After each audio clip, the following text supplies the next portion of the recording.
we're back for day number 3 here for Blast Slam 7. There has been a lot going on. We're halfway now through our group stage.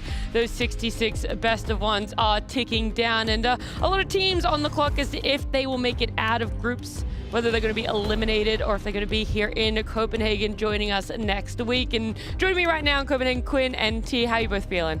I'm feeling good. I just had one of those corny bars. Not sponsored, but it tasted good. So I'm all gassed up and ready to go. Yeah, I spent like an hour yesterday walking to go buy literally just cereal and milk, so I feel like I'm prepared for today. I can't wait for this panel to end so I can have said cereal and milk. So I'm sorry, I'll try not to keep you too long then. Thank you very much. We're going to have a look at our results of yesterday. I feel like that's pretty important coming into today so we can see just how our teams yesterday went. I, again, am very pleasantly surprised seeing how PARIVISION have doing. There was that question mark of after not getting the TI invite where they're going to be a little bit disheartened, but no one said in his interview, absolutely no motivational change for them. They're going to grind through it. Yeah, they're super, super good right now. Their one loss to Falcons is a little surprising to me, to be honest, but I think even still, they're insanely good right now. I'd probably say they're up there as being the favorites, even into this tournament. I don't know. I like watching them play because I think their aggressive play, I think, is not something that a lot of teams have had super recently, and they've sort of like re-innovated that type of playing Dota. So I just like watching them. I mean, just imagine being like a Western European team right now, like seeing PARIVISION not get the invite, then the 2 regions getting combined for the TI qualifiers, and the form that they're in right now at Slam. You're like, I don't really want to go to these qualifiers yet. Like, we need more time to get ready because they are very good. Yeah, I'd be a little bit weak in the knees as well. But that were our results for Stream A. There are a lot of matches going on at Stream B as well. And to wrap it all up nicely, we have those 16 best of ones and a bit of a highlight recap. Aurora Overgrowth immediately dispelled. What a bushwhack onto 3. The big silence comes through. They just clean up 2 heroes on Aurora. Oh boy, not me. They're going to go on Skeeter. They do get the bushwhack. AoE do, but he's able to step out of it. And they get caught by the stuns, the 2 of them. WS pops the BKB, but he's dying through it here to the damage of Amar. They'll try with the Fiend's Grip to lock Amar down. It's just not good enough with the first round of spells from Liquid. This will turn things though. Miguel with the Tofu. What is this? Position 5 and Sky to hold the Alchemist, and now they've got the Vortex. They've caught up the Snapfire and they've got the damage. That's the Rapier on the deck. You've lost the 3rd, a potential for Aegis Cheese Refresher Shard banner. Another Sleight of Fist initiation from GPK. Have to be a bit careful. Satanic. You got it. GPK, he takes the Aegis and he kills off Roche as well. No mana at all. Gets Searing Chains and killed off his first death of the game. No buyback. Wow. Who needs buyback? The greatest bounces. As Pure already at half HP, but already F1 and X Nova bite the dust. They are dead right off the bat, and they get the Storm Spitter as well as Ame. They lose the... They get the coil and the Doom out on the DM. See if they can finish him. The blast is for the 3 of them. Perfectly fine. It's gonna be fine. Ame inside the river, inside the lane, sorry, DM. They'll get the shot with support. Oh, XXS! Is there gonna be any X shot? There absolutely will be. What an RP! As finally this tier 4 is going to fall on the Ancient, now exposed. Miero jumps in, gets the Hex, gets the Ravage as well. Is enough to take out the Dawnbreaker? It is, but they have buyback and the Solar Guardian. And now the Rolling Thunder again, creating so much space. 9 class already using Ravage #1, refreshes again as the Tidehunter gets deleted upon the BKB, applying everything to this Ancient. Finally, Fortification comes out, but Akira is getting destroyed. Satanic keeping him alive, but no. Yes, he's getting back to full HP. How is he still alive? Finally drops to the deck, and GG. And with that conclusion of day 2, we see our group standings. And you can see out on top is Falcons and Yandex. Yandex's only loss being towards Falcons. Falcons' loss was against Glyph, who is sitting in the middle of the pack. And when we look towards the bottom, a lot of 2-4 teams, but more importantly, looking at OG and Xtreme Gaming being 1 and 4 and 1 and 5 respectively, because with this format change up, those bottom 2 teams, they're eliminated out of groups. So they're on the precipice right now that we're halfway through, T, where we're not going to see them even fight for a chance to continue in the tournament. Yeah, and unfortunately, if you are an OG and XG fan, I feel like they are meant to be the bottom 2 teams. They have been probably the least inspiring. So they're going to have to really make some changes. Otherwise, yeah, they're going to be gone. Yeah, I mean, it's not impossible to go from, like, you don't need that many wins. You just need to start, like, maybe you go 50-50 on today, and then tomorrow you go 3-1 or something. You know, you need to swing it a little bit though, because you are, you know, if you continue course, then you are out. So you gotta fix it a little bit, but it's not totally out of reach. You know, like the second closest team has 2 wins. You have 1. Like it's not insane. There's so many teams sitting on that 2 and 3, 2 and 4 as well. So you're right. It really is not difficult, but it is looking hard. A key word that you said, T, is that they're just not inspiring, right? They're not bringing new things out, and that's why I would love to see teams like Falcons, LGD, Glyph continue, because they're picking a lot of unpicked heroes that we haven't seen in quite some time. They brought out the Vengeful Spirit to go into the carry role. We've also seen the Earth Spirit come out for Spirit a little bit there as well. And what was the final one? An off-lane Omni Knight, I believe, too. Yeah, these are, I mean, I like it. I like whenever the hero pool is fully used. This is the Earth Spirit game, and this to me was honestly just the best pick. It wasn't even like they were trying to get tricky with it and pick something just for the sake of it. I think it was generally the best pick in the game. The Omni Knights I'm not so sure about. This Earth Spirit I liked. Yeah. I mean, with again, the Earth Spirit makes sense, right? Especially when you have players with this much like confidence of playing the hero. There's always been phases of like the Vessel build or the Blade Mail build, BKB. Like, is it good? Are the stones in play or not? But in general, Earth Spirit I feel like probably should be played more. But yeah, going to like the Omni Knight, that was the that's the interesting one, right? Glyph played it in like an Omni and Wyvern strategy, playing into a Tiny. It kind of makes sense, right? We talked about Tiny's damage being a bit lackluster. You throw like debuff immunity into the mix and, you know, mitigating all physical damage with like an Omni and his ultimate, then I could see it in some rare scenarios. Rare scenarios, to be clear. This is the game. Yeah, I mean, they did win with it, so respect where respect's due. The Venge, I think, was also... It was kind of based. I like the Venge in this situation. They was picked in very, very neat. A lot of these heroes, there's a reason they haven't been picked. I do think Visage can be picked.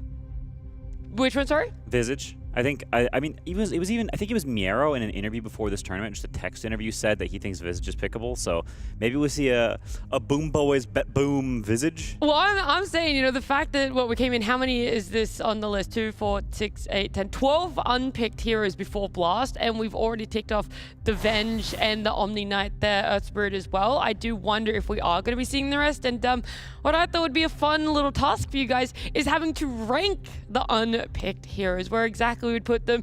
We've cut down the categories a little bit. You got S, A, B, and F, as in there's just no way it's ever going to get picked. Valve needs to pay attention to this tier type thing, okay? I mean, pros are always right, so we should just put all the heroes in F and then go to the next segment. Well, not, because before this, Venge was in that category. Now you know, it's not. So we're going to start off with Spectre. I mean... I think you could put her in B. Yeah, if there was like a C or a D, she's in there, but she's not F. We'll just put her as fully unpickable. No, the thing with Spectre is like, with the supports like Witch Doctor and these supports coming back into meta, it's like you pick Spectre, you're always going to kill them, right? The entire game. It's more like, is the lane matchup okay? Is the game pacing okay? I think B. It's fine. Like, I think B, mid to low B is good. Like some XG in form with Arme picking Spectre, I can see them like winning games. Okay. Spectre on a white background looks so heckin' derpy. Yeah, it's like a blob. It's genuinely just a blob. It looks like a little bug. Well, our next one, Ricky. Oh, you guys are so like. Okay, I actually think Ricky might be better than Spectre. Okay, so like. The shot's still the untargetable, right? Also B tier. Oh, okay. It's still untargetable, right, Quinn?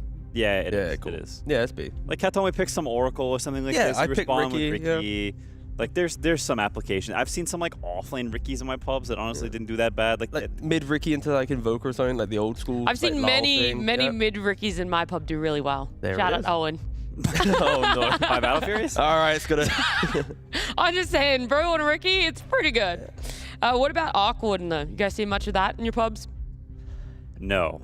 Is there a reason? That needs to be probably F, because it's like a I don't want to put it F because I don't want it to get buffed, because I don't like this but that's hero. fine. Think about the time zone. It's like 9:50 in the morning right now. Like it's like 2 o'clock Valve time or whatever. Like they're not watching. It's fine.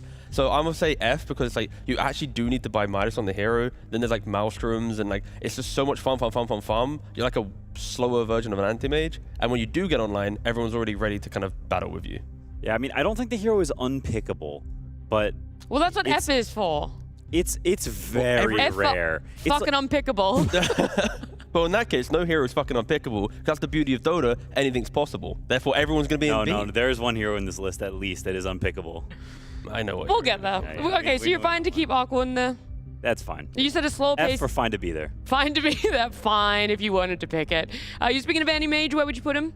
Honestly, A. A? You're like, oh, there's genuinely... The thing with anti-mage is like there will be games where picking anti-mage will just win you the game. Yatora will pick it. Exactly. will pick it, That's what I'm true. referencing here. So it's like Yatora. Or Satanic. Sure. Satanic. Yatora's anti-mage is better, but Satanic could pick it. I wasn't comparing them. You made that a comparison. Oh, yeah. I did. I think it's fine there. Okay. Yeah, I think that's respectable. A for all right, pick Anti-Mage. Yeah. Sure. A for anti-mage. A for Anti-Mage. No one Bounty else Hunter. goes into A. No one else is going into A. I mean, a B for Bounty Hunter. I mean, like Chen and Entra getting picked again. So like maybe there's an argument where Bounty could, but it's like the game's very different to like that type of counter matchup. It's just, I would say he's better than Ricky. yeah. Worse than Anti-Mage?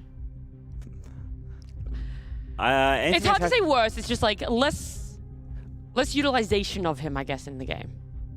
Yeah, maybe. Yeah. Equivalent. I think they're both equally hard to pick. Yeah. Then let's just put him I can see him there. on the far right of A. Just like. I'll move him when we put others in Fair between, enough. right? We can put in Understandable. between and I'll move Sure. them later. Okay. Because I should have probably. I'm going to put that one for later. Because I feel like you're looking forward to that one. Shuffle it up a little bit. Oh, frick. I ended up on a different hero that you go on, were we gotta looking use it. forward We gotta to. use it. Oh, dang. F. Bottom of F. Bottom of F, all the way to straight here. I think this hero is... You think he's the most unpickable Okay, in the whole I list? think Arc Warden's. I think OD's above Arc Warden. No, I don't think so. I think there can be some game where they have like Drow Ranger, like Puck or something. Yep. And you pick Arc Warden mid on Navi. Something okay, like sure. that. So okay, yeah. I also do see more cases in which Arc is better, especially with like game times and stuff. Obviously, OD is a lost hero, but like, what's the item build on your current version of OD? Like, what if you were to play it right now, what would you try to buy to make it work? You might have Is it to like buy the Witch Blade? Midas. Okay. Okay, so they're both Midas buys. If you say right now. Midas, okay, I'm just gonna keep. I think it should just stay like Because that. like, if you're buying like some Witchblade, Dragon Lance, and you're kind of running around and trying to be active, then maybe you're more present than Arc Warden. But they're still both F fucking shit heroes. Like, That's what it stands for. yeah, no, again. We've got to think of more F words. What about Spirit? Yo, my guy's like up in S. I would put him S. Like in the support role, like Aethelens and Ags and kicking people, I don't know bringing about back. Soup. I don't know about Soup. No, the Soup. But I think you could make an Put argument. some respect on 9class's name. Has he played it yet? Yes. I mean, like, I know they once or In the last like 18 days, he has played it at least one time, and it is clean. Is that true? Yeah. I'm just saying, if you can make an argument for it being support, as well as we've already seen it in mid lane, I think it belongs in either high A or S. Oh, no. In the Dogwater list, he's definitely S. in the tier list This of is the all worst relative, yeah. heroes, he's the best of the, or the worst of the worst. No, he's the best. He's the best of the worst. Wait, hold on. I'm finding He's the this least up. worst of the worst.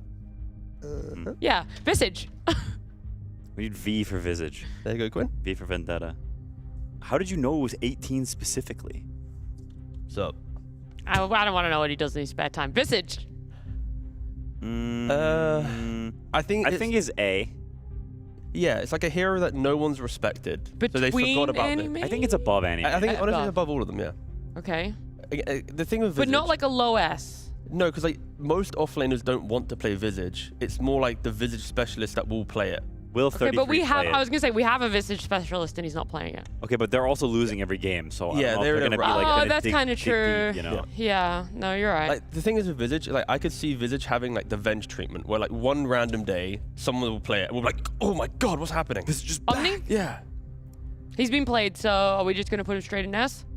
You have mixed results. I don't know. I think he is less pickable than these heroes, even though he's been picked. Okay, let's put him in B. No, but we have seen some of the games. Bomni Knight. I think he can be like after anti-mage, before bounty. Okay. Bomni Knight. He's not Bomni Knight. He's not that bad. Vengeful Spirit, S tier. S tier. I'm not even going to above argue. Earth Spirit. Above Earth Spirit. Okay, Yeah, okay. Above, but you know what I mean. Yeah. She seems legitimately pickable. Yeah, that's true. She definitely did. Only against Doom, but You got Ogre. Oh, Ogre Magi. my guy is just like. It's just like if Maposka was playing this, he'd still be getting games in. Like it is just rude he's not been picked. I would say he's like above all the eight. How many like melee fives are really feeling popular in the meta at the moment anyway? Clock Tusk. Clock Tusk, yeah. And that's it, And right? Tree. Oh, true, yeah. Yeah, again, like Ogre. Because like I'm also comparing it to like those melee fives. yeah. Even then, Clock is sometimes a 4, not a 5. Yeah. I mean, I think you can. It's somewhere here. No, you gotta stop putting him in B. It's not below these. Okay, but but Okay, so then we'll just put him here. Whoa. Bounty to B? Don't do my Ogre like that. Okay. That's rude. You got Bloodlust. You have okay. The thing with Ogre is people level Ignite thinking, ooh, I'm gonna do damage. No, you got to max the stun and Bloodlust. You walk to mid lane, you're like fucking line finger damage on a dude. Like that's big damage. Running's what my phone is hitting. There it One is. get fun. Everyone This also way, loves no, that Gamper. way. Oh my god, there's 2 ogres on the panel, or 1 ogre technically. And Lena. We're 2 halves of the same idiot. Who Yeah. really cares at this point? Some semantics. Lena, where would you guys put her?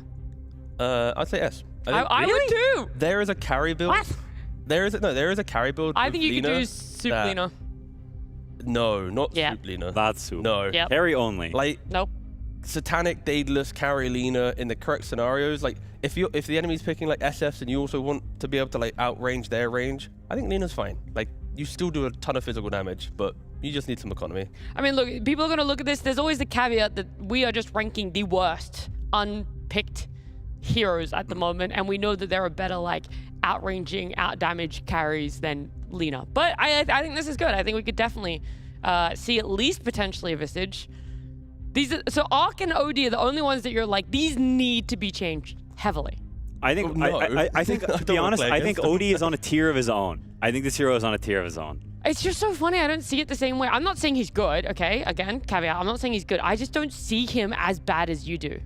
Yeah, I think when you play this hero, Yeah, that's- it's actually hilarious. I think there is no game in any context where it is the best pick ever. That I agree with. There will never be a game until he is changed where he is the best pick. Okay. But then you're going from like worse or like bad to really good.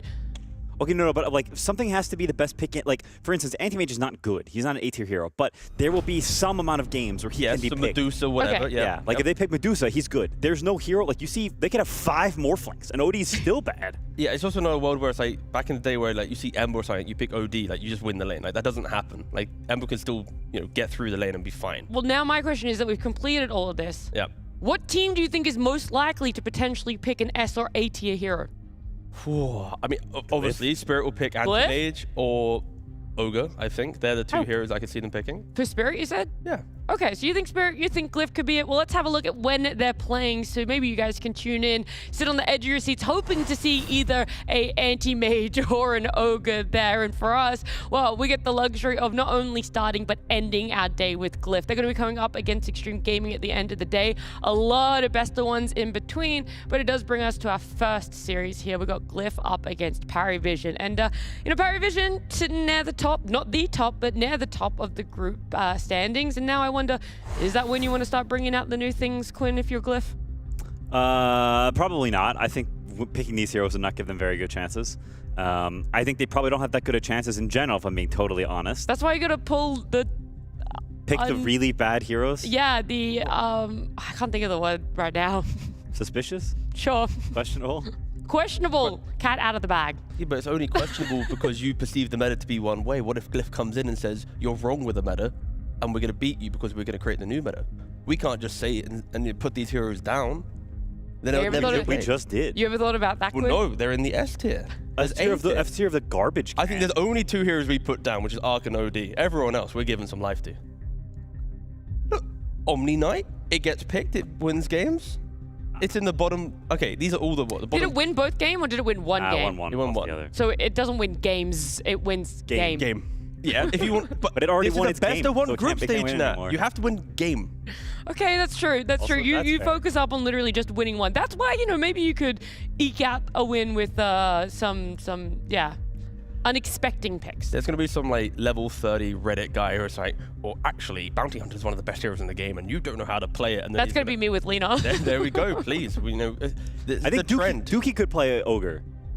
Ducalis? Yeah? Yeah, he plays a lot of different 5s. When I play with this guy in pubs, I even played a pub against him where he played Ogre. Yeah, Ogre's really No good. cap. And he won, too. Yeah. I'm not saying Ogre's cooked bad. my I also goose. play Ogre. I'm just wondering, like, because we're talking about it, they're unpicked for a reason. There's just so much more. It's like, what else are Parry bringing to the table that we're not even necessarily looking towards an Ogre for them? Like, they're the team that I asked, who's more likely to pick these heroes? You didn't mention PARIVISION. You unfortunately did open up the conversation on like draft to some degree. I Like, did. Picking these heroes is difficult to draft. Like when you pick an Ogre, you're not like, oh, where's he gonna go? It's like you just picked a fat idiot who's gonna walk the lane, not secure range creeps, press bloodlust, and then kind of like vibe. You know, like he doesn't hide himself in the draft. All these heroes are very supports clear. don't. When you pick Tree, you're not hiding where he's going. No, but you're doing many other things. You're living armor across the map. Like, but he's hiding in the trees. You gotta. Yeah. That's the rule of heroes. Is they have to be able to hide somewhere. Yeah. Either in draft or in the game. And he's a big chungus. There's no hiding anywhere. No, he walks up Shaman, the high Lion, ground. they don't hide They anywhere. hide in the trees. They stun you. They have good cast range. Yeah. Ogre You is just like. buy Aether Lens on Ogre and then he heals them. Hold up. No. We want to get him picked, not banned. Ogre. Or ignored. Sorry. Just saying. Just saying. I'm just throwing the So how comments. does He's this got great support voice work, acting, sorry? though. I Just to love be this clear, guy. like, what are we doing here? Are we doing like Aether Lens Lina support? Like, what's the? You were trying to push Lina support. I'll say that for another time. I promise you. You will get convinced. Okay. I feel like we just don't have the time for it, right? Because I wanted to talk about the Glyph and the PARIVISION matchup a little bit more. Because Glyph, this is their first tier 1 showing since they formed. I was going to say in quite some time. No, just since they formed, right? A whole new roster for themselves. And so it is this... I want to say people are underestimating what exactly they can bring to the table. Yeah, I think it's a learning experience for them, and I think it's very, very valuable to get to play against the big dogs and to hopefully improve your ability to actually do this stuff. So I look forward to seeing. I mean, they've done better than I expected so far. They beat Falcons and they beat Aurora. That's already above par. So for me, I think it's just do the best you can. Yeah, I mean, it's just refreshing. I just love when you see a new team appear in Dota from any region and any mix of players, because it's like, nowadays we just kind of get like, oh, it's just another this team or another that team, but Glyph just forms and qualifies, so it's just respectable no matter what. Well, that's the thing about, making a roster from different regions is sometimes we have that question mark about communication. I mean, OG was very honest about bringing in Toronto, Tokyo, how, they have to communicate a little bit more effectively because Toronto likes to be more aggressive. When I look at Glyph, I do wonder how exactly they're communicating. Who's the shot caller for them? Is it all in English? Like, how comfortable is their whole roster in communicating that way? I mean, if I'm totally honest, I feel like SCA teams normally have a problem with communication if they communicate too much. I think you feel it in the pubs too. There's a lot of mic spamming and communicating in not a particularly useful way. You compare that to like the big dog teams. I think it's short little blips of comms that mean a lot. And so if anything, I think for a lot of SCA teams, you want to like pump the brakes a little on comms and say less stuff that means more. Yeah, but I would say at least for Glyph, like their support network around the team. I think when you hear Arthur speak, like he knows he's trying to emulate what the Western teams are doing. So it's not as if this is just a pure SEA team. It is an SEA team that has Western influence through the coaching role. So I think they are kind of taking the correct steps to try and be competitive at the events. Well, I hope everyone has taken a good look at these 12 heroes, unpicked some of them so far, and we'll see if they get picked up in this draft. We're starting our first best of 1.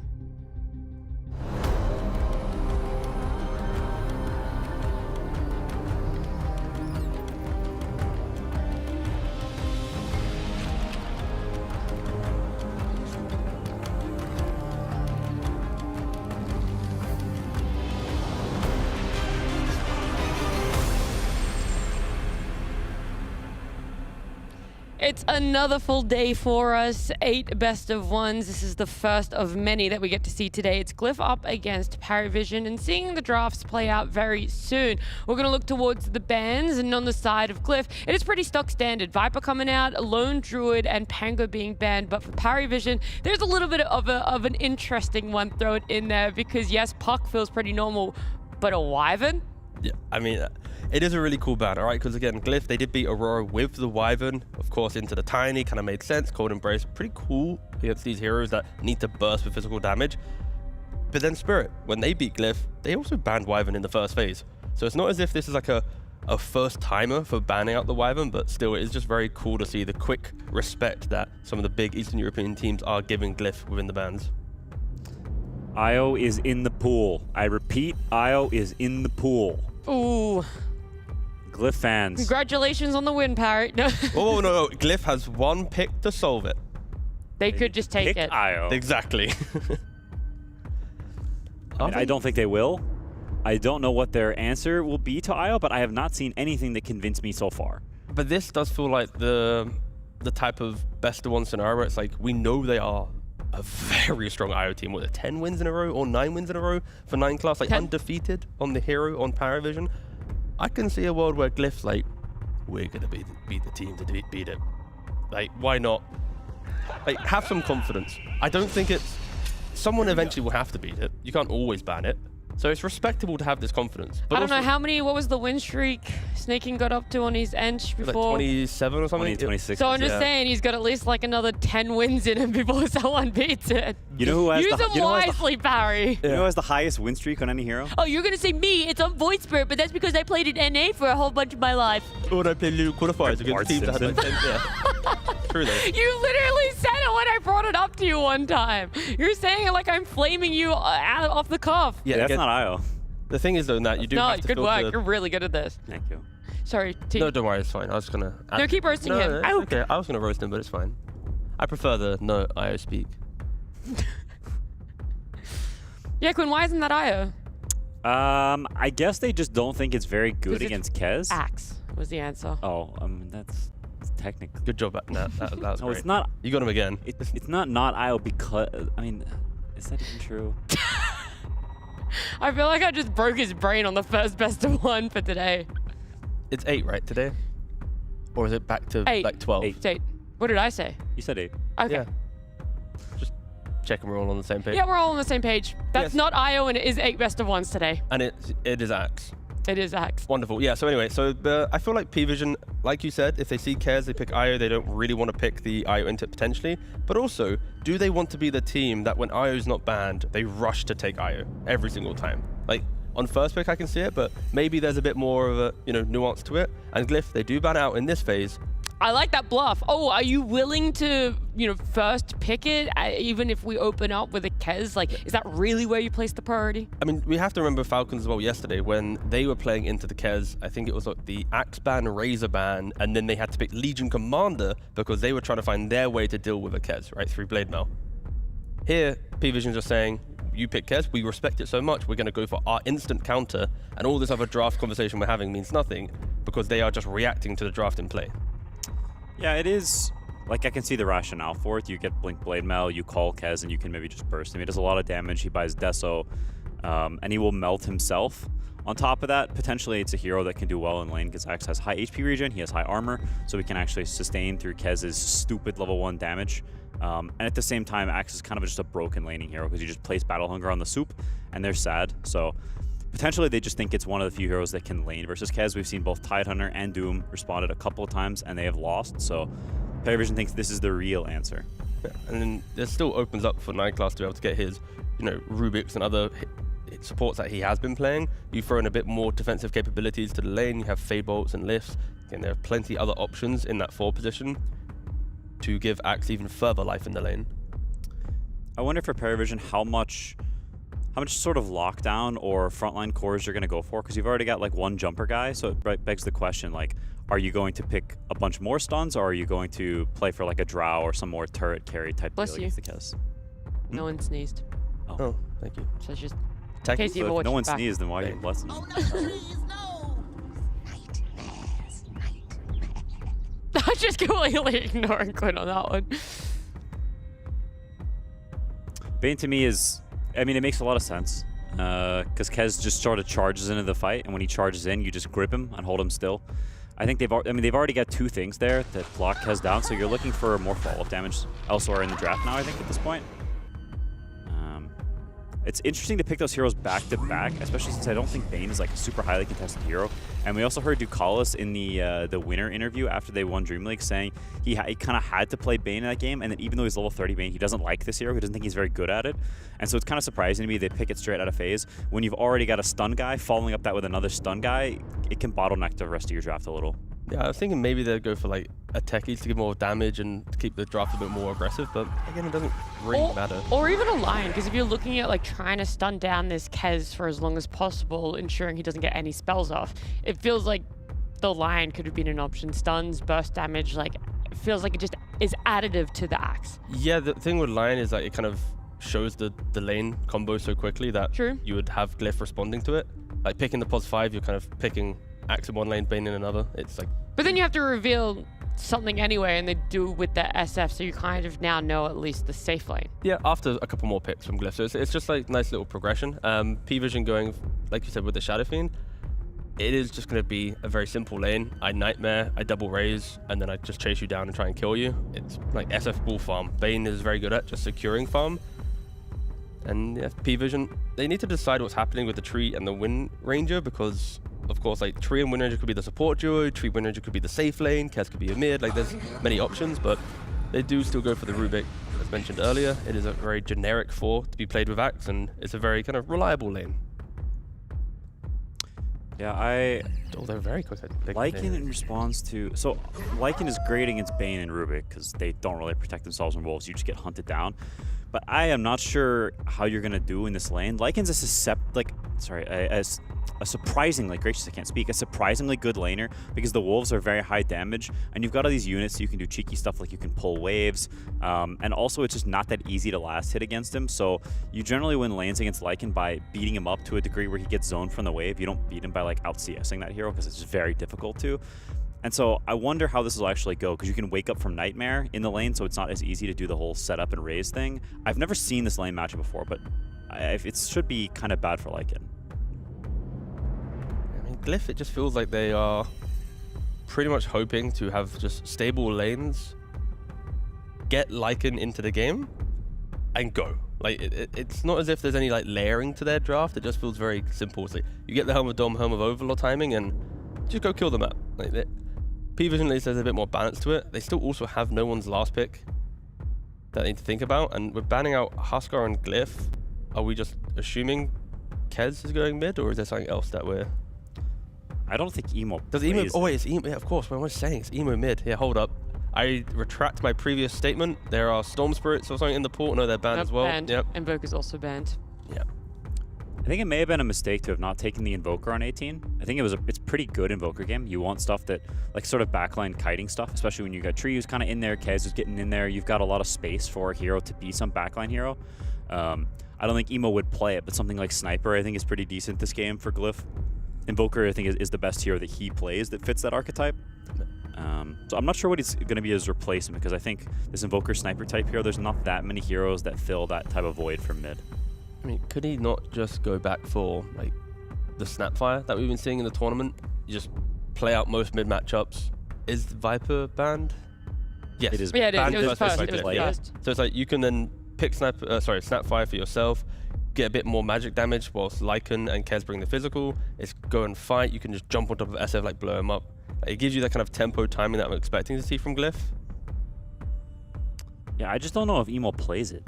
I think the only heroes I've ever seen him play are Puck, Queen, Invoker, Storm, Ember, Void Spirit. I don't think I've ever seen him play another hero. He has dabbled with them. The Snap at least he's dabbled with recently. Really? Yeah, again, hasn't found success with it, but Okay, 2 losses. in some SEA online event, he's been trying to expand his hero pool, but his hero pool, as you scroll through it, really is just like the same 4 heroes on repeat. He has also played 4 Storm Spirit games in a row at Slam, so... They've all been first pick too. Yeah. Every time it's not banned, he just first pick Storm.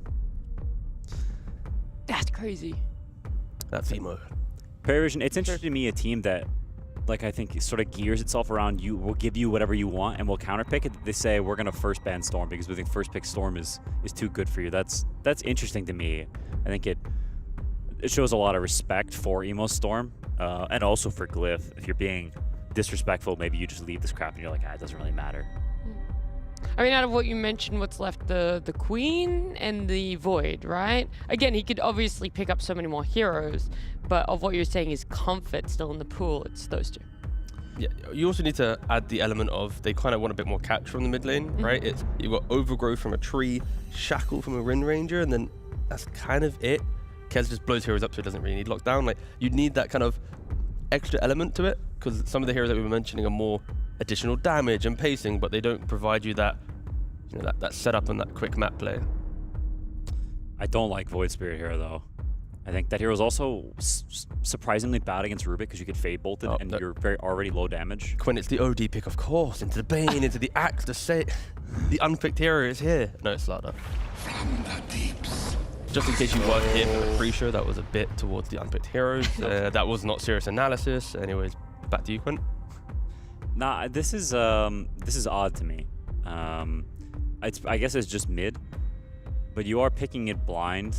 No one is a player that's pretty good at counter-picking stuff. With that being said, Viper's out, Huskar's out, so maybe the best, and Monkey's out, so maybe the best counter-picking options are not really there. What are you looking for? I mean, you've got double range subs and you've got a range carry, so I think you want something that goes a little more in from PARIVISION. You want something that's maybe sort of skirmishy or fight starty. Those heroes, that melee type heroes, don't tend to be particularly good at counter picking. And they also tend to be kind of batting in slaughter in lane, so in that way the slaughter pick's kind of cool, because if you're picking some, you know, a Void Spirit type hero yourself, that it's quite bad against slaughter. How's Kunkka into slaughter mid? You'll probably lose the lane by some amount, but you'll do okay. Okay. 60-40, 55-45. Let's shake things up. It's a similar vein. The Shaker is deceptive though, because even though he's a melee hero, he doesn't actually really go in. The hero kind of wants other people to start for him. Now he does have an axe to do that, but it is just one axe. There are 4 melee heroes on Glyph. At least that is one thing to consider, right? Like when you are trying to kill a hero, it is just a bundle of mass jumping that guy in the hope to bring them down. So no one throughout the game will be able to maybe find some turnaround potential. Fissure as well, into Lycan when he's running in, just Fissure blocking the wolves, holding back the staircase so then people can like run around and like kind of run up it and hide. Like there's cool things to do with Shaker, but I mean, at least for Glyph, I can see a world where they do get their early timings and they can break down the map, but the scaling on PVision is very clear. Like eventually SF will stand his ground. With Satanic and Daedalus, you come near him, you just die. Shaker will have all these tools to hit multi-hero slams in the mid to late game. So yeah, for Glyph, it really is a matter of like, show us some really good laning and show us that you know how to bring these heroes to life very quickly. Yeah, I mean, I don't like the double melee safe lane. Tree Kez together, I think you'll not beat Axe Rubik, and I think the Axe will have quite a chill game. And I also worry for this Lycan lane. I don't know if I believe in Lycan being able to lane against Shadow Fiend Bane. If it can, then I think that's quite cool and it's an interesting response, taking off Nightmare and things. But I don't know if I fully believe in it. And if you're losing both side lanes against a team like PARIVISION, even if mid's drawing or something like this, I think you're gonna bleed pretty heavily. So I think Glyph's got their laning work cut out for them. But if they can get past that, then I think it's not hopeless. I don't think their draft is like nonsense. It's not easy.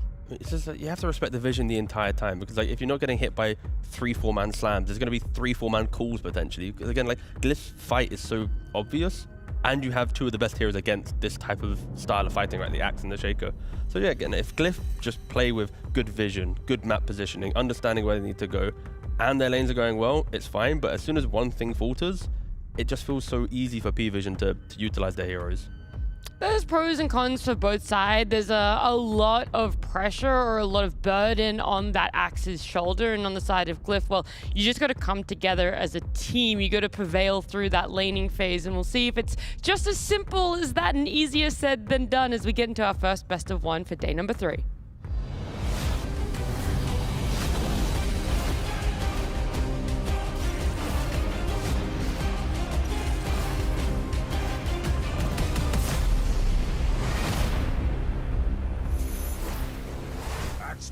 Yep, good morning, ladies and gentlemen. It's time to get into the action here. We've got PARIVISION versus Glyph. And Fogged, first thing I'm seeing that I'm looking forward to see, we're getting some more mid-shaker, right? We had some of this yesterday. It was, you know, with the game we saw with Maureen, it looked pretty fantastic. Is no one going to be able to pop off as hard as Maureen did in that game yesterday? I'm seeing an Earthshaker, an Axe, a Shadow Fiend versus triple physical melee cores. This looks like the dream for PVision. And for Noticed especially, right? Dude, this is like the best Blade Mail Axe game ever. They're going to go in and die. All 3 cores will probably just be eviscerated. But let's see how the lanes go. I do think I highly prefer PARIVISION's. I think there's a lot of benefit and a lot of like just, overall lane power that we saw, even Shakers, Venges, etc. coming into the mix yesterday. I think there's a lot of stronger heroes than people have been playing overall. Although Glyph has Kez, which is one of the most broken heroes ever, this looks like it could be a pretty hard one for him. I mean, what's sort of the best thing you'd say that they've got going for their lineup, Glyph? Is it just that there's Kez and Kez is great? Is that's the best bit or what? Okay, so there's Kez and there's the eventual overwhelming physical damage. Sometimes I don't like when a draft has so much like of just physical and single target, which this lineup can run into, which is one of some of my big concerns. But this lineup can absolutely do insane physical. Slardar gets shard, right? AoE crush with minus armor. Zeal just clicks howl, AoE minus armor. And then they have a, the Kez that can come in and clean up. So there's definitely capabilities for them to do insane damage if they get out of these lanes well, but that's the concern, is if they're going to get out of the lanes well and if it's going to be okay versus this very anti-melee preventative lineup. The Axe, Shaker, the SF, the 3 cores especially. And because how does the Shakers matchup go in the mid here against the Slardar? Like, is Slardar one of the melees that actually can do pretty good against him, or are you still just going to get out denied by a mile? I think you do well, but you're gonna you're gonna take a lot of harassment. You're gonna have to use your crush quite often in order to contest a lot of the CS. And I don't know, this does feel very good in terms of overall game state, because you're just this counter versus melee heroes a lot of the time. And right now Slardar is so popular, so I'm happy to see more like lockdown, stuns, things like this versus hero, because this hero can run rampant if he's not controlled. We'll see how it does here, Emo. Like, Emo can trade a bit here, but I feel like trading with Shaker as a melee hero is very difficult in most situations. It's like the Sand King of all times, but it's even worse because he gets extra denies. So we'll see how that lane does go. And bottom lane, Lycan is one of my favorite heroes at the moment, I think, in the off lane. It just can run into the susceptibility of playing versus these turret heroes right now. And I feel like a lot of this game, a lot of these drafts have this turret now. It's like a Drows, Shadow Fiends, Wind Ranger carries. So it can be a little difficult. Even though you're a good gap closer, the lane ends up being very complicated. So if Zeal can have a good lane, this hero's hype. I really like Lycan right now. And there's some fun, Owen. Let's be honest here. The eventual potential, there's the Wolf Bite on a Kez. And that's insane, especially with the corrosive that does haze. sound pretty insane. So I don't know if I've definitely even some seen fun. that. Have there been many games where that sort of combos actually come into play? I saw yesterday there was the Wolf Lifestealer. Oh yeah. But I don't think I saw Kez yet with it, which I hope we ever always get to see. It would be insane. Emo just almost died, by the way. Yeah, he's. This lane looks. He's got the bottle coming out at least, so we'll be able to refuel. Okay. This lane looks miserable. He's getting stuff out of the lane, don't get me wrong, but usually when you're playing versus Earthshaker, it's about, shutting him down in the laning phase in particular, so he can't just back up, go Ancients, Echo Slam them. So it does not look hard for him to ever slow down no one.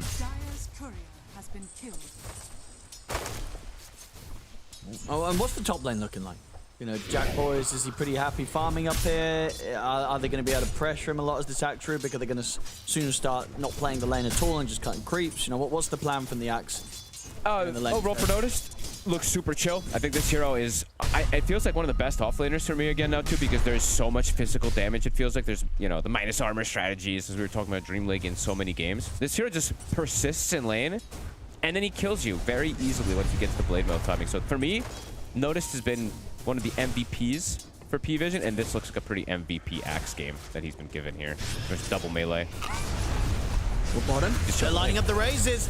They make it pretty easy there. That setup. Takalis comes in with a nightmare, and easy for Satanic to line up those raises. And Takalis, put the work in, so he'll take the kill with the brain sap. This Shadow Feed also, this hero, it feels kind of broken right now, at least in terms of determining pressure. You're the one who's just like, your team is always winning the lane super hard, and you end up like snowballing. I think every game that I've seen, this hero has snowballed so hard that they're winning the game and closing it out by like 20-25. Has vulnerabilities as the game progresses, as we did see like the 90-minute game versus a Kez yesterday versus Satanic, but it feels like it just owns every lane. Bottom again, not going to get the kill, but still heavy damage with all 3 razors connecting onto Zeal. Every single time he steps up. Anytime there's a sleep, Jokam has to be there to at least bail him out a little bit better here. They did get the Lotus, but they haven't been able to really protect Zeal too much, and 0 pressure on Satanic. Yeah, all 3 cores, top CS right now on PARIVISION in his first 4 minutes. No one is completely chilling. 3 points in Aftershock, full HP. Stacks are starting to be made as well, as we see 9 class. He's going to back up and have already a 3rd stack, since he doesn't really have to help Notice that much too this game, since it's an Axe versus double melee. And Notice actually has a neutral creep already, which is insane to point out, by the way.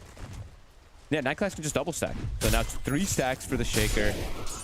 Oh, it feels like they're getting more than they even could have wanted. Everything's going picture perfect for them. I mean, they wanted to try something bottom maybe with Narman moving over. But if anything, Satanic's just going to look to try and take this fight. Backups coming in as well. PARIVISION. Narman he's going to go down. DeCarlis should be able to finish him off as he chases him into the trees. Actually, maybe he'll actually manage to sneak away here. He will. Narman, okay, he lives. He'll get out, able to TP away. So they weren't able to successfully gank Satanic, but they also make sure they don't lose anyone to the gank going wrong. No pressure really though on Satanic. And we'll always have saves. That's the other thing I've been seeing most of the games when they have the SF. They have some type of save or lots of control. This one they kind of have both, right? The Rubik eventually will have Shard. They have the Sleep. And then just the control that they can't provide from the rest of them. Power Rune. Emo needs this one. Oh no. It's a good one as well for no one. Gets himself an amplified damage. No, Emo. Now you got to be careful how close He's gonna get dogged. Just gonna echo you. I mean, what? I think everybody saw that coming apart from Emo, Fogged. Good morning, Emo. Yep, that's a bit of a wake-up call there. Just walked up and echoed. Maybe he's like, oh, there's only like 1 or 2 creeps there. It's not gonna, but it's an amp damage. Yeah, it's full combo. More than enough. Yep. Yeah, especially as a melee. We'll do it. Yeah. Right, it just takes. I didn't even get to see how much. Just the aftershock, right? I think he took like 400 aftershock damage. So. Oh, there we go. Noticed. Breakdown. Yeah. Oh, yeah, there it is. Noticed. Now you can just go back up to these stacks. Narman will contest and at least sap the experience. I hope he saps it, but he walks away. Yep. We'll be fine. But not really in the best of health to try and keep control of the Wisdom. And then, DeCarlis. He's going to get Emo comes taking in. it. Big kill. And Zeal, Yokam, and Narman will also make sure DeCarlis is not able to steal the Wisdom. So, good response there from Glyph. Gets them, as you said, a big kill, taking out the SF, and means that they can protect their Wisdom, and also actually get the kill on DeCarlis as well. Nice move, Emo. A lot of this early game does feel like it's going to be determined around his reactions, making the moves, getting on top of Satanic. I don't think Satanic was very ready for that. Playing too aggressive here. Good punish. But my goodness. Oh, and I've seen Notice. I was mentioning Notice for a reason. I've seen him run games. This is an insane start here for him. 92 last hits already. Yeah, I don't know if he could even get more like out of this first 8 minutes of play. Right, he's pretty much unbelievable. Got maximum CS possible, and in the mid, Emo is gonna try and run away. Should be okay. And will manage to get away, but but the close. And not gonna get the chance to get that tasty regen rune either, as DeCarlis is able to snipe that away from him. At least he survives. I mean, this game for Emo, it's very dangerous. A lot of it is going to be coming around him, all the pressure that they can do, but it's a very dangerous game for him to walk up as we see so much control, so much damage early on. And yeah, he has to be kind of the dictator of pace for his team. Jackie is farming very well, though. We can't say this, right? The Kez, we've seen this time and time again from this hero. I don't really think many times has a tough laning phase, even if it is double melee. Joke up. Don't catch him. Just to the supports, 9 class and DeCarlis, teasing around with him, finishing him off with the stolen crush. This top lane got too much. Honestly, 9 class as well as Notice. 9 class was barely even laning with him. 9 class is level 6, almost has arcade boots, and he has insane spells to steal this game. Just Slaughter and Power Shot from a distance are incredibly good. Very easy to steal as well, these two abilities. Sometimes it can be hard to get some of these just double nukes. No one. Oh, Emo.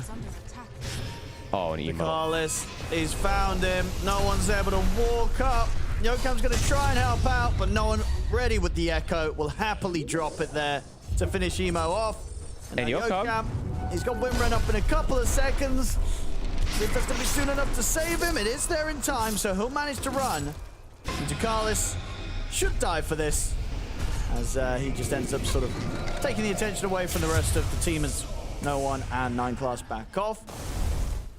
So again, finding something, but they're losing Emo again. Emo. And they're just not finding anywhere near as much out of the map as PARIVISION are right now. 3K lead. And this hero, PARIVISION.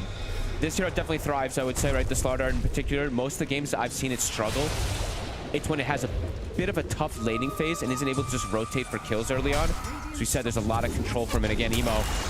Nice stun. Good shackle. And that shackle saves his life for sure. Gets caught in a cooler and enchant tome. He'd be in trouble.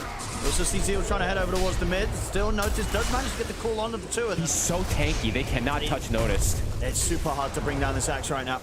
Even if you have the Lycan here with the ult, they just cannot dive this tier 1 glyph. Dude, this might be the most farmed Axe I've ever seen in early game with no kills. He's almost 6,000 net worth. He almost has the blade mail. They start hitting him, it actually did nothing. That's insane. And the levels, right? Like, he's going to be level 10 at 10 minutes. He's the same. Yeah, he's level 10 at 10 minutes. Wow. Same as the game clock. 5K lead for him. And as I said, it's also 9 class who's been, stacking and assisting him. Some of these stacks will be blocked, as we saw Norman did put one down, but good God. It's blade mail finish. Phase, Vanguard, blade mail. Even some small stuff in between. Versus a triple physical core. Does feel like the Dream Axe game.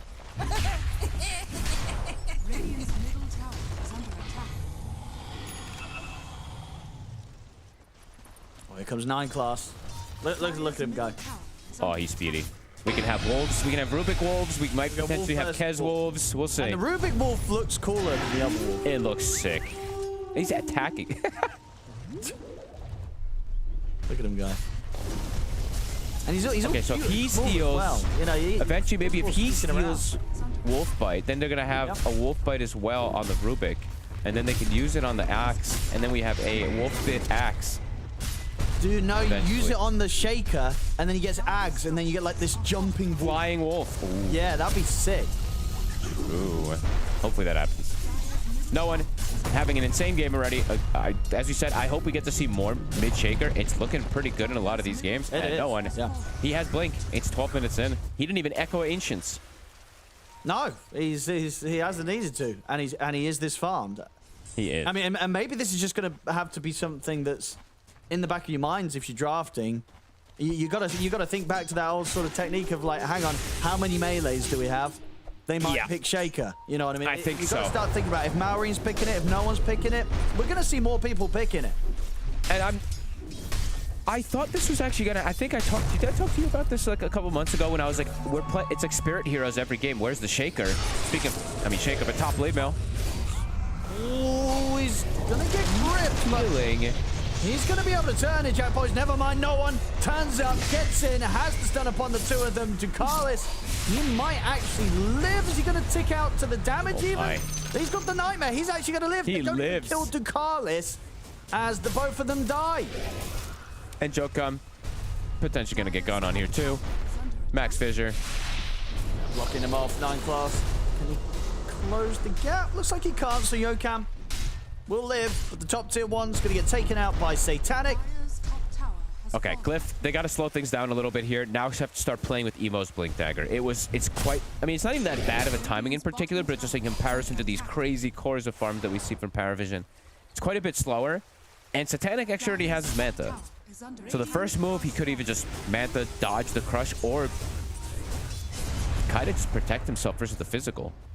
He just Manta, walk away. This is super concerning. I had concerns already from the draft, even though they do have overwhelming physical. It's just in these triple melee physical heroes versus all 3 cores of PARIVISION. Just feels like the dream for PARIVISION, yeah.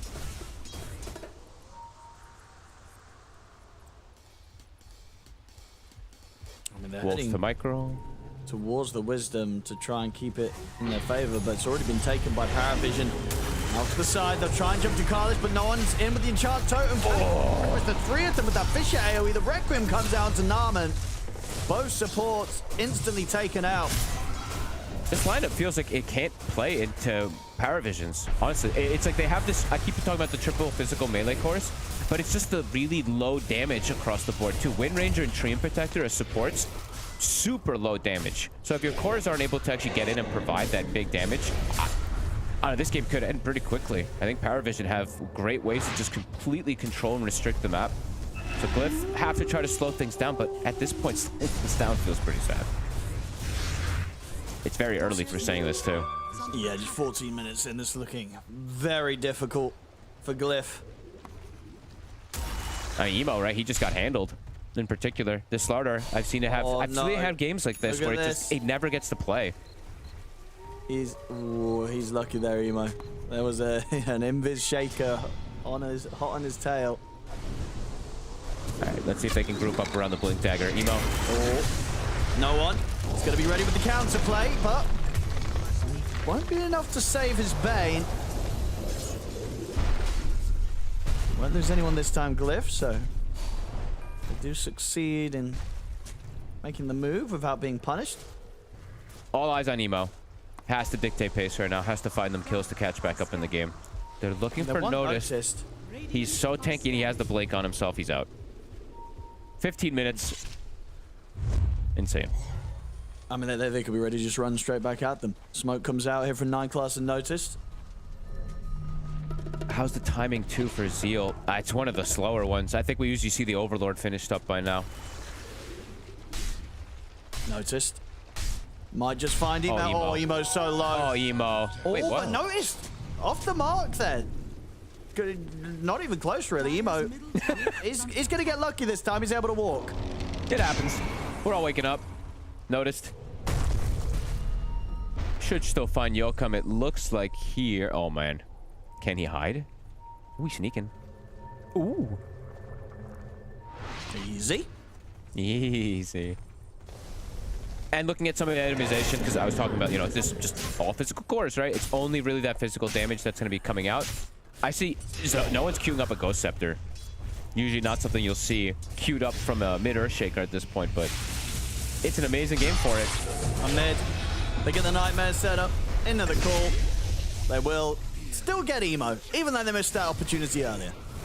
They're making it look quite easy, and overall for Glyph, they do look quite split up on the map, right? You can see they're not really playing that well amongst each other, too, because of how disastrous this early game has gone. Definitely more difficult for Glyph. More difficulties for them. I've seen a lot of games like this for them, too. It's very split up. They're going to try and smoke. See what these two can find. They do have Shapeshift ready. He doesn't have... Is this a shopping trip? I think this is a shopping trip again like yesterday, right? He's going to get the helm because he can't have access to his triangle. Yeah, it's another one of these. Oh, it's... yeah, some of these shopping trips are pretty tough. They're bringing everyone, though. They're bringing the squad. But noticed? He's Gotta get Zeal. The helm of the Overlord. He's going. Oh, no one. He's got the purchase. Oh, no one knows that they're shopping. He got it. The shopping has been successful. Uh-oh. And they, oh my goodness, they just walked It's not successful. Oh, it's not. Oh, he might have managed to get his item, but all of his friends are dead. Triple kill for Notice. That was... This happened the same yesterday, dude. Oh, the shopping trip of doom. Yeah.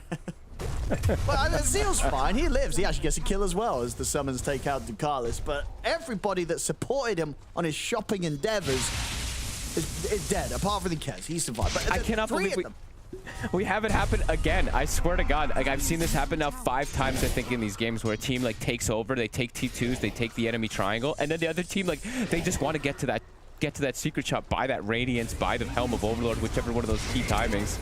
That's actually hilarious. I cannot believe that just happens again. No.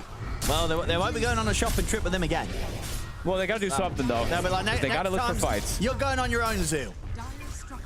Yeah, they got to look for fights right now. Emo, this is insane how poor he is. They'll go for Rush. Okay, they're going for a sneak. Is that going to be the play? They do kill it very fast. I think it is the play, actually, yeah. This is the best play for them. This is actually a good play, yeah. Because they'll probably get away with this. Yeah, I mean, it's definitely unexpected. They have the medallion, right, that was picked up from Emo's from the neutral. They have Deso, they have Corrosive Haze, they have Howl. It's going to die. There's only Ducalis around, so even if he heads over, it's not like he's going to be able to disrupt this quick enough. They're not all hitting it. On the other hand, with a haste they're not hitting it. He can. As he'll jump over. Now they know what's going on. They're trying to finish the roast. Oh, God. Oh, God. He gets the Aegis. Oh, no. Call it. They can't get anything this game, fogged. PARIVISION are bullying them. Okay. Oh, and I'll say this. If you're going to go for that play, though, you commit. There's no way you don't full commit all 5 Wait, who wasn't committing? Who Zeal didn't hit it. Like, a lot of people weren't hitting it. Oh. This game is done and dusted. Satanic. Look at the item that he can go for this game, too. Yeah, and just the fact that no one had a haste rune as well, ready to close in that little bit quicker. And, yeah, the writing on the wall at that moment when the Fisher comes in, you know that no one was just going to be able to walk up, finish the kill, and get the Aegis. That was something. Well, they're waking up. Glyph, perhaps, you know, needs a little bit of a warm up in this one too, because that was rough. I mean, PARIVISION playing pretty clean, but yeah, this is a rough situation for the boys on Glyph right now. And yeah, Satanic, I was mentioning this is like the kind of natural build-up this game. It's usually not what you want to see maybe on your Shadow Fiend sometimes, but in this game, it's all physical. The butterfly is amazing. Ducalis, he'll be the sacrifice. Yeah, just really nice pickups this game if he can get this butter, which he does have already. Moses. One's calling a Yokam. Living Armor's there though. Yokam will get away. He tries to make the jump in onto Satanic, but immediately has to run from this SF. He has butterfly, guys. Tackle him, and he is actually just dead. There's the call. Notice gets in, gets the two of them, catches Yokam, catches Zeal. Jack Boys has to just ult and run away. Notice. Balon gone to Narman. No one gets the Fisher onto the both of them. Narman's gone. Do they want to endure this? I guess they do want to endure it. This is a brutal one. We've had a few. Jackie might just die. No. He will. Oh, yeah. Okay, yeah. He's dead. Do not give notice to Axe. Do not give notice to Slarnar. Do not give notice to Viper. I add these heroes to the list, especially if you're going to pick triple physical melee cores. Yep. Yeah, there's some drafting issues, obviously some play issues as well too, but PARIVISION, this is a walk in the park. Yeah, this we're is seeing. I mean, we've had some stomps. Is this the biggest stomp me and you have seen the last few days? No, we had the 20-minute. No, Ame the level 4 with Ame, the one that we thought he was going to call GG at 8 minutes. That's true. That one was okay. So the second biggest stomp that we've seen on the last few days here, Blast Slam. Amazing item this game, as we said. So only physical damage for them. He just walks away.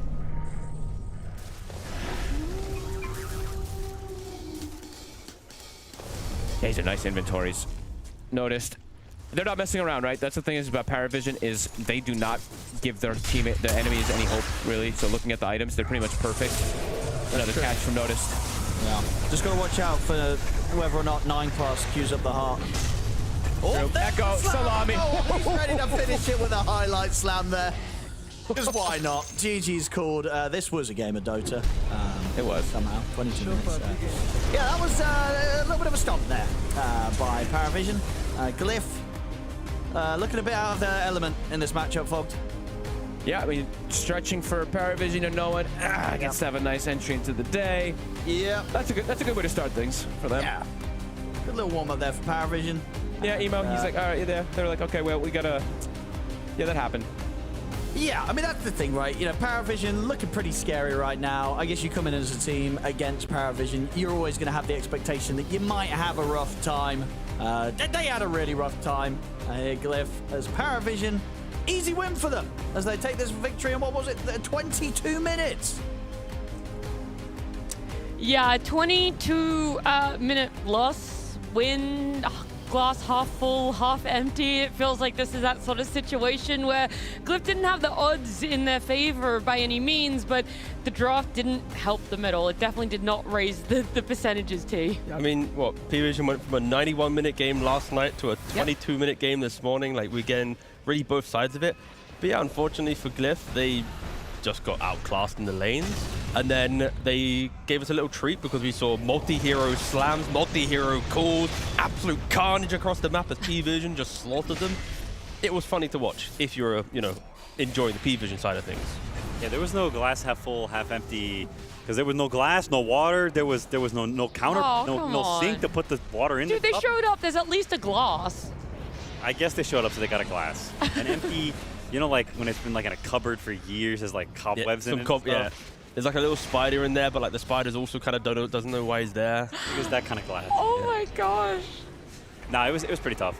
I think I also don't like. I think once the game starts and the lanes go the way they do, I don't really blame them that much. I think it's pretty much. I think even if you're made Team Spirit on Glyph or anyone else really on Dire, I think it's insanely difficult to win this game at like 10 minutes. The lanes are too bad. They tried this Lycan strategy against Shadow Fiend as a response, but it's not real. I didn't really think about this, but the minus armor on the Wolves is pretty nasty against them because so much of Lycan's laning is about the Wolves, and now they've got -2 or whatever, 3 armor, whatever it is. and you just beat the crap out of them, so we can't really play the lane at all. They got way too deck safe lane. I think Emo got outplayed mid because I think that lane should be a little more drawish, and then they got double melee top, so Axe is free farming. Woo! It's tough after that. Yeah, I mean, it's the fact that Axe gets to just skip every wave for free. Like, normally when you have Axe in the game, it's like, hey, you've got some clock or a hero that runs him down. When he grabs the wave, you have some way to, like, manipulate him. There was nothing. He was just pulling every wave, farming camps. He had, like, his neutral items at, like, minute 5. I was going to say, he was literally in their jungle at minute 5.5 minutes or something like that. And it's just like, okay, well, if he's going there unpunished, I guess you just have to try and wait it out. Yeah. Maybe. The waiting out is they have more games to play today, and they're waiting to play those ones. Also, they are playing the last series of today, so luckily this was a quick one, I guess. They are accelerating themselves to that series, but it was rough. Yeah, I think this is... I do think the day gets better for Glyph, because their next two opponents, OG and XG. Oh shoot, it gets way better. I didn't want to say way better, but it does get better. So much they better. literally went from PARIVISION, and then they're going to be going at, you know, OG and XG, who group standings, this isn't like, you know, a hot take or anything. Group standings, they are just the lowest teams. Yeah, I feel like at least for Glyph, this is kind of like a reality check for them, where as this is the only tournament, tier 1 tournament they qualified to, they've been playing online tournaments. This type of draft probably does well in the online tournaments, the qualifiers, but once you're up against teams like P-Vision, where they will try and outdraft you in every little opportunity, you can't have this many mistakes throughout a draft, like this many openings to be punished. And yeah, P-Vision just reminded them, gave them a nice little lesson to utilize against OG.CET later today. Yeah, there's levels to it, really. I think you figure that out at What level points. is this one on? This is... I mean, this is the top. fifth layer of Dante's This is like photo. the top, you know? Yeah, I don't know what this sloth or something. And I think you realize that in different points in your career. And for them, like, I mean, a lot of these players have played at LAN, so they understand there's levels to it. But as a team, I think you also have that experience where you play some, like he said, you play some random qualifiers and you're like, hey, maybe we're decent. And you play some scrims against some okay teams, like, hey, we're actually doing okay. And then you play against the real teams and you get smacked down. Like, they walked on the court and they played a 1v1 against LeBron and they got dumpstered. And now they're going to go play, like, pickup games with, like, a 12-year-old right after this. So when he said court, I was thinking tennis. I was like, oh, what tennis players are you going to talk about? And then I realized, yeah. And then he said LeBron. How many tennis players do you think you could name? I think Federer and I think that's it. I was hoping you'd go and Roger. Just use his first name instead. Roger boy. Roger boy. We're showing our age. We also are all listing people who are kind of in a different, older time. That's true too, yeah. He knows like the OGs of... Yep. That's not really the OGs. Tennis has been going on forever. Anyway, we're going to work together as a team, and we're going to play a different game. It isn't tennis that we're going to be playing. We're going to go back to our Axis game. We got a little bit more fun here because, yeah, that was a tough game to watch, obviously depending on which side of the spectrum you are there. And that's why we're going to look at our Axis. Let's reveal our X and Ys. Accidentally good at everything. Accidentally. Rage baiting. Okay. Riz. Okay. Rage baiting and Riz. Okay. And irony. I'm trying to think of how we're going to put the talent on this Axis This again. is a confusing Axis. I'm genuinely confused. Okay. So, who's our first person? I can't pick the first person. You got to pick that. Okay, well, that's fair, I guess. There we go. I don't think I'm accidentally good at everything. I don't think so either. I think I'm either intentionally very good at something or I'm passively very bad. You're a hard worker, so you are very intentionally good at things. Yeah, but passively, I think I'm bad at most things. So I think by default, you have to. I have to be. You on the are quite irony ironic, side. so you have to be on the irony side. So we'll go all pretty up, further up, a little further up. Yeah. I'm that ironic. Yeah. Alanis Morissette. I think production thinks you have Riz. Production thinks I have Riz. Oh, production. There we go. Exactly. After that show. Don't turn away. After that display. Don't turn away. Don't turn away. No, I mean. For things he's on TikTok look maxing or some shit like that. I'd say like a bit more rage baiting, like a tad. Am I a rage? I don't think I'm a rage baiter. Like in Dota, like and maybe in person, you're perfectly fine. You're. I don't think he's rage baiting though. I think he like you used to be. He amplifies reformed it though.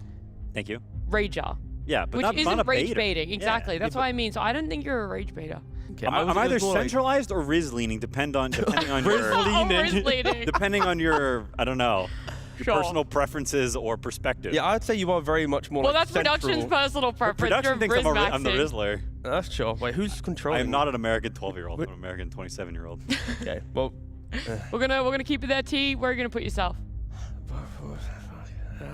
I feel like you've done a little rage baiting in your time. You've definitely done some rage baiting in your I've time. dabbled with I think that. you're like, I don't think you're a lot rage baiting. I would say a little more to the I right. would honestly say like kind of the opposite of Quinn. Like accidentally good at everything. That's chill. I don't think you're that hard on the rage baiter though. No. I'm like central rage bait. It's just because I know there's like into Alex. a little bit of accident. There's Alex and Kez on this list, and they're big rage No, baiters. So like, my shoulder's like touching the line sure. to the right side. Like Sure. like go move. Yeah. There we go, like that. That's good. Yeah. I'm Okay. fine being there. Because Alright. it's like I stumble my way through life. I commit to things, but like I'm somehow decent at things. So yeah. Okay. That makes sense. Thanks. All right. It's me. I'm the problem. It's me. Are you a rage baiter? I This don't one think so. feels too personal. I want Dude. you to give your own opinion first Dude. before I throw into. Nah, just throw the shade. Do it. All right, you're accidentally good at everything. Go down, Riz all the way to the right. Off you go. That's what I'm saying. There you Yeah, that's what I'm saying. Let's go, brother. There we go. I cannot rage bait to save my life. I am the person. I will take the rage bait. If someone That's dangles, true, actually. You even trumped like the bit. that's why I'm like, you're not a rage baiter, but No. even an element of rage bait, and I will take it literally from Come anyone. on. All right, you gotta move Nat to the right spot, all the way to the right, all the way down. Down a bit, right I'll a bit, take right the a bit, compliment. right a bit, right a bit, right a bit, right a bit, right a bit, right a bit, right a bit, right a bit. Perfect. Oh, so just where I am. Omega rage baiter. And I was just trying to hide you behind the little camera. Oh, you're trying to take me off the screen. Yeah, somewhere there's fine. All right, Riz maxing. Riz I don't maxing. Kezu, he's a rage baiter, He's definitely a rage baiter. and he enjoys it. Thing is, And he's got some Riz too, so it's a tricky spectrum for him. His rage baiting is Riz. But I'm honestly fine. I think honestly, no, up Yeah. a bit. I've seen the You had it baddie. I've perfect. seen the baddie Kezu's pulled. His bro's got Riz. I know she's watching. Shout out Manon, my You're absolute literally queen. You're doing that just for her. I am. I don't give a shit. Do it for her. I'm doing it for her. No, yeah, I feel. No. I mean, okay. Okay, I'll let you I This decide. is the think- thing. I think Kezu he has has to be more Riz central. and more rage bait than Quinn. He has to be okay. Okay, let's calm down. How about, no. How about you just copy paste Kezu and just have two Kezus? Why not break the system? Why not? Why are we locked into what the axes makes us have to do? There we go. Because that's the point of the game. Okay, then I think. What the? Okay, Persian deletes the game. No more game. No more game, too. No more game. So Yeah, that's what was your compromise, your middle ground for Kezu? I mean, okay, that's back. I think he's central because I think. Oh, they actually we're made back. two It's two of them. Kezus. There- Okay. see, we're so he's breaking on the the game. ironic side. I feel like he's also the kind of person who Yep, is there we go. intentionally good at things, not Yes. accidentally. And so to me, we got Top one. left, top right. Yeah, I think top left, top right. There you go. Okay. Done. He's a rage baiting Rizzler. Yeah. Rage baiting, ironic rage, and Rizzler. he's also very ironic. He is very ironic. Who do we have? Is Alex next? Rhea? Rhea's Alex, next? yeah. She's also a rage baiter. Yeah. Yep. She's a big time rage baiter. Honestly, I think that's perfect. You just. Yeah, Would she you go sits up in or the down? middle where like she is accidentally good at some things, but she is also very deliberate in what she's good at. Like she is an incredibly hard worker, and she's also ironic. Then I think she's like Just- far yeah, left central. Far left central, yeah. She's what? Far yeah, left. far left. That's what I put. Yeah, right there. There you go. Yeah, Yeah. I think this is good. Yeah. Yeah. Nice. Any- I'm pretty happy with this list. I think this- I think that two Kezus really puts it together. Yeah, I no, think yeah. it completes the list. It makes it perfect. That was my contribution. You just knew. Nice up to you. Now, what could you guys tell me about our second best of one? Falcons and Spirit. It's a big one. We got two big names coming up against each other. Falcons top of the group standings right now, along with Yandex. Spirit somewhat in the middle, where we're not too disappointed in their results, but maybe expecting a little bit more. Yeah, I am expecting more for them. I think you have to expect more. They've got two of the GOATs. And so I think they are Only two of the underperforming right GOATs? now. Yeah, two of the GOATs. Okay. And so I think they're underperforming right now, to be totally honest. I think these players should be doing better with the prestige and the resume they have. And I want more from them because they're awesome to watch. They're super heckin' cool. And so for me, every time I go into a Spirit game, I'm optimistic because I want to see them on that progression back to classic Spirit form because I think that's where Dota should be. All is right in the world when Collapse and Yatoro are lifting the trophy. That's just what makes sense. So that's me. I'm just rooting for them. I mean, but if they don't improve, then their path left in the group stage is potential elimination because they still need to play up against OG and XG. So I don't know, the idea that I'm just... Well, then they're potential first place. Oh yeah, that's how it works, right? 2 wins. Can you be at the top with only 4 wins, Quinn? Can you what? Obviously, maybe if everyone else goes bad. That'd be a great group stage. I mean, for Spirit, they're 2 and 4, so getting 2 wins wouldn't put them at the top, but it would be 2 and 4. Yes. That's why Holy I asked Quinn the question, because I didn't realize they were doing that bad. But the thing is, they're going up against middle of the Falcons. pack. I did say middle of the pack, but that's because there's so many. There's so many like, two-win teams. Oh, that ain't middle. That ain't middle of the pack. Okay. Anyway, look, they'll correct me for as long as they possibly can, but instead we're just going to get into the draft and see if the hope Quinn has comes to fruition for Spirit.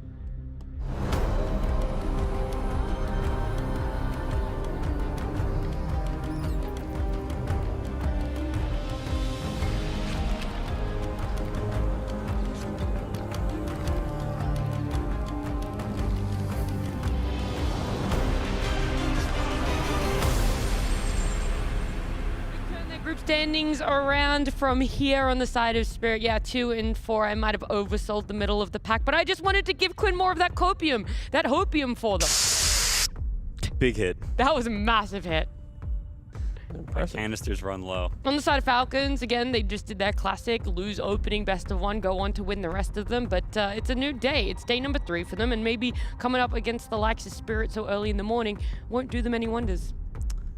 Spirit, the Doom band's weird to me. I also think the Timber band's weird. Like Falcons, obviously they like both of these heroes, and if you think historically it makes sense. But in recent history, they have, personally I think this Doom hero is very, very beatable, and they only play it off lane, so it's not like they're flexing it to carry like a Tundra or something. And Timbersaw, they've also not really been picking very much, so they're a little weird bands to me. And I'm curious to see how this Pango Steel goes, because I saw it yesterday, and it lost to the Clockwork of Kratal's Cogs.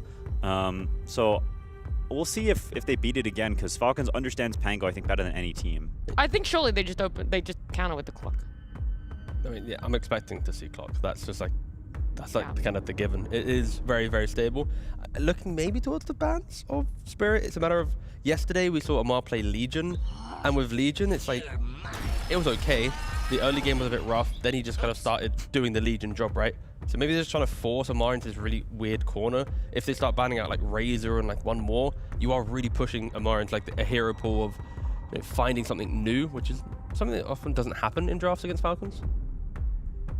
Yeah, I mean, against this Clockwork hero, I kind of want to see like a Drow Shadow Fiend type hero for Spirit, because I think having some range carry is very nice. I think historically, Clock was good against the turrets, because you hook them and you bounce them back, and then it's like they catch. But I think there's so many tools to reposition now, and also like the game has just changed a lot. And so I think having someone that Clock hooks in and he's doing all his cog shenanigans, and you just sit there and you hit, and you don't need to do this dancing game while he's throwing pins at you, or I guess he's throwing bowling balls at you. You're the pin. But anyway, you're trying to dodge all this garbage. Instead, you just stand and shoot. And I also think the Shadow Fiend hero, Fog said it in the cast, I think the Shadow Fiend hero looks kind of broken right now. And I think, especially you've got the minus armor strategy with Pangolier is also very cool. So I like it. No, it's very, very good. If you're looking towards other heroes to try and deal with Clock, I like Venomancer in the 5 position. Having just the Plague Wards to cancel Blink, because Crit Light's going for just straight into the Blink Dagger as his first item.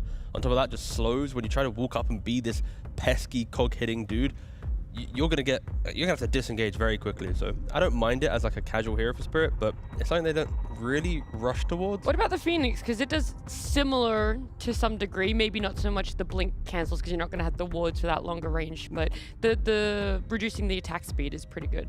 Yeah, it's nice. It fits into the archetype of we control the area, get out of here, and Clock likes to just take over areas. So is that more of a Spirit hero as well, the Phoenix? Yeah, I mean, with how they draft, any hero is technically a Spirit hero. They happily pick anything. Yep, they randomly pick Omni. Again, like if you look at the previous drafts of Spirit, like every single one just feels like it's slightly different. By the way, I did talk to Collapse. We didn't get to play it, but I asked him about the Omni, where it came from and stuff, and he said, yeah, we played a scrim against a Glyph. Zeal played it, it looked really good. I then tried it out in some pubs, and then I just asked my team if we could play it. And they did, and then they lost. And he said, but I don't think it was the Omni's fault, is all I'm saying. There it is. I mean, they had Huskar against AA. Yeah. So I think everything else in the game is kind of... I sided with him completely. I don't think it was the Omni's fault. Even Falcons won't play Huskar against AA. Is that true? I feel like there was someone in the last 6 months that played Huskar into AA. I think it might have been. No, I think it was Mouse, because Celery played yes. Huskar 5. Yeah, it might have been that. God, I think it was that. Alky boy. I mean, Doom and Timbersaw are both banned, which are two of the best heroes against Alchemist. So I can see why you just snap pick it. You want to pick a core, and a lot of the counters are banned, so it's not bad. I don't think it's amazing against Pango. I don't think it's amazing with Clock. So I don't think it's fully super pick, but it's a lot of counters are banned, so it's probably okay. I feel like with the Pango flex being in play, Falcons are respecting how strong this hero is. Of course, they are one of the Pango teams as well. So if they pick another support here, they kind of show too much potentially in their lane setups. So they needed to pick a core to progress the draft. And it's like, what, Tiny was banned out. That's normally the position where Falcons would just use Tiny to do it. You could argue Alk's generic enough of a carry to be able to do the same thing. With this Tusk, I feel like Spirit has the cape. I mean, they can do multiple things, right? They can do a double melee offlane, because Tusk is pretty good against Alk, because you can, whenever your charge is concoction, you just press snowball and dodge it, make him stun himself, so it's pretty cool. Not to mention you've got attack speed slow, and tag team's great. There's a lot of things about Tusk that are good against Alchemist. But on top of that, you could put Tusk safe lane and pick a range carry, so you could end up with something like Draw Ranger, which could be very, very poggin. Yeah. And Spirit, pretty much any combination they have, they are ready to overlap their heroes and try and take the fight to you, right? Like, if no matter what setup it is, like Hoodwink and Tusk are going to go for the Twin Gate, they're going to try and put pressure on the Alk, they're going to play for the runes. It's going to be a very active early game for Spirit, and for Falcons, they just need to respect that with kind of snaking's hero. Like, are you trying to win your lane? Are you going to follow the aggression? They do go for the Primal Beast, which will be their flex hero from off lane to mid, most likely Marine mid. For sure. I think Amar, there was a period where Amar was trying to learn how to play it, and he was playing it in pubs a bunch, and then eventually they just gave up. Yeah, it's one of those ones where it's in the Dark.CET category. The Dark.CET Sand King Primal category for Amar, it's like... Is this a Sand King? I think the Sand King's legit in it. Yeah. It's the top of the list. Of the three, it's the top of the... He's promoting it. Okay. He's gone through the trials and tribulations of having to go through all the terrible Sand King games to... He's getting closer. Okay. I think Spirit have a few options here. You can pick a hyper carry on 18 that scales well and secure more of the late game type deal. You can also put Pangolier mid and then pick a counter pick to Alchemist and say we're going to play like on more a tempo way, because Pango mid against Primal doesn't scale that well in the game, but then you counter Alk in lane and you try to play a faster game. Or you can put Pango in the off lane and try to own the Primal in lane and say, okay, we're just full sacking this Pango, we're not going to win the off lane, and we're going to play for like better mid and carry matchups and the scaling. So they've got a few different routes they can go down, I think. I'm not sure which one they will choose. If it were me, I'd pick something like Necrophos here, and you Giga Stomp the Primal in lane. It's cool against Alk. And you've got subs that help you a lot. I don't think Spirit will pick it, but they could. They could. If you could whisper in their ear, it'd just be Necrophos.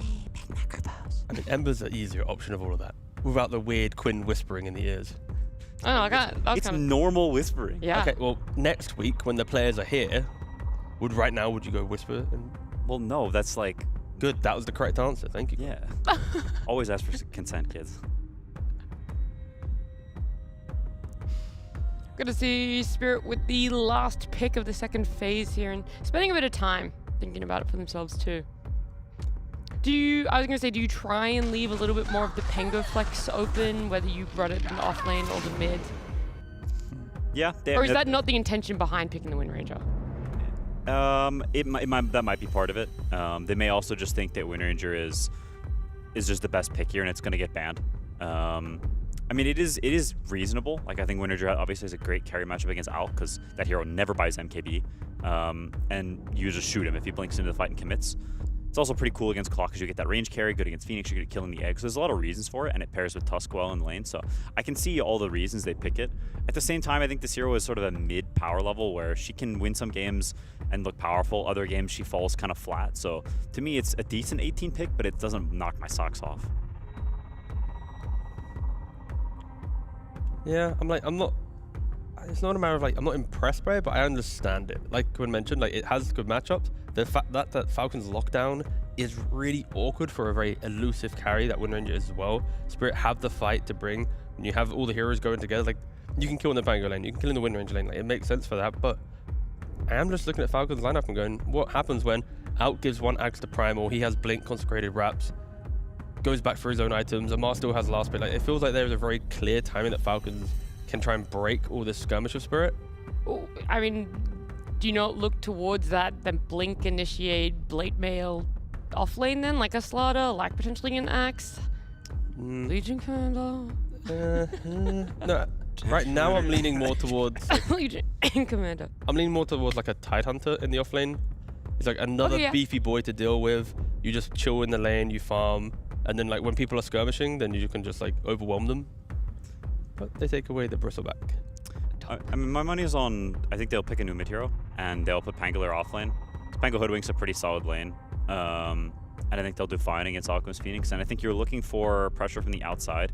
Because I think if you pick either Axe or Tide or something like this, I don't know if you'll have enough pressure in the lane that it'll be worth giving your mid Pango such a trash game as things scale. Because you are on a timer, right? At some point, Primal has Ags and BKB and he grabs your crab. And what about Tide for Falcons? Yeah, we were talking about Falcons. What you said about sorry. Spirit also stands true. I thought you were moving on to Spirit because they're going to be having zero the pick off here. lane for Spirit to be very clear. Okay. Oh, the Tidehunter. Sorry. I got DP. I mean, it does fit in the box of it's a hero that's trying to win mid against Primal and offer some pressure. I have seen very mixed results in this hero. Mallory's been trying it a lot in pubs. And I don't think it's totally bad. The Kayasha build is pretty cool, and you've got talents that make the exorcism work a little bit better. You've got 1 in 25 that makes, when you get a kill, the ghost duration last longer. And it's not just get a kill, it's when anyone dies globally. So when you press Exo, even if you're like your whole team dies, you get whatever 40 extra seconds on exorcism, so it lasts almost 100% uptime. So it's cool. I think this is a good DP game on paper, but paper is different than practice. Yeah, I mean, you're talking about Mallory having played Death Prophet. There's also that element then he's going to know what sort of heroes are good to counter. I remember one of the officials, he played it, came up against an Axe. All that Axe did was just blink, call, dunk, dead. That is how the hero works. It is how the hero works. Very simple, and it does its job. I'm just saying, in Death Prophet, you're putting a lot of stocks in it, and she's quite squishy. She's susceptible to that. I mean, Spirit's game plan is kind of built on enable the Death Prophet in the early game to then buy time, and Windranger will get her like 2-3 items and just kill Alchemist every fight. How do Falcons play anymore? Your carry can't really contribute. So that's where on Falcons it's like, okay, are they trying to deal with the Death Prophet early game problem, or are they going to let her have her timings, but then they continuously keep shutting down Windranger, gank elsewhere?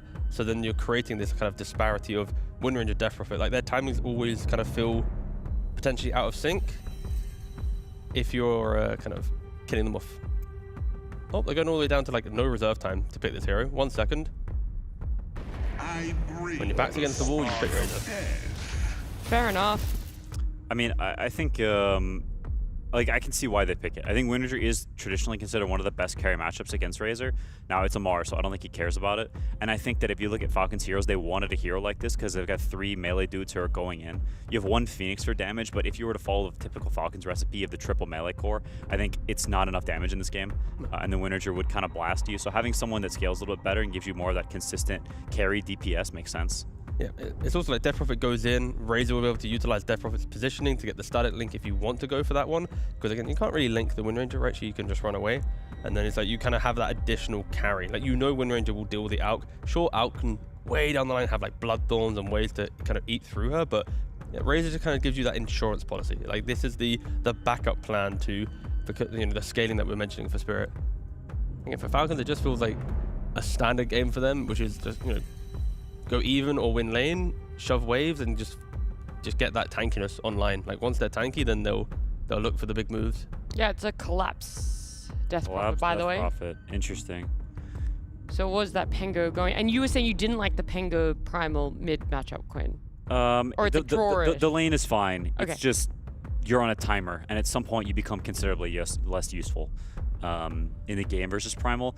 I mean, the lane swap to me is semi-irrelevant. Like it means a little bit, but it's not the end of the world. I think either way, I'd prefer Falcons. The odds that Spirit are able to snowball enough to make it matter are pretty low, and I think they get giga outscaled this game, to be honest.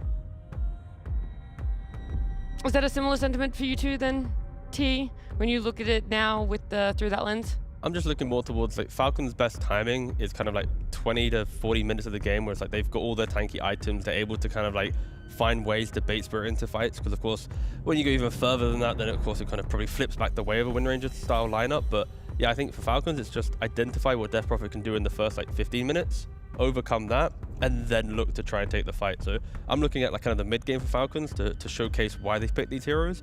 And of course, with any ALK lineup, you can sometimes run out of damage, but again, they have a decent window.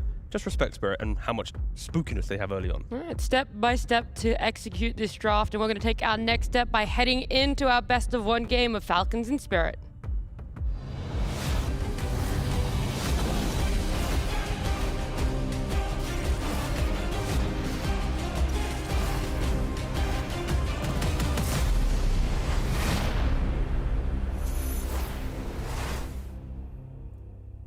Here we go, ladies and gentlemen. Just getting ready for the action as we've got a brief pause.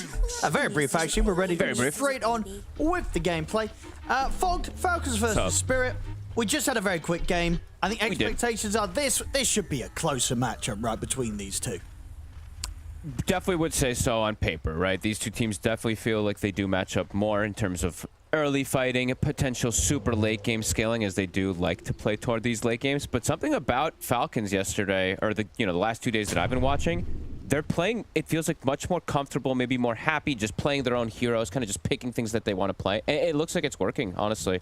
Like, I was concerned for Falcons a bit toward the tail end of Dream League because it did look like they stagnated super hard. But now it looks like they're back to their form, picking these superheroes that they play all the time, like their most played heroes. And they're bringing back the Phoenix. I was wondering where the hell this went. It was a month that they didn't play it.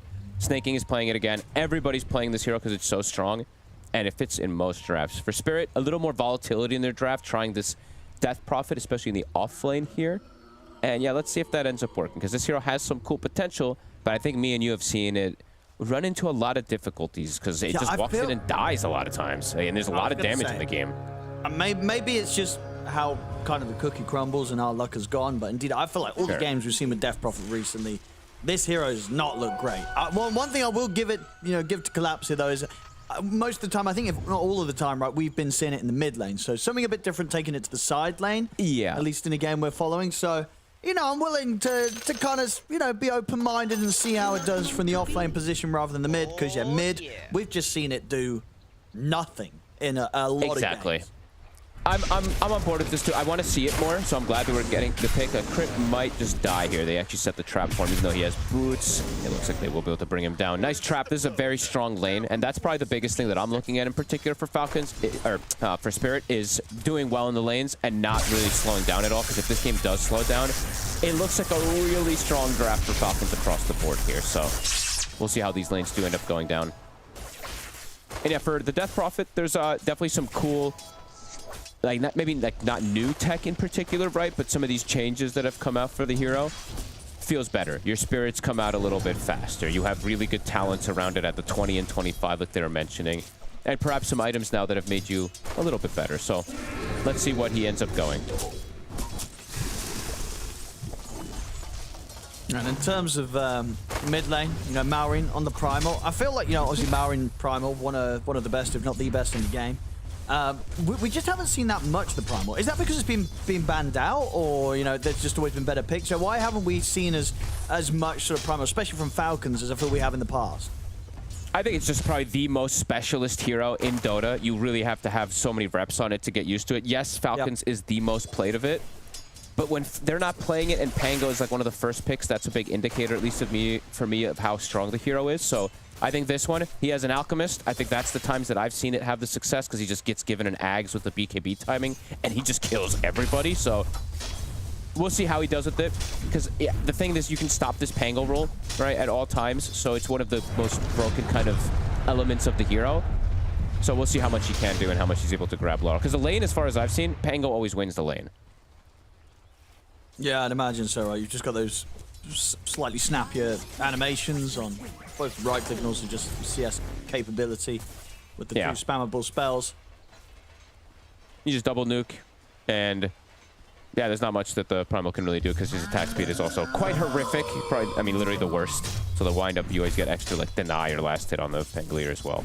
But yeah, mid game, this is probably one of the most exciting heroes to watch, let's be honest, especially when he gets gifted an Aghanims, which is going to happen this game. So for Spirit, the tempo's got to be there. They got to play fast this game, and they can't let things slow down too much, because if that Ags comes out, Maureen can absolutely run the show. And how far into the game is it going to require for sort of a Death Prophet to not worry about the Primal getting on top of them? You know, are they able to sort of fight back by the first time? We'll see. Oh, not me. Or Snake King getting an extra bit of damage there as he uses the dive on top of him. Will manage to take him down. At the same time up top, Amar taking out Rue and surviving. He's going to have tangos as well, so he'll be able to stay in the lane. So a couple of support kills coming in on both sides of the map there in favor of Falcons. But yeah, how does the sort of the Death Prophet timing fit into a game where there's a primal beast running around? I think it's a lot dependent on his support cast as well too, because he does have a saving element with the snowball. They have good control and stuns, so I think that's the thing I'm looking at, right? Is that he's gonna have like bushwhacks, a rolling thunder, snowballs, shackles, etc. to rely on and protect him. However, there is some overwhelming damage, so we'll see if he can withstand it, because there's this acid spray, the Razor, Eye of the Storm, a lot of reduction that's going to be coming in and amplifying the damage from the Primal Beast as well too. And running into Phoenix can be a bit complicated, so we'll see. We shall see how that goes. Getting great farm down here, Collapse. 23 and 7, absolutely smashing the CS here on this bottom lane. Which they have to, though, right? Like, if this lane doesn't go, if he's not dominating the lane on the Death Prophet versus an Alchemist, there's big concerns when he has a Hoodwink behind him. So far, good start for Collapse here, but needs to do this with his design of his hero.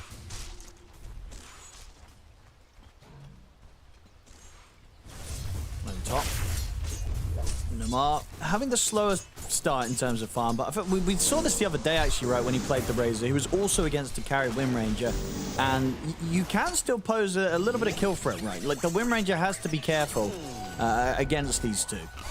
Oh, absolutely. I mean, Clockwork is broken, let's be completely honest with you. I know it started to lose a bit toward the tail end of Dream League. This hero is absolutely broken. I'm just going to continue saying it. The cogs, it just changes Dota. It changes the way that you play.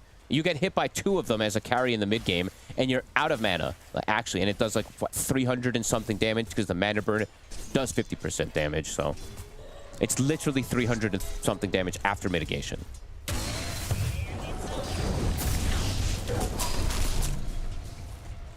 Bottom.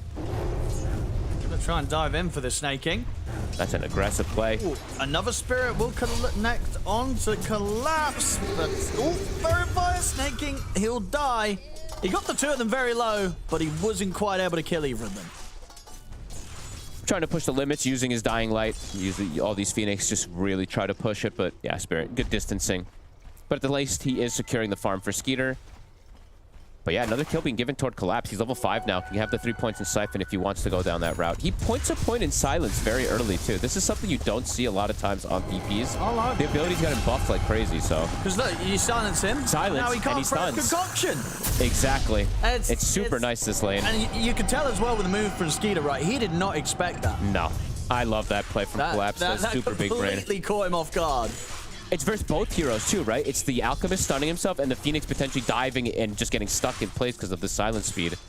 Really cool adaptation in the build. Goes for the phase boots as well.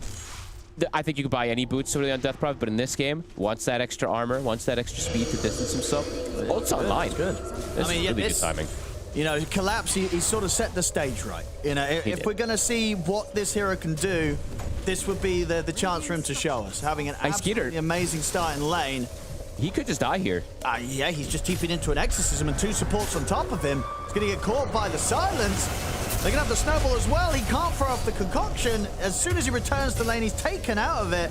Yeah, I mean, this is it. This is Death Prophet's time to shine. If this hero doesn't win this game, I don't know what game it's going to win. Top lane, though, they will be suffering for their own carry Spirit. Yatoro getting punished by the rotation from Falcons supports. But yeah, let's see what Collapse can do with this. And I'm glad we got to see, like, honestly, like, literally, as I'm looking at it, he puts the silence. I was like, oh my god, I'm about to point this out, and it happens immediately. And for the Tusk, too. They mentioned on the panel, right, the snowball. You see the concoction charging up. This, at least for Skeeter, has to be a bit careful with some of these. Top, they will get the kill. They do find Yatoro, so he does get slowed down. Amar, as you said, started a little slow, at least in the laning. Now he's 500 ahead, the Wind Ranger. Not me, very dead. Wink here as well. Not me trying to hide in the trees. Look for a neutral deny. Won't get it. Snakey gets the kill. Some of these Wind Rangers have had difficulty entering the game. Right now, Yatoro have quite a bit more difficult entry than Skeeter is right now. quite a few things to close the gap on him too, right? That's not the easiest game I can see for the Wind Ranger overall in terms of running in, focus firing targets. There's a lot of just floor damage at some point he's got to have to worry about very early. Acid sprays, rockets, cogs, Eye of the Storm, Phoenix spells. Does feel like it's not the easiest for Yatoro early on to just walk into fights.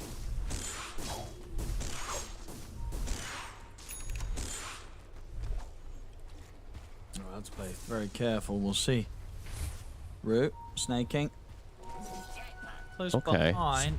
So this is, I'm going to be I'll be honest, a lot of this game I feel like is, like you said, reliant for me on how Collapse snowballs and takes over with this Death Prophet, because the rest of their draft, I do feel like I feel like Falcons has a lot of answers for it. So I'm wondering what Collapse is going to do to just kind of try to take over the map and make that space. And like you said, this feels like it's the test when a DP has that good start, how much he's going to be able to do with it. And he's queuing Kaya, so I've seen like every type of build. I've seen the Yasha Kayas that Quinn was talking about. I've seen Yules, Athoses. I've seen kind of everything, so. Top. They're getting on top of Amar. Good kill. Very good opportunity they took there. Malrine was jungling a bit there. They didn't have everything behind Amar, allowing Yatoro to actually use that focus fire. Because how aggressive is Collapse going to be with these exorcism timings? You know, he's got the exorcism back online. Do you expect to see him swing over towards the mid lane or the top lane to try and take one of those tier 1s around it? Or is he just going to be happy to continue to sit down bottom, and if any fight gets brought to him, ready to just retaliate and fight back on the bottom lane with the exorcism? That's a good question. I'm not too sure. I don't know how much he wants to really like force the issue of popping an exorcism and running mid, because this is a hero that's all about that momentum. If that momentum gets stopped even for a moment, it can be pretty bad. So I will say, like, Spirit can move him around because he's probably the strongest hero on the map, but let's see where he wants to hit, because it can be dangerous if you overextend and lose your momentum. So they're going to check setting up for mid. Yeah, see for the power runes. It's going to be a shield rune, but crit. Pick it up. I'll get the bushwhack onto him. Cogs it down. Let's push them back a little bit with the cogs. And Marin, considering if he wants to help for the fight, he does not. As the Forest Spirit will take crit out. I miss when the, I mean, this is now not in existence, obviously, but I miss when the DP would get like, you know, oh, you got to kill. The DP ult's going to be stronger. I actually like seeing the little fun spirits. Yeah, I miss them. So, okay, Kaya into Yules. I like this. I love Yules on this hero overall. I think it's like always been a thing in the past that people pick up, so maybe we'll see some adaptation from him still, but I do like it if he can eventually get it into his build. He's pivoting. He's changing things around. It is a very good Lotus game too, so we'll see what Collapse does end up on. Yeah, both are nice. They're both amazing. The Lotus is going to give him that extra bit of armor, which is going to feel pretty good against the out getting in on top of him. And it's not selfish, right? The Yules is a little selfish, I would say. It's just mostly for him. The Lotus is for everybody else, which definitely has its merits this game. You get a, you know, you reflect the static link in particular, you know, or, you know, the pulverized. There's some pretty good ones. Concoction. And the armor. Oh, he's going to be nice too, of course. 6 to 5. Things slowing down a little bit here. Just some spam on the top lane. Just trying to keep Amar at a position where they can go for an aggressive play. He does have 21, so not the easiest. But if they can keep poking him, then they can look for it. On him. Seeing the other silence effect play out, as you say. Stop snaking from being able to cancel the dive. He's going to try and out. That will work. Nothing to stop that. They can stop him diving away. Can't stop him keeping out. Right, that's when it's like, I'm going to buy Yules now on the death. Because when someone TP's out in front of you, but he'll probably... there we go. He actually queues it up. Yep. Like, I need the Yules. That's not happening to me again. I'm telling you, this happens so often. Maureen. Getting him with the pulverize. He's got a lot of backup. Oh, tries to back away. Kind of stuck. He's kind of, yeah, he's kind of trapped here by the cog. He is literally stuck. He couldn't get out of that corner. Oh, the power, he's dead. Yeah, he's gonna pay for his crimes there. Gets killed off as well. He trapped, it completely trapped him. Couldn't hit the cog away. He couldn't get out at all. You saw him sort of walk around like, uh-oh. And now dictating pace with that ult immediately toward the mid lane after some natural kills. Nice move, some Spirit connecting. Getting your Toro involved as well. Diffusal at the ready. Yeah, those cogs were Yeah, that hurt. Instant smoke, Spirit. They're playing quick. Even without that exorcism, even without Rolling Thunder. Looking to set up potentially for another play here. Falcons hemorrhaging big kills. They are stacking, though. So we do see huge monster stack. I think Maureen actually just blocked one I was of them. going to say, he did. He did, right? Stack there. Yeah. Report him. But still a decent amount to clean up. Yep. Has the blink. Also very good timing. Another kill. Able to find Snaking isolated. And Nami's actually still smoked. He shot that sharpshooter from the distance.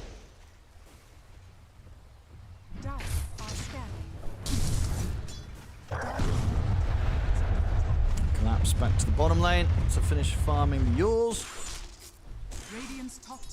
This was actually a pretty heads-up move from Spirit. They punished quite heavily, swing toward mid, take the tower, and then they scanned. They even knew that Falcons was just farming. So for Falcons, a lot of momentum for them that they were having some come out of these lanes. Very quickly shut down here. The supports on the side of Spirit on a high level can make these aggressive moves with their cores. And Rue, honestly, he's gonna have a blink pretty early. Sure, versus Primal can be a little complicated sometimes because you get the the little mini stun, but can potentially just punch the Primal if he goes for any type of grab target early, if he does get this blink early on. Well, Mar. Yeah, Mar, he's far alone. Mar up here. He is very dead. Falcons is quite... I mean, they're just hitting creeps and they're getting punished for it. Spirit on top of things here to play aggressive. They're starting to get a nice advantage, really. 14 minutes and 3K lead here for Spirit. Collapse still their top position ahead of the Alchemist in farm. We've seen this at times with the Alchemist strategies. They do struggle if you are able to dictate pace like this and play aggressively. So Skeeter, his Radiance timing is still going to be pretty good. So Spirit, right, the clock is on them to pressure. You don't want this Alchemist to sit back. You want to keep playing that pressure, but you don't want to overextend too far. Yeah, of the four of them here, Falcons, we'll see. Spirit, they do indeed not try and poke around any longer than they need to. Because for Falcons draft, right, they can fight relatively early, but for them, their timing is about the BKB Primal and the Aghanims that gets gifted in particular. The jump. It's got Maureen in with the backup. They get the catch on it, Aurora. Clockwork things. Hits him 2 cogs, loses more than half his HP. They did quickly TP over in reaction there, Spirit. Collapse does have the ghost if he wants to try and put an end to the tier 1 top. I gotta be honest on this. Feels like a pretty stressful game from Spirit. Because they do get some type of lead, right? But I feel like in every waning moment that they're not getting a lot done, Falcons is just farming so fast. Oh, now in the mid. Lar's in a lot of trouble. Maureen just catches him under the tower. Rue's TP'd in. The Supernova's going to be there, though. Rue's got to run. I mean, he's looking at the egg, but there's no way this... Oh, maybe with Yatoro. They can. It's definitely a way. Yatoro able to come in and help Rue out. Nice play. Very nice TP in there from the Wind Ranger. They'll still lose the tower mid. But Yatoro able to make sure that Rue survives. Yatoro with the Hyperstone coming in. I think if they don't get that if he doesn't have it. That 60 attack speed absolutely making the difference. Yeah. I'm gonna be honest, it still feels stressful. I want them to they have to keep so much happening on the map. It feels like here for Spirit because every waning moment does feel, I don't know, it just feels very scary because that BKB plus that Aghanims on the Primal, I've seen this just run the show and it's gonna come pretty fast. Skeeter's getting space. Oh, Rue's actually got Yatoro by his side. Rue will die, but he's just going to set up a big kill for them here as Amar. Yatoro will not be able to fight back against the two of them. It does a fair bit of damage to Yatoro. Won't quite kill him. They'll take that trade. I mean, the money goes the way of Collapse as well, so he continues to just be in an insane spot here. 4-0-3 on the offlane Death Prophet, and now maybe even going to find another as they catch Snaking. Collapse takes an extra kill. 5-0-3. The Death Prophet's looking good, but you do feel there is very much still a timer for them to turn this sort of position that they're in with this very farmed offlane Death Prophet into a win. Yeah. 100%. They need to just keep getting that pressure going, and they need to get some objectives too, and they are getting trades on side of Falcons every single time here. Collapse has Exorcism. And so for the next EXO, I'm like thinking how they want to approach it. It's like, do they want to force a Roche early? It could be the case here, but I think Falcons can fight around it too. So I just want to see, I want to see Spirit playing quite aggressively forward, but they have to be careful of not hemorrhaging these kills. Like Laurel dying here twice is quite brutal, I would say, for their draft. Because Skeeter, the timing is getting there. It's getting there quite quickly. And what does this say to you as well? The collapse, he was looking at the Yules into Lotus, but now he's like, I want the Yules straight into the BKB. Mid. Let's give it a second here. Uh-oh, Cogs.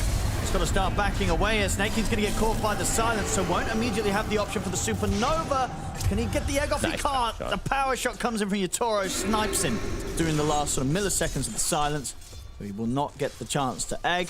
But yeah, Collapse just trying to get this BKB online as soon as he can.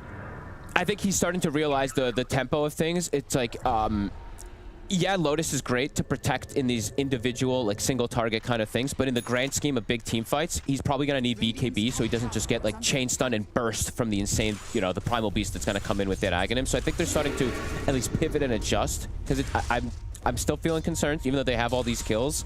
I'm just watching this Alchemist get these timings, and when this Alchemist does get these timings, this is when the heroes had the success, when he has good Ags targets to be able to give very early. So, I mean, they're smoking again, so I like this from Spirit. Oh, they go straight get caught first. For Rue. But he has managed to buy him some time with the snowball, but the rest of Spirit cannot head in and help him out. Because it's about to be heroing, right? BKB for Malrine, 500 away, and he's going to get given that Aghanims.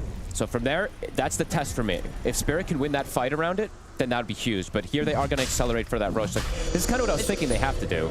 Yeah. It's a little risky, right? Because it is quite risky. And it's going to get spotted by this rocket flare. Honestly, you might just have to leave this. I don't know if you can commit for this now. Now that they know that you have to look for the fight.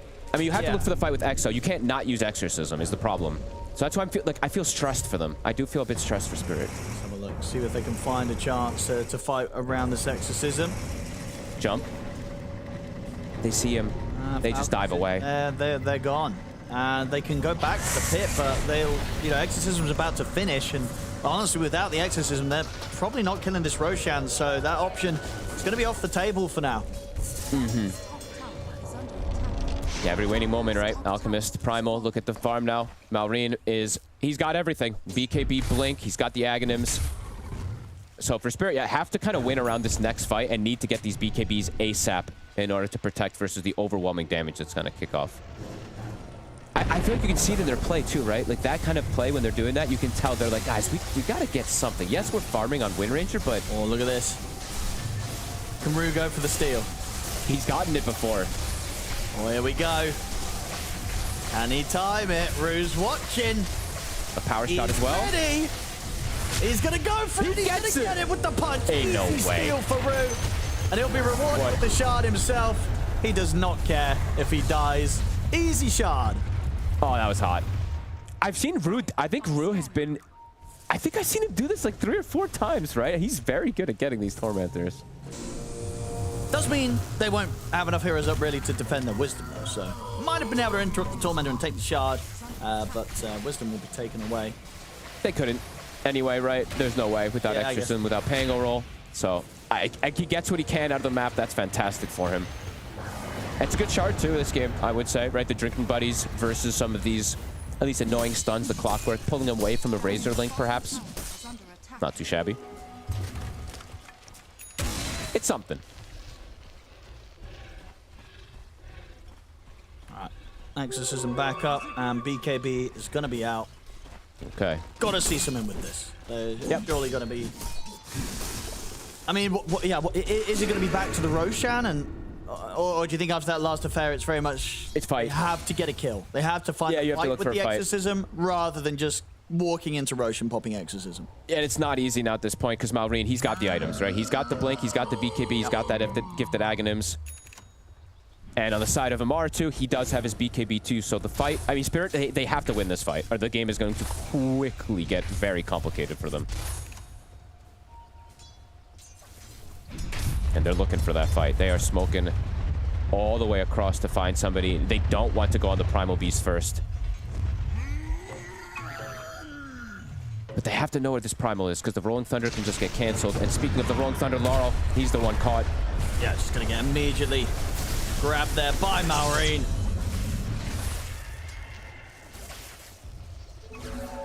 It's much easier for Falcons to look for these type of plays individually without having to commit much of anything. I feel like for Spirit, they have to commit pretty hard in these fights to look for these plays. And these, I mean, these deaths on Laurel, they're really hurting them. A couple times now. Rocket to scout. Crit might get the hook. Ooh. Close. Nice try. They're grouping up the top. I mean, is this going to be the place to pop the ghosts? I think so. I'd imagine so. But it's hard into glyph because you pop it and then they just pop glyph and then you don't have creeps. So it's tough to say. This is one of the issues that at least for me, I've had with the Death Prophet, right? Sometimes just using the Exo at its maximum potential can be quite complicated because if you mess up, honestly, if you mess up like 2 exorcisms in the mid game, it can fall off so hard. So they're gonna play it around the Roche. But Falcons, they're ready to fight around it as well too. Super strong around these BKBs. It's dying quick. They're going to look for the interrupt and they're straight in. Maureen pretty much on top of the 3 of them. Rue nearly dies. He'll get the snowball off. Rocha falling super low. Falcons going to get the steal. And they get the kill. They get the Aegis on Maureen. Falcons take it all. And Spirit, they'll lose 3 heroes as Not Me falls. The rest of the other 2 at least getting out there low. And Aurora, Maureen finds him under the tower, able to chase him down. It's looking rough, Fog. You know, it's looking over almost. Like this was kind of the inevitable that you were sort of seeing potentially play out. It's happening. And it's so sad because like it feels like you can see that writing on the wall. Like I don't know, Spirit. It's difficult because Falcons draft kind of just hits this timing very quickly, and if you're not like perfect with your movements, this is what these Alchemist Primal drafts have done a lot of times to teams. And it's not even just that, right? It's these pickoffs. I think these deaths for Laurel, a couple of these, they've accelerated the timings for the Primal so much. It's gonna be right this time. Lucky for him, it is just crit here in the lane. Because like on the numbers, even though it's like, you know, some people might be looking and they're like, it's versus an Alchemist draft, and they're ahead in gold even by a good margin, like a decent like 3K, 4K. The way that their draft functions versus Falcons is just very different. Falcons can chill back. It feels very chill.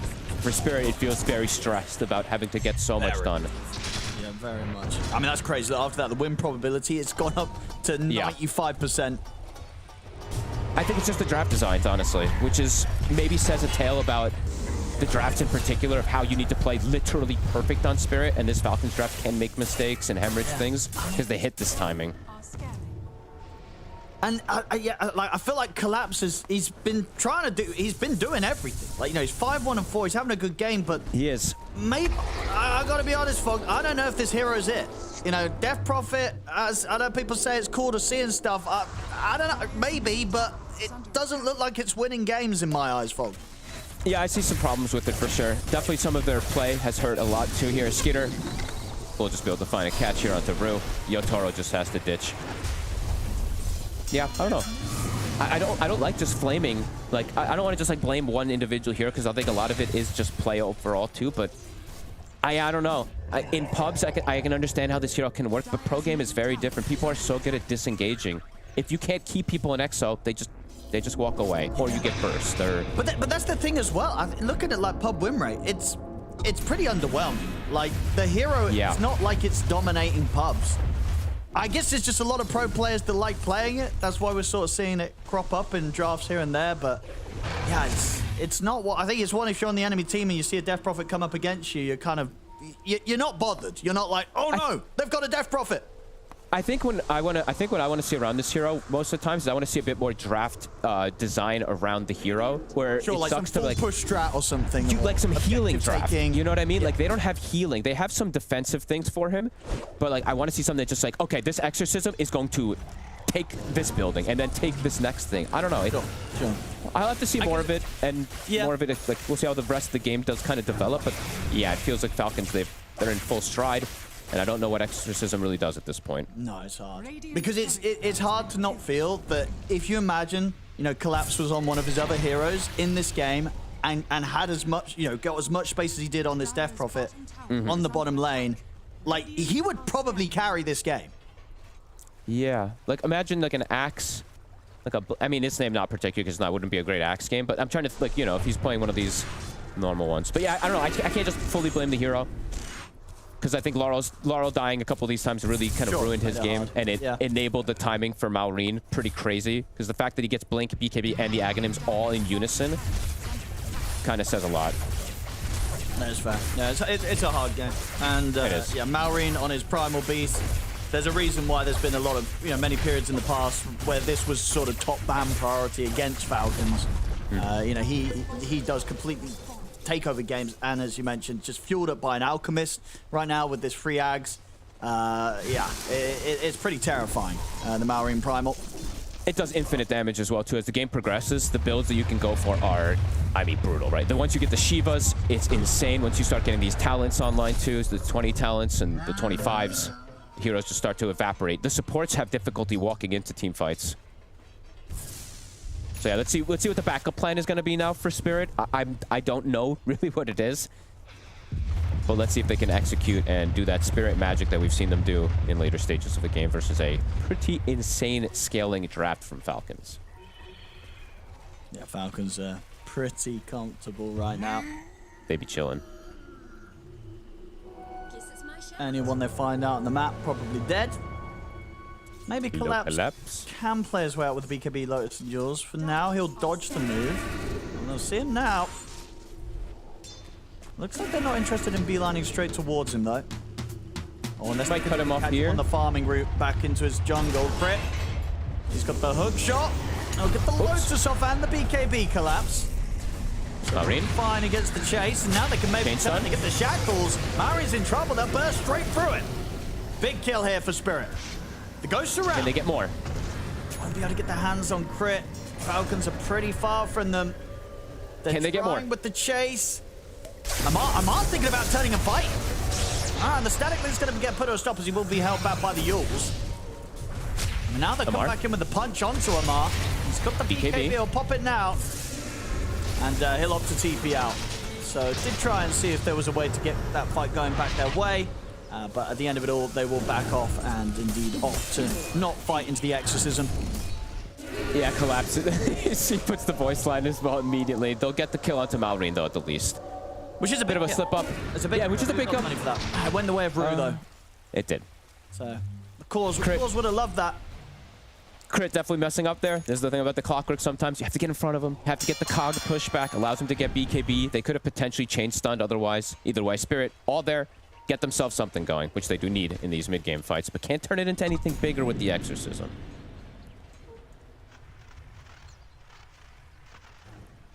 Maybe Exorcism needs to slow. I just hate. I feel bad when I watch it. They walk away. Maybe that's the plan with all these players picking the Death Prophet. You know, they're just trying to make their case for the hero getting buffed a little bit. No, I think just it really is. Players are just very good at disengaging versus it. So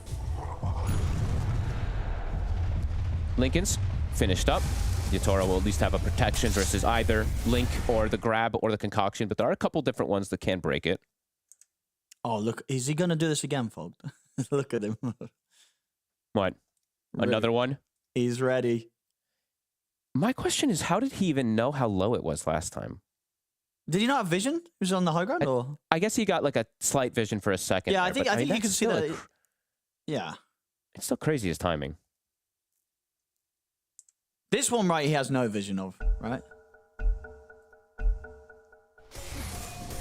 Not at right now. So he... Oh. I mean, yeah, if he gets this still, that's going to be pretty crazy. If he can He's deeping out. Oh, okay. Okay, so he's very far off from sensing that it's there. Or maybe he does, and he's like, okay, I'm not doing it this time. I don't have the vision for the jump. Big signs of life for Spirit. But let's see if they can execute in a full 5v5 fight, right? Because that was Falcons looking for a pickoff. They end up running into the entire 5-man squad. They get something going for themselves, but let's see what happens when Falcons is actually grouped up here. Skeeter actually gets it, give it to. Okay, that's shot for him. Unfortunate. Yeah, it's nice. Yeah.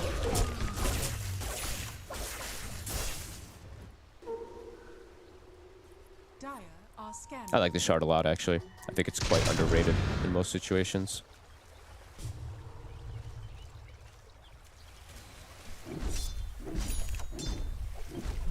Smoke's coming out for Crypt. They can look to make the smoke move, Falcons.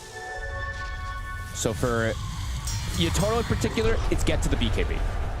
Can look for pickoffs overall. 5v5 team fight's still quite complicated for him, but if he can get to BKB, that's where he can actually fight. Crit. He's gone pretty deep for this, but he has got Amar by his side, so Spirit won't turn and fight. Seeing some other items being queued up here. Malrine, Shivas is done. He's going to go for the heart next. They buy him a gem. Laurel does have the Aghanims finished up. And he did. Oh, he went Kaya Sanj. So I've seen the Yasha Kaya on the Death Prophet. Most other shit. Okay. Here we go. Falcons. Let's see how ready Spirit's for this. Because this could play into Spirit's favor if Falcons fight into them. And then, you know, they find themselves fighting into the Exorcism. If Collapse is able to survive the initial jump and get the ult off. See how that 5v5 does go. It feels like Spirit needs to outplay pretty hard in that 5v5. I mean, is Spirit going to expect this sort of angle from Falcons? Doesn't seem like they do. Collapse does break. They're going to see Collapse. They're going to try and go straight for the Death Prophet first. He's got the Lotus to protect him, and we'll get the chance to get the BKB off. Ghosts are now out from Collapse. They'll look to Skeeter. Skeeter ends up stunning himself here, as he'll be held in the position, but Collapse, he's just getting burnt by this Sunray. He's up in the air with his Jules, trying to heal back up, but that's going to be Collapse gone. Notme's not able to take out. As he's caught. 3, 4 dead likely, with Yatoro also unable to escape. They just can't deal with the team fight here against Falcons. And it's a lot designed also with, like, of course, with how the draft functions, but it's also he can't walk in and some ult chat. Oh, what? I gotta translate. Wait up. Get the translations out, folks. I'm sure it's friendly banter. I mean, it will be friendly banter. a little bit of ult chat. We don't always get a little bit of mid-game ult chat. What we do here. I have Primal, and then he said, "Yep, not with you." I don't know if that's translating properly, but he's probably just happy that he's playing Primal. Some sort of okay, similar to sort of like the Amar banter where he just like types "I'm Razor" or something, you know. Yeah, it's like I drink your milkshake or whatever the hell these guys say because they like to play their specific heroes, these hero spammers, of course. I see. So happy to be on the Primal, and understandably so. It's again, I just feel like it's strange that I feel like we've had a lot of games where Primal's not really, it doesn't seem like it's been considered for Maori when you know why he is this good on it. Because these pros, they get stuck in their head and they refuse to pick heroes because they don't want to play them sometimes, and they just love to play other ones in certain metas. But yeah, I agree. Like, we're getting to see Shaker, Venge, Primal. I swear to God, we saw like 0 of these like not even 2 weeks ago. So I'm super happy to see switch ups. I'm super happy to see people willing to play these because they look good, and especially if Pango is popular. I want to see more Primal, even though we haven't seen the interaction of the Pulverize in this game, but it does exist. Top. Oh, Skeeter. They're going to get him once. Backup's on the way, though, to protect him on his second life. As Maurine's in, tramples over Root, and they've probably got to run here again. Off to the side. Skeeter actually gets the jump on towards Yatoro.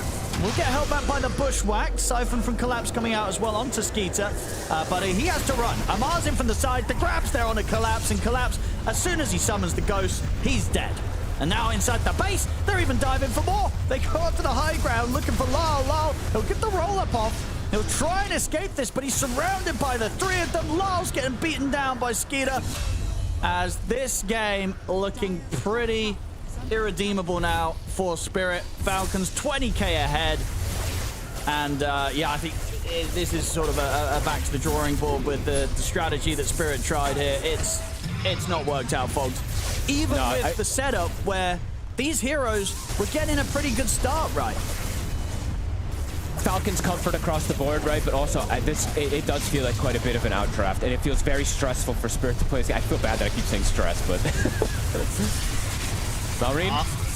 I mean, you know what Falcons are like. They're ready to start doing a bit of fountain diving. Malrine might just die. Can he get out? Ooh, he can't. If they kill Amar as well, if they kill Amar as well, then this game's back on the tape. All right, Malrine and Amar say, well, you know what, we're going to make it interesting. It might have looked like we were one fight away from winning the game, but scratch that. the game goes on. Sure, they had to use Lal's buyback on Spirit, but that's 2 massive kills that they've Spirit will never... Right, Spirit will never tap out. They'll play to the end. Even though this game is still, I mean, let's be honest, quite impossible here. They'll play to the end here, and they'll punish Falcons for making mistakes, at least. That was funny. They just both, like, walked into the same exact corner and stood there. I mean, they were definitely getting baited by each other there. They were like, you know, they were seeing each other kind of push forward for these kills, and they were like, well, if he's going, I want to do this as well. Another Lincoln's picked up, so they do have double protections, and Yatoro has gotten to that BKB. So at least for Yatoro now, he can actually enter fights. Yeah. Now he can actually walk in versus this Primal, because before he couldn't. He would just die to all the massive AoE damage that was being kicked off here. All right. Signs of life. I think pretty big signs of life. Those 2 deaths are pretty rough. We'll see down bottom. Looking for Lal. He's going to get saved by the snowball. Exorcism's out here. Lal, he'll still die there. Collapse. He's trying to fight back. We'll use the Yules here to dodge the supernova stun. Still got his BKB, but I'll be honest, it looks like this Death Prophet's not really doing any damage. They're coming. They're coming. Here they come. Ghosts are out, but nobody. They do nothing. Spooked by them. They were literally taking no damage from this exorcism. That doesn't feel great. Well, they have AC already. Sure. They have. They are under the tier 2, so the other thing is too, it's physical damage, so it has mitigated drastically under that, and Snaking also is healing. So, you know, you said that you said you could feel that it's a fake comeback. You know, we're diving fountain. Fake comeback. Yeah. And, you know, Marine and Amanyu, they're like, we can afford to do some crazy plays and die. It's fine. Let's see if they do a crazy play again, though. Kill crit. Uh-oh. All right. Marine's got the grab on him. Yatoro trying to get back up to the... Oh, actually, ND's not getting back up to base. He's like, you know what? I want to get a kill. Gets a nice shackle there on a crit and snaking. Allows him to kill off crit. See if he can get out, though. He does not have a TP. And snaking and Marine, they're hot on the chase for him. They're throwing out the rocks. And it's a bullseye hit there from Marine. Straight on the Wind Ranger. It's nowhere to run for Yatoro. Meanwhile, in the base, Amar trying to dive into the tier 4s in the fountain again. 5 seconds until Collapse is back up. 20 until Lal's up. A long time until Yatoro's back in the game. Quite a long time. Skeeter. Swift Blink. Getting insane GPM, even though, as you said, in the beginning, I killed him. It doesn't really look like it. This is one of those Alchemist games that he's able to hit all the timings. Yeah, they're cruising. They chilling. Soon to close it out, Spirit. 60 seconds.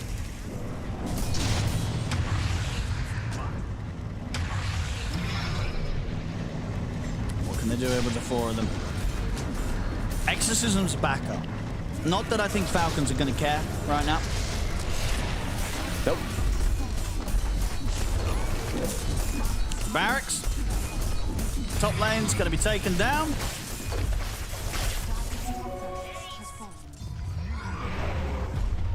May not have been overall the absolute cleanest from Falcons in this game, but still looking pretty good. Their draft design, and we've seen them just playing much more confident, I feel like, in this tournament so far here.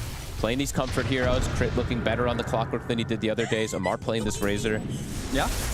And even what you were pointing out at the start, what Snaking coming in on the Phoenix, something that we know is very strong and a lot of other teams love it, and Snaking's been great on it, but just something that he hasn't actually been picking that much himself for himself recently.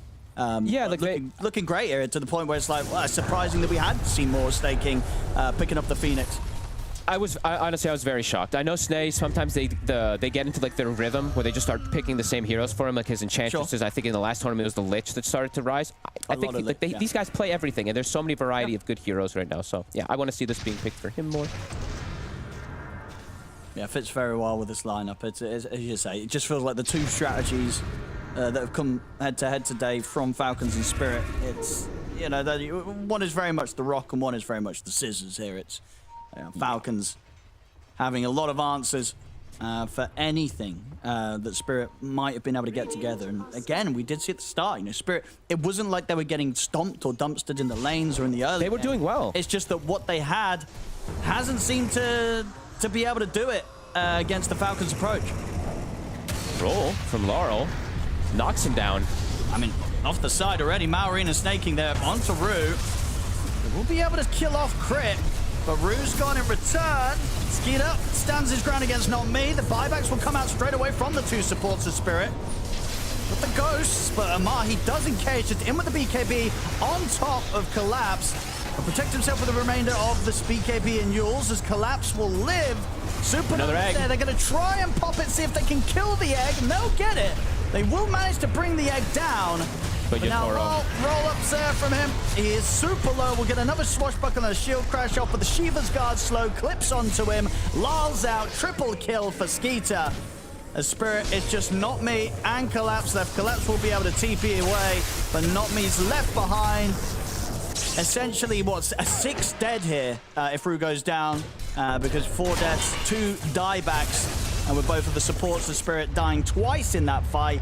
So now nobody has buyback, and it's only Collapse left, and he's not got Ghost, obviously, for a whole minute. And even if he did, almost certainly doesn't matter. Falcons onto the final set of barracks. And Spirit, I don't know if they've even got one more fight in them this game. It's probably over, Fog. Yeah, it does look pretty over. I mean, they landed connections on their spells. It's just, yeah, at this point, they're way too far behind. And their draft probably just has to... It probably just has to make like no mistakes. I don't know. Like, especially Laurels, I think those are the biggest ones that compounded for me. But I think into this Falcons draft, and that's why I was saying I feel stressed for Spirit. It felt like every move had to hit, and it had to hit hard. Much. And yeah, so perfectly with their lineup. A lot less room for sort of errors.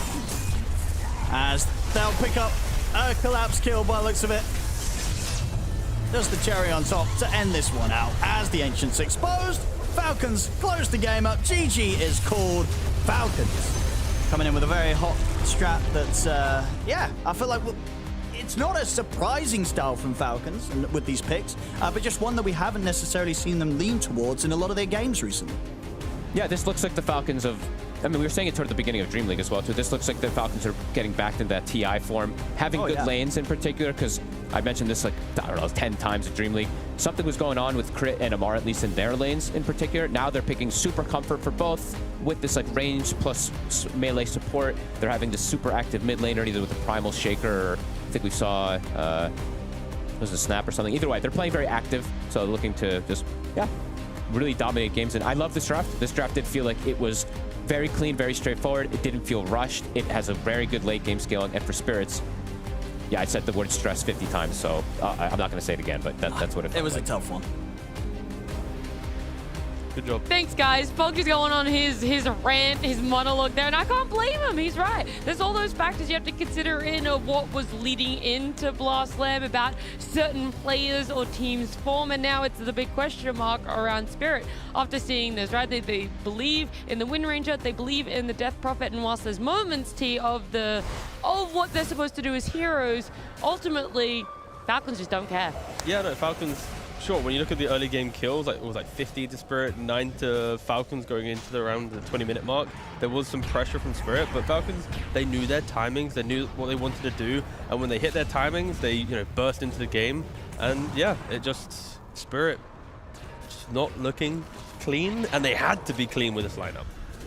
It's an unusual position for Spirit to be in too, because normally I think they're the team that has the better scaling. This was cool though, sorry. Just to jump in, that was cool. He's good.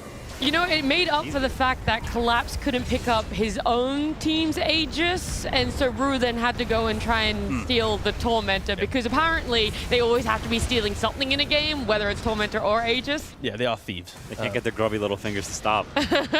Anyways, apologies when I did jump in front of you there. No, I think it's just, I think it's disappointing, because I think Spirit is clearly in a rut right now. They're not sure what their identity is in terms of drafting or gameplay.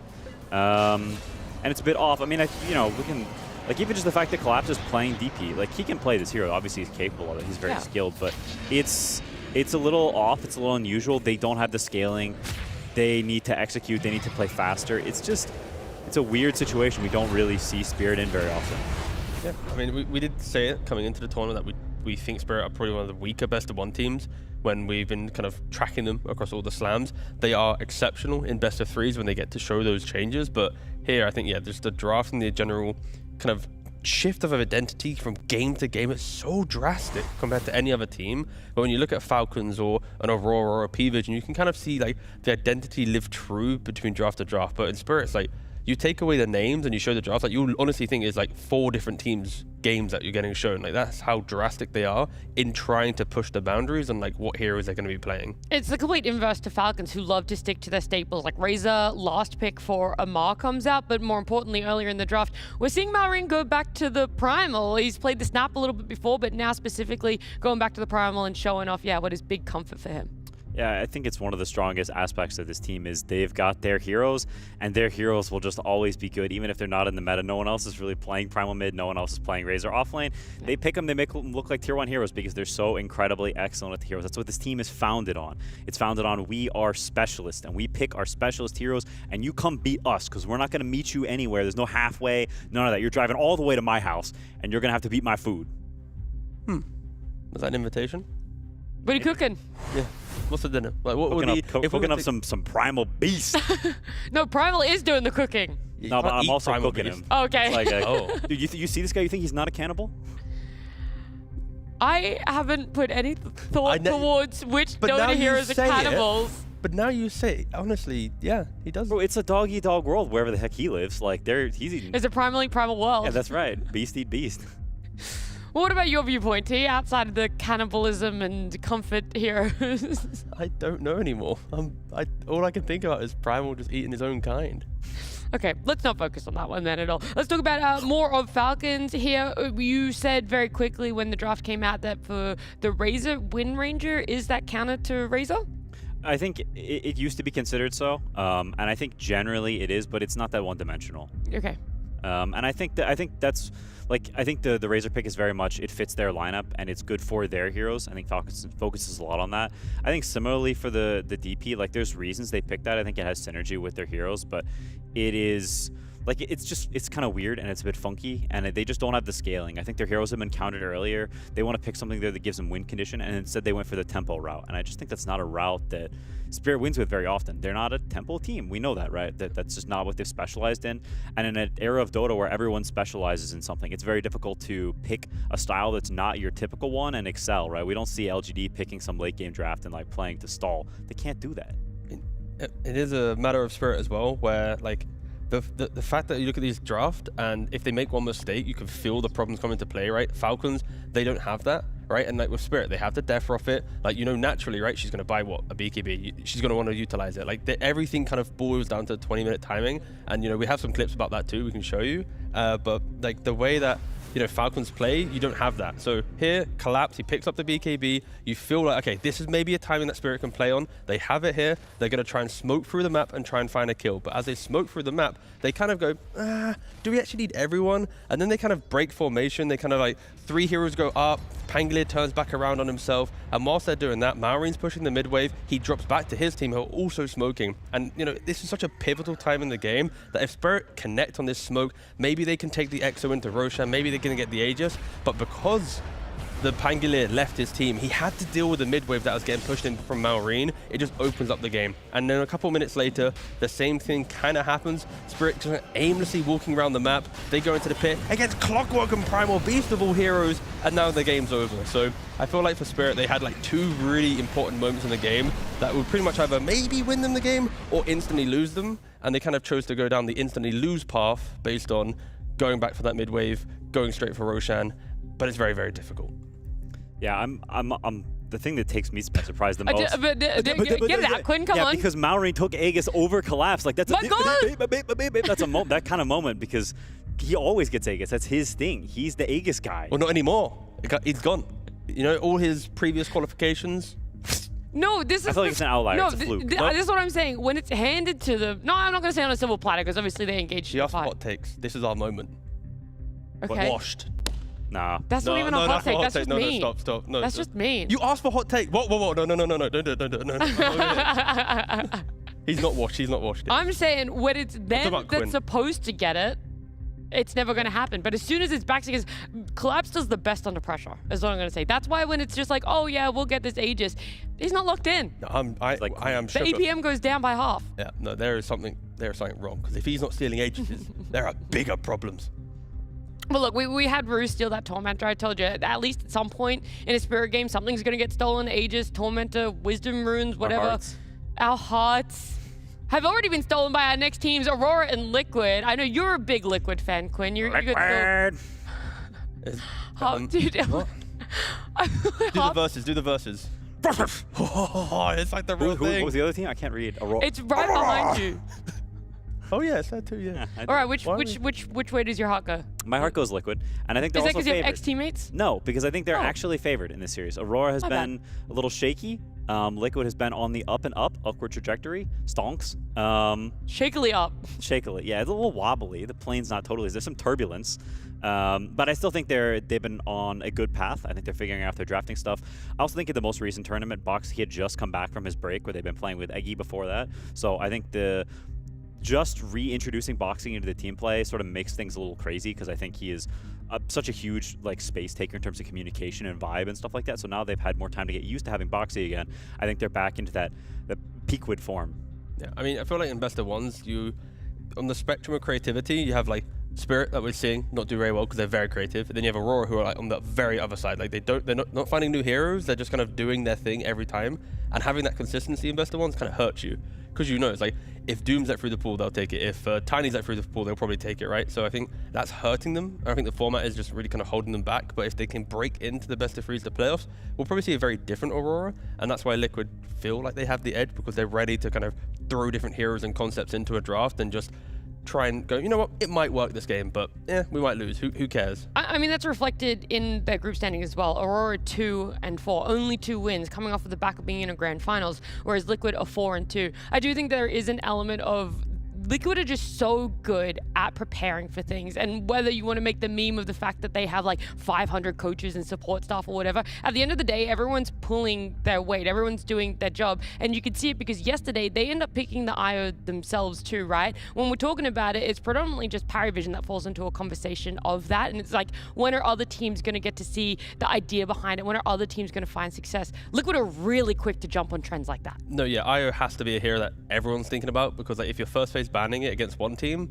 it's going to trickle through other teams very quickly. So props to Liquid to wanting to play it. I think Winter Wyvern's a great example of a slam hero maybe, where teams have been playing it and then Glyph played it. Now it's getting picked by BB as well on the B stream. And there are heroes that you need to be able to pick up and respect. And I feel like, Tofu and Boxy, they'll be the type of lads that if they respect the hero and it's getting picked, they'll probably try to play it. Yeah, they like to play some cool goober stuff. I mean, I know Tofu is he's a big time, it's interesting because you don't think of him as a classical hipster, like a Thompson or someone like this, or a 9 class, but he is a hipster deep down inside. He doesn't want to play the meta stuff. He wants to play something a little spicy, a little fruity.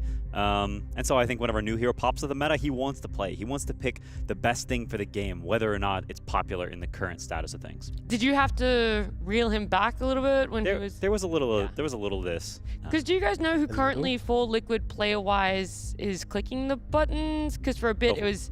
Okay, I was going to say, I remember it was Tofu, and then they wanted to get their bearings, so then it was Mickey for a bit, and then it was looking to be Nisha, and then it went back to Tofu, and things are constantly changing in Liquid, so I need the clarification. It's definitely 100% he is the button clicker. 100%.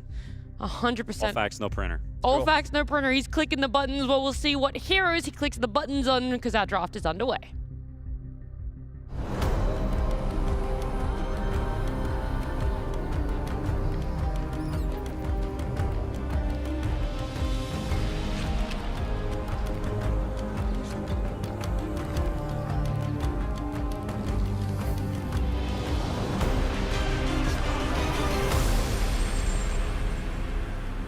Two opposite ends of the group standings right now. Aurora needing to find some form for themselves, and Liquid really thriving in these best of ones. For our draft now, we've seen a couple of bans. Kez is going to be a first phase ban for the side of Aurora along with Clock. And that makes sense. Kez, 1, is just an annoying hero, but 2, in the hands of Mickey on Liquid, it feels pretty much unbeatable. Birdman, be banned. Boy is, he's imbalanced. I think a lot of people hope he gets banned. Nerfed. I keep saying banned. Yeah. I hope Valve just ban him from the game of Dota 2. Okay, no, I mean, I do think that's kind of base to say, yo, guys, we're removing him from captain. Everybody makes mistakes. There were too many devs that added to this hero. That's why it's got 20 different spells. So we thought we'd just remove it for a year. Just 1 year.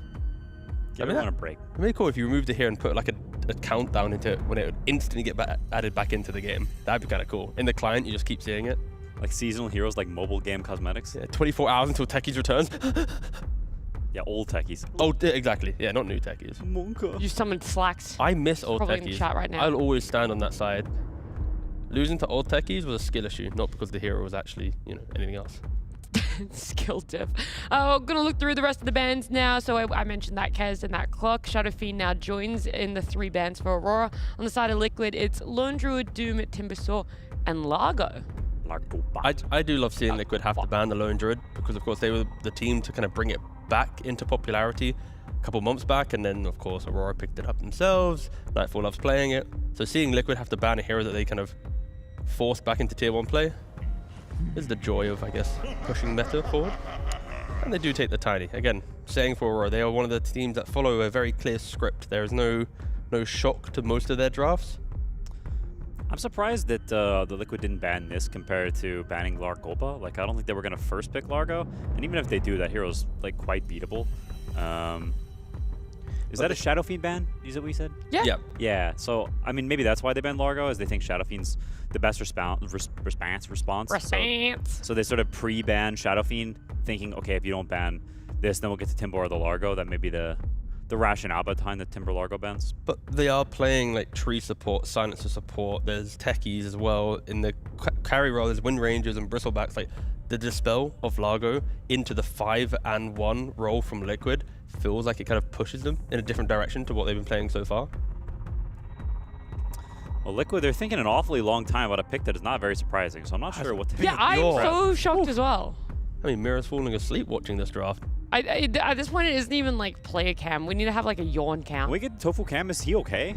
Did he fall out of his chair? Wait, Tofu? Tofu? He's right. What do you mean? He's there. Yeah, that's what I'm saying. They've been waiting for so long. I'm like, Oh. I took it way too literally. I was worried for him. Yeah, I thought you saw something on the other cams. I'm like, they're not even boot cam together. How did you see that? You see his foot just twitching like he has fun. I was like, oh no. Yeah, that took For a hoodwink? Yeah. Yeah. hell. No, you're just saying what we're all thinking. No, cool. safe with people in the back. Say what? Nothing. For the hoodwink! Thank you. Did that help? Nice. I mean, this hero's never bad. Although it does have a pretty bad win rate right now. What is it? Low. It's like below 40%. It was like below 40% last night. Do you want me to help you here, Quinn? It has a bad win rate. What is it? Low. It's just bad. Yeah, great. It just is. Oh my god. Ooh. Oh. Oh. 26%. Whoa. It is the most. That's horrendous. It's the most played at 26. That's be fair, crazy. But like when you like dive deeper into hoodwink, there's like a lot of fake A lot hoodwink of OG players. hoodwink. Yeah. No, they actually beat Tundra, who played hoodwink. I saw a lot of Tundra hoodwinks. Yeah, A lot of Tundra, a lot of OG, a lot of Xtreme. I mean, sometimes these stats are biased. Yeah. Also, I mean, when a hero is 26% first picked all the time, its win rate is going to be a little bit lower compared to maybe at the last tournament, the hero's getting picked slightly deeper in the draft, so it has better matchups. I mean, also, like, hoodwink is a hero that anyone can play, but only a few can really showcase its, like, brilliance. That's what I'm saying. Yeah. So, I'm not going to name any names, but there's like 3 very good hoodwink players. Why wouldn't you name them if you're saying something? Because I'm going to forget one. And then Name and suddenly- shame, name and shame. All right, Name so shame. there's Save, there's Yep. Ari when Tundra's playing well, so technically maybe not right now. He doesn't count now. Doesn't count right now. There's Although it might not be his fault they're Crit. losing, but There's Crit. Who else am I missing? It's 2. Oh yeah, because Ari got removed. That was the 3 originally I was thinking, but Okay. I feel like I'm missing some obvious ones. Saxa, does he count as a? He doesn't. He's a hoodwink guy. Is he like? but he's better at other things. Yeah, I feel like he's way like more notable for other heroes. I feel like I'm missing at least one. That's I why. mean, Rue's up there, but again, Spirit is in that weird. And now that Not Me joins, like they flex it a lot more. Exactly. It's like. That's a weird Yeah. weird gray zone, that one. So yeah, if I was to say 3 without forgetting anyone, it would have been Ari, Crit, and Save. Ow. I'm a bit surprised that they just blind pick Ember like this. Monkey King is in the pool, so... Oh, no, they banned it. It's not in the pool. Yep. Okay, well, Huskar is. Even though Sure. you're sort of calling Makoto's bluff, saying, I don't think you play Huskar. And they're right. He doesn't. And so I wonder if that's the kind of thing that maybe he's been practicing in pubs. Maybe it's the kind of thing that you YOLO, because obviously Ember is insanely horrendous against Huskar.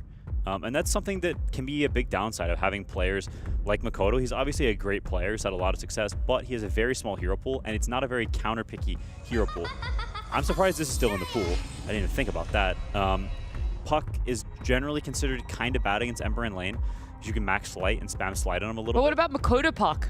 He buys Wraithband, which is good. Against Ember, you get the armor, so nice item build adaptation, and he also is pretty good at dodging the slides predictively. At the same time, though, it's it's fine. It's Makoto Puck, so it's never going to be bad. Does Ember in this game go like Vessel and Mage Slayer just to be as annoying as possible? It's probably pretty good. I think you generally want to beef up. You want to be as strong as possible early against Puck. The thing is, there's a lot of cases you need to buy BKB eventually anyway. Yeah. So it's kind of a gauging of how strong are we, because if you're ahead and you're hunting them, then you kind of want the Ags and the Shard so you can keep catching people around the map and increase your gold lead, compared to if it's a situation where there's going to be actual team fights, then you might want the BKB. And so there's sort of a timing-based item decision in this specific matchup that can actually be quite tricky. I think Niche is probably one of the best Ember players, if not the best Ember player right now, in my opinion. So I would look out for his item build to see like how he does things. Aurora also, what was it? Okay, there you go, Lion. It's okay. I don't mind it against like Ember, Pucks, whatever. Anything elusive, having the Shaman Lion potentially in your lineup is always going to be quite helpful. But you are kind of showing your draft and what it's trying to do quite quickly. There's nothing being hidden by Aurora. Like, every role is already marked on these heroes. I'm just happy to see Lion again. We didn't get to see him at all yesterday. It was the worst day ever. I'd just enjoy Liquid just going for bring back the Witch Doctor 5, find an aggressive lane, kill the Lion. You then have Maledict against Tiny, which will feel good. You might not have answers to Puck 3 or 5, but I'm expecting the potential Night Stalkers and other offlaners that maybe Ace can bring into the mix to deal with him. I mean, right now, Night Stalker looks very good into these 3 heroes. Could be an option. He's played it a couple of times at least. Pit-Boy is also pretty decent against Puck, even though you don't have like a stun or something like this. Once phase shift is over, Pit into re-Pit into Pit again is pretty good, and it's a classic counter to Tiny. Yeah, they've gone for the, rather than trying to go into Aurora and kill them, it's more like, please, you have 3 initiating heroes that want to find kills, but try and fight into Fade Bolt damage reduction, fight into a Pipe, fight into an Ember with a Flame Guard that can jump back, fight into a Hoodwink that can maybe scurry by a tree line and disengage after. It's like everything on Liquid invites the aggression to outplay you, and then for Aurora, it's like, we have to find you, we have to kill you. So picking up the Dawnbreaker does make sense. They want to amplify the initiation to jump in, maybe have down the line like the AC of a Dawnbreaker, try and kill off the heroes. But it very much is like Aurora's lineup is all offense, and Liquid, they can just play a defensive, like, push out the waves, invite the aggression style game. It'll be interesting, these 2 drafts go against each other. I mean, I think last pick for Liquid, Aurora's heroes are not that difficult to kill for, like, because none of them are that mobile outside of Puck, obviously, but you have quite a bit of lockdown and you have a decent amount of damage from Liquid too. And so I think their last pick is somewhat, like, it can be a lot of things. It can be a turret type hero. It can be like something like a Luna that is a classical counter to Dawnbreaker because you beam him whenever he's Starbreakering. Or it can also be something that's more like Chad, you just get in there, because I don't think you need something that's ultra high damage. I think in some ways you want to play a little bit of a faster game. You have Underlord who's going to be farming, you've got Ember who's quite aggressive, and so you may want to match that and keep the tempo going. Not let Puck get to his free timings, or even Tiny. People consider him to be somewhat of a space maker, but that hero is really AFK until he gets to Echo Shadowblade, which is quite a bit of gold. Yeah, and then whilst also thinking of carries, Aurora with their 5 position, they can be very aggressive. They still have access to potentially the Enchantress or a Venomancer to both play the lane, take the Twin Gate, and try and go into the Dawnbreaker Lion lane. That's such a kill lane that any 5 that has a bit more damage, you need to be mindful that your carry from Liquid can't just be like a hard carry. Like, you have to be able to take some early engagements as well.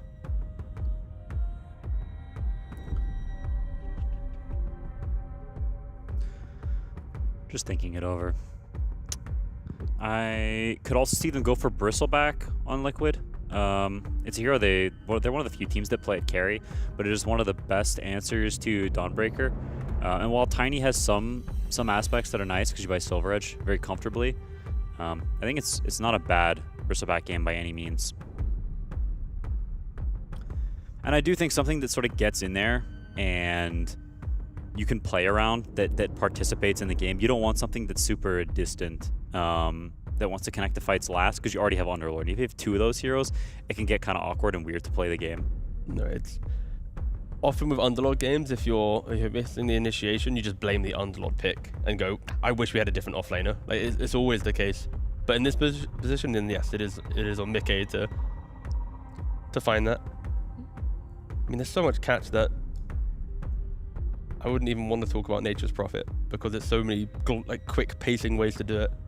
But because you have Underlord there, maybe Liquid just go, we just want it anyways. But I mean, they're going to get to see what Aurora picks up for themselves, and I know that it's looking to potentially be another support that they pick up. Look good Eggy is. I think this even amplifies Liquid wanting to play a little quicker. Because Warlock is a very slow hero, especially with no Grimoire anymore. So you're very vulnerable to getting attacked. I like the Bristleback even more now. Also, you buy Lotus to just get rid of stuff. Like Warlock with the changes, you are pretty much, I will make my carry hit creeps, but I will not provide impact from like minute 7. I need to then have impact around minute 10 when you normally hit 6 on like a position 5. Because before, it's like you're part of like 2-3 kills, you get Grimoire, you take Tower, you get Wisdom, you do everything for pretty much for free, just for being in the game. So you are playing very much more like a farm and help Nightfall style game. Yeah, I'm surprised they still picked this hero, to be totally honest. I mean, you're playing against a lane that's doesn't particularly want to pull waves. Dragonite. That is another classic counter to Dawnbreaker. Because same thing. I think anytime you see Dawnbreaker, you want something that cancels the Starbreaker, because that's a big portion of his laning ability. So you kind of just stun him in the lane. It's not something we see super often, but it's better against Puck than Bristleback is, because you've obviously got a stun. So I think this is pretty decent. Yeah, at least you. I mean, it depends on what type of carry he wants to be, because you can go Blink Dagger or you go Silver Edge on the carry options, but this is the type of game that maybe just going for the Blink Dagger, being a bit more aggressive, sync up with the timings of Nisha to join the fight. But yeah, no, I really like the idea of what DK brings based on what Quinn was mentioning. Like, Dawnbreaker is a very kill-hungry offlaner, and some of the squishier range carries or whatever, like you can just feed a couple deaths away, can get quite awkward. But DK, like, you should be able to hold your ground. And for Liquid, their entire draft is just about getting your items, invite the aggression, and just outplay through tankiness. I lean Liquid here. I think Aurora's a bit low on damage. Their heroes are a bit slow, and there's room for punishment there from Liquid. Now, if the game drags out, then you've got Makoto Puck, and then all bets are off, because Bro's Lee Sin Gaib on the hero. But I think, barring mistakes from Liquid, I think I would prefer them, and I think they're also very comfortable playing this, because there's a lot of... They want to make early moves. They want to abuse a slow draft, and I think it's kind of the wrong approach from Aurora, picking slower heroes that need more timings against Liquid. I think you need to be able to fight back against this team or shut them down in lanes. I think that's when they struggle the most, is whenever they're behind, and then I think they tend to crumble. So I think Liquid's very happy with this. But that is difficult, right? Because like with the rune fights, like Warlock and the Lion versus a Rubik and a Hoodwink, like you're just leaning naturally towards Liquid, like being able to kill on the rune, being able to just stand there and even scare away your opponent from the rune. So if you're looking for Puck to have a good game, you look towards the supports, and that also is leaning Liquid a bit. Yeah, I also look like, you know, once you break down laning phases, who's going to run around together? Like, where is Aurora's strength in that? Lion and what, a Puck, and you're hoping Dawn wants to join you later? It's just a bit of a wonky middle ground there. And so Quinn is full leaning Liquid, and T, you're mostly leaning I'm mostly leaning Liquid. I respect that Aurora has an abundance of team fight, but that doesn't always win your games. There's many other things that you got to take into account. It doesn't, but hopefully it does make for a good game to watch, as we're going to get into it. See our best of one between Aurora and Liquid.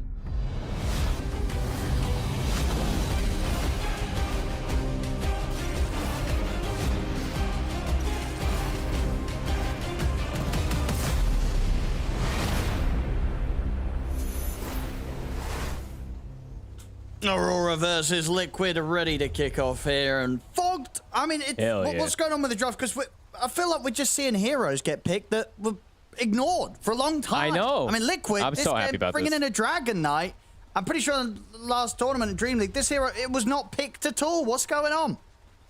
Well, I think they touched on it in the panel already, right? They wanted Mickey to play a nice tempo setting hero that also just has a lockdown versus Dawnbreaker and versus Puck, a traditional old school counter, right? You get in the face of the Puck, you stun him, if he gets hit by one stun, usually ends up dying in a lot of these games. Mikoto has shown to be one of the best pucks, but even versus Dragon Knights and Embers and Rubis, there's quite a bit of disables that he has to play around, so we'll see if he can.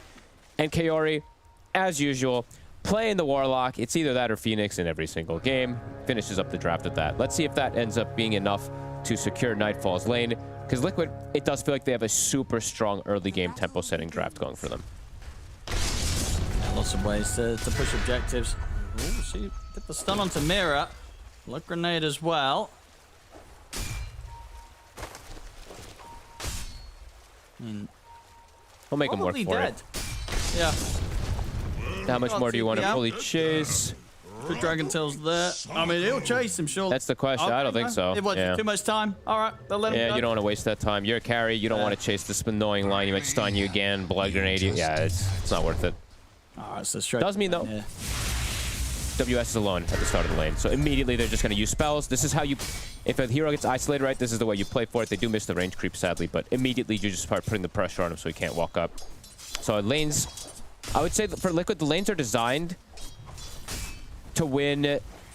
I mean, kind of all three in an aggressive manner. Bottom, Aurora, they can withstand. That's the power of this Warlock in particular. And Mikoto, these pucks, I feel like they've done better now versus the Ember, since it's not the slight spam anymore. They play on the Flame Guard. But yeah, it does feel like Liquid have very good designs to be able to kill heroes in their lanes. It's cool, though. Interesting that they did Tofu playing the Rubik and Boxy playing the Hoodwink.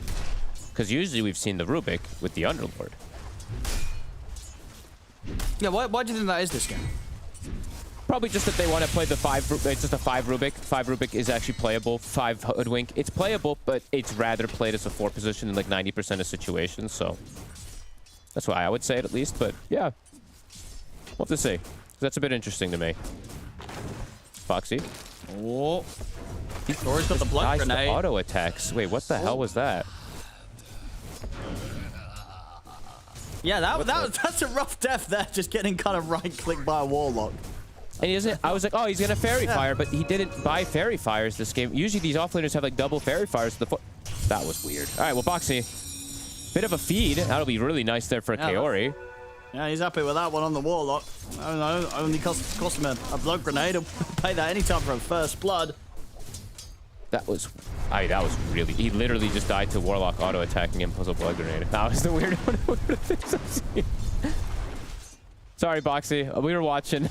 We were watching, yeah. Maybe just woke up, you know. First game of the day, right, for Liquid. Yeah. I think. That Warlock is pretty hard sometimes. Another one, but I think it's their first one today. Yep.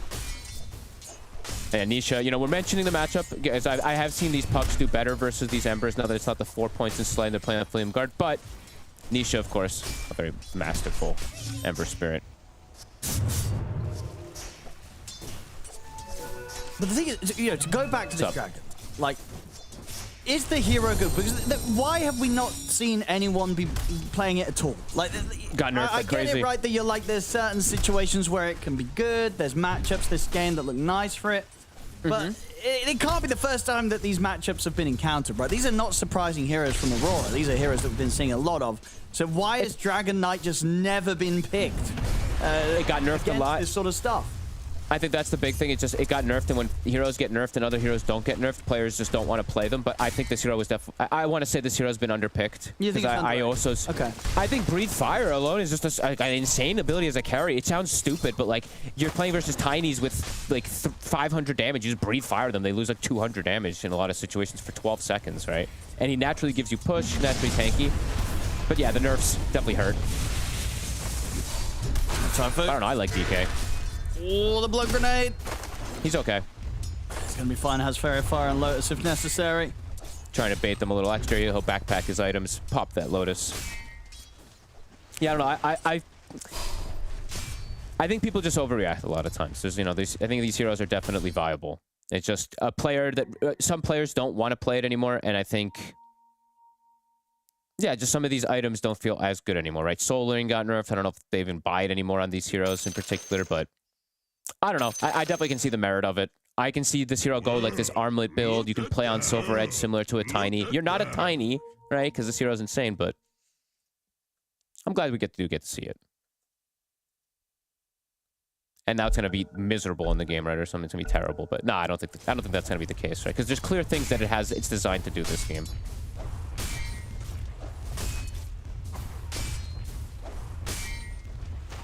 Bottom.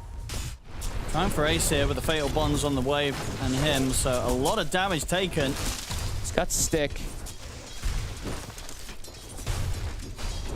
Should be all right. He'll be right, yeah. Still has a couple of tangos, has that ring of health, so we'll slowly be healing back up in this lane. He's gonna get zoned off of the creep wave here though for some time, so he's gonna have to get some extra regen. We'll keep popping through those tangos, but Nightfall's gonna be pretty happy with this lane. Keep getting healed from Kaori.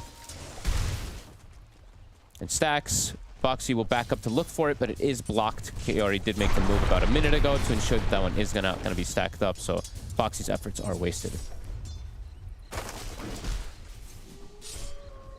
And do you see sort of either of the supports on each side able to make a twin gate play early? Probably easier for Liquid. Warlock doesn't really move. Either one of the supports on Liquid can make rotations, and overall for contesting, I would say the 6-minute rune is more so what we'll see. Liquid's a little bit better around playing around that 6-minute. With the Ember Spirit, with the double supports, but Aurora's going to bring the squad. They're going to probably bring all 3 anyway.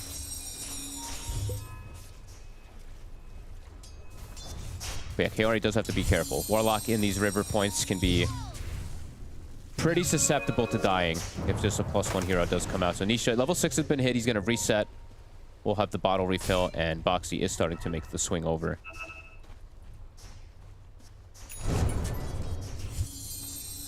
Yeah, Kaori's got to be careful. Yeah, Tofu's coming across as well, so all supports here trying to help their mids out. Spawns top. Mira will be able to take that one away, or at least hang on to it from Makoto here. Preventing Tofu from killing it. Nisha.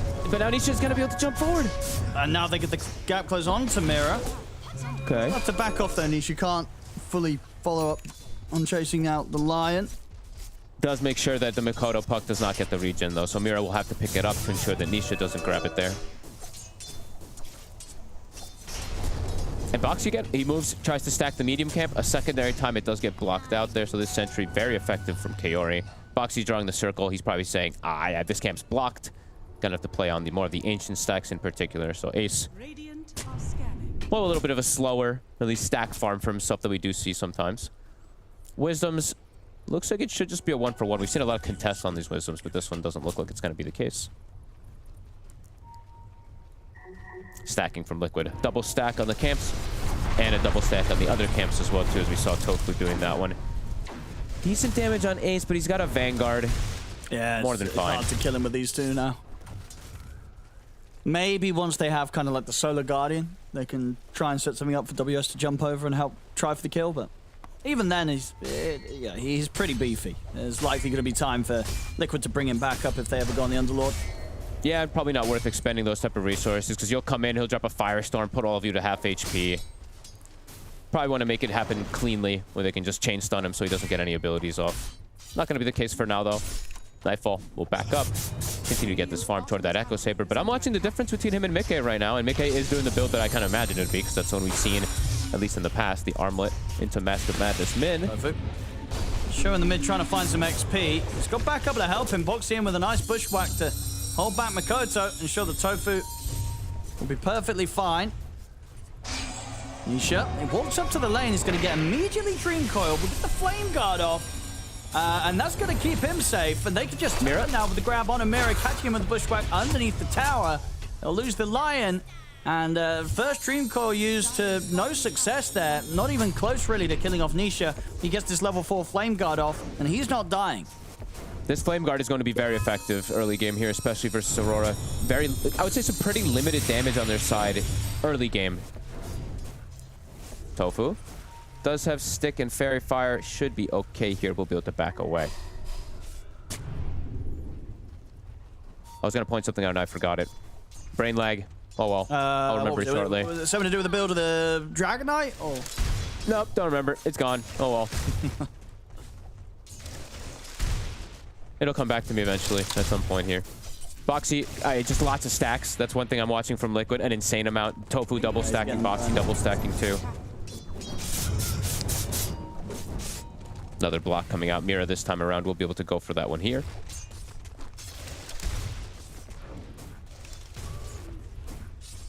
Maybe trying to force something on the bottom lane. Mira. Put the setup on a Boxy. Nightfall and Corey close in. He's fine for now. Never mind. Alive. The Solar Guardian will come through. The Fatal Bonds will indeed be enough to bring Boxy down. Nightfall. They do have a lift for him if they can hang on to it and close with anybody else, but not going to be the case. I remembered what I was going to say. It was something completely irrelevant about some bushwhack. So WS going on Ace now here, but Ace with his Vanguard.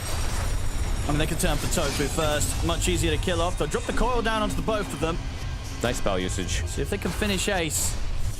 Down to the Shadow Word. They're really trying to bring this Underlord down, but now Nisha's here. Turned up. The Hammer's back there, so they can drag themselves in to take Ace out. But they poke him. Quite a bit, but they do get the kill.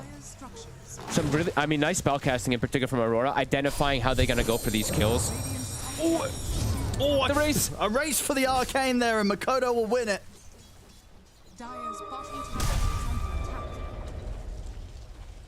Okay. So yeah, good spell casting from Aurora. They're not wasting spells on the Underlord, right? They immediately threw it onto the Rubik, and then when they isolate the Underlord, they commit everything afterwards. And Nisha, the Flame Guard this game, right now is pretty... they can burn it pretty easy, as we saw there. Just the spell spam that they do have, they were able to bring it down when they connect everything onto him there. Good aggression coming in from Aurora. Around this bottom side, punishing some of these moves.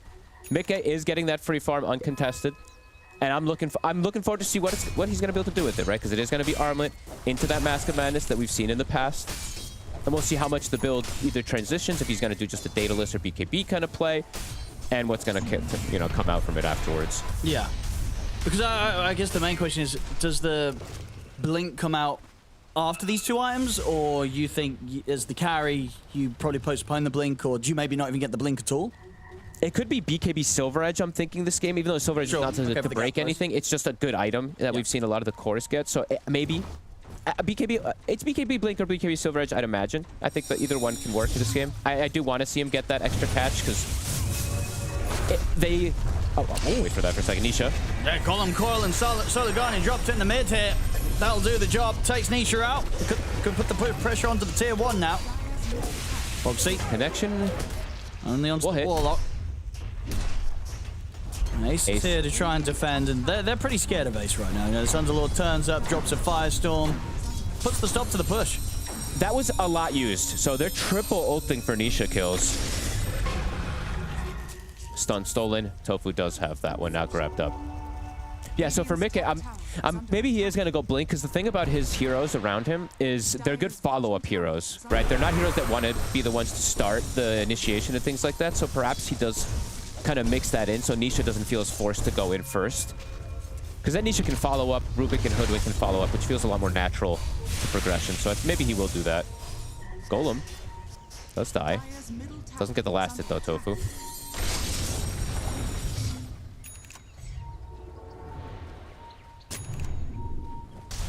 Boxy and Tofu looking for an aggressive play here. They have the stolen stun on Tofu.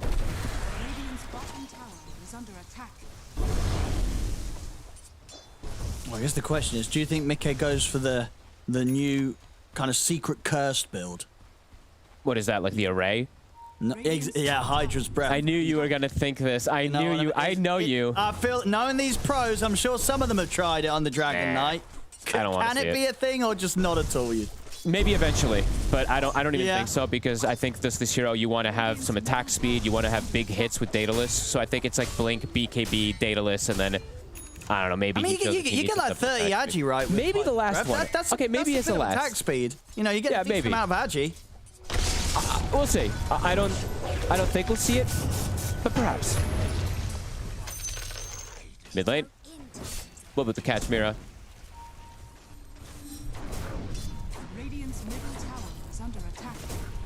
Yeah, we'll have to see. This is definitely it's up to Mikke. I want to see him do some fun stuff with it though, but not too fun.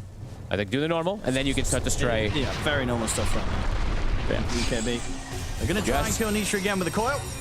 Oh, he's caught. Solar Guardian cancelled. But I think they've got him without the Dawn break. He's so close, and no, they don't have him without the Dawn. He's able to jump out, Nisha, and actually gets a rune pickup as well. Grabs an amplified damage rune. He might go back in too here. Tofu does have a healing lotus to reset. He's going to have to stand up on a Kaori. Nightfall should get the chance to run, but Kaori trapped by the bushwhack. And with Mickey here, they can look to push on for the tier 1 tower mid. And Boxy making up for his level 1 mistake, dying to the Warlock. He's starting to let some nice bushwhacks. Needed to wake up a little bit perhaps here. Has the Arcane Boots finished up at a very good timing. Rallying around Mickey here. And Nisha surviving the Solar Guardian, right? They got the catch on the Dawn, literally split second. He got like a quarter second of Solar Guardian off, if even that. Radiant's bottom tower is under attack. Radiant are scanning. Both teams having the global offlaners, so we definitely will have to factor that one in constantly here. I'm just starting to see, though, just a little bit more momentum in favor of Liquid. With what they're able to do around this Dragon Knight. I mean, this...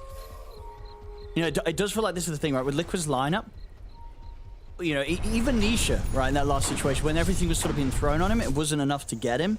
And then, you know, that's the Ember Spirit. You consider, like, the Underlord and the Dragon Knight, these heroes are going to be even tankier. Yeah. So trying to kill Mickey or Ace, it's going to take a lot. You know, when Aurora goes for these moves, they kind of have to bring everything.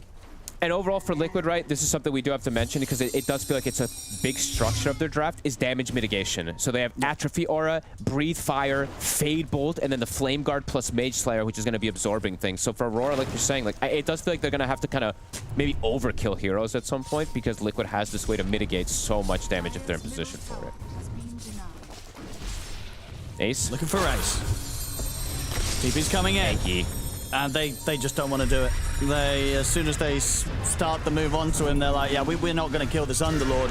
And they're going to lose heroes themselves as Mira gets left behind. It's just difficult, really, for Aurora to play into this and get away with successful plays. Like, they find a core, but it's not really a core that they want to go for. They have to catch the backlines. Yeah. And they're going to find the chance to do that here. They catch Tofu, and with the coil down, they should get Boxy as he's locked down in the coil. But Nightfall, he's in trouble. They're ready to fight back. And Nightfall completely held in position in the pit. We can take her now. I mean, can they get any of these cores, Aurora? They're looking for Ace. Mira comes in from the side with the stun. Ace will get another Firestorm off, but he will die. Mira, Aurora not going empty-handed this time. He's trying to chase. He's close to getting the range for the stun. Can he get the angle? With the phase, he's just a bit too speedy. He's also going to get the Sinvin's rune. So, Nisha manages to run. So, not a bad turn. Obviously, unfortunate that they lost their carry, but they do get a big kill, get Ace, and get these two supports on top of it. Well, now in the mid. Quick finger over towards Boxy. They burst the hoodwink again. Catching the back lines now. Catching the support's very important as we're seeing for Aurora. But these are very pesky support heroes currently in this meta. Rubik and Hoodwink, if you leave them undisrupted in the fights, they're going to get their spells off and spam. So perfect recognition from them to get the back line kill. And now, Nightfall also finding another support kill. Yeah, getting these support kills back to back here. So nice little bonuses for Nightfall on his way towards that Silver Edge. Playing it nicely there, right? They baited Liquid a little bit, and if Mickey, when the whole sequence started, if Mickey had his Blink Dagger, they'd probably lose the puck at the start of things, but the way that they disengage and force Liquid to go into them, take out the supports, a good execution from Aurora. And now, with the Shadow Blade, they're setting up traps too, so Nisha, we're looking for his Remnant. The Rune is going to spawn bottom, so he will be fortunate at that one. But Nisha, there's definitely that chain stun that he has to watch out for in this game, with Nightfall having this type of entry into things as well, too, with the Shadow Blade. Smoke up. Mickey, Blink is done for him. Has the ult on, too. Every time ulti is active for Mickey, they probably want to look to fight around it. For Aurora, can absolutely disengage and look to run away from that DK when his ult's on cooldown. And Nightfall, they saw him. Straight away. Immediate jump from Mickey. Dragon Tail into the bushwhack from Boxy.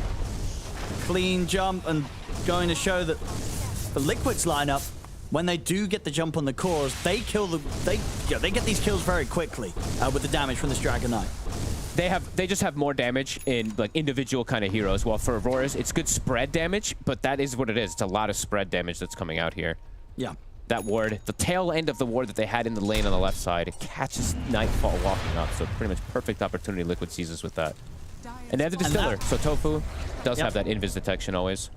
And Ace has got his pipe, so that spread damage that we talk about for Aurora is it's going to sort of hit a bit of a tough time. The 5v5s look hard unless they catch the backliners first immediately, because there's a Mage Slayer pipe, which is going to reduce like all the damage from Aurora at this point. They do have vision of Boxy. Go straight for him. Let's try and burst the hoodwink. And the pipe will come out, won't save Boxy. But Nightfall. Gone. Solar Guardian coming in to try and help Nightfall out. Liquid, they'll back away from the Solar Guardian. WS wants to chase. So on his way over towards Tofu. Stun from Mira as well coming in onto Big Tofu. Lotus. But Tofu's surviving through this all. They can't finish him. And now Liquid, they'll just turn to WS. And WS, he'll try and finish Tofu with the final swing of his hammer. Will get the kill, but loses his life in return for it. It's just so hard to make these sort of moves cleanly for Aurora. Even when they're coming in with the ults, even when they're coming in with the Solar Guardian, it's not easy to take down Liquid. It's a decent disengage, though. They get Boxy. Boxy buys back because they know this is a big strength for them inside of that fight there for the side of Liquid. And they only end up losing WS. They actually disengage pretty decently. So I would say, you know, not too shabby. They will lose their tower and probably the Tormentor afterwards, but they don't hemorrhage crazy amount of kills into this Underlord and Ember and DK timing. Playing to their strengths, although they do sacrifice something out of it.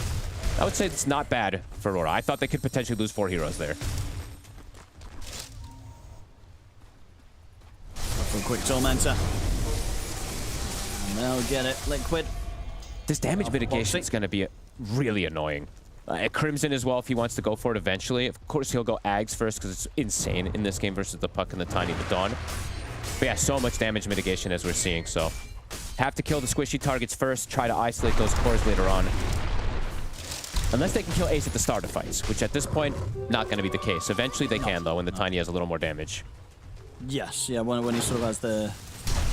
I mean, I guess the Super Edge alone should be a decent step up in damage to... If he gets the chance to walk up and set up onto Ace with the full combo at the beginning. He's going BKB, though, I think because of those 5-man fights at this point. He needs it. There's just so much damage that's on the floor, and... needs to be able to get in and out of the pit.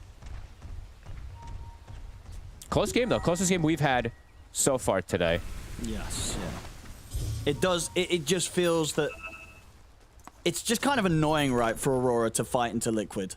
Like, if you don't get that clear start to the fight, you will lose the 5v5 just because of how Liquid can sort of draw out and survive through everything that you throw at them. If you don't manage to just 100-0 someone before backup comes in. Yeah, I agree completely. And the problem is, too, like, one with the big scares for me is, too, is Tofu. There's a lot of really good spells he can steal. So if there's a slip-up, a Coil can be stolen. A Solar Guardian Finger, Chaotic Offering, especially to Golem, is quite easily stealable as a Rubik. So he has to be very careful. That's why I keep saying, like, for the side of Aurora, have to kill the backliners, have to kill these 2 obnoxious spellcasters, because they can get so much done if they are not addressed. So they've got 9 kills on them so far, which is pretty decent. But yet to tackle Mikke, who does have that Blink BKB, is going to go for the crit next. Typical build, so no pivots just yet.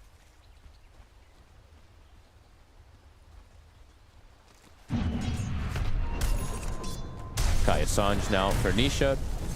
I talked with Quinn so much about this, about the Ember builds. Yep. I rarely got to see Kaya Sanj pick up, so I'm happy to see one now picked up this game. Because most of the times I'm seeing them like getting an early Ags, and I just am missing this as Kaya Sanj. So Kaori has been found at the start. Yep, finds his way straight over towards the supports. Corey's just going to get bailed on. No, nobody's going to come and help him. Tofu will not get the Fatal Bonds, but Shadow Word, not bad. And how are the support pickups in particular looking? So Solo Crest for Kaori, Blink on Mira, while on the opposing side it is going to be what? Distiller, Solar Crest versus a Force Staff. So similar kind of build-ups on these supports. Nightfall. Stepping up pretty deep, looking for a solo play, but they saw him. They have Solar Guardian to back him up on this play if he wants. They saw him, though. That sentry did spot him for a quick second, sneaking through. The bottom sentry, of course. Radiant are scanning. Yeah, not going to get anything quite here with that move, but Likely to probably look to try again, just to continue to fish around this area. Foxy might get caught. They're going to catch him. Oh, dropping a goal. They really want him, and they're not going to get him. They'll drop the Solar Guardian. They're trying to look down Mickey, but Ace comes in with the backup. The pipe's there, and Mickey's got a BKB. So he'll pop it, and Aurora, they've got to run. The Golem's going to get cleaned up. I mean, that's the Golem and a Solar Guardian. It doesn't really get close to doing anything, Fogged. That was a Golem. That was one of the Golems I've seen. That was an interesting one. And yeah, with that on cooldown and the Solar Guardian, Liquid also did use BKB though on the Dragon Knight, so maybe they won't feel inclined to do something either. That was it happens. It happens.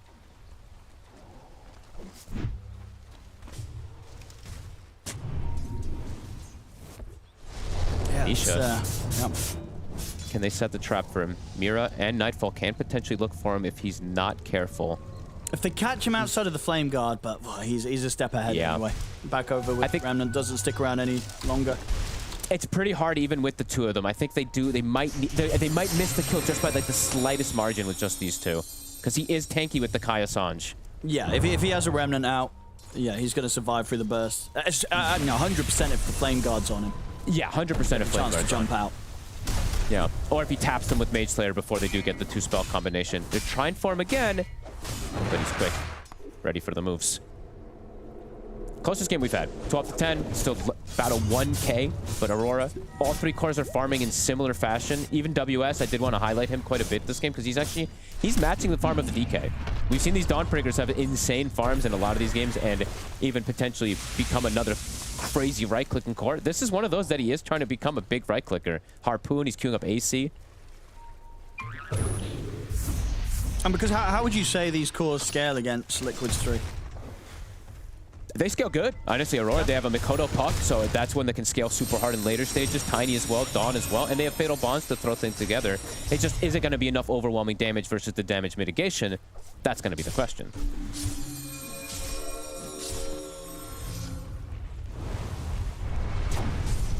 His Ace is just obnoxious. He's annoying, right? He doesn't have as much carry potential, right, as a Dawnbreaker, but his debilitating power is quite a bit higher because of the control and the damage mitigation that he does provide. And we'll get to see overall, right, what the DK's power is. Nisha. They're going with the Hex. Dream Coil, Solar Guardian, they're trying to kill him, but the backup comes in. Ace is there. And Nisha, again, another situation where it's not really close. Nisha was never really under that much threat, even with these ults thrown at him. He's fine, and now they're just looking to chase out Aurora. Aurora having a run. They do still have the Golem if they find some sort of way to turn and drop that, but it looks like they have no intention of trying to set up some sort of fight now, as it's just full retreat from Aurora. They are retreating, though. Nightfall also able to get himself... Okay, nobody dies. A lot used, but Nisha's showing he can survive it. This Kaya Sanj build, tanky enough. Yeah, they have to pretty much have either Nightfall on top of him or a Golem dropped as well to get a chance, it seems. Now, outside of those two situations, the Puck, the Dawn, the Lion combo, it's not really going to kill any of the three cores of Liquid, right? You always need that extra hero on top of it. And honestly, maybe the Golem's not going to be enough at this point. Like, you need Nightfall to be on top of the targets, right? Without this Tiny hitting one of these, you're probably not killing them with these moves. The supports you can still take out, but the three cores of Liquid, that's going to be Nightfall's job to clean them up in the action. Which he is getting closer toward that big damage item. It does have Silver Edge. The Daedalus is probably going to be that indicator that they can actually bypass the damage reduction that's there from Liquid. WS will be able to play away to not going to get caught here either. I thought potentially he does. He switched the build a little here, so is going to queue up the Basher, so we'll have that control through the BKBs. And Aurora looking to go for this play again here. Let's have a look. Can they get Nisha? They need the Tiny on top of him. Yeah, they absolutely need Nightfall. BKB is off. It's coming as well. The BKB's coming. And he's already gone. He sees that they're after him. They can't get the jump, and as you say, now if they do, a BKB will guarantee him safety every time right now. And now, They'll use the ult to chase and catch Corey. Catch out the Warlock. I mean, we are seeing, Aurora, they keep looking for these moves, but even if the game is as close as it is on the numbers, it's just so hard for Aurora to actually find these opportunities to kill Liquid's cores right now. I feel like Liquid just has much easier kill threat on these cores. If they do, if they catch Makoto in a stun, now he does have Lincoln, so he's a lot safer. Will just likely die. Well, for their heroes, right? Any of the 3 cores that get caught, they have to have the numbers. They have to have 3 of the cores, it feels like, to bring them down. Nightfall's gonna try. Is it enough? It is. The Tiny, it can be done. Nightfall, it's, he's got fantastic farm, and it very much feels like at this point, he does need to sort of lead the charge and be there making these moves. A lot is on what Nightfall does now on the map for Aurora. Because the team without him, they can't get much done. And there he did get, it was a bash, but it was at the tail end while he was still stunned. But either way, extra forms of control too we see WS having there. So a nice catch and a pretty big one, right? The first time they've been able to defeat Nisha, at least being in that spot, that super aggressive position. So let's see if they can snowball it into more kills here. See how forced they feel to do so as well too. Gonna just go for tier 2 while this Ember is dead. Glyph is gonna be popped. Liquid are gonna look to strike back. The Nisha Ember respawning in 15 seconds, and he does have BKB. Solo Guardian cooldown. Yeah, good done there. I mean, Liquid, we've seen them very much survive through the efforts of Aurora trying to kill them, outside of Nisha just getting caught down by Nightfall. So I guess the question is going to be, is it going to look the same when Liquid are going for the jump on Aurora, or will WS left kill their cause that much easier? Okay, gonna get in with the jump, catches out Mira. Mira dies immediately to the damage support. Dragon Knight. The other 2 have to hide. Sharpshooter will connect onto Corey, and that's gonna set up for Ace to come over with the Fiend's Gate. So Liquid get both of the supports. But the cores get away. Nightfall able to reset. WS also disengages. Will make his way toward bottom. Instantly with that though, they're gonna go Roche. They got this one. Aurora not gonna be able to make it. The rest of this Dragon form should be able to make quick work of Roshan. They don't really have anyone around to look for a steal unless Nightfall does decide to walk on over and see if something's going on. And this game just feels so close. In this 30 minutes, it literally feels dead even right now at this point. Even though Liquid, they are going to get this Roche now, which gives them a bit of advantage. In terms of the fights, it does feel very, very even still at this point. But now at this age, Nisha can play quite a bit aggressively forward here. And if he does get brought down, as we've seen, they have to use a lot. That second life could just win them the fight. Neutral items, can point these out now that we do have a moment, as we see quite a couple big ones that they might not change away from. At least the serrated shifts on the 2 carries of the side of Aurora. And then we do have the Gunpowder Gauntlet plus the Partisans on the side of Liquid, the 2 important ones. It's going to be a Tormentor taken, shard for Mira. Not bad. Never bad to have the Lion Shard. Okay, so Ace wants to have the Shivas finished up next. I want him to get the Shard next, to be honest. Afterwards. It's a really, really strong timing when you get the 3 extra count bonus and you can throw it onto your core so you don't have to be in the front of things as much as the Underlord. Wants his Shivas first, though, because he is about to have it, but I do want to see him pick up that Shard next. It adds so much damage. Liquid with this Aegis, with the DD as well, looking to set the pace here, looking to get a bit more out of the map. Aurora. Also getting close to some big items. Again, WS, he continues to be insanely farmed this game. His AC is soon going to be coming out. But will it be enough to kill this dragon? Question. Mickey. I feel like the more you look into sort of the way matchups can play out this game, that the Dragon Knight does feel like in a lot of situations he will come out on top. It feels good. That's why I want to see how this all kicks off in this mid-game fights. Is Makoto. Look at the initial jump onto him. Nightfall's going to try and fight here. He's got the back of the Solar Guardian. They'll put the BKB, take out Fox. Connection. Now they'll turn towards Mickey. They've got the toss as well. Bringing Mickey down low. Pop the BKB. But he's taken a lot of damage here. WS and Nightfall trying to chase, but their own BKB's coming to an end. Nightfall caught in the pit. They'll force him to the side. WS and Makoto able to finish Mickey off. Nisha completely out of mana. Will be held down by a bash. Aurora. Look at Mira go. They're picking them apart one by one. Ace surrounded. Aurora are going to be able to take out the Underlord, and they might just be able to deal with Nisha a couple of times. The mana completely gone still on Nisha. They're diving him under the tier 2. He's completely on his own with everybody else dead. The Hex comes in. They tried to get the gem out of there, but the courier gets sniped. The gem hits the floor. They're going to be able to set up for round 2 against Nisha beyond the tier 2 tower. The Avalanche, the radio, put the BKB, but the damage from Nightfall comes in. Huge crits there. 1,500 damage being done by one of the right clicks from Nightfall as Aurora team wipe Liquid, and they take their gem. And potentially are going to get a Rax. This could have been the one fight that they were looking for this whole time. They actually did this. I don't think you could have looked for a better fight. Mira just sits on the side, mana drains Ember and Underlord to nothing, while his team just completely isolates and kills the other two. That was some of the best spellcasting I've seen in the team fight points at a time. That was perfect. That was yeah, absolutely. In a game that was this close on the numbers, and in a game where we've seen Aurora make attempt after attempt to get kind of these core kills and not succeed. They just bring it all together in that moment where Liquid was sort of on the hunt for them. And a team wipe, 2 sets of 6 heroes. A gem, 14k lead. Look at the graph. It just come out of nowhere. You don't see that really. In a game to be, what, 35 minutes, barely any difference between the teams in terms of farm. And then Aurora turning up and just showing that this is what the potential that their lineup had. And my goodness, what a team fight. That was beautiful. What a huge lead to just sort of suddenly come out of nowhere.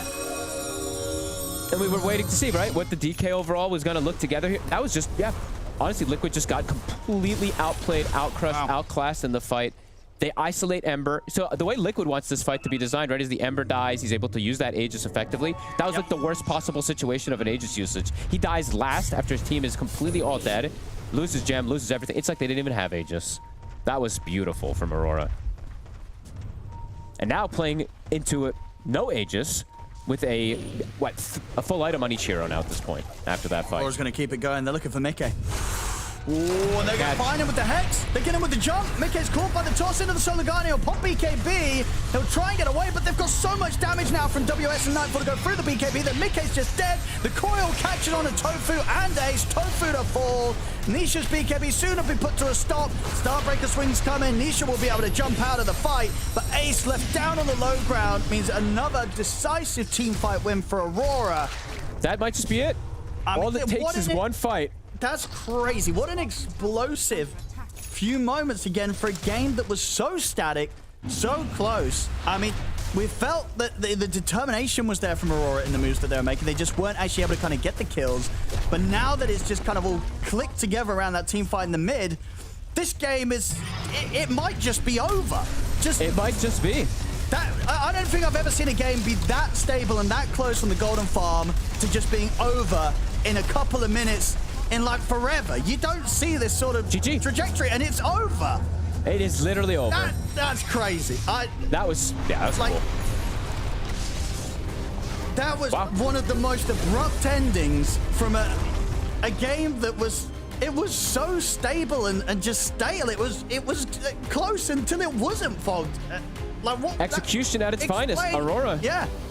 Honestly, you know how you explain? I think really big thing is just look at that fight again. Look at how spells would cast it, and we'd have to relook at all of it there because that was probably just S tier casting by Aurora, at least in terms of spell casting. And for Liquid, maybe not S tier. I didn't get to see how every single one of the spells were used in particular, but definitely a bit awkward for them as Aurora just literally kills 6 heroes, gets 2 racks, gets gem, and it's game over.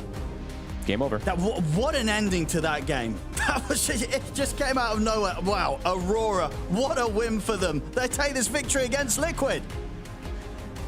What a game by Aurora. Why am I standing in this position? I don't know. Why is there another bald man on this panel? I don't know. Why is Quinn wrong again on another draft panel? I don't know. Explain yourself, Quinn. You said that you were very much siding with Liquid. Aurora had no chance to win this game. They should be a 2-5 team. We have the tapes. Don't question me. I'm the host now. I have the power. So why did Liquid lose? I mean, I think Aurora, they weather the storm very well. They have this puck hero, and when you get to a certain point with this hero, you just win the game. Also, like, there's a reason DK is not picked that much. The hero has damage problems, and it does fall off. I think it's a hero that needs to be significantly ahead. Also, if you look at Ember's net worth, I can tell you that's a problem. Ember versus Puck is not that good for Ember unless the Ember is ahead and you can abuse being like invincible and sponging. Yeah, I mean, Liquid is doing a great job in the early game, just kind of poking their way through, kind of surviving. DK, again, like you said, top net worth. Ember, you have to kind of choose between sacrificing your own net worth to enable your team or go full greedy and someone else does it, right? But in this game, that's exactly what Nisha kind of tried to do. Yeah, I mean, I also feel like there was a problem for Aurora at some point during this game where they didn't have enough damage into the underlord. But once they started getting a bit more items, that stopped becoming a problem. And another point is that I don't think you can give Nightfall Tiny. I feel like it's just his most comfortable hero. He plays it really well, and again, this game, you see him finding picks everywhere, and I don't know, he's just so comfortable on this hero. I think it's Aurora's best hero, perhaps. Sure, but Nightfall Tiny, Mikoto Puck. Pick one. Which one are you gonna give? Obviously not both, right? Surely you'd never give both away. I mean, I think you just ban both. Like, what were their first phase bans? It was like Largo, Timbersaw. I think Doom was banned. Like, to me, it's like you leave Doom and Largo. These heroes have been like, they're fine heroes, but they're nothing crazy. To me, Puck and Tiny are almost irreplaceable in a way. Where like you ban those two offlaners, he's still playing Dawnbreaker. To me, it's also within his like top hero box, so it's like fine. No, also, when was the last time you saw a game where it's like win fight, go tier 2, go mid? And get 2 racks. Like normally, like Dota is like you win you take a tier 1, you'd never hit the tier 2, right? Like you win a mid fight, you take tier 2, then you reset. Like, but to go from mid fight tier 2 double racks and basically game's over, that's also quite a rare one. No, that's true. I mean, it does speak to once the Underlord aura starts falling apart, then Liquid's draft actually doesn't have much going for it, right? They also lack a lot of damage, especially when Ember Spirit's net worth is so low. Yeah, the hero is like they picked it really early and he didn't get countered in lane, right? A lot of times you look at Ember picks and it's like, can you abuse this hero in lane? But I mean, it's the classic Mikoto, right? He's not trying to stomp you in lane. He's just picking his stuff. And I think this Puck versus Ember matchup has shifted over time. It used to be one that's really good for Ember because the lane would win, but nobody wins this lane as Ember anymore. I've played it too against good Puck players. It's very hard to win the lane. And if you can't win the lane, then what are you doing, really? Because you have no kill threat on Puck at all. So he's farming and you're farming, and at a certain point, at like 30 minutes or whatever, Puck you would way rather have a Puck than you would an Ember. So are you a fan of the open pick Embers? I think Liquid's like the only team in the world that can reliably do it. Of course, calling the bluff of Mikoto not being a Huskar player, he then gets his Puck. Like, do you feel like Ember in itself is anything to really blame in this game? Or is it more just kind of like, it's just a piece of the puzzle and there's other elements in play? I feel like they messed up at other points in the draft, and the Ember is probably not ideal. If anything, like it's also weird because they picked Tiny, so then you don't want to pick the Puck yourselves. Like Liquid is also a Puck team, right? But you give them Tiny and then you can't pick Puck, and now they get Puck. I feel like they messed up some of these trades or something around Tiny and Puck specifically, I think. It could also be just the fact that they have this Dragon Knight, right? Last pick. If they had a different carry, perhaps that could either match the timing of the Underlord and the Ember Spirit and then come together like that. It could have been a different game. Also, just DK has not played that much. It's just not the strongest carry right now. It's neither a hard carry nor a fighter. He just kind of farms, and then eventually he's not tanky enough. He doesn't deal enough damage. He's kind of just underwhelming later on. I mean, it is refreshing as well, like seeing Dawnbreaker in this style of game, right? Like when you have the Tinies, the Pucks, like these heroes that are constantly finding things, you don't have that pressure to need to make moves on the map, because even if you're hitting creeps, so when you do find a pick, you know you're going to kill that hero because the Dawnbreaker exists. So I think WS showcasing why Dawnbreaker can be played. Other teams that Quinn loves has tried playing the Dawnbreaker to not much success. What team was that, Quinn? I don't know. You don't know the one team that you don't like in this tournament? Well, OG? There we go. See, I don't dislike OG. They just suck. Like, it's not an active hatred. It's just like, I just like when people play well, you know, and they don't. I mean, it is irrelevant because our next series is LGD versus PARIVISION, but you know, I can still ask about OG to you, Misery. Are you enjoying OG so far? Do you see them having hopes in the future? I mean, they beat Tundra yesterday. Yeah. So there's hope. I hope that they make a comeback so we have a little bit of a spice at the bottom, right? We want to make it interesting who drops out. I don't want it to just be Xtreme Gaming and OG, you know, at the bottom, and then we move on. You want to have like 3-4 teams really like scrapping out. We actually have eliminations. That's true. But luckily, our next series, there's the camera. Sup, I'm going to look at cameras now. We have PARIVISION versus LGD. Misery, as you're our guest on the panel, you were walking past in the street. We just saw the bald head reflecting in that summer sun as we dragged you into the studio. Which team are you looking forward to watching between these two? I am a bit surprised about the LGD. I think they look pretty good this event. Didn't have so much expectations from them. So I think it might be a closer one than you might expect. Top 2 potential? I like, because right now, PARIVISION, for context, 5-1, LGD sitting at 4-2. Do you envision either of these teams being able to string together all the wins left in the group stage to be top 2, or do you feel like they're decent, but probably destined to be like 3rd through to 6th. For that one, I would say PARIVISION is probably favored to be top 2 compared to LGD. But I think LGD in the middle of the pack, maybe a upper bracket qualifier, but not in the next round of upper bracket, something like that. So 3rd, 4th. I'm inclined to agree. I think it's a bit too tough to break into the top echelon. I also feel like LGD is a team that can beat anyone, but can also lose to anyone. And I don't think when you're that kind of status, you generally get into the top bit, because you need to sort of like secure all your free wins versus the bottom teams. And LGD, they can chuck it out the window sometimes. And then for LGD at least, Tai Long, are you enjoying the fact that you are seeing him on different heroes, often at Blast Slams, even Valahias to Dream Leagues? It's always been the narrative of like Tai Long stuck on this hero. Do you feel like he's at least they're kind of turning a new leaf with him? Do you feel like they're in a new LGD? Like, do you think getting the jersey on is actually helping them a lot? I think the leaf has turned like halfway. It was like face down, and now it's like horizontal on its side, like some lucky coin flip. Because he's like, sometimes he's playing Beastmaster with Super Dom or Zeus, and then other games he's playing Kez. Has he played anything else besides those 3 heroes? He did play a mid Largo yesterday. That to me is also okay. So maybe the leaf is still mostly down. It's like angled a little bit. There's this wind blowing both ways. Yeah. The leaf keeps moving. Yeah. Cafartado wind. Yeah. Well, at some point, they'll probably find some way to enable him. Because it's like Whisper, at least, he's consistently playing Batrider. I feel like I look at his Dota buff, his Batriders or Snapfires. That's pretty good. Like, they clearly have got an identity of aggression. It's just like, the problem with the team, at least in my opinion, is like the drafts are inconsistent, the gameplay is always aggressive, but it's so easy to scapegoat. I think I want to rest the idea that it's inconsistent. I think it's more like they have a very unique style of drafting. That's kind of like, outside of every other team here, I feel like they're the ones that are trying the most things, right? The Nightstalker carry, the Zeus mid, these like Necrovoses and Largo mid, things like that. Like, they're actually not afraid to try something. I feel like there is at least an idea behind it. I don't think it's like sometimes we see with OG or maybe Glyph that the drafts just don't make much sense. Xtreme Gaming as well. The drafts are just bad. I don't think that's the case here. I think they're just unique, like harder to play, but harder to execute, but they are somehow making it work still. But then how do you fine tune that? Because we've been saying this kind of takeaway for this team, from Heroic to X-Heroic to LGD. I feel like we've said this before. How do you actually fine tune that to make them a tournament winning team, a potential TI winning team down the line? Like, there has to be a clear path, because again, they're still kind of like stumbling their way down it. Like, what would be your one thing that you would kind of implement to the team? I mean, you also got to execute, right? Like, you cannot make that many mistakes, and perhaps you need to, you need to make sure you buy the right items, have the right timings. Like, it has to be more crisp when you pick those type of heroes and play those type of strategies, right? I mean, there has been teams like that in the past, like Wings, for example. They would pull out random stuff every other draft, and they would still win, right? So it is possible, but yeah, it just makes it maybe a bit harder for you to win those tournaments. Yeah, it doesn't happen very much these days. Like, right? Like, you look at most of the top teams that win tournaments, they're very consistent. They've got like they've got a book, and they follow the book in terms of drafting with like slight counter picks here and there. I think while I respect the way LGD plays, I think it's cool and it spices things up. I also don't think it's very easy to win tournaments playing that way. Yeah, I mean, it's the volatility. Like, every game, you just don't know what you're going to get. And then suddenly it's like, we have to try and learn to win with this strat or that strat. And I think I'd like to know, like, the Venge carry that Yuma played, right, the other day. Like, was that an instant reaction to seeing Falcons play it? Or is it actually a thing that's happening in the scrims? Like, do you think that's something that is just widely known across teams, but we only got to see it a couple times because, again, it kind of became apparent because of Doom? Or do you really think, like, in the moment, they are so open to be a sponge of a team and just absorb strategies mid-tournament? Nah, I don't think it's like a super in the moment thing. I think they definitely saw the Falcons game before and were like, yo, I also think everybody kind of knows that Venge carry is good against Doom. Like, it's something people have done in the past. I think back to, I mean, not Wing specifically, but to like the LGD roster. They're on like the TI9, TI10 or whatever. They were playing Venge on a lot of roles against Doom back then. There was a lot of Venge core. I think people remember those times. And so like Venge carry as a response to Doom is sort of in people's like subconscious. Yeah.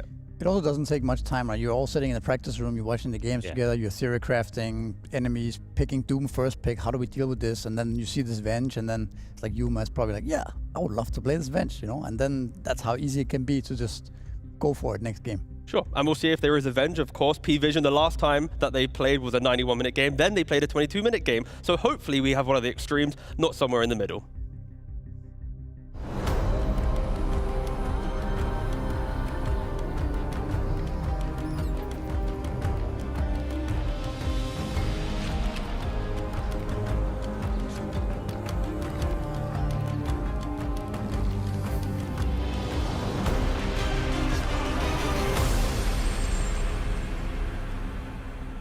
God damn, it's draft time between PVision and LGD. Again, Quinn has no hopes in LGD making it to top 2. He literally said that very definitively. I don't know why I'm continuing this bit. I'm very sorry, Quinn. No, but jokes aside, if LGD are to think about getting top 2, they really have to basically clutch up and win every single game left ahead of them with the best of ones today and tomorrow.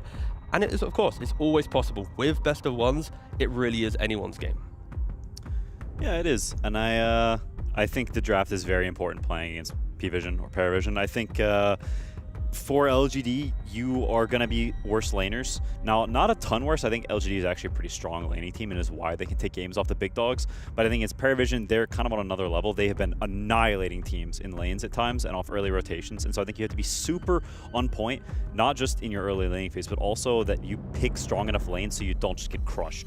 Yeah, I also think some of the wins that Paris has had, they've had these like Viper, you know, IO, these type of really explosive heroes early on that is very punishing if you don't react properly in the draft. And I think LGD might be one of those teams that actually has this similar type of, you know, like pressure in the draft that if you don't react properly to LGD's heroes, you might be in trouble, right? So it might be a very interesting draft for these two teams. Do you think LGD is jealous of PVision? In what way? Thanks for asking. Because Tai Lung was the Viper mid guy, and everyone was like, oh, Viper mid, but then no one's the Viper mid guy. And so far, most of our panels have been like, wow, oh my God, the way that no one plays the Viper. Like, we're praising one mid Viper and then not liking the other. Of course, there's many other elements, like the type of side lanes you have for PVision utilizing the Viper, like the map play of 9 class exceeding that of Fiola Core. Like, there's many elements to it, but you know, when I think about Viper and LGD, I'm also thinking about when Devi used to play in that team, because they were also just running that Viper offlane every game, right? And then there's Tai Lung playing Viper mid. I was like, God damn, stop with this fucking Viper, you know, this Viper mid, and you look passionate. And it's never working out, right? But nowadays, I think Viper is in a different spot than it was. So there's a little bit of history there as well. No, for sure. And again, PVision, to give context, the last time they did play in the tournament earlier today, it was a 22-minute win against Glyph. They had the Axe, the Earthshaker, and pretty much it was kind of like noticed, just kind of 1v9ing from the Axe in a first phase pick, and then many other elements came into play. But yeah, that was just a strong outdraft, and you need to be ready for that. I feel like if you are LGD, like the IO, a hero that's been first phase banned, wasn't even thought about into the second phase. It was ignored because they had this value in the Axe. So I don't think we can look at PVision and go, they are like this specific team that needs heroes to win. Like they're happy to ignore their best just to get, you know, the stronger draft. Yeah, I think PARIVISION, a lot of their drafting prowess goes into the first few picks and the first few bans. I think they understand really well the trades right now, and I think that's a big part of drafting. That is a cute cat. That's the booty cat. And I think that, like, if you mess up the early trades against a good team, your draft is kind of already screwed, and you're gonna get owned for the rest of the draft. You need like your foundation to be very solid. Can we just sit here and watch this cat more? The cat has actually been with Noticed all day. We've been watching, and he's just there. He's just chilling with him it's just stress relief, right? When you have like a little putty cat run around, jump onto your table, it's just like, you know, all the problems of competition and stress of having to win, thinking about your career, it goes away when you got a little putty cat in front of you. I also need to get myself a cat, I think. Yeah, but if you get one, then suddenly you kind of want a second one because you don't want the one cat to be alone, and then you have 2 cats, and then you very quickly become the cat guy. And I'm speaking from experience here. I have 2 cats. I'm the cat guy. Duh. Oh, wow, that took a second to click. Thank you. Yeah, I'm not Nat. I can't pick up every one of your references, Quinn. I'm so sorry. Nah, it's all good. There's something happened with the lobby, so just waiting for them to reconnect as we stare into cages. It is a common trend, though. We see a bunch of players actually having the cat in their room. We saw Fog earlier as well while he's casting. A little cat there. Yeah. Cat action. I mean, it's the comfort of when you get to play at home, right? Yeah. It's you have all your home comforts. You finish your game, you get to calming, right? It's very calming, yeah. Less stressful, of course. You know, you're playing this very stressful game, but the cat's there helping out. The next out. week, when they fly out to Denmark, there's not gonna be a cat, probably. I don't think it's allowed to bring a cat on stage. Studio cat. Studio cat. We need a studio cat. That would be sick. Okay, but do you think players would get tilted by a studio cat? No, unless they have allergies or something. Sure, okay, yeah. Assuming no one has allergies. Because, like, remember when at tournaments, like, when you have, like, the bug on your keyboard or whatever, and you've got to, like, pause to, like, get rid of it? You think you just got to like cat pause? Okay, no, I don't mean like cat in the you're not in the room with the PCs. That's a little much. But like when you go out into like your room, right? You're waiting to go on stage, and there's the random element of the tournament is there's a bunch of cats in here, and they're free to go wherever they want. They can go on the keyboard. You're not allowed to. No, you can't dictate what the cat's doing. That's just rude. The Blast Caternational. Well, luckily for everyone watching SIG, there was a bit of an issue with the lobby. That's why we're blabbing about meaningless stuff. That said, cats aren't meaningless. They are wonderful creatures. Draft's ready. Again, LGD PVision sitting at, I believe, what was it, a 5-1 scoreline. So if they are to win this, they will be in contention with Falcons and Yandex at 6-1. Easily a trajectory for being top 2. It's a very important game actually for PARIVISION, right? Yes. Because you are up against 2 teams who have similar scoreline, having even played one more game, like you said. So they need to win this one. And LGD are not messing around at all, right? Straight away banning the IO, even the flex of the Pangolier that has become quite prevalent for PVision between Noticed and No One. So they're not trying to call some bluff like we saw in the Glyph series with the IO. They're just straight removing it. It's just blocking the camera. Wait, hold on. At some point for competitive rules, if the cat full blocks the camera, do you have to like pause to like move cat? Because if you can't see the player, like how do we know Noticed is playing? You think it's the cat playing? We don't know. He's been playing really good. Do you think his like cousin is a better player than Noticed in the house? I mean, if you got one good Dota player in that house, it might just. We're getting close to a full eclipse. Yeah, I mean the cat is just allowed in his room while he's playing, or Yeah, where's the competitive integrity? Admins? I mean, the cat might be helping. You know, he might know Dota and start like. Scary stuff. Well, either way, PVision, they go for the Viper ban, the PVision ban as not the what? Yeah, but they banned it actually. They banned their own Viper. Yeah. Well, it's not their own Viper. They were inspired by many, many months of ex-heroic LGD showing its way. Could it be that they're afraid of the first big Viper? Possibly. I mean, I like the rest of their bans a lot. Especially the Bat and Snap. I think Whisper has been omega cooking on these heroes, and you just got to get them out the pool because I don't think PARIVISION really cares about either one of these heroes that much, so they're just nice bans. And Whisper is also so good at using Lotus Orb on Bat. He just buys this item every game, and he uses it better than like every other player. It's insane how clutch he is. Yeah, he's like he can just feel exactly when he needs to do it. And the thing here is with the first bit Kez that I was about to talk about, the Axe is still in the pool, so it's like if LGD take the Kez, are we going to see a run back of PVision instantly going for the Axe to play into the counter? Did they pick it in this spot last time as well? They did. They did, yeah. Okay. Yeah, it was Axe on 9, and then I forget what on 13. It was in Bane on 13. Bane on, yeah. Again, the difference here is LGD is a team that can put the Kez into 2 roles. We, of course, with Glyph, with Emo in the mid lane, you can't do it. So PVision are going to go for the Axe. We need to consider the fact that LGD will move the kills elsewhere. So what mid laners, again, I'm getting carried away, but no one here is that might be able to threaten the Kez as well there. I do think that when Glyph drafted Kez last time, they also ended up with a kind of weak draft overall, so it wasn't just necessarily the Axe-Kez matchup, but it was like the entirety of the draft. I'm not sure if how this matchup is. I think it's not necessarily that bad for Kez. Yeah. It really depends on how the game goes. I agree. I feel like the game that Glyph lost earlier was not really about the Kez. It was kind of about everything else. Like they had tree Kez, and they had no heroes that could kill the Axe cutting. Like I think when you see this Axe heroes, that is the most important thing. Is you need a mid or you need supports that can kill this guy when he starts cutting, because it's not allowed to let heroes cut waves and also farm the camps. It's too much gold. Yeah, I mean, just pretty much pick any 5 to do that. You can even go for just Clockwork, but that depends because out of phase, if it's available, if PVision take it, you'll have to start thinking in other kind of directions for that hero. But yeah, it is illegal to have a weak double safe lane into an Axe, especially from the first phase. Yeah, now you see the Axe, you can actually pick the 5 that you want, right, to match up against this. So it might be a bit of a different scenario. Pick something that has this, either can somehow sustain through the battle hunger, or threaten him cutting, or threaten his laning, early on. Like I think something like a Wyvern could be really good against the Axe. Just chip him down during laning phase, right? And you also have to sustain. You can kill him when he cuts. Yep. But we'll see how they choose to react to this.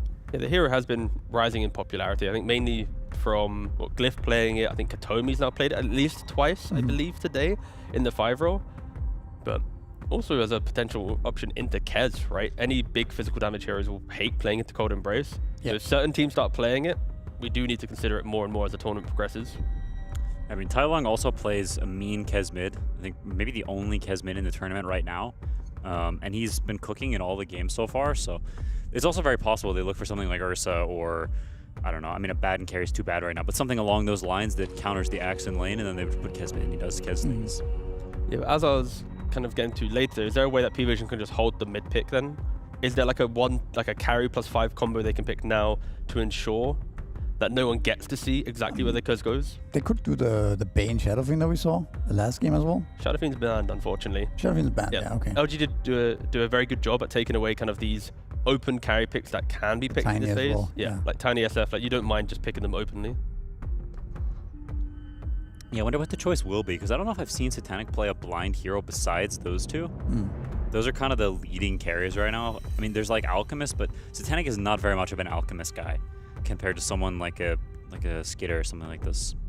You could just go for something like Storm for no one, right? Then you sort of don't care about Kez much, and you have...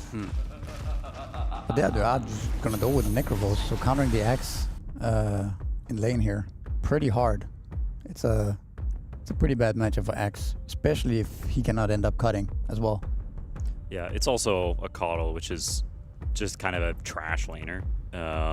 And you have no kill threat, which I think is the strongest element you can have against Necrophos, is being able to threaten this hero in the early game and kill him early on, because once he gets to like level 6 or so, he has Ghost Shroud and he has a million wand charges, and ganking him is just kind of ridiculous. Like, it's borderline impossible without specific heroes or a very early vessel. So Necro's pretty much already fated to have a free lane, and then it's about how much pressure can you put elsewhere, because Necro's lane is kind of already secured. No. I love this. This is super good. Just going for the Bane, it's like because you know your safe lane's so reliable, Bane happily walks around the map to make things happen. Like, you can walk towards Rune, you Nightmare, you can secure it. You can go through Twin Gate, you can Nightmare, set up for the kill. Like, it's just a very map-playing hero that loves utilizing the Twin Gates, and it works because of how independent Necro can be. It's very lane-focused, though, based on the idea that we're going to have this Necro against Axe, who's going to win his lane really hard, and then we're going to have Bane to stop from cutting. The synergy between these three heroes, Bane, Necro, Kez, in the mid-game is not really that present, right? And you don't have much team fight either, so there's a little bit of an issue for LGD that they might need to fix with the last two picks. Yeah. And PARIVISION have found their carry that they can pick in this position. They go for the Wurter, of course, into the Necrophos carry. You enjoy that matchup quite nicely. There are going to be elements of time where Necro can be quite tanky and deal with the damage of Murta while she's still scaling and trying to get to her like 4 item timing of kill anything. They do need to find their 5 position here on PARIVISION to kind of give a bit more life to the Murta. And right now you see nothing in the offlane. You don't know anything, and they just go for the Clockwork, the generic 5. That's perfectly fine. It's like Clock, Tusk, they're like the entry. They're like the big 3 blind pick melee 5 that you'd go for. Also very good against Bane, right? So many ways to cancel the grip and annoy this hero throughout the game. Not a problem at all. They have very much secured both of their side lanes to be quite okay. Like, again, like the Axe should struggle against Necro. Kotter will just make stacks, so you'll come back through the stacks and Axe will farm backwards, and then Clock Murta should be able to play into the lane and try to take the fight into whatever's presented. But then they go for the Whisper Enigma. So they are pretty much like tripling down on the idea that we see these lanes, we're going to counter them hero matchup wise. We're going to make it really difficult for you to play this game. Yeah, I mean, in this lane matchup, right, the Clock and the Murta, when you see Enigma press Eidolons, you have to instantly like dead shot run at them, try and kill them. If you don't, you are just going to get out CS'd in the lane. So whatever that 4 position is for LGD, if you get a bit of kill threat whilst you try to go for Eidolons, it is just complete free for Enigma.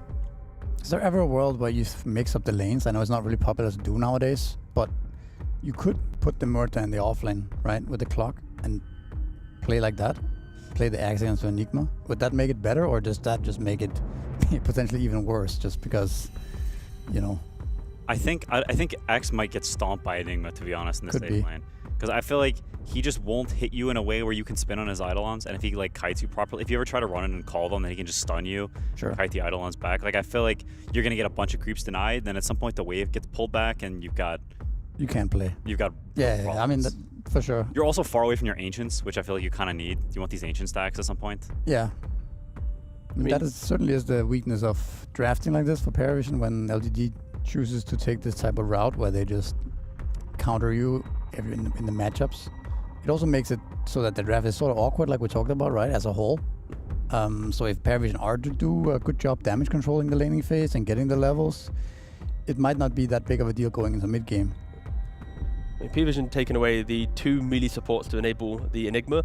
I mean, I'm looking at maybe the Nyx Assassin. We were talking about it before the we came on camera. The idea this hero could be picked more into the Muerta, the Coddle, the Clock. Finding a forward position that can run into the game might be helpful for them, because you have a ranged offlane, you got a ranged carry. Kez can obviously go in, but he wants a little bit of help, right? He wants that +1 to go in with him. So that forward position needs to be kind of that dude who does it. Are there any other heroes that kind of come to mind for that? I mean, they could just do a ranged support regardless that can fight around the runes, help the Kez play the game, because I think right now Necro's farming, Enigma's playing in his lane, and yeah, like a Hoodwink. The 25% win rate Hoodwink or whatever it was. But it's fine. It is just going to fight through the lane. So it also, to be fair, it does run through the map. So what I described as a hero, Hoodwink does that. You just scurry around and... Theolica's hero pool has also been pretty small, actually. They have changed a lot of drafts, but Theolica's hero has been primarily Windrunner and Hoodwink, I think, this event. Yeah, I mean, what you said earlier, Misery, is definitely very true. They have pretty bad team fight, and I don't think the heroes are very good if they're even or behind, but they have very good lane matchups. And while they may be counterpicking Kez here, that hero is really hard to beat in lane. Even with counterpick, the hero is a disgusting laner. And draws versus pretty much everything at worst. So I kind of like the approach from LGD. I feel like against PARIVISION, it makes sense to try to raffle stomp them, be ahead early. Because I think if you try to play even lanes and pick team fight, I think you're just going to get outplayed on lanes. And so just picking lanes and say, screw you, we're going to own you, I think it fits how they're supposed to try to win this matchup. Monkey into Kez. I don't think I've seen Monkey into Kez as a matchup. So again, normally Monkey into melee hero win, but then Kez also into melee hero, he normally wins. So between the battle of 2 melee heroes that like playing against melee heroes, which one is favored? I think it should be slightly Monkey King favored, but there's a lot of variance based on how good the Kez player is. I think it's the kind of lane where Monkey can just randomly die if he's not careful, because you take some trade that you think is favorable for you, and then the bird kicks in and you just die to the bird. And so I think it's the kind of lane where you want to play it carefully on Monkey King and not overcommit, because I think you can build a slow advantage over time. And also is it a hero where we're looking more towards just making moves on the map, right? When Enigma goes for pressure and he's trying to play down the lane, are we expecting Monkey King to be rotating to that lane to go for kills? Or is there a matter of just farming your lane, respect Enigma going to take over that area of the map, and then play elsewhere?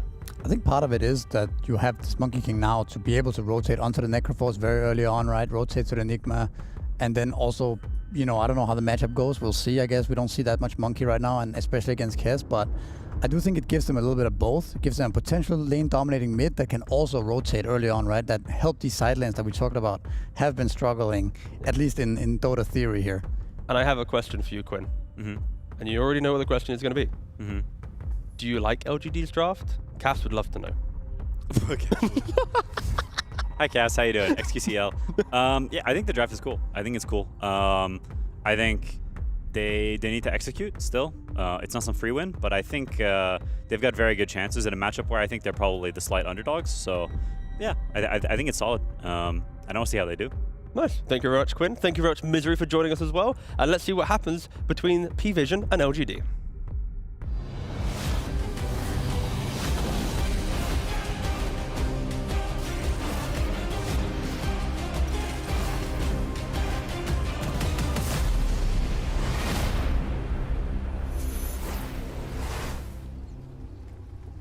Into the action we go here between PARIVISION and LGD. This mid matchup in particular going to be a lot of fun to watch, to see who comes out on top. No one coming in with that last pick, Monkey King, as the answer. I think no one's been having some fun recently in some of these mid matchups, right? We saw some Shaker earlier, now on the Monkey King.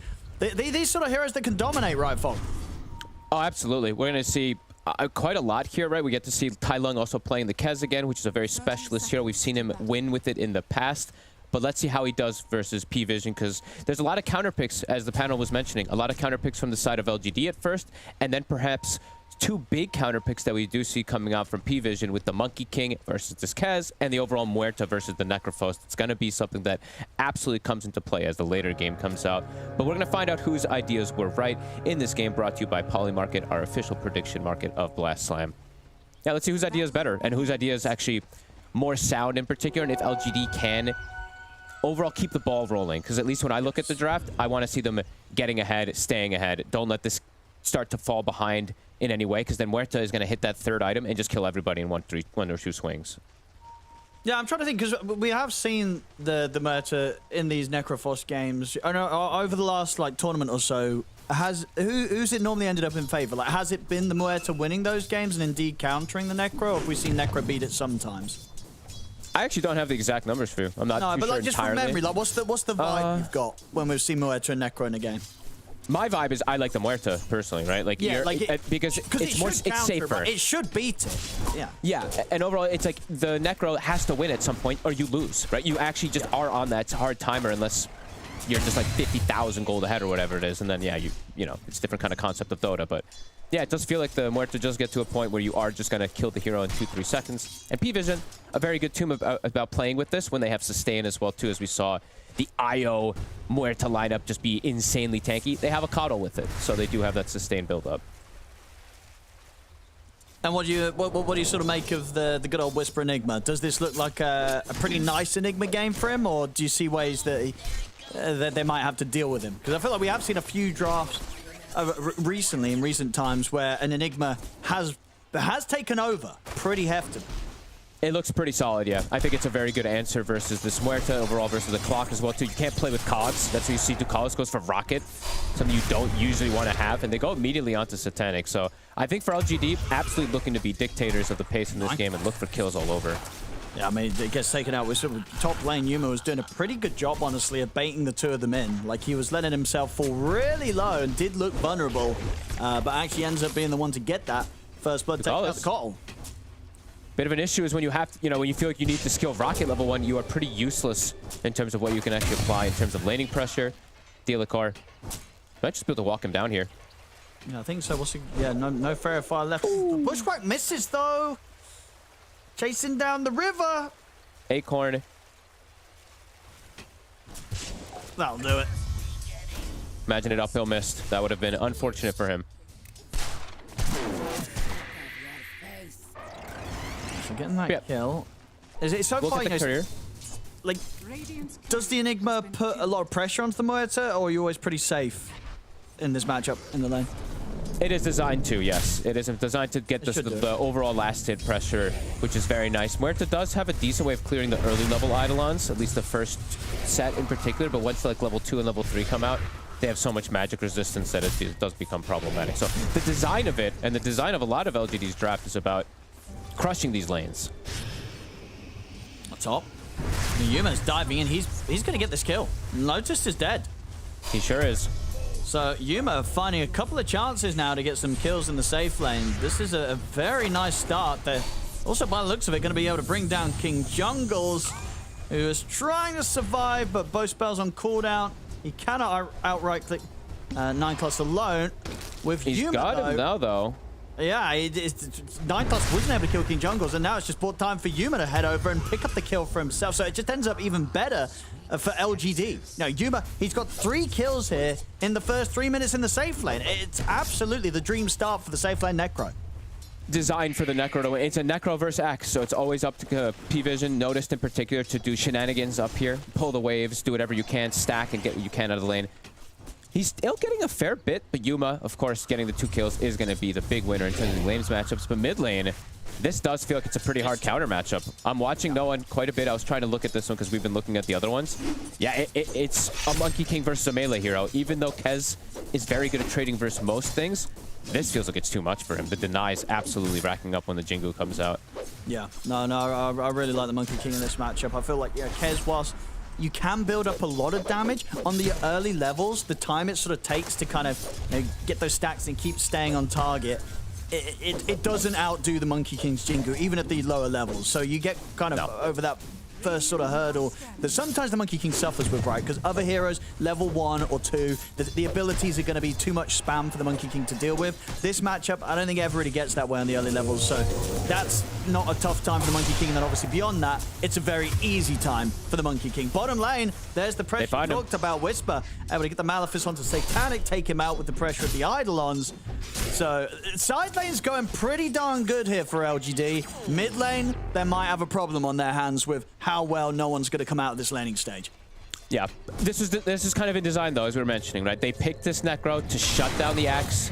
they picked this Enigma to shut down the Muerta, and then the Monkey King was picked after to shut down the Kez too. So at least we're seeing the concepts of both teams are there, but I am seeing some fair bit of blast hitting going pretty okay for PARIVISION in terms of the Axe and the Muerta. You know, he's not completely getting shut down on either front. Noticed some very low HP jungling. But he's going because now for the Axe, does he just not return to that lane? Yep, you play for stacks and yeah, just never go back. But we are seeing LGD making sure that they are keeping tabs of the stacks. We see a clever ward placed by King Jungles, which isn't blocking the Ancient. Or actually it is. No, it's not what blocking the Ancient, but it's just giving information. So pretty cool stuff that we do have coming in here.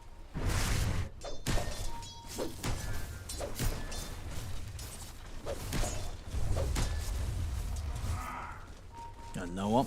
Of course, we're going straight for the Deso build here as the mid Monkey King. This is gonna be one of those games where the Necrophos has a clear separation. It's like an Alchemist, like we've seen a couple of these games, me and you. Does feel like he's set up for that. From this lane. Yeah, it's been a beautiful start for Yuma.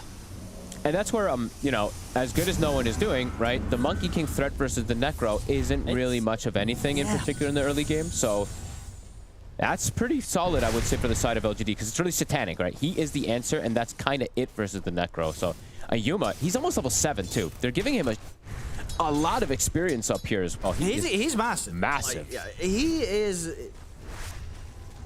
You know, early days, 5-0, but it is already a 2K lead for, you know, about mid. 2K lead for LGD. And mid, no one. It's getting dove here with the rotation, and that's a worry, right? Because this Monkey King, oh, he'll get the heal off, doesn't matter. Still goes down. I feel like this Monkey King is your hope to try and break your way back into the game if it starts going downhill pretty rapidly. Yuma's able to contest this easily. He's still got a Lotus and a Fairy Fire, so he can stay on point, and he's getting backup coming in. They'll get the call off, but they cannot finish the Necrophos. They have to let Yuma get the Wisdom.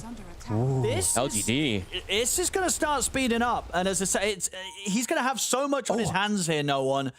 It's not going to be easy to turn around.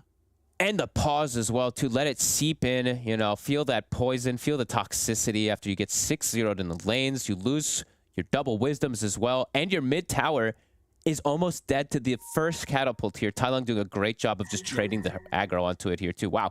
LGD, they've had some really explosive early games. Honestly, a lot of the games, at least the games that we got to see, the Shadow Fiend ones in particular, this is a great start for them here.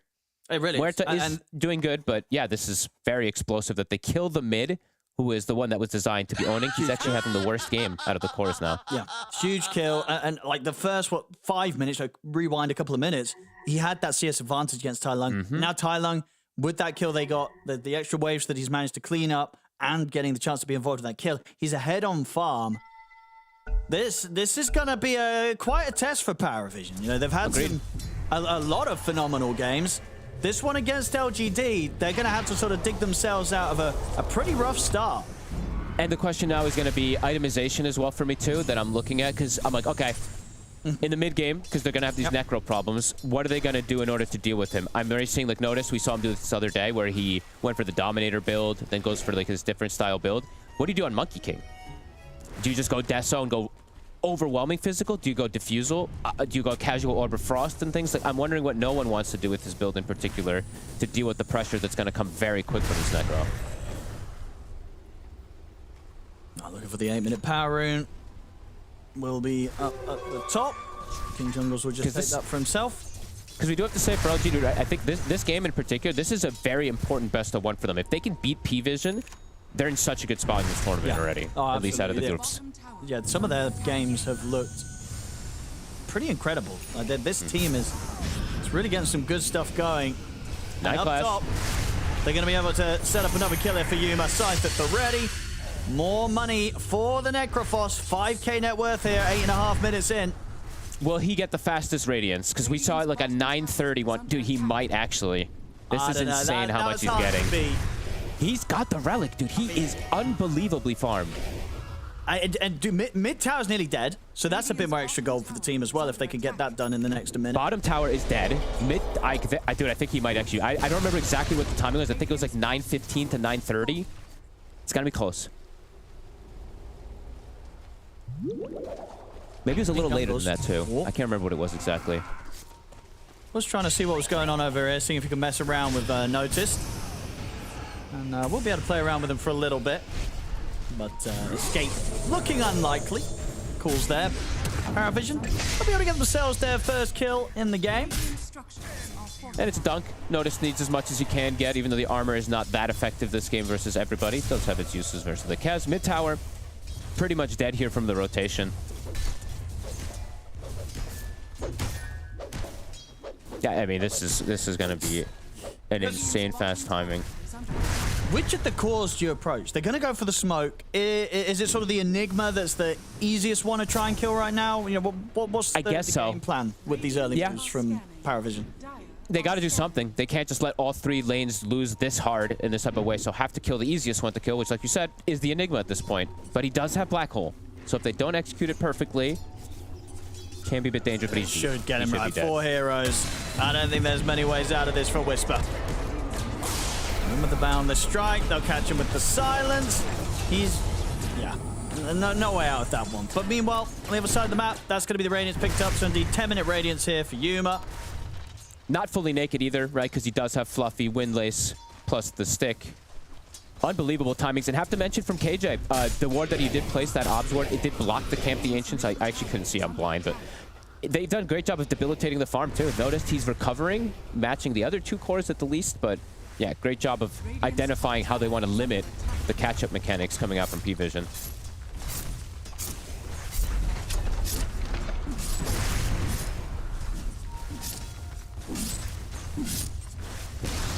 Towers out. But when you look at things, it really is the whole lead is the Necrophos actually at this point. Which is kind of crazy to me to say when it's 7-2 and they've gotten so much here on the side of LGD. The fact that it's only the Necro ahead. The rest of the cores are actually even kind of across the board. Yeah, I think that the problem with that though is the way of killing this Necro, right? Yes. It's for the most part going to fall on the hands of the Muerta. And Satanic, he's unlikely to look to get involved in any of these early plays, right? He's got a lot of time that he needs to be hitting the creeps, at least getting his Maelstrom online. Oh my god, so he can keep that farm going. Yuma got an Illusion Rune too. Yeah, even more farm. Yep. Yeah, record paces coming out for him. Boots of Travel as well soon on the horizon with this Illusion Rune, even taking some of this mid-wave. Oh, gonna get Notice Creep as well. He'll side for it. He wants the money. Plus 100. He actually signed. You gotta get that money. Got a stack for it, right? Yeah, he did, right? He did. He did? Right, he did. Yeah, hero creep. There you go. I guess it is right. Is that, yeah, I guess so. I've never seen that before. I gotta be honest with you, I've never seen that before, but he's got boots. This is unbelievable farm. This is actually insane. Well, I think, you know, PARIVISION, they're going to be looking at Satanic and being like, well, Satanic, you're gonna have your work cut out down the line. The Necrophos that you are picked to kill might be pretty stacked. He's got to be insanely stacked, and there's an Enigma on the other side too, so this extra element that we've seen have pretty crazy games when it does get away with this type of farm. Hookshot. Catch Theo the core, but Theo's just turning. He's got friends. Silence is in on a Ducalis. Ducalis will die, and there's no move to be made anymore around here for PARIVISION. Oh, no, like Whisper, he's just queuing up. He has the blink, he has his tranquils, he's just queuing up an Aghanims early.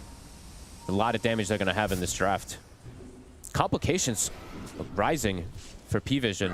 Monkey King, you know, we've talked about this hero quite a bit in terms of the early game. If you don't get a lot done, this hero can fall off super hard as well too. And it's difficult for him to itemize, as we've been saying. This is going to be an interesting mid-game. I'm curious to see how PVision weathers the storm. KJ, looking for no one. He's got the setup. Difficult here close to tier 2. Just trying to force out some TP reactions. No hook shot was actually available. They could have perhaps actually gotten him there, but I don't think they were aware of the exact timing for it. Oh, I mean, the line's been drawn towards Yuma, but I don't know if you... I mean, can these 3 heroes safely kill a Necrophos? I guess if you can get him in the cogs and you bounce him inside of Wukong's multiple different times, but it is not an easy execution because he could just Ghost Shroud, pop Healing Lotus, and it could just get turned on quickly. I don't know. This is a difficult one to see for these 3. And the grip, it's bottom. Muerta gone, Satanic dead. True test for P-Vision. This is going to be really interesting how they can adapt and build back into this game, because it feels like this is LGD's, especially this mid game, to just dominate Yuma. Yeah, they're crushing. He's got he's got 10k net worth at it's pre-15 minutes. You usually see that 10k at like, yeah, it's rare to see it at this 15-minute mark. This is pretty crazy. It's just we have not seen PARIVISION be in this sort of situation in the games that they've had, being down this much 14 minutes in. And LGD looking brilliant. He's dead. The approach and continue to pick up kills with relatively little commitment. Not needed to use a black hole at all so far this game.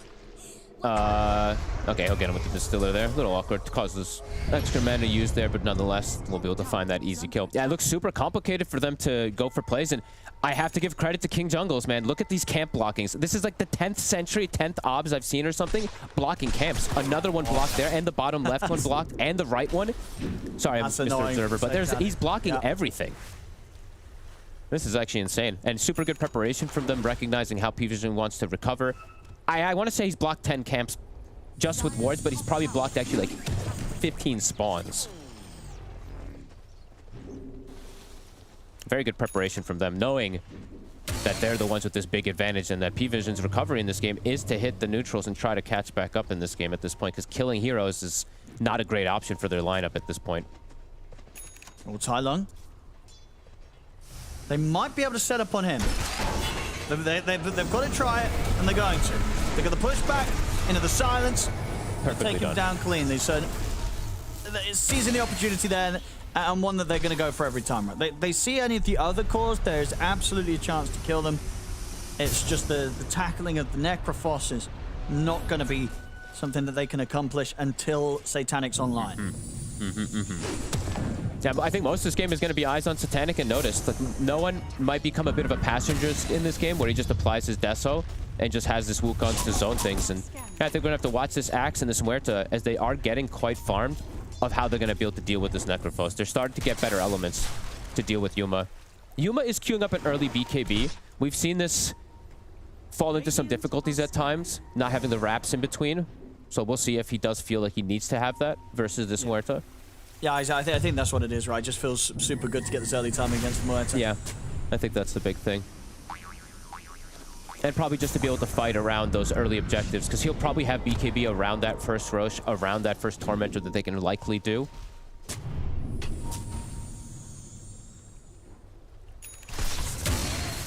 But recovering.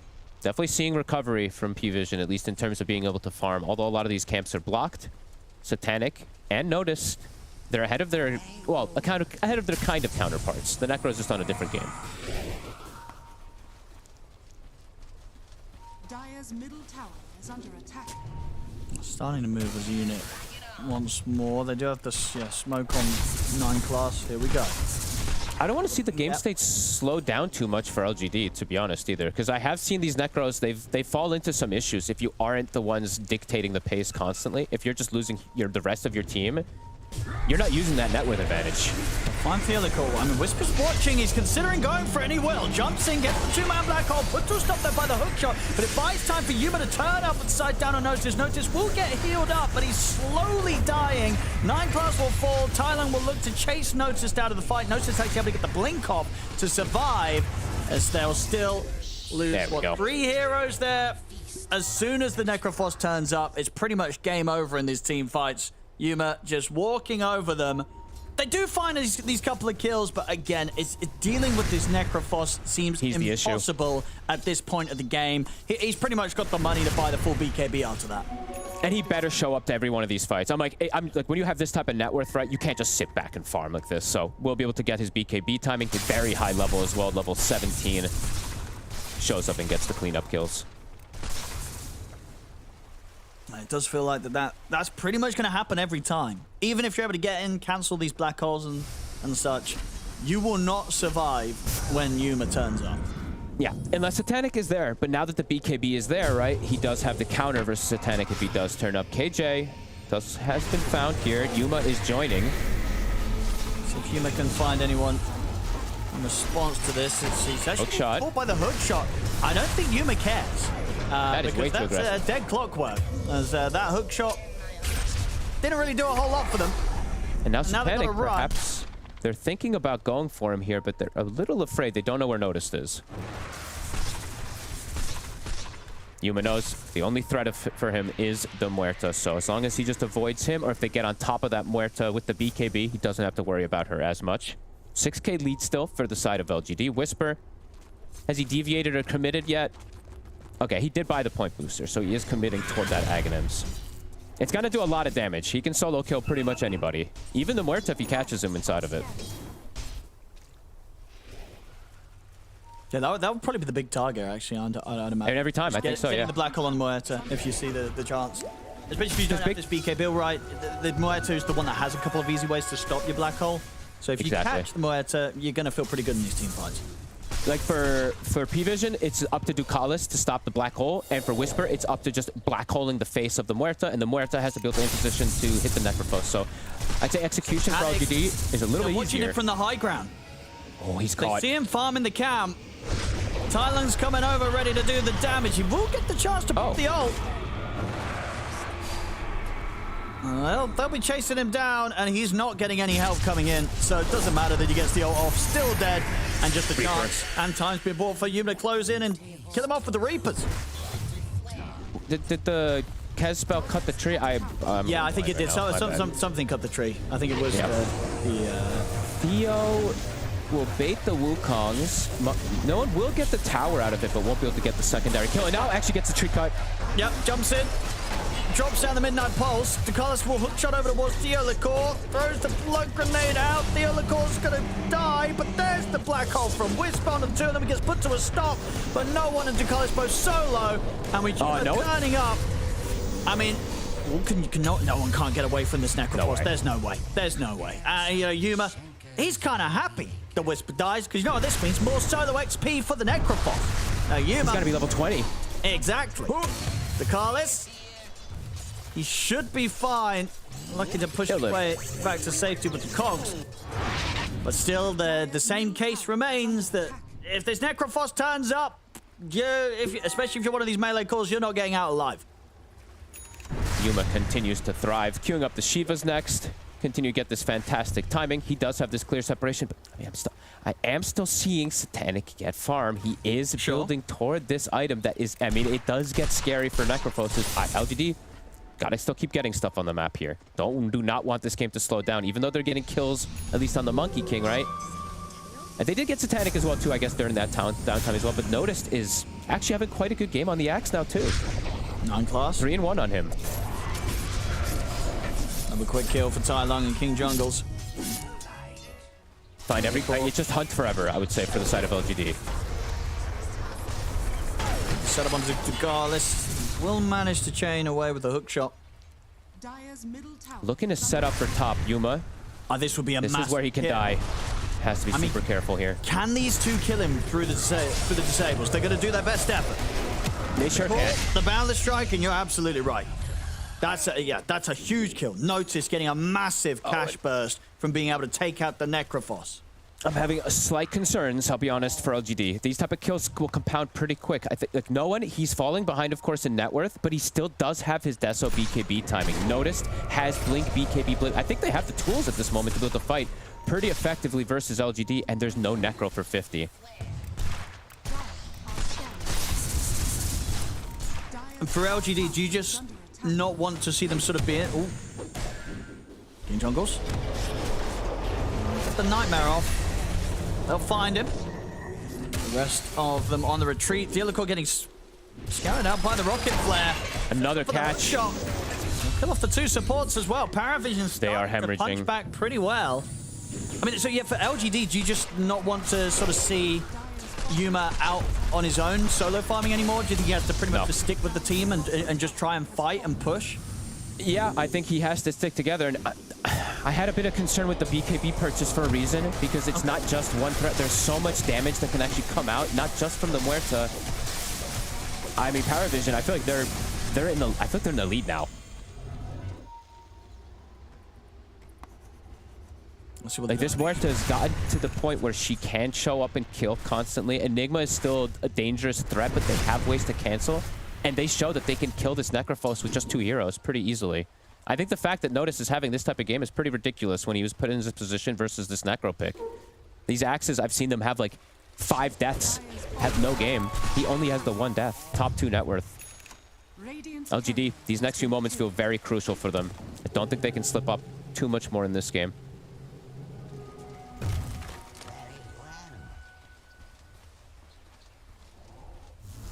Well, split up again, the Bollocks. I mean, it doesn't seem like they have that sort of level of speed you want to see from them. Yeah. Even a farm. I mean, it's not the easiest of saying what their next objective can be, right? Because it's not like they just go to a Roshan, etc. and stuff like that, right? So all this downtime feels like it just plays into PARIVISION's hands as they're starting to get some big items. The Vessel is done. Octarine on the Coddle coming around the corner too, so starting to get more and more answers.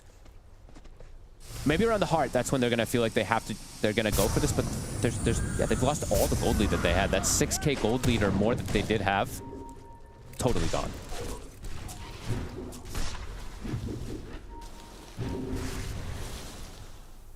I'm staying behind Yuma now. And one of the impressive things for me, at least from PARIVISION, is that it's not been around the Muerta, the one to be able to get these pickoffs in the find. Satanic is just farming. It's no one and Noticed who've been able to find these really nice plays to get them in this spot. So they are going to try to force this rush.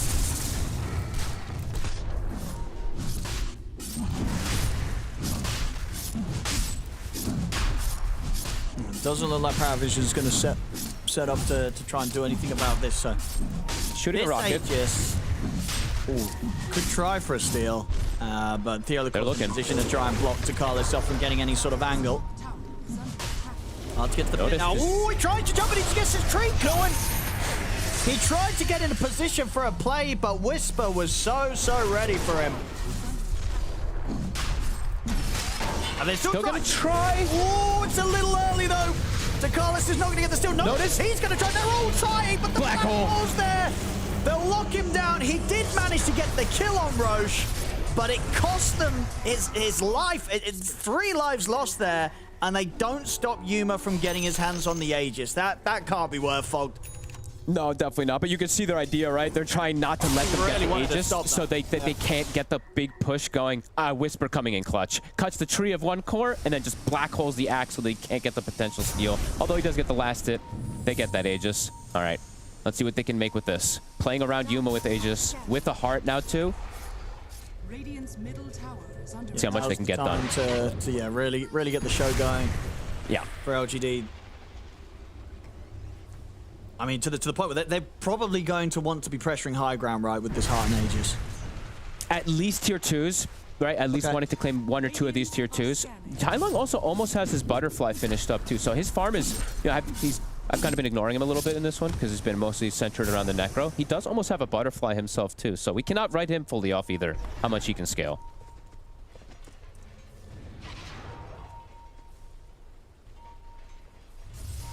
Satanic. Silver Edge finished up. LGD sticking together as a unit. This is what I want to see them do. Don't get picked off.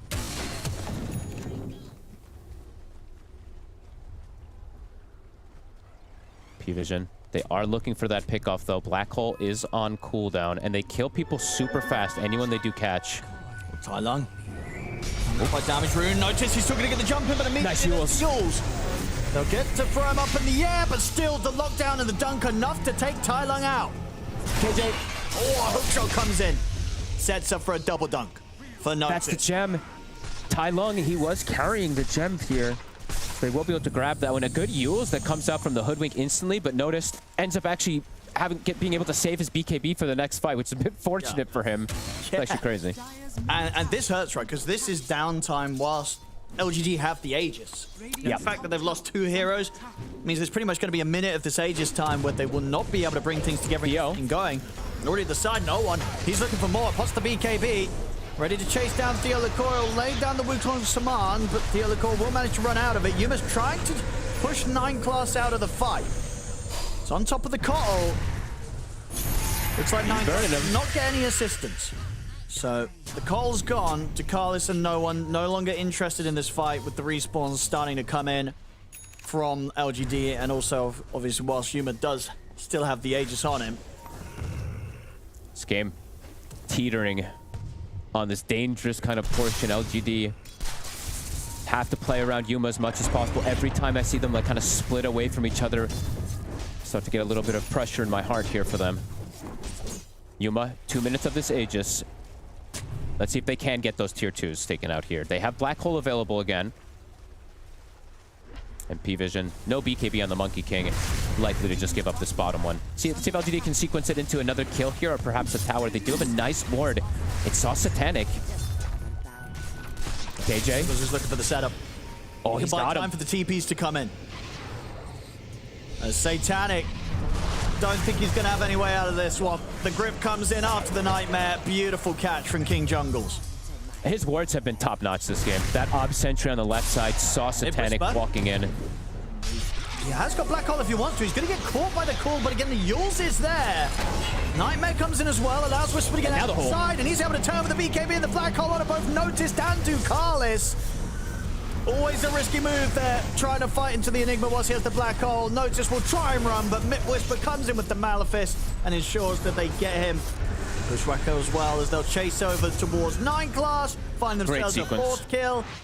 Just a bit of a misread of the timings there, right, from PARIVISION, trying to fight up into this Enigma when he's ready to Black Hole you. And he didn't BKB again this time. You'll notice the last time it ended up being okay because of the way they surrounded the Kez, but this time not getting the BKB off, gets used. Whisper distances himself and just throws the Black Hole on them. Okay, there we go. Back to business on the side of LGD. Another tier 2 will fall, potentially can swing over to mid. This is exactly the hit they needed. Yeah, very close. And another catch. Done on Yuma. They don't have the grip, but it might be enough with Tylung here. I mean, Tylung's going to do quite a lot. In on top of him. No, put the BKB, try and jump away with the Boundless, allow him time to TP out. He'll get away. Still having to use this BKB to run. Tier 2's being lost. Okay, there's a slight hiccup for what, like 5 minutes or 6 minutes or so from LGD. Back to business in terms of getting this pressure going. And I do have to keep giving KJ a lot of credit. These wards have been top-notch from him. Ob Sentry combos being placed all over. Watching the movements of when PARIVISION's trying to sneak around. And it feels like it's going to be difficult as well to really turn fights around anytime soon, because Satanic, he's having to go for quite a defensive build, right? He's looking at the Lincoln Sphere next, keeping the Maelstrom as a Maelstrom. So we're not going to see anything like the upgraded Mjolnir or a Daedalus anytime soon, which is, it feels like it is going to need to be there eventually, right, to successfully cut through this Necrophos. So it could still be some time, really, that PARIVISION are looking to just sort of stall this one out before they really put everything in, which leads again towards, you know, if LGD can speed this up, PARIVISION might not be that ready to deal with a full 5-on-5. Yeah, one team's looking to play to the super, like, pretty much super late game. The other team is looking to just keep pressing that advantage, right? Because you can see PARIVISION, even the Scotty eventual for no one, the things that it can do versus the Necrophos is amazing. But yeah, great little opening there from LGD, though, getting themselves back into this comfortable spot. Whisper also now getting closer to a refresher himself, so we'll have that secondary Black Hole with a BKB that he did pick up before. Not the secondary BKB, of course, but keeping themselves with this advantage. No one's around. KJ, can he get the tree? Almost.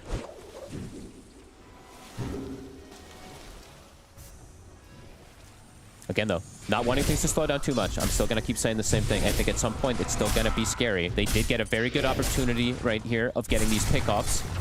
But when the game slows down again, you start to look at Satanic. He is going to have that damage item very soon. Yeah, I like that he switched that up, yeah, because he was just having the Lincolns queued up on his own, and it did feel like it was going to be too defensive. And if indeed LGD do speed it up, you're going to want to have that damage on the Muerta. So yeah, Daedalus right round the corner now for Satanic.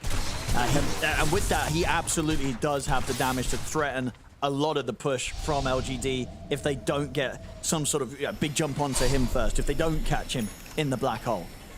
Level 25 soon going to be here for Yuma. So we'll have that online as well. And the refresher, as we said, for Whisper soon to be coming online too. So getting some big elements in terms of their fights. I like this pickup quite a lot here from Theolacor. I was waiting till he finished to point it out, but the Wind Waker, we already saw him having some very nice Yules. The Wind Waker could even trip up the Muerta quite a lot here.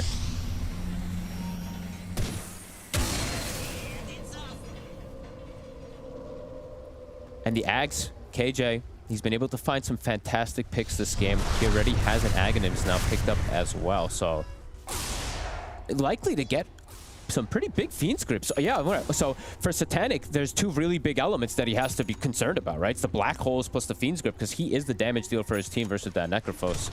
So if they can keep him locked down, it would be pretty huge for LGD.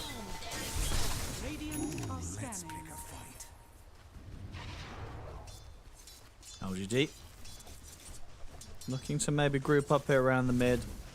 Yeah, that's the refresher on its way out for Whisper. So they want to get that next, hit. The next Roche, probably the next most crucial thing in this game.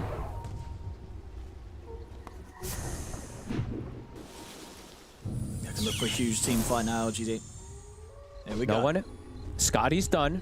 Refresher's done on the opposing side. Oh, they might just go for notice. He jumps to clear the wave. They'll go straight on top of him. Easy kill. That big one as well. 80 seconds that they can get more out of it. Let's see if they can sequence it into another kill. Roche actually spawns very fast. 10 seconds. Might just be able to get that one when they scout it. Tai Lung's already heading over. Big kill. Oh, see 9 class. Tai Lung should have him here. They'll run into the trees, but Whisper's able to clear them. Another one for LGD. KJ also was looking for another catch as well, too, in the jungle. He's playing on his own, just looking for these moves, because he's got the Necro who can boost the travel to him always. Roche will get delayed for a moment here, because they do chase for these 2 kills. But right when they do see it, probably going to start for it on the side of LGD.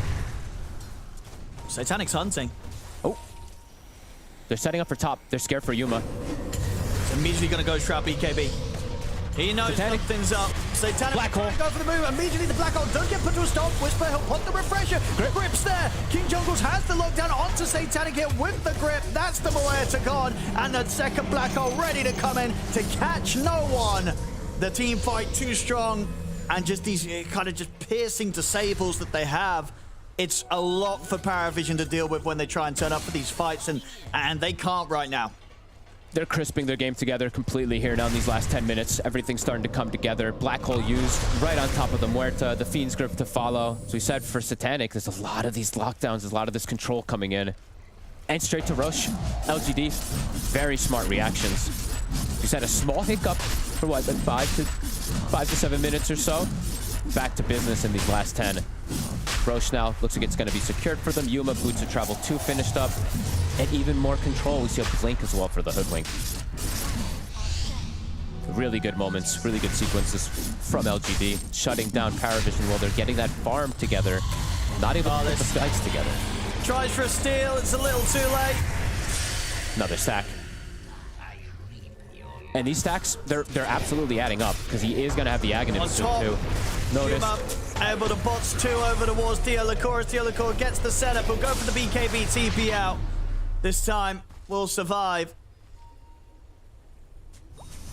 But that's a defensive BKB used. They can get the push going here with this Aegis. This is potentially that high ground threat that they can go for here now.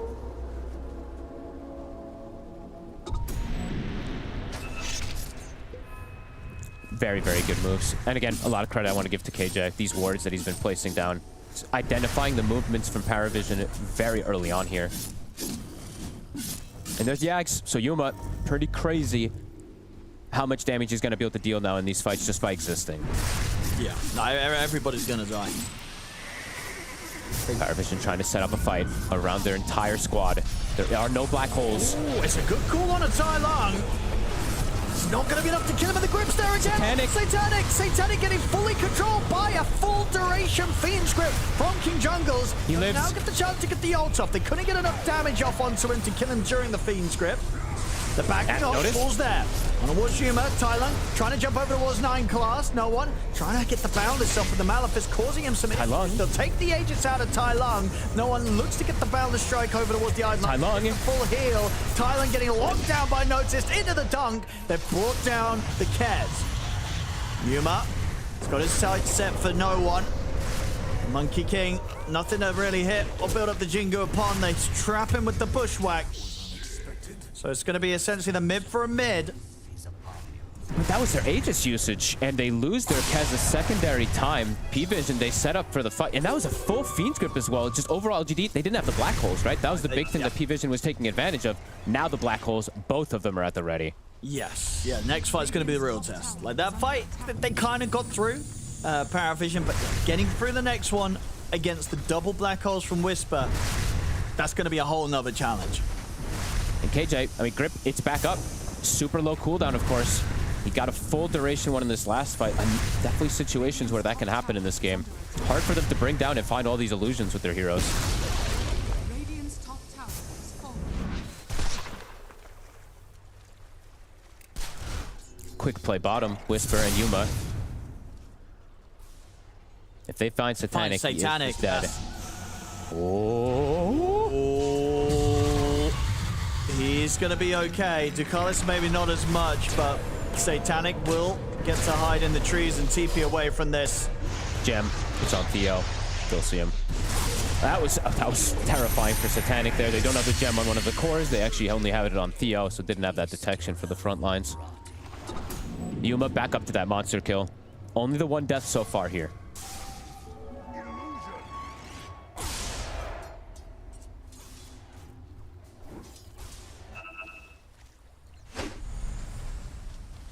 Yuma start dealing with the mid waves. Very close to being able to pick up the Ag's Blessing. Start working on his final slot.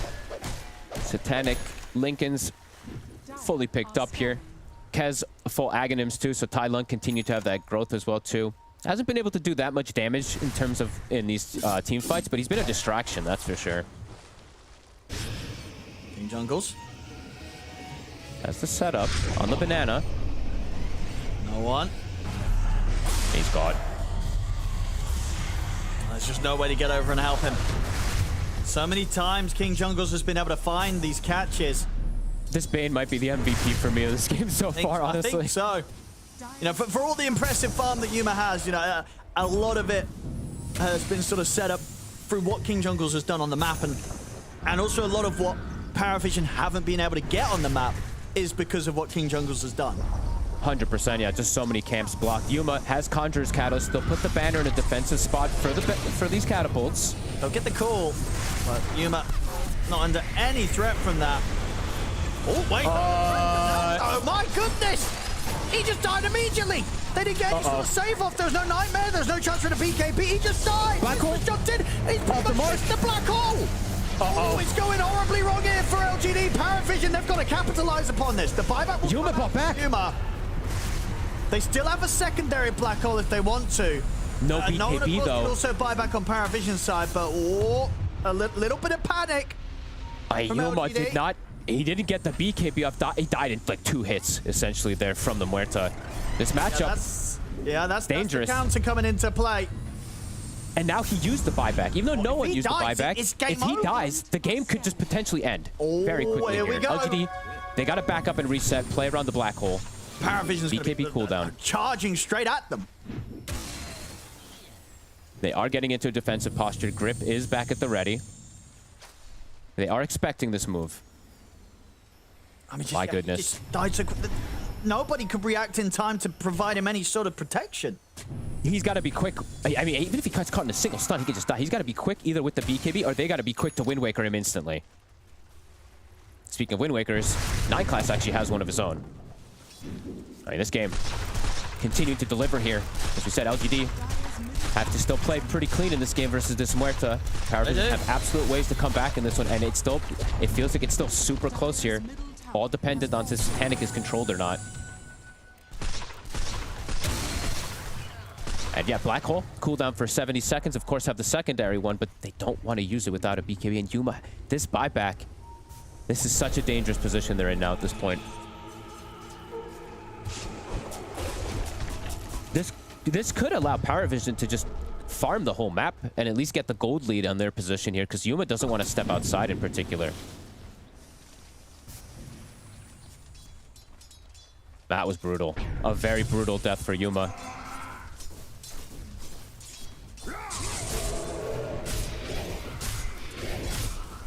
Satanic for the next fight. He No, he'll have the option of getting that blink and likely the full Swift blink online. And look at Noticed as well too, right? Like he has had the same items for quite some time here on this Axe. He has 7,000 gold.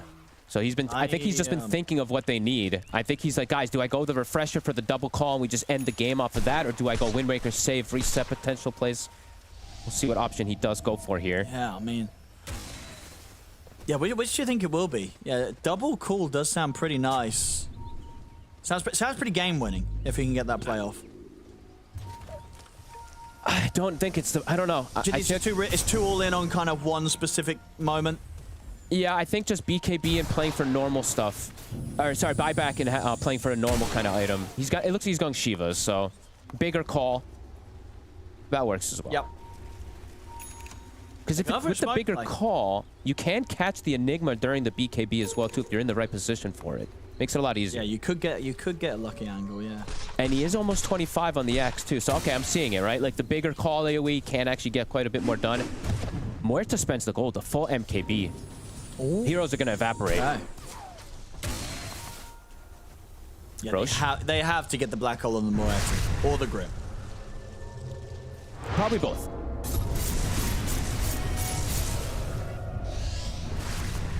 Tense moments, as we said. Yuma not having buyback, but Satanic now also spending the gold, so doesn't have buyback either. Vision looking for the fight. No one has hit level 25. He has a nullifier as well too, so he has gone up quite drastically in terms of how much he can threaten now too. This Wukong is going to zone him.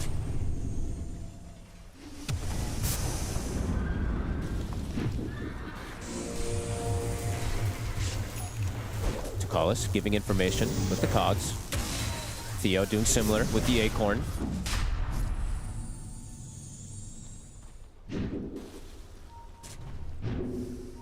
Yeah, neither team wanting to step into that Roche pit before a fight's been found. They have this ward, they have the rocket. Tukalis, get him, but Theolico's going to be able to jump back to safety thanks to the shield rune. Yep, still had that protection. They didn't de-ward this cliff ward either, so King Jungles has vision of the backline at the moment here, so does see 9 class if they want to use this. Gonna start the Roche. Tai Lung has hit 25 as well. We'll force the roar. How's this buyback looking? Still 3 more minutes. Noticed. They do see him with that ward. Whoop. And it's a big catch. Out of the fight. Has got buyback. Might need to use it here if LGD pressure PARIVISION further. These wards, have, as you said, they've been pretty insane from KJ. Another one being able to find this pick off in the back line. Tukalis. No one's watching from the tree line. No one. You're caught by the Mark Whisper. Jumps in. Tukalis. Panic. He's in trouble. Satanic. He's gonna need backup. The buyback from Tukalis. Notice is still holding on to his buyback. Dude, Yuma BKB'd. He needs BKB to fight this Muerta. Has to be super careful with his positioning now. Oh, Tukalis. He fought back for this. They're going to catch him straight away. That's a dieback. He's out for 90, and now the buyback comes out for Notice, but now they're a man down. 4 versus 5. This ward, it's doing so much work. Getting so much information, and probably can get them this Roche secured here, too, for Yuma, potentially now. Oh, and this hurts a little bit, right? Because that buyback for Notice just... Oh, another catch. A buyback to defend the base. One class. Tempting to this ward out of this, but he is gone. Potential game-winning ward right here that was not taken out the entire time here. LGD get 4 ridiculous kills out of it.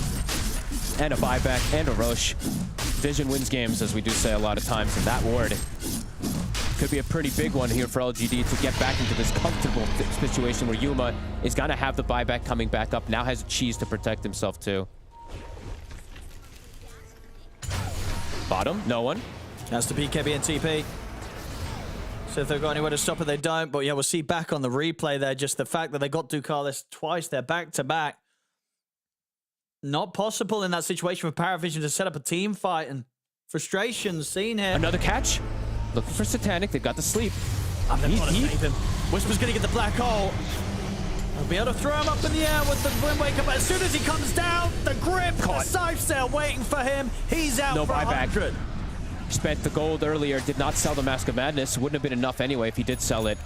LGD. How much can they siege out of this? Probably, I should be able to get maybe 2 racks this year. We'll see if PARIVISION can hang on, but there is no big damage dealer now for Yuma. They don't know he doesn't have buyback, though. See how much they get. Still ready with the second black hole, Whisper. Pops the cheese. Tai Lung has the big damage item now, too, with his Daedalus. Tai Lung.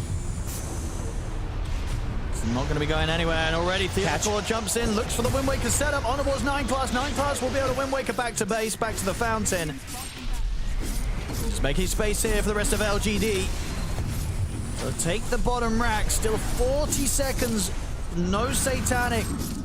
A crucial part of their chance of holding. It's going to be the bottom set gone. They're getting farm on the other 2, right? Monkey King and No One, they're just farming at the moment, while the 2 supports just spam out as much as they can. 20 seconds. In trouble as well. Pressure not slowing down now that LGD has hit this perfect time to truly punish PARIVISION. And they've got another Blink BKB Black Hole. It is back up if he wants to use the singular. Probably wants to wait 60 seconds for the double. A big fight win over so many sequences of just having this ward vision, getting themselves 2 sets now out of it too for LGD. 23 lead for them now. And yes, Satanic. Hard entries into the fight as we're seeing. Even though his matchup versus the Necro, as we kept talking about, and his farm is good, there's just so much control. They are doing such a good job now at this point of not letting him actually attack. Except that one, the one blunder that they did have in the base, of course. I mean, it has to be this fight where they're all together, and, you know, Satanic sort of has notice to cover him on the front, get the big cool off. Yeah. And he needs the blink, I feel. Position to put a stop to these lockdowns that are getting thrown down onto Satanic. And I feel like now at this point, for PARIVISION, it's like playing for the... Wait for a second, here's No One. Gripped again. He does have buyback available at least. Yeah. He's almost certainly going to have to use it. Yeah, dead for 2 minutes after getting caught out. He cues the rapier. They're feeling how impossible the game is for them to actually attack heroes at this point. So I think for PARIVISION now, they can't really play for the, we're going to react to you guys going on us. They might just have to go for the YOLO play of just buy blink on this Muerto and blink and go for the place. 9 class. He's got Dakalis with him. So we'll be okay. Whisper, oh, nearly actually getting the catch onto Dakalis. 90 seconds. No Monkey King. He's got buyback. Force this out of him. Surely not going to be holding back here, LGD. Minute and 20 Panic seconds at any moment. for the Aegis. Tanic's got to be so careful. Whoa. There's the jump. Black hole. Is able to get the black hole to the 2 of them, and he's caught the key one as well. Catches the clocks. There's no hook shot. Another. The second black hole comes in as well. This time we'll get put on stop by the call. They're dying. Oh god, he got attacked off. The big call stops the second black hole and allows them to kill off Yuma.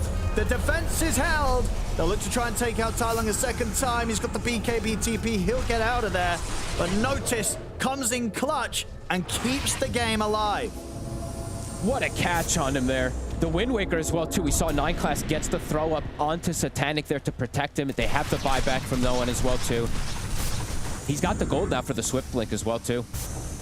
This game continues to deliver. An amp damage also spawns bottom. All right, let's see how much they can do in the push. But they're going to be able to force out these buybacks. Surely. I mean, the thing is, there will be no black holes for the defense. There is a grip that's going to be available, but no black holes. I mean, this game is absolutely insane here. And there it is. Satanic. A rapier. Honestly, he's ready to end it, I think, or at least to try and end it whilst there isn't any black holes in the game. He'll kill anybody in like 1 attack, actually. Not even joking here at this point with this rapier. Anyone steps up and they're auto dead. This is very scary for LGD. They might be on the verge of just losing this game. The grip comes out. But the Wind Waker saves. Save with the Wind Waker. Fortification comes in. Still, they're going to have to use Yuma's buyback, surely. But he's going to find it. Without the grip and without any black holes, they're going tier 4s. Fight. It might just be over. Can they actually fight without grip or black hole? They have to do something. I don't know if they can, though. With no 30 grip, no black seconds. hole, how do you stop Satanic? He's onto the tier 4s. No one's going to be able to hold his position here with the Wukong's command. The tier 4 fortification will come through. But once that comes to an end, buyback. it's still, what, 50 seconds before a black hole? They're disengaging. Until a Fiend's Grip. Fiend's Grip is coming up soon. And Satanic has to be cautious with the rapier in hand. They'll back away. Not looking to force it too much here. No. Probably thinking that they've got... they can take fights, right? As long as they can save Satanic, he'll kill everybody. That's designed for it. So Wind Waker's everything just has to be put on him. We'll lose a tier 4 here to the creeps. And this, yeah, will give LGD a little bit of breathing room. Okay. His timing's back up. Get the double black hole back online. I'm trying to think. The problem is that there's this nullifier from no one. I'm thinking, do they want to go for like some of these Aeon discs on the side of LGD? Because this is something that allows you to get your BKBs off and perhaps actually survive versus the Muerta burst. Wondering if maybe they want to slot that in somehow into some of these heroes.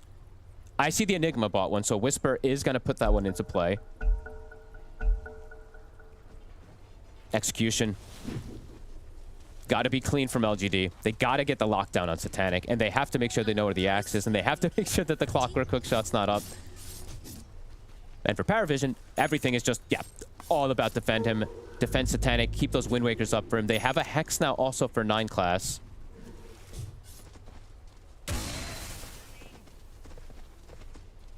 After we've had some, pretty one-sided affairs in a lot of our games, this one is quite beautiful. 55 minutes in, even though there's this massive gold lead in particular, that doesn't matter too much. It's all about the execution at this point.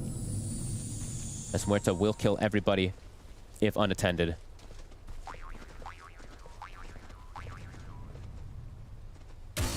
What are you even switching out for the blink? Like, what can he afford to get rid of Satanic? I don't know. I think this is just still queued up from before when he had the slot. You think he's kind of happy with what he's got? I think so, yeah.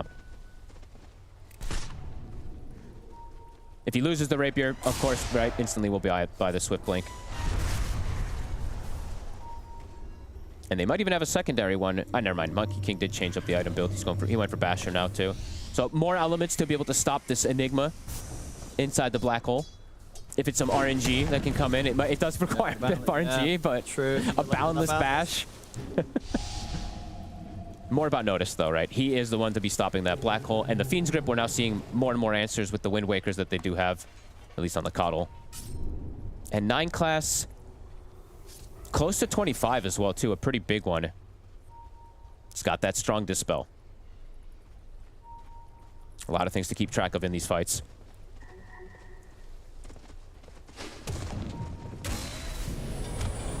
Super tense moments, though. Tai Lung, I was waiting for him to queue it up, too. I feel like I usually see the blinks come out a bit earlier for a lot of these Kezes. He has prolonged it a lot this game. So in terms of how much he can just get in and just evaporate targets, I haven't really been seeing it from him. He is playing the mid Kez, so maybe a little bit different, but I feel like the blink is just so crucial. So I do want to see him get it at some point, although he has very little slots. Looking for the Roche. Maybe. It's...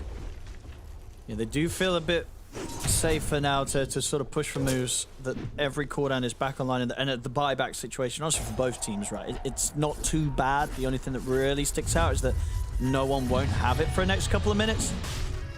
Force the roar. Tai Lung does have the Roche. Yeah, no one's got to be. He's got to be the most careful, seeing as he's the one without buyback. No one and Whisper, right? Whisper also has to be incredibly careful in this game right now. Because the black holes are super important for their team fight, as we're seeing. Rockets continue to scout. They do have this deep ward again that is scouting things out. KJ was able to place another one. To Carlos. He's thinking about trying for an angle, but the grip's going to be there to stop him. And he's gone. Aegis now for Tai. They end up switching it now. So rather than giving it to the Necro, they're giving it to Tai Lung. And this will be impressive. It looks like Satanic's going to try and play with the blink. Maybe jumping in and then switching it out for the Lincolns or something. Or gonna take quite some inventory management to get away with.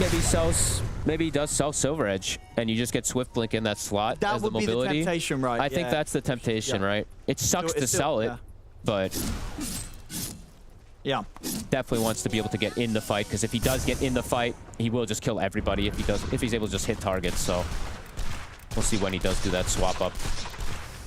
Eidolons running toward the mid. A lot of them here, as level 25 has also now been hit for the Enigma. We might hit 60 minutes for the first time, me and you, in this tournament at least. Yeah, we've had surprisingly a lot of one-sided games after what we were seeing from the Dota like the previous 2 weeks. Yeah, we had like 60-minute game length. Yesterday there was a long one, right? I remember you sending me some of the screenshots. It got pretty long in some of the later games yesterday. Yep, there was that 90-minute crazy game with I think there was like 10 rapiers in that game too. This one has potential to get to that point, but probably not as many rapiers, I would say, because the Dire lineup doesn't look so great with them. The Kez does, but no one else. No, just Kez, yeah. Looking to play with this Roche advantage.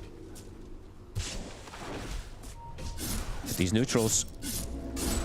So the play what a lot of teams like to do, right, is you like to set the trap for the neutrals as well too when you're the team that has like the Aegis or the Cheese. So let's see if it's going to be LGD that looks to set a ward trap, since a lot of their catches have been around these wards to get to this point.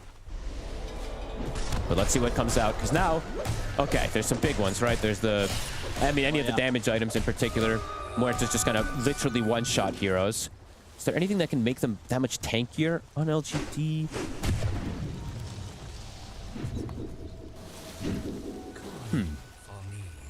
Trying to think what the best options would be for them across the board here. Maybe it's just the books.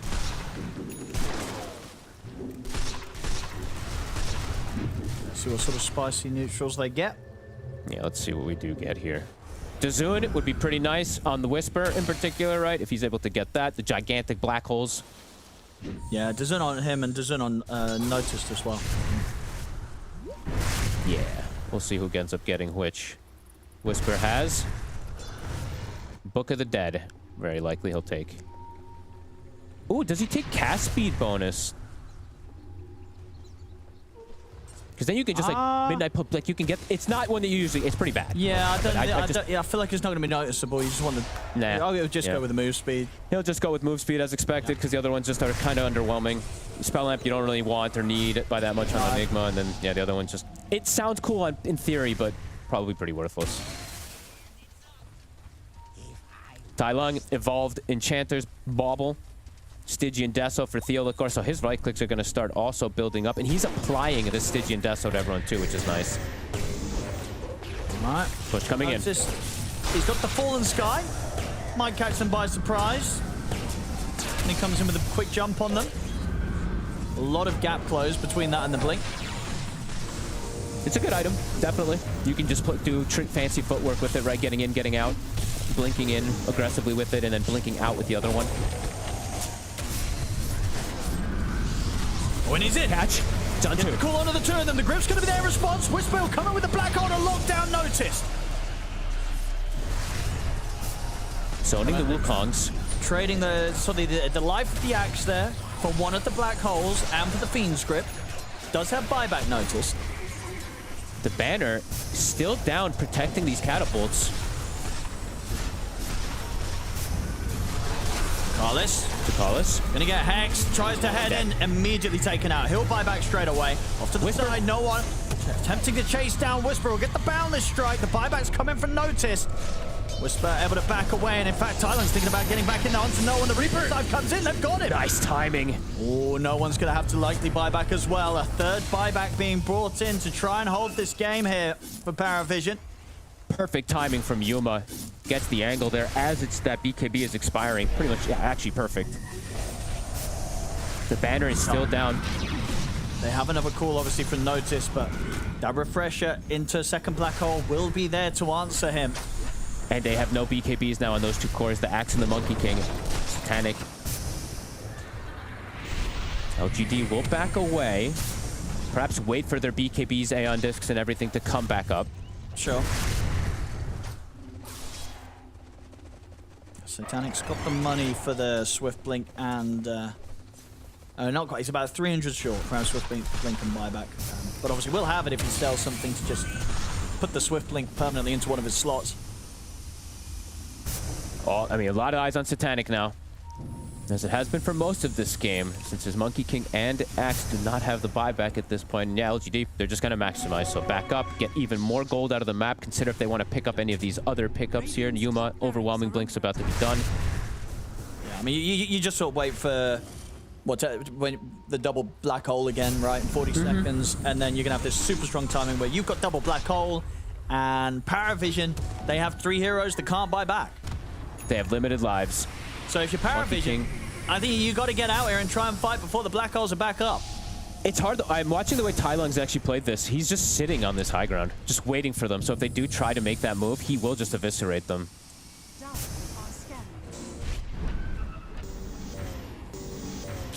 See what they go for here.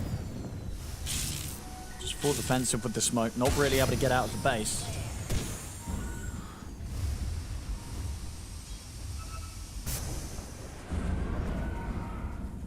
Smoke from King Jungles and Yuma is now back into very scary territory.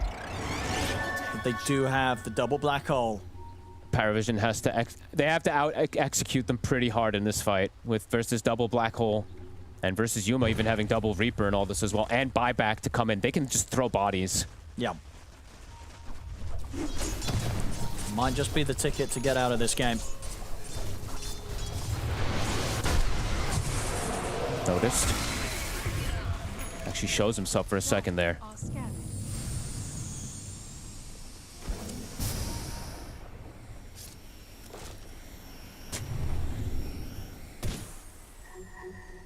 Still being very careful about how they approach the base, though. I'm pretty split at the moment. Tylung and King Jungle's up top.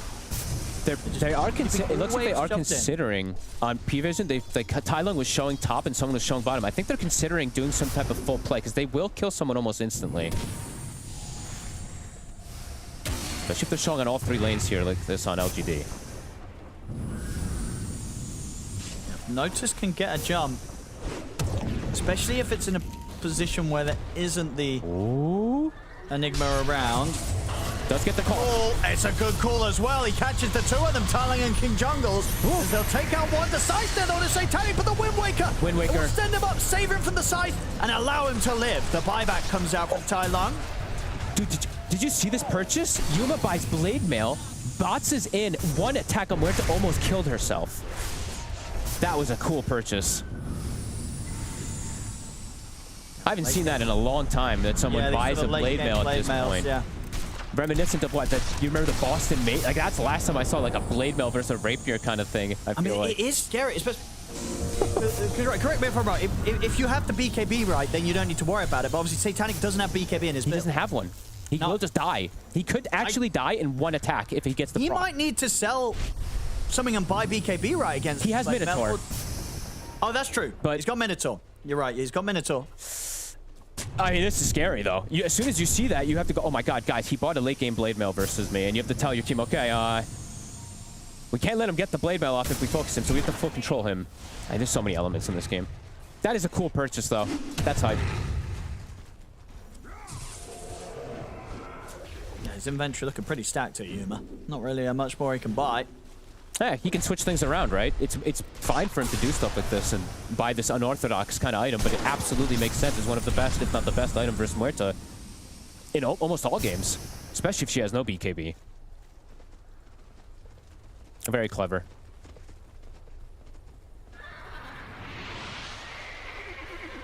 These minutes are passing. You know, they're waiting for Roche. 3 minutes.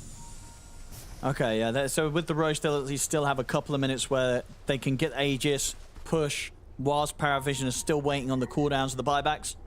Yep, Tylung also did use the buyback right before, so does want to have at least the comfort of the second life. He's also, I thought this was going to start happening, right? He is queuing up an Aeon Disc also on the Kez, because there is that just explosion factor that you get caught in a call and you're just dead instantly to Muerta.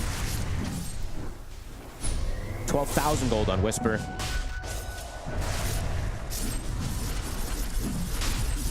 PARIVISION pretty much have to let this happen. Can't get out of the base to do anything about the Roshan. These fights, though, right? Execution still has to be sound on the side of LGD. Can't make mistakes too much here because they can compound very quickly. Muerta will be able to turn things if she does. if she's actually able to get the attacks off. Because we've seen a lot of fights she's not. How come Yuma's keeping the refresher shard? Someone else needs that, right? Yeah, he hasn't even used his refresher orb once, to be honest, either. He just kind of has them. Maybe he's hanging on to it to pass off in the middle of the team fights, but give it to KJ. Here he has one. I guess he'll give it to Tylon. There we go. Tylon doesn't have space. Okay, give it a... Yeah, I guess no. Yeah, who wants it? Probably want to give it to... I mean, I imagine passes over to Tylon. That's the only reason, but... They're hanging on to a lot of these here. We could be here for a while, especially if they let the buybacks come back up as it's starting to get closer and closer to that point. I'm a little surprised that they didn't try and pressure the buybacks. I guess it is just that they're that scared with Tylon not having his buyback. It is. I mean, it is definitely a scary, scary situation. Gold lead doesn't really matter that much. Of course, you have infinite buybacks and all that, but yeah, one fight could just decide everything here if you make mistakes and you overplay your hand.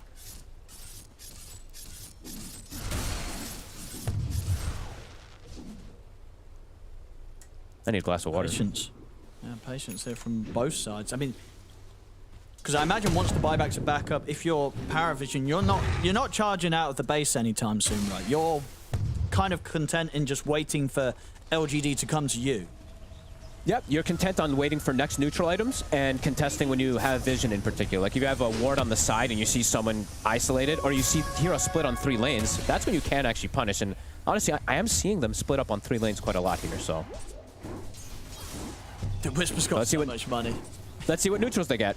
Gold doesn't matter, right? What, it's like, come on, at least... upgrade the blink, please. Upgrade the Shadow Blade, why not?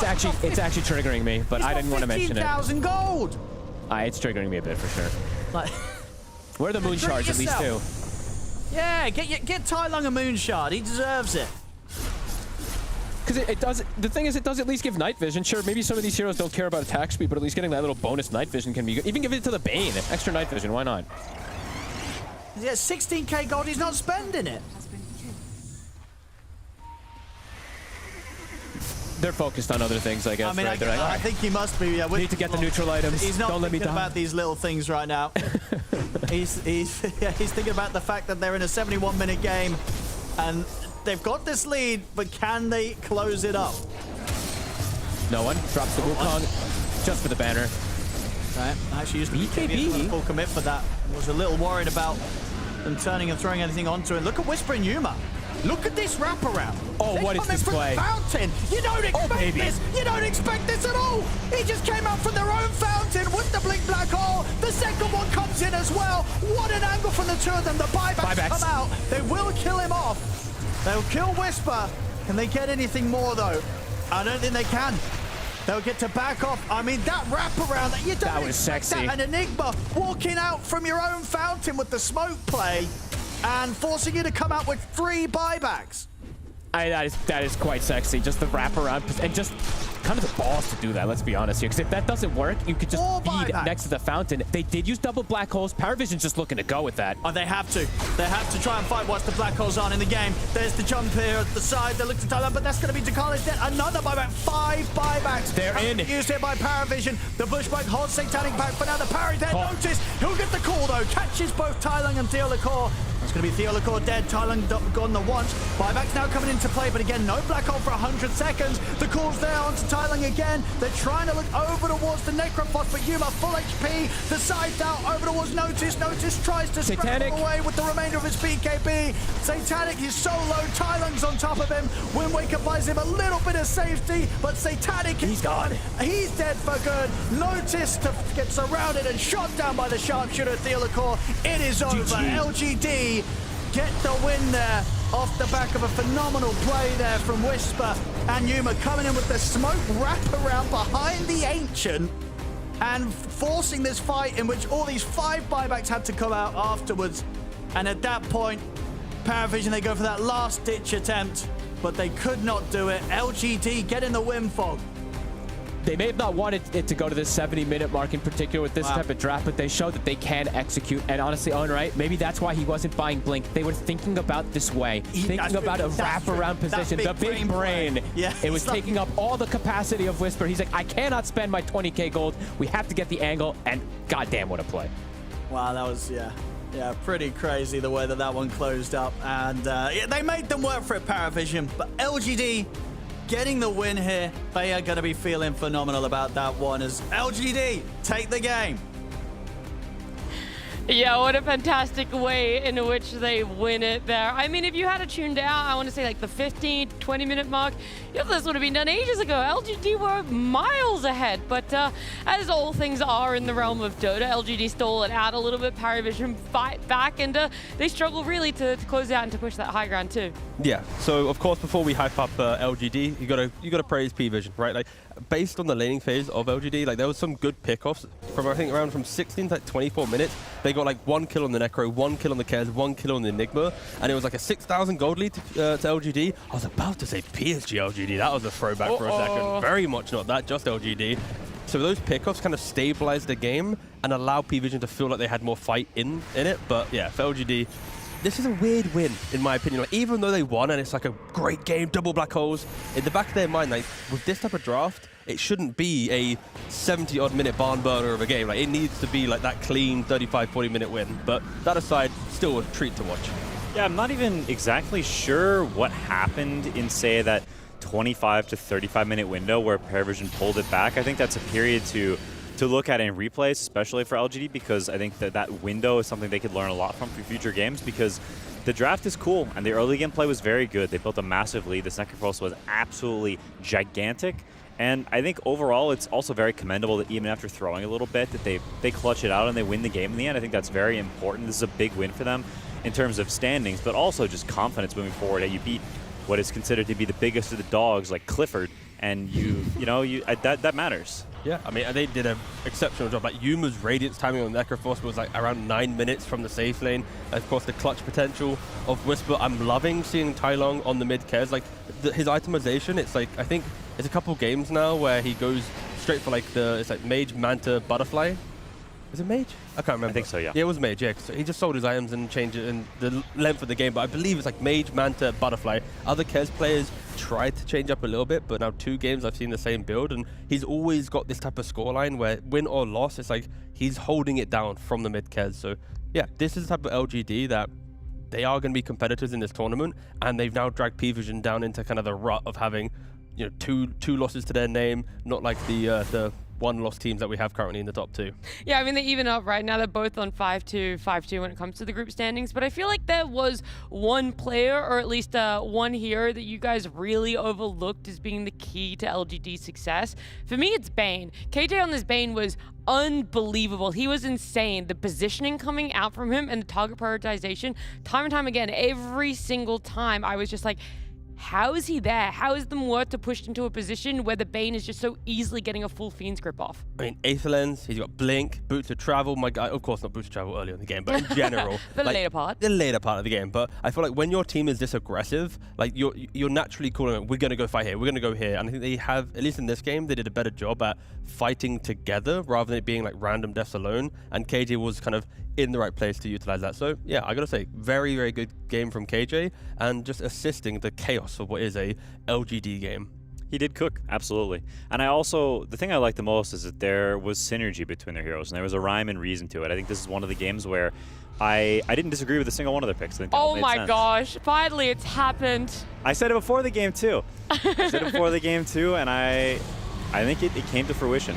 I think this Whisper guy is also, he's in zone right now. I think he has owned every game I've seen. I've not seen a bad game. And I think over the course of this group stage so far, he's been the standout player for me. Whether it be Snapfire, Batrider, or now the Enigma. He's playing his classic hero, so it's nothing that's too far out of the Whisper wheelhouse. Even though it is a very quirked up, weird wheelhouse, I think he's been owning. And he's a player that when he is owning, he is like top tier, true tier 1 player. Yeah, that was like the fun but also kind of clunky aspect of Whisper when you see him be in that offlane, transition into a new team, also transition into a new role when it was mid. Still looked really good there as an individual person, but then to come back into offlane again onto another different true role. He's meant to be an offlane. And that's what I mean. It's like he's had a little bit of a roller coaster. It's always been still at a high level, but for him individually, it's just nice to get to see him be back into that. It's like he's found his environment again in which he gets to thrive. They do this massive wraparound coming in from their throne. Yeah, and like this is a 71-minute clip, but like, you can easily show clips from like the 40-minute mark, the 50-minute mark. Even when he first picked up his Blink Dagger, like he didn't care, like he was committing, and he was like, guys, I'm gonna hit a black hole, and I have full trust that you're going to follow up, and you are going to be able to capitalize on my aggression. So yeah, I mean, even like Satanic trying to get the 4 stuff, they had the multiple Wind Wakers for PARIVISION to try and save. Of course, 9 class being the main component of that, using it, you know, always on Satanic in the black hole. Like both teams are giving it their absolute everything in the late game in the hope to claw out a victory. And it honestly could have gone either way. Like LGD, it wasn't a clean late game, and PARIVISION backs against the wall. They were finding a couple kills, couple nice little necro kills as well. Like they were doing pretty good at it, kind of holding the base. Yeah, it's crazy to see that LGD's losing a set of racks while they're like 20k up. Like I still cannot believe what PARIVISION are able to do with themselves. It's like an asterisk on the 20k up, of though. course, because it's like the necro was like 12 so to 15k of it, yeah. right? So Yuma was kind of holding the net worth on his back, and he was, but then you're kind of expecting this Necro to not get one shot like he did against the Mortar. So this is what I'm saying. Like, there's so many different interactions. When this is it. This is exactly it. They try to go high ground for the first time. Yep. And it's the cat and mouse of do you go Shroud or not when you're coming up against a Mortar who was picked against you. Yeah, I mean, he just got 2 hit. And again, this is a stage of the game where LGD will be rewatching that clip, maybe critiquing how do we want to go high ground. Last Slam, was it 3-4 games where they had like 20k gold lead, then they lost the entire game. So showing that they can build the gold lead, lose the gold lead, and now win the game is a development since last Slam. But yeah, those type of moments, you don't really want to see them in a team that is trying to be like the aggressive team. If that's their playstyle, they need to have clean high grounds. Yeah, I think for future teams, you got to look at this Necrophos. They have been tearing it up on this hero. This hero looks super powerful, and I think it's somewhat disrespectful to do the Axe response against a team that obviously plays Kez. And they haven't even played Kez carry this tournament yet. It's only been mid. So to pick Axe like, yeah, this is our best response, and then you immediately get Necrophos and stomped in lanes, like, you could see this coming. It wasn't like the writing was in tiny, hieroglyphics on the wall. It was in big, bold handwriting. Kez is mid. Like, that was what it said, and they kind of just ignored it. It feels like so much is going right for LGD between last Slam to this one, being able to close out with gold leads. Quinn now praising their draft. It's crazy to think what happens, if we end up seeing them here in Copenhagen. There's still plenty more to happen for our group stage. Most importantly is our next best of one. We've got Yandex up against Aurora, and we're going to check out exactly what sort of predictions people are putting on it. We go over to Poly Market. They are our official prediction sponsor for Blast Slam, and I wonder where it's going to lay. A lot of people they're thinking Yandex 60%, and for Aurora it's at 40%. And I honestly think Yandex should be getting more on this one. This team is doing well. They've only lost once, and Aurora have been breaking apart a little bit since their grand final appearance on Sunday. Yeah, Aurora 3-4, Yandex 6-1. Like, I think the stats prove that Yandex should be the favorite. It's nothing too jarring. Aurora, I would give it to them that even in the 3-4 scoreline, I feel like the game that they win, it is like, oh, this team's pretty good. It's just more, I think teams prep quite nicely against them, and they find little crafty ways to make them look a little bit more human. So against Aurora, it's very much like the draft helps you a lot trying to beat this team. Yeah, I think Yandex, I totally agree, and I think they will do their research, and I think they will ban and pick better than Liquid did against Aurora, because I think they kind of bungled the draft a little bit and it made the game hard for themselves. And I think if you're Yandex, they're not a team that's going to just miss out on that. They're going to look and see, hey, this is clearly a problem in the last game. They're going to learn from other people's mistakes, right? They don't need to make the mistakes themselves to learn from it. And they are just a very good, confident, solid team right now. The one game they lost was when CJ was playing Zeus. So that's just an auto loss. It's not really their fault. They just picked the hero. Yeah, it just bugs the game and your throne explodes. Yeah, if Zeus gets picked, the lines will just go like, basically. Yeah. Yep. Split the other way that way for sure. But yeah, thanks to Poly Market there, giving us some of their predictions there, the percentages. And I mean, if anything, it does have a true testament to Aurora. The fact that anything can happen, because you mentioned the series against Liquid earlier. This was a match that was incredibly close for so long. I want to say maximum of 3k gold difference at any point between the two teams. And then all of a sudden, Aurora executes such a beautiful team fight and they're 14k up. Yeah, they literally just walked it down mid. Yeah. And normally that's a bad thing to do, but they did it in a great way. Yeah, the Arme. They could have done the Quinn, the Arme, the anything. The Quinn is, you think you get to pass that on to someone else. No, that's... What do you mean? It's been passed on. It's not like an active, it's already happened. Yeah, I mean, there just needs to be a... Not the walking down mid. I said not the walking down mid. That hasn't been passed on yet. Yeah. I was walking down mid for a while. Yeah, Arme has found a way to, stand still and call it. That's a whole new thing. Because you had to, go down to their fountain. He he has that aura about him. He doesn't even need to The walk. fountain thing's more of an EE thing. I was never a fountain walker. You just followed in his footsteps. I wasn't even. There was no. I was okay. Let's be pretty clear. Okay, clarify for everyone out there. I was burning new ground. Okay. Okay. The ground I was burning was, I would say, go throne. Yep. Yep, sure. And then I would go AFK.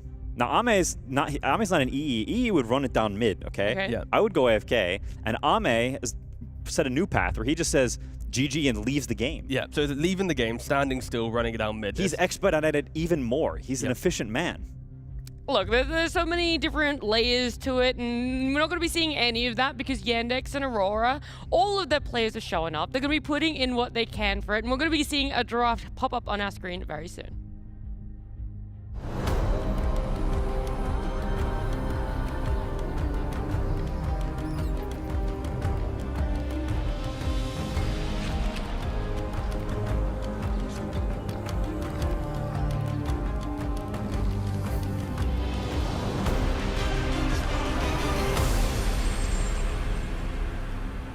We're now halfway through our day number 3 of group stage best of ones. A Slaughter and a Kez being taken out by Aurora. They've now added Shadow Fiend to that list. And on the side of Yandex, Tiny and Doom with 2 more bans to come.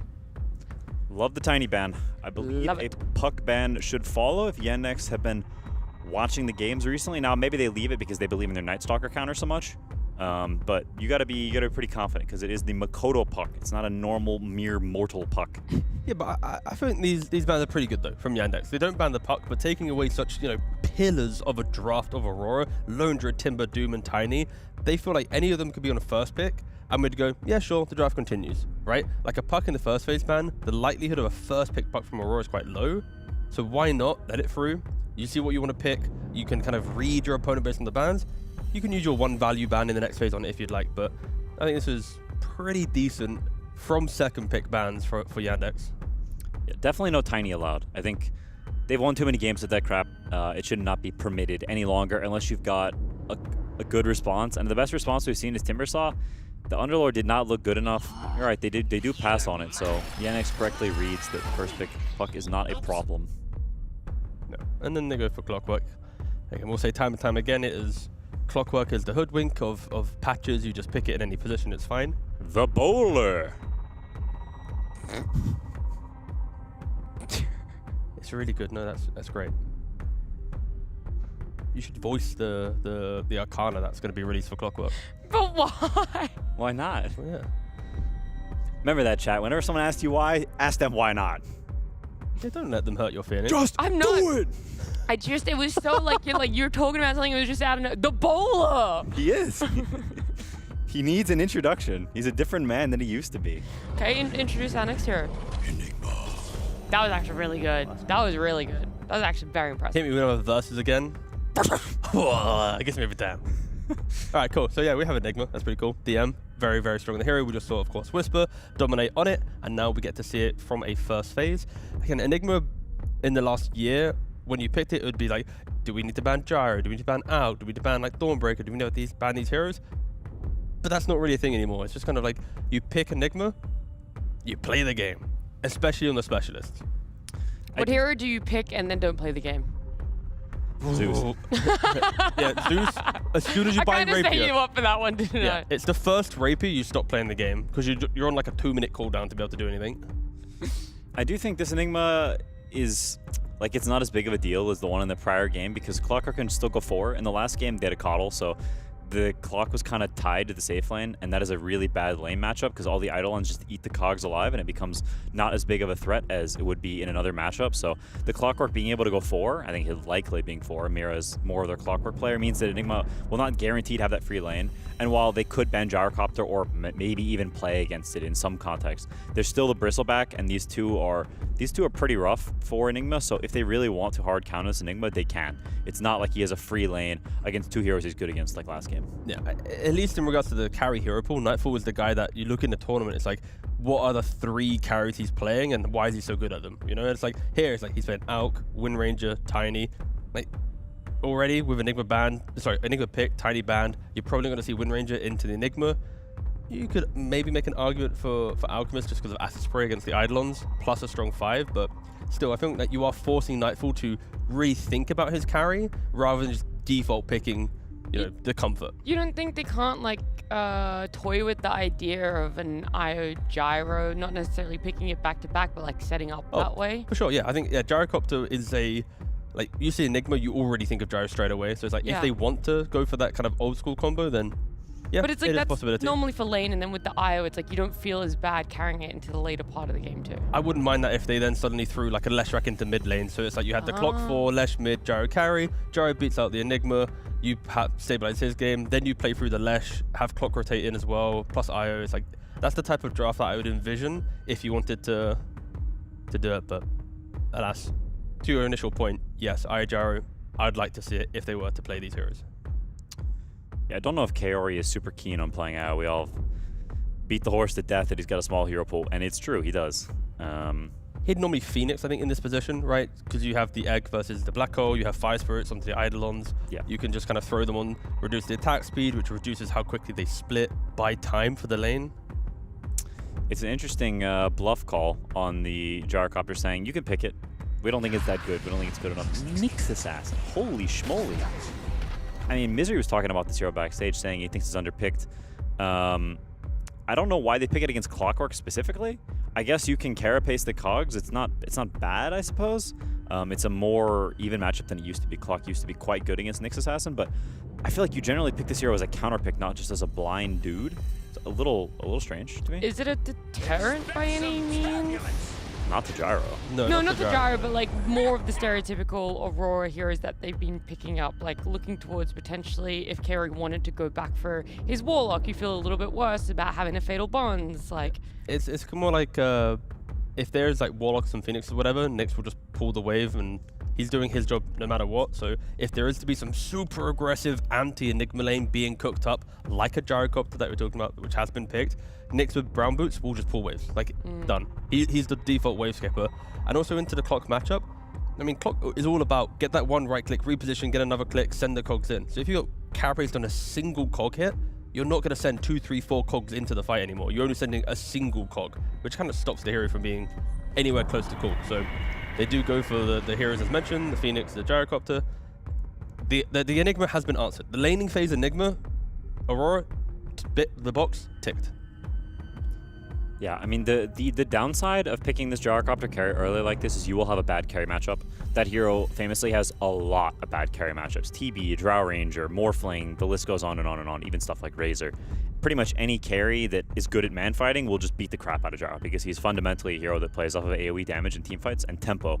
And so I think Watson as a player will like playing against that because he loves all those hard carries and he loves having the better carry matchup. But you have entered into a situation where you're playing off of, okay, our offlane is going to go terribly. Gyrocopter will have absolute free farm and they will be making moves on us. And we'll need to respond to those moves. And we may have better scale. I think that's a pretty decent chance. They will have better scale, but there's going to be that pressure coming towards you. So you're going to need to survive that in some way. I do wonder if Nyx can actually even pull waves versus Phoenix. That hero is traditionally pretty good at stopping wave pulling because he does so much damage. He can potentially just solo kill you while you pull waves. Yeah, I would love to see just how they use the first blood grenade on the Phoenix, where it's like whatever, like it could even be like Gyrocopter levels rocket level 1, Nyx grabs wave, Gyrocopter walks back from the wave, sends a rocket, and then Phoenix uses the rocket plus his blood grenade and Fire Spirit to kill the Nyx. Like they can very easily stop the wave pool, but I think it is kind of like two heroes together kind of moment. But the Snapfire, I mean, it's a classic to the Phoenix, I will say it. It's kind of like paneling 101. Little shredder against Egg. Cool, I did it. Nice. Outside of that, yeah, it's good follow-up damage. I think Nyx is such a hero that likes to go in so much that you kind of want to have the artillery of one more. He won't care Vendettaing in and finding a hero. That Snapfire will always be there. And technically, it is still 5 to mid flex happening right now. I wouldn't be opposed to see teams try and run it into support, especially when you can, utilize last pick in a draft like this. I'm so happy to be seeing Luna, by the way. I know that she's been favored a little bit in the last few tournaments, but for me personally, first game that I actually get to see her picked whilst on the panel. Yeah, it's not bad. It's not bad. I think the snap should definitely. What do you? I said I love her. Okay, it sounded kind of scary. Okay, the ring. How much do you love her? So much. What's your favorite thing about her? Everything. Everything. I can't do ASMR. Yeah, wait, why are we doing this? I don't know. You started it. I'm just following. I don't know why I started it. Wherever my dear host leads us, I follow. That's the. I appreciate that, T. Thank you. Yeah, I'd get cancelled with you. Well, I'm not affiliated with them. Let me be perfectly clear. I'm not affiliated. Well, that's good because you're probably first to go. Yeah, you're not on the ship. You're not going. What do you mean? If I was going to get canceled, it's happened already. The letter just got lost in the post. Oh, that's next. We are focusing back up on Lunar and Axe now here as Aurora's second phase closing pick. Yeah, Axe is, it should be very good against Snap. You just battle hunger the guy, and he's kind of clunky and awkward on the side, so it should be pretty decent. I do think Luna will still free farm as it's double ranged against double melee, and that generally always means you'll have a pretty good time. That's at the same time, though, Luna is very vulnerable to being ganked, and this gyrocopter wants to run at you. And so, in some ways, I think it's a bit of a risky pick, because that Phoenix Gyro is gating on you, and you better be ready for it, because your offlane is not TPing to help. He is AFK jungling for the first 15 minutes of the game. I don't want to hear that. No, that's bad news for Luna. The good news is, though, that both teams have the same archetype of carry, which will be ranged hero with 3 items that wants to stand in the middle of the fight and just kind of splash damage everywhere, right? Luna wants to rip through multiple heroes, Gyro wants to flak multiple heroes. So for Yandex, they're controlled with that. It's Nyx Impale and a big black hole. And then for Aurora, it's like cogs and an axe call. So it's a little bit more skirmishing style lockdown for Aurora, which is fine. But for Yandex, it's more statement. Like when they enter a fight, if they execute correctly, you are going to see heroes disappear. And that's where I think, of course, the mid lane matchup will be so critical for both of these lineups. It can really change the pacing. Because you give access to the jungle for Luna or Gyro, if they have a good laning phase, they will always just be top net worth. Oh, for Makoto, Storm banned, I can't see. It is not. Nope. Okay, so I mean, you're always same thing with Makoto. You're always looking at the same heroes. Even though there's a Nyx, I think he may still play Puck. It's definitely a consideration. So they're not actually sure if the snap is mid or not. I would not like if the snap was mid personally. There is the upside of it's very good in lane, and so maybe it shuts down Makoto a little bit in the early game. But I think it's very awkward with Enigma, and I think having a ranged offlaner and a ranged mid and a range carry, it's 3 range cores. I think that's generally forbidden because it makes it just too hard to actually commit to fights. So I would not like it if Snap is mid. I think they need to pick a Numa hero, ideally a classic CJ aggressive hero, I think is the best fit. It's just like an aggressive hero for Yandex that also respects what Makoto has picked to try and counter it. That's kind of what I'm seeing. Because like if you see a better lane matchup towards Yandex, then he will then play through the side lanes. You go to Enigma, you try to take the tower, you can try and overwhelm the gyrocopter, because Gyro, again, he can protect his tower with the flat cannon. But like if there's 3-4 heroes there, then of course you're eventually going to lose it. And it's like, we pick Puck, boom, instant Night Stalker. Like this is not a surprise. We've seen CJ counter the Puck now. I think this is the 3rd time he's done it now in the tournament. Yeah, I was just wondering if there was a deterrent on the side of Aurora in their first 4 heroes for the Night Stalker, because it does feel very telegraphed. Like, I can't believe these are the 2 last picked heroes when from the get-go we could have said both of them love it. I mean, they're obviously the Phoenix, so I can press egg and turn it day, but that doesn't really matter because, like, Night Stalker will farm the lane. There might be like an 8 CS advantage to Puck in the first 5 minutes, but then Night Stalker runs over the game and always pressures the Puck. So I feel like there has to be something else Aurora is thinking about in why they've enabled the counter pick to be put into play. I think of all the Night Stalker games, I think this is the 3rd time we've seen CJ play Night Stalker against Puck. I think this is the least impactful of the 3. I think Phoenix is, while the egg crap is one thing, I think their early skirmish is pretty good against Night Stalker. Like these are 2 supports that are quite strong on rune fights, so it's not like Night Stalker's gonna have free reign in the middle of the map.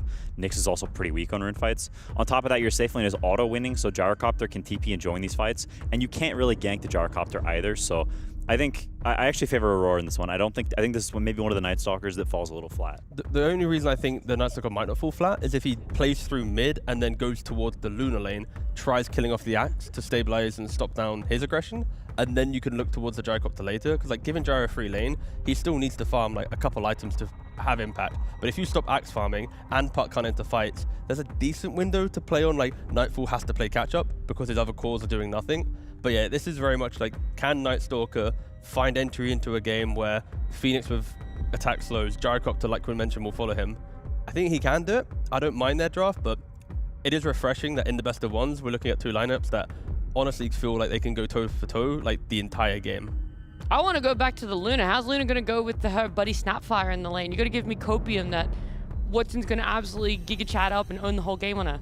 Her lane will be fine. Her lane will be fine. Yes. The real question is, does she die to ganks from Phoenix Gyrocopter? And can she carry the burden on her own? Because this Enigma matchup is dog water, and I'm an Aurora bear. All I heard was Luna's gonna Giga Chat up, and that's all I needed to hear. We got Yandex up against Aurora with some interesting picks coming out from both sides.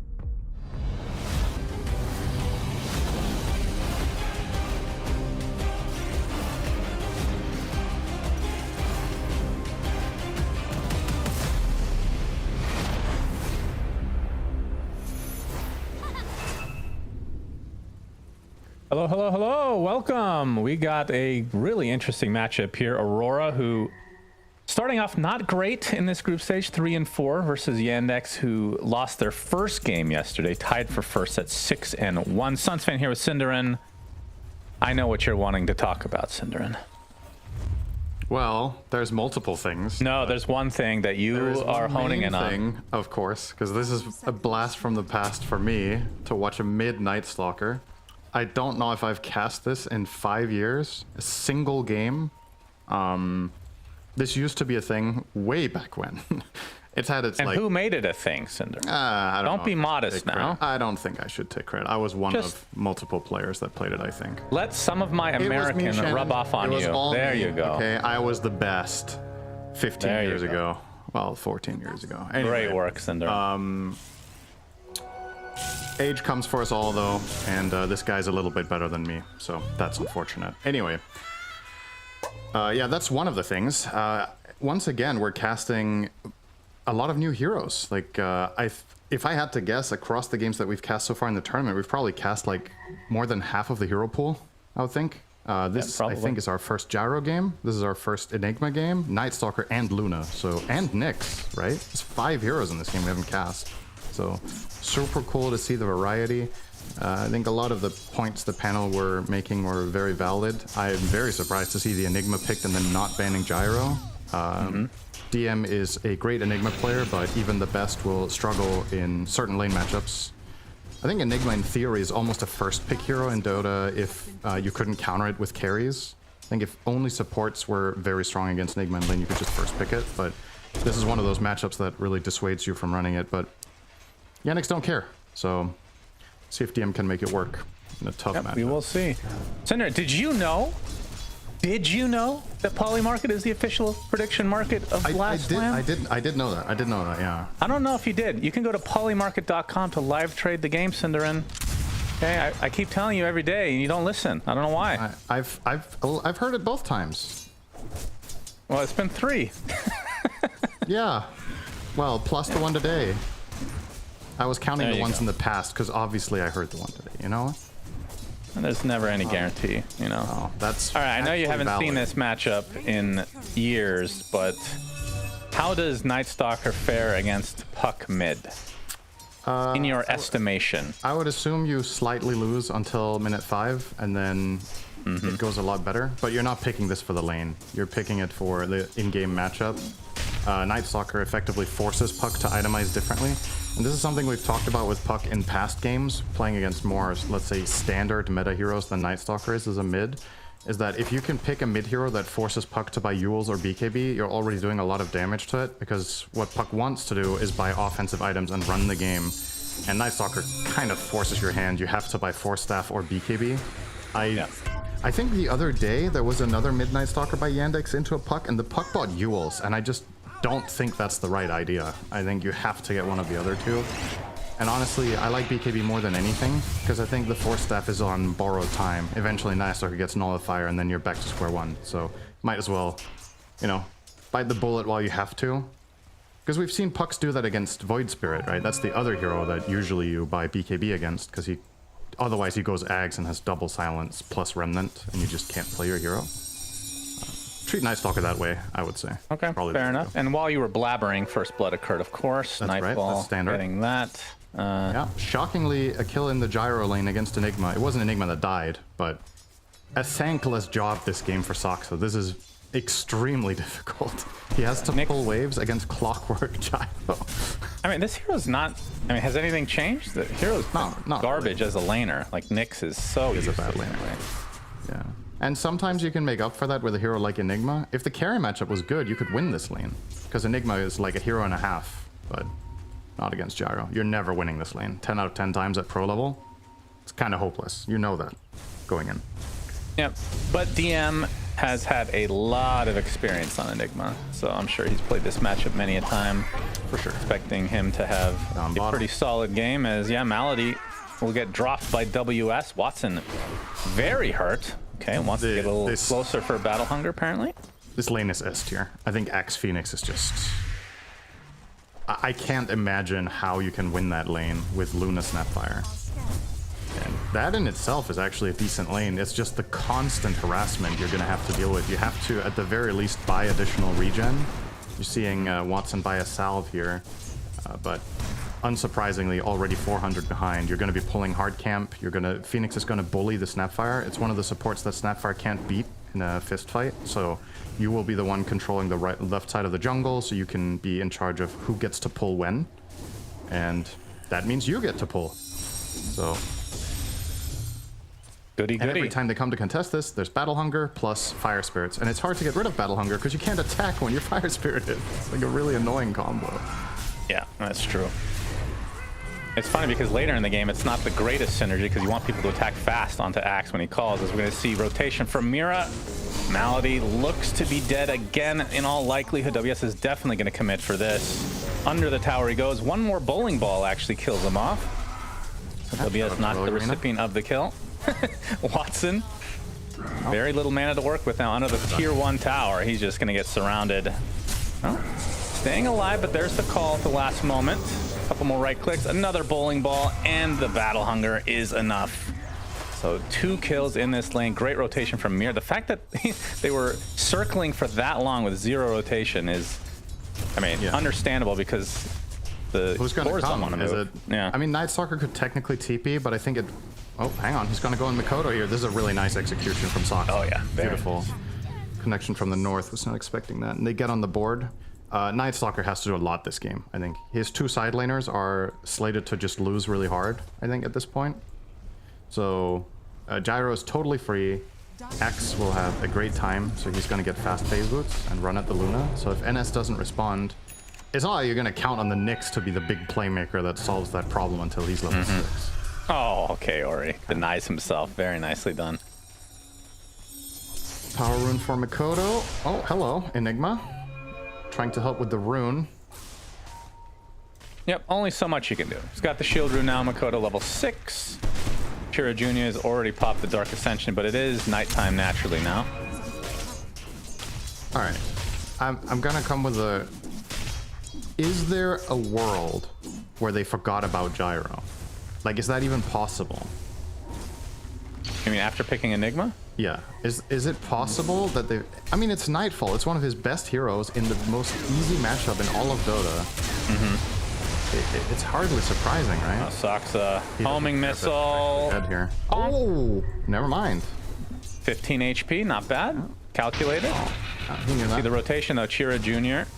could collapse in on this if he wants, but Nightfall pretty strong right now. Has the Treads Falcon Blade. Should be able to protect this Wisdom just fine. How about their own though? WS will be double teamed here by Luna Snapfire. Yes, he will. Fine so far though. Yeah, he's living. He's gonna get it. Rotation. He's gonna get it and kill Snap. This is terrible. Yeah, Malady to the north. Yandex. All he can hope for is a potential deny. Oh my goodness. Not gonna happen, it seems. With WS on a killing spree. This is what you want to see on your Axe early game. So you win 2 lanes, you draw NS Puck, and then you get both Wisdoms. It doesn't get much better than this at 7 minutes. This is a great, great start. Yeah. For Aurora. They're going to get the top tower as well. Nice deny from DM at the very least. The thinnest of silver linings currently. Yeah, DM working on a set of drums right now. But you're right, as always, whenever... I feel like it doesn't matter what position Night Stalker is in. He could be off lane. And still, what can he do this game? He feels like the wild card. As the Crippling Fear on the Mikoto, he's just going to brush it off as rotation comes in to help out as well. And WS pulls up Watson solo. Yeah. What? Eclipse was used. Wow. It's not even the most surprising kill. Luna as a carry has the issue against Axe that because of her short attack range, if you flank her with phase boots, you can actually catch her in the wave, which I'm assuming is what WS was able to do there. And he has the level advantage, he has Culling Blade. Luna doesn't have the best base HP. Middle lane, Puck. This time in some trouble. Nice cookie timing after the crippling fear wears off. Able to take out Makoto. A much needed kill for Yandex.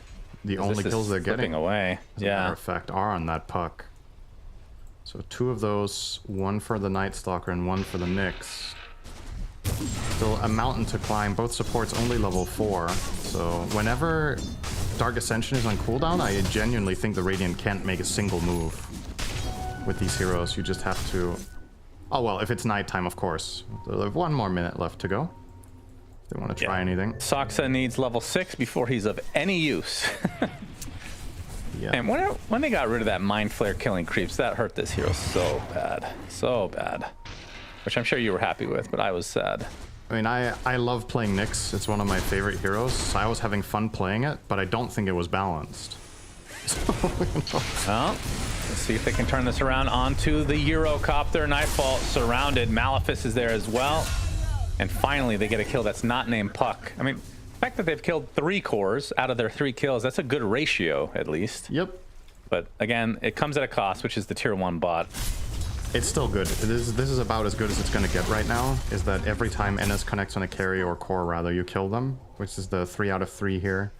Now it's daytime, though, so that play not available without a Dark Ascension for the next 5 minutes, and that should mean that Aurora will be thriving for quite a while.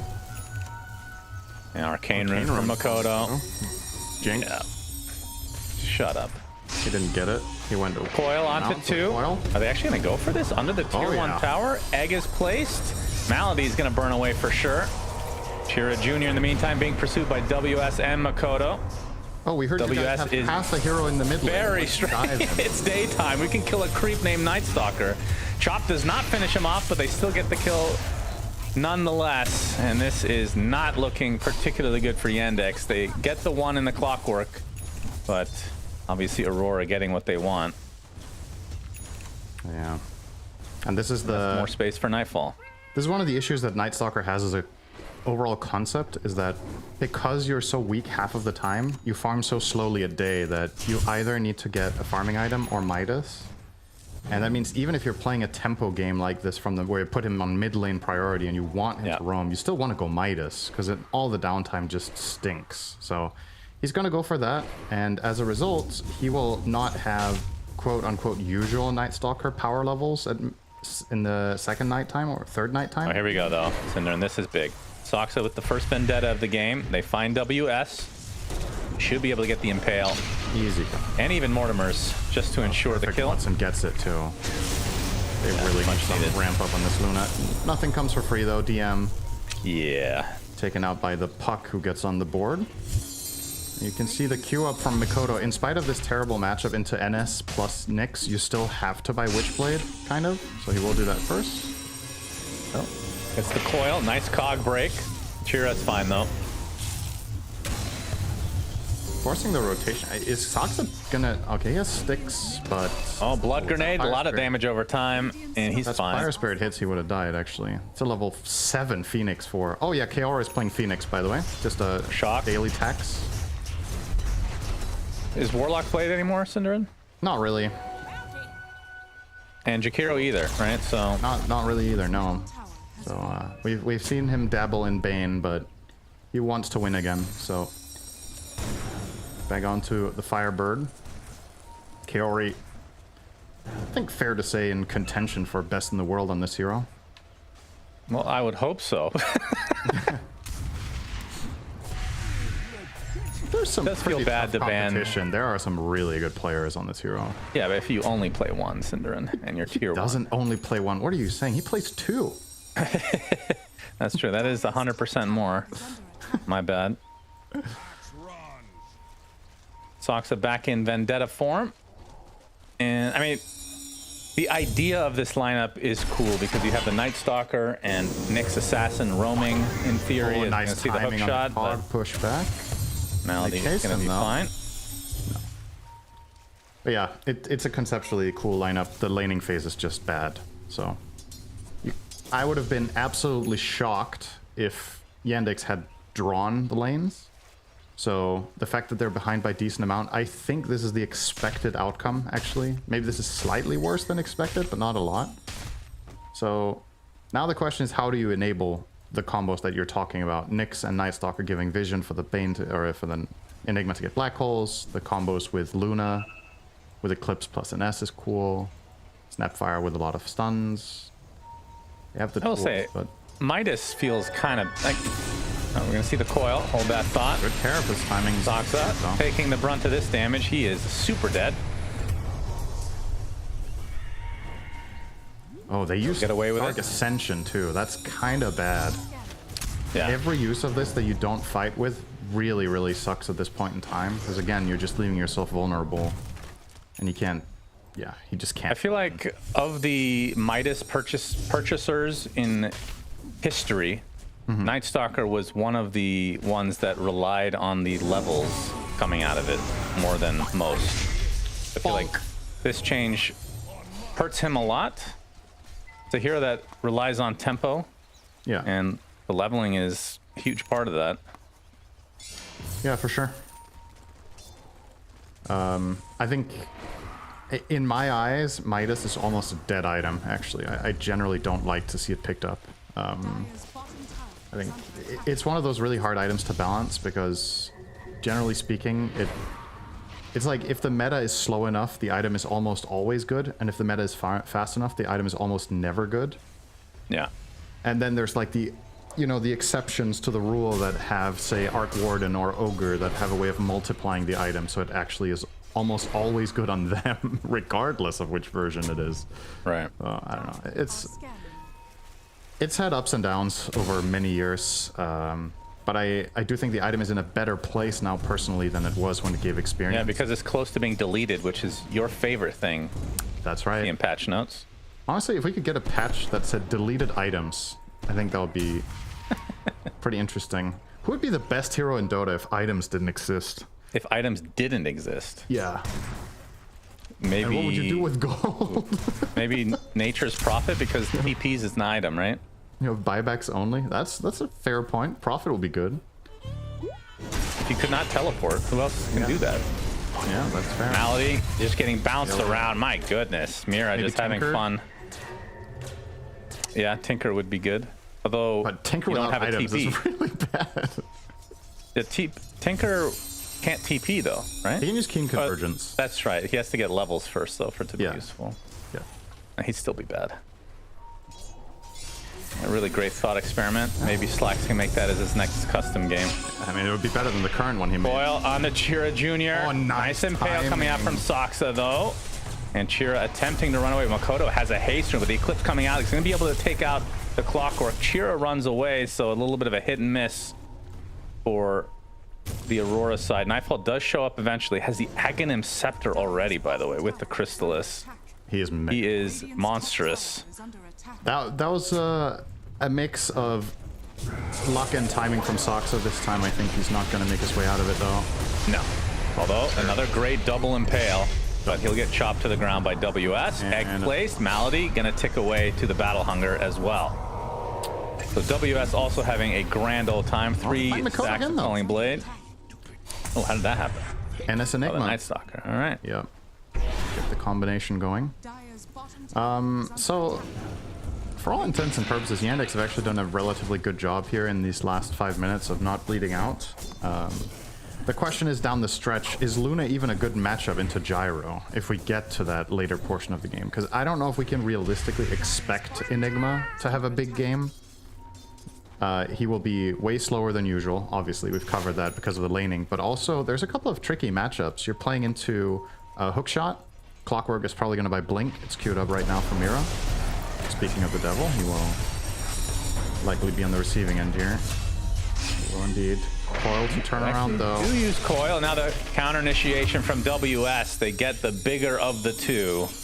Unworth. Mid laner down, indeed. I definitely like Aurora overall right now. In order to win me over, Yandex still need to show this Enigma's worthy of the priority they gave it. And finding black holes will not be easy. Hookshot threat, you can get blink called during black hole if Axe can find an angle behind you. So they have 2 pierces. Oh, Nightfall. Big find though. It would. Midnight Pulse right on top of him. Eclipse to follow. Oh, the nice attempt from WS, but he gets stunned right off the bat, and the Eclipse just rips him a new one. Double kill for Watson. Wait, that one was careful. Hook shot. Mira. Now he's kind of stuck alone. 2 of his cores are already dead. He's just going to feed away his life. And Kaori's like, WTF, bro. They will be able to kill off Malady. Can't find another kill to his name, but well worth. 3 for 1. That was very, very valuable. A nice daring move wasn't to even initiate on Gyro that close to the tower, but reinforcements couldn't arrive in time. Yeah, Chira working on his BKB, basically a recipe away. Yep. The Luna has Manta, Mask of Madness, and Hurricane Pike's going to be next. And DM, like you said, a little bit slow, but I mean, I feel like this hero catches up though, doesn't he? Am I wrong? You're just talking about matchups being bad? Because I feel like farm-wise, he can definitely catch up. I mean, eventually the hero gets items, of course. But it's definitely, it's quite a while away, but this sequence, this move onto the Gyro and the follow-up kills basically equalizes the game now to a point where I'm not as worried. Now they're also going to get the tower. So first time in the game, Yandex up on gold. A good sign for a mountain them. to climb. Mikoto with the Force Staff did not go the BKB. Oh, Chira, he's opened up on. Yeah, even the coil expended with the bowling ball actually does not break, but now it does. He's in a lot of trouble. Nice, again, double impale from Saksa. Is Chira going to be fine? It's daytime, so he's completely useless again. Illusory Orb kills him off. So eventually he does fall. As Watson apparently showed up to take some cogs to the face. Yeah. And a lot of heroes in the game from the Radiant. There were 5 heroes up here and they lose their NS. So efficiency-wise, a pretty weak situation there as both Gyro and Phoenix are farming mid and bottom plus jungle. So they're back in control again now, Aurora, for at least a bit with this nighttime coming to a close. You've got 4 minutes with more than likely only 1 Dark Ascension cast in them. That's the other thing about NS in a game like this, or in general, is when you know that his ult is down, objectives just become so much more appealing. I wouldn't be surprised to see Aurora try to find a pick into Tormentor here. Especially if they can force NS in this move to use his ulti, then even if you draw, you can just retreat and then get the Tormentor. Nice. Boxa's gonna break the smoke in the cover of Vendetta. He's gonna walk up with the Spike Carapace, gets another double stun. Look at the damage done to the clock. Not quite out, but that's into the Crippling Fear. But yeah, the call onto the other side. Watson in a lot of trouble. Gets off the Eclipse, doing a lot of damage. He does fall, but Chira able to clean up a little bit. 2 for 3. Favor Yandex, though. Yeah, Puck wasn't there. It was a 4v5. No coil, no mana on Puck either. Nothing really to give, so. And now that Chira is approaching his BKB, gonna be even more to contest with. He'll be going Blink afterwards. And that's when I'm interested what he's gonna build, because it kind of opens up. Yeah. I wouldn't mind Kayayasha. I think getting really fast calls against Luna to Nightstalk. Manta. Oh, Nightstalk, sorry, I thought you said X. Sound the same to me. Yeah. Yeah, after I mean Nullifier probably, right? You have a Puck with Force Staff. It's the obvious choice, but that doesn't mean he has to go for it. Obviously, I don't see anything better. There's also a Force Staff on Clock. You're countering 2 Force Staffs with 1 Nullifier purchase, and you're forcing Puck to buy another item. For now, Mikoto is very strong because he got the early Force Staff against the NS, and now he has his Blink, so the Puck is pretty much free to roam in fights, except against Nyx. Surprised they didn't take the Tormentor yet. Okay, finally they're gonna go for it now, I suppose. Oh, hook shot. Nice connection. Malady is toast. Bonk. Choppity chop. That's the 6th stack now. 9 armor. And who can you get the shard on here? Phoenix hasn't bought his own shard. It is queued up, so Aurora could save 1,400 gold. Clock also queued up his shard, so both of them will be more than happy to receive that. They want to buy it anyway. And the winner is Clockwork. It was Phoenix. Damn it. I think that's the better shard, so. Yeah, I think so too. Although there's some merit to jetpack against Night Stalker, like some added value. Yeah. Fly. Plus, it's a lot lower cooldown. Like you're only using the shard and egg, but it's just that good. And now BKB online for Nightfall, so he can Nightfall away, which he has not been doing lately. No. So, and it's funny when people just end up being right somehow. Usually, we're just wrong on everything. Yeah. But when he stopped doing that, they really went to another level. Sock's not able to hit the Impale. The DM showing up with the Malefice, gonna set up some nice damage from the Mortimer. He's gonna pop the BKB in retreat, but you can see Crippling Fear being used on Kaori. Nowhere to go for him. And WS still being pursued. No. I think he's fine. All right. Now Nightfall. Want to counteract it. A nice hook shot from Mira. Probably going to cost him his life, but it's going to set up potentially more. Buyback now for the Phoenix. Egg still available. Again, Crippling Fear right on top of him, but Chira has no reinforcements. Has the BKB in retreat mode. Gets Cookie to safety, and now it's daytime. They absolutely do not want to fight. But no more catch for Aurora. Just too early from Mira. I think it's the right idea. You force Night Stalker ulti, you want an extended fight where he runs out of it and you fight during daytime, but he went in so early with a dead Phoenix and a half HP Axe forced away. That was just not gonna work. So, kind of just unnecessary bleeding out a little bit there but it's only supports. Still, that was daytime. This was a good moment of opportunity for Aurora, and now we're back to much better opportunities for the next 5 minutes for the Radiant to get something done. Keep in mind, Roshan is still up. And we haven't cast Black Hole yet in 25 minutes, so that's still available. Yeah, just saving it. All good. I mean, he's going for BKB, which, like you said, there's Clockwork ult to cancel. Technically, Berserker's Call technically cancels it, although that's a little bit harder. Egg, technically, but again, wouldn't really count on that. Rocket Flare. Links over it. Can Puck still make Coil Pierce? No, that was changed. They got removed. Okay. Yeah. That was an insane talent. That was, I can't remember, was that only when it broke or just even the initial cast? I think when it broke.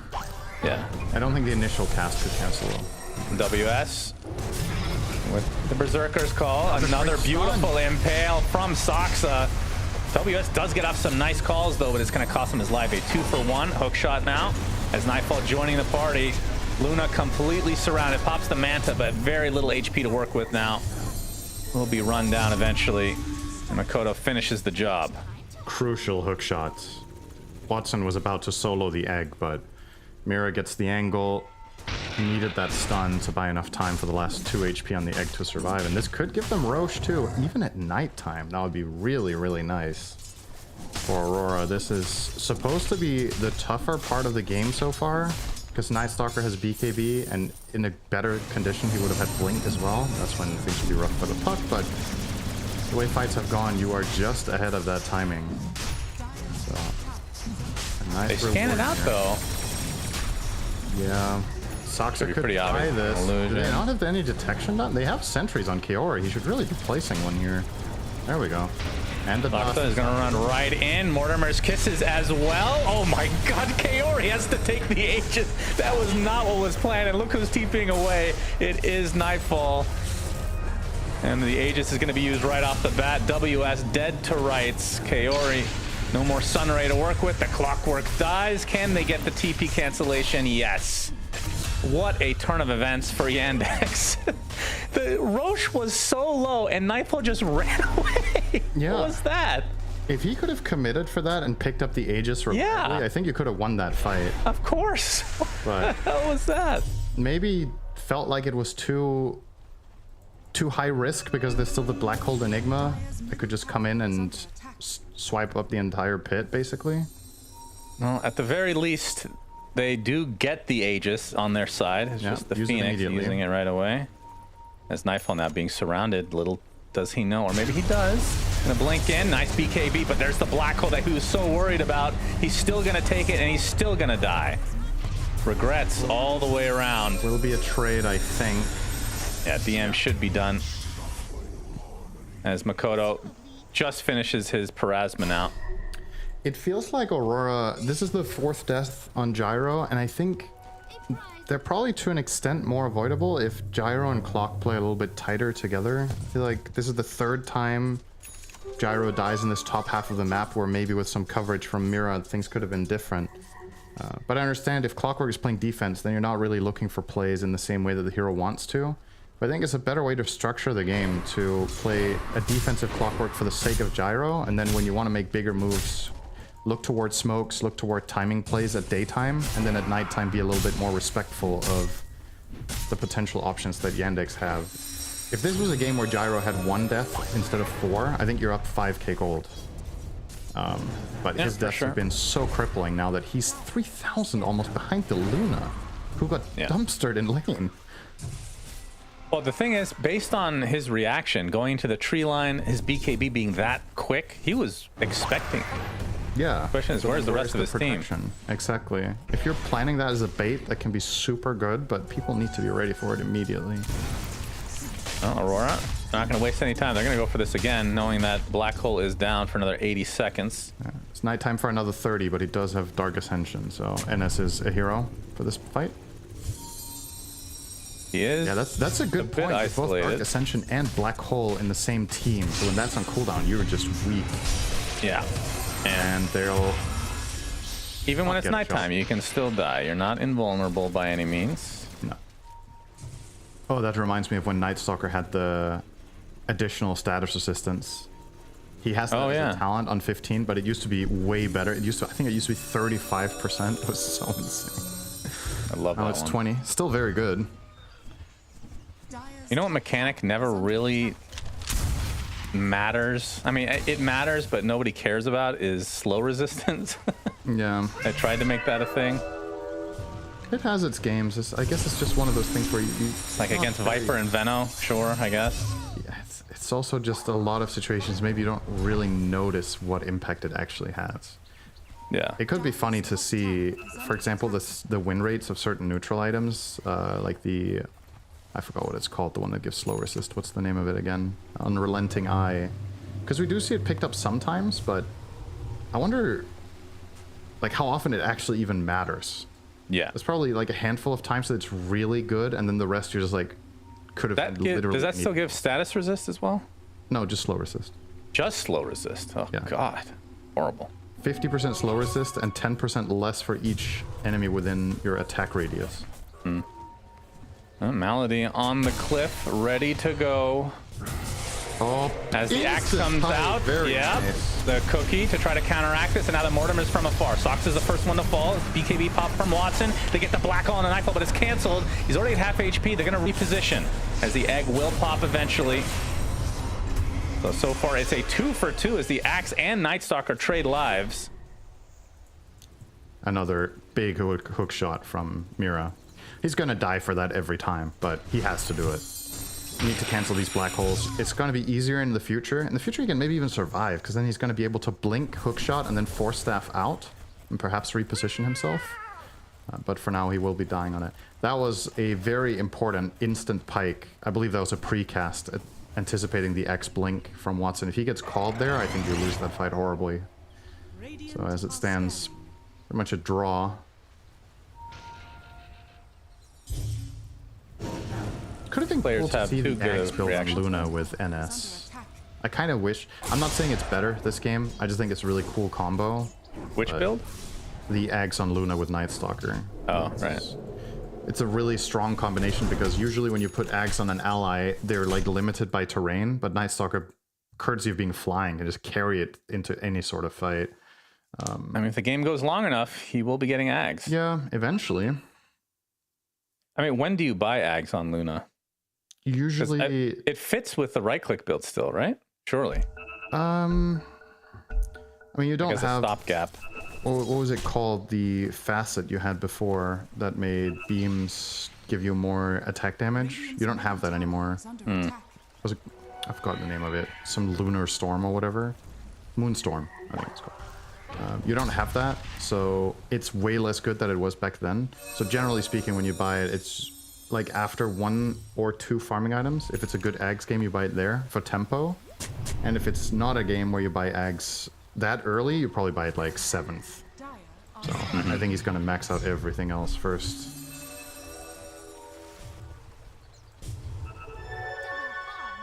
WS working on a Shiva's just the recipe away now, so the call will have.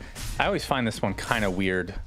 I know you want to make your call bigger, but you slow their attack speed, so you're not spinning as much now. I know that's not what the hero's about, really, in these pro games, but... I mean, there's other options. You could get GLYPH.CET. Yep, true. Plus, the armor's not necessarily helping you that much. You already have so much. Yeah. Just inherently. I don't know. I'm kind of with you. I don't think it's that good, but if he really values the AoE... I think there's a case, again, I was suggesting Kayayashi. I think there's a case to be made for getting that instead for a similar logic, right? If you get bigger AoE on call, part of it sometimes is that the enemy team, you can like clip them on the edge. But if you have Kayayashi, the amount of time they have to move is drastically reduced. So it kind of works a little bit like getting more AoE sometimes. But maybe he does like the armor, and maybe he does like the ability to get vision. I guess that's a part of the logic here, is he can... You know, clip an Enigma with a Shiva, then he can't blink in. He can clip the Night Stalker, then he can't blink in. Yeah, that's true. He can see them during nighttime when NS is flying. Maybe you get some information. There's like added benefits, but it's definitely not an inherently obvious Shiva's buyer. I think. We also don't see it that often, no? I think it's pretty uncommon. Not last game. The 70-minute game. Did Axe... When did he buy Shiva's that game? I don't know. I'm just trying to think. I mean, maybe it's coming back. It used to be a big thing years back, and then it was barely ever picked up for, I want to say, 3 years straight. Maybe it's making a comeback now, potentially. All right, smoke time. Makes sense, Aurora. It's about to be night. Go time for the other team. I mean, obviously, this is a double-edged sword, because when you're smoking, it's way better to smoke at nighttime, because you're more likely to get a jump. Always WS, nice play. Let's Saksa try to steal. Sees the ring expanding and gets himself an easy kill. Man, Mikoto, you could let him have the dunk on the guaranteed kills. You don't have to steal everything. Yeah, he needs that extra all armor. the X players out there. He only has 54 armor right now. Yeah, he needs some more. Luna hits hard. I feel like getting HP would be a better way to survive now. Yeah, for sure. I'd be on board with a heart on Axe. But hell yeah. Might be better to get refresher so you can back-to-back call Luna. You do have BKB, so I guess you don't need like a pipe or whatever that item we hate's called. Concentrated wraps. Yeah. If you also never really buy that this late. No. Still not on board with that thing. No, the only thing that makes Consecrated Wraps passable for me right now is that it makes me more happy to play Necrophos. That's like the only thing I like about it, is that it makes one of my heroes better. But design-wise, meh. Meh. Meh. I miss item that I never remember the name of, ever. Yeah, must miss it a lot then. I always call it Veil. It's not Veil, though. What was the mana? Like, I miss my wife. I forgot what she's called. Like the same thing, or... Yeah, definitely. Oh, nice impale again. Good coming out. though. Do they have the counter initiation? The Phoenix is dead with the crippling fear. Axe looks next. So 2 big kills coming out from Yandex. There's another buyback as Nightfall onto the high ground he goes, trying to heal up a bit onto the creeps. He will survive. So 2 buybacks, 1 for each team. Very close to killing off the gyro as Chira actually falls to the Parasma tick. Was not expecting that. That was a really, really good black hole placement. They had great angle coverage. Miro spent the entire fight trying to find a hookshot. He couldn't blink, or rather he blinked, but then the angle was still blocked. Then he force staffed and the angle was still blocked, and then he didn't even get the hookshot cast. So that was a full duration black hole. That's what you're looking for. That, you get a 3-for-2 exchange with 1-for-1 buyback trades, so you're definitely happy with that as Yandex, but can you take any objective? Oh, hello. Mikoto's gonna kill Saksa. Yeah, he's starting to pack a 25 punch. unlocked. Yeah, he's very strong. This Waning Rift talent is... If the old one wasn't so ridiculously crazy, you'd be like, this is insane. But we're comparing it to that, but it's still really true. Good talent. Sometimes Pucks actually took this over the Pierce. Not very often, but has its moment. The old 25 was the Ags, basically, right? Yeah. Or part of it. Well, the current Ags is the one where you're attacking while they're in coil. The old 25 was when they break coil, it pierces BKB. Oh, that's when you're talking about, right? Yeah. Oh, Nightfall. Gonna solo Roche. Malady. Are they gonna Looks commit to be a freebie. They are. And Malady. I love this combo. Doesn't actually get broken out of coil. It's a black hole, so. Yeah. So Nightfall with the Aegis. Roche banner as well. This is a great illustration of the issue with Enigma Night Stalker lineup together, is you get that team fight, you win it slightly, but you don't win it enough that you can take the Roche, and then the enemy team respawns and they know you don't have your big stuff, and they just go for it. Obviously, Mikoto finding these couple of picks in the meantime is a big reason why this becomes a possibility. Oh.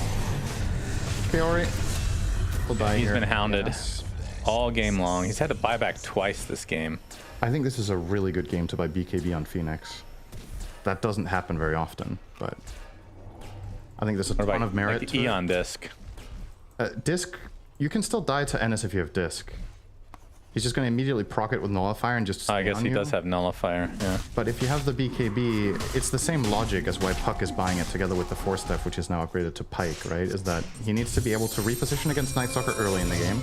Then Night Stalker gets his next item, and then you kind of need to counter him with yours. And the reason it's so good to buy BKB here is, first of all, you guarantee you get egg off every single time, more or less, unless you get chains done. The second thing is, you can actually play the rest of your kit. So you can go in, cast your spells, take your time, and then you can egg. You get a lot more out of it. I would prefer to see that over the Hex, because I think it's overkill. They have so many stuns already. They have Call, Coil, Hook Shot. Do you really need a Scythe too? I don't know. 25 coming up now for Nightfall. Indeed. Flat Ganna cooldown, not too bad. He has MKB and Daedalus and Satanic and Aghanim Scepter and BKB. He's fully loaded. Yeah, this would be an incredible inventory 5 years ago. Now it's standard. Just keep listing items. You're like, yeah, it's 40 minutes. This would be a 60-minute inventory. At least pre-2020. I know you miss those days. Simpler times. Yeah, when Harambe died, a lot changed, Cinderin. It's true. He did patch Dota. Nightfall. Catapults are not gonna die. No, they are not. Gotta try to aggro them. It is a tough one. Nightfall doing a considerable amount of damage. Looks like. And now the illusions will take out the Roche banner, so they will be able to defend here. Yeah, respecting mainly the Enigma there. They recognize that if they die once on Gyro and he respawns, he could just get BKB Black Hole with some sort of coverage for the Clockwork, and then likely things get hairy.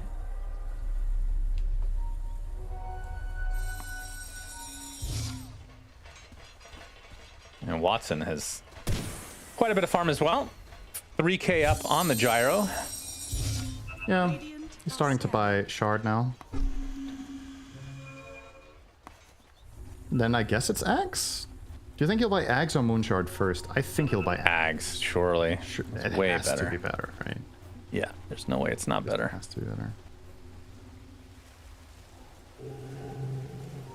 And they're gonna smoke to the side here.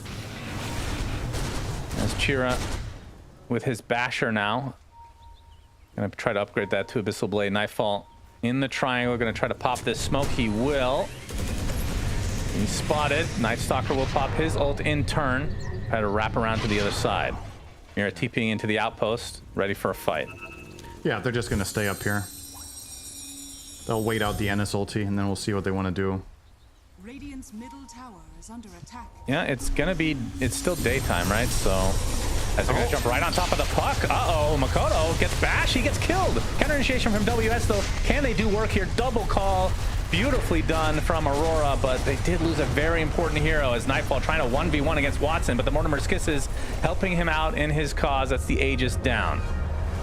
As Watson gonna apply some more pressure, gonna force the BKB out of Nightfall, will pop his own. He's gonna get called though, now focusing onto WS with the egg, Sunray, pause. What the horse happens next? DM has found his headset, but he's caught in cogs.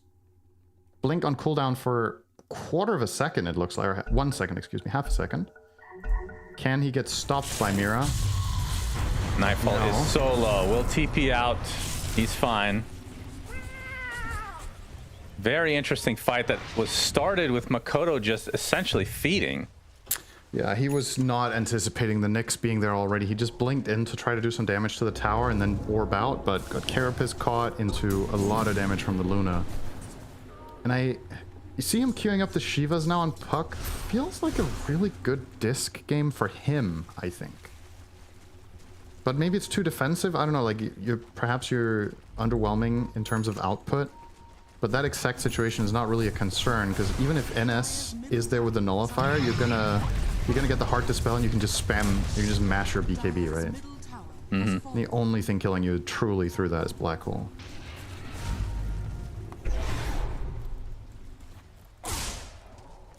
Interesting. Kaori was listening to what we said about not getting Hex but getting BKB, so he's going to buy Shadow Blade. Oh yeah, that's perfect. Love it. Well, that's one way to get away from Night Stalker, so it's a different way if he doesn't have detection. It's a classic for later in the game against these chase down cores that don't have space anymore. You used to have Glimmer against them, but then they nullify your Glimmer, but... Still weird. Can't Stop trying to justify it. Very weird. I still like BKB better. I think it serves the same purpose, but just gives you more utility in fights than the Shadow Blade does. Any, I mean, I hope this game goes long enough that we see Aghanim Scepter.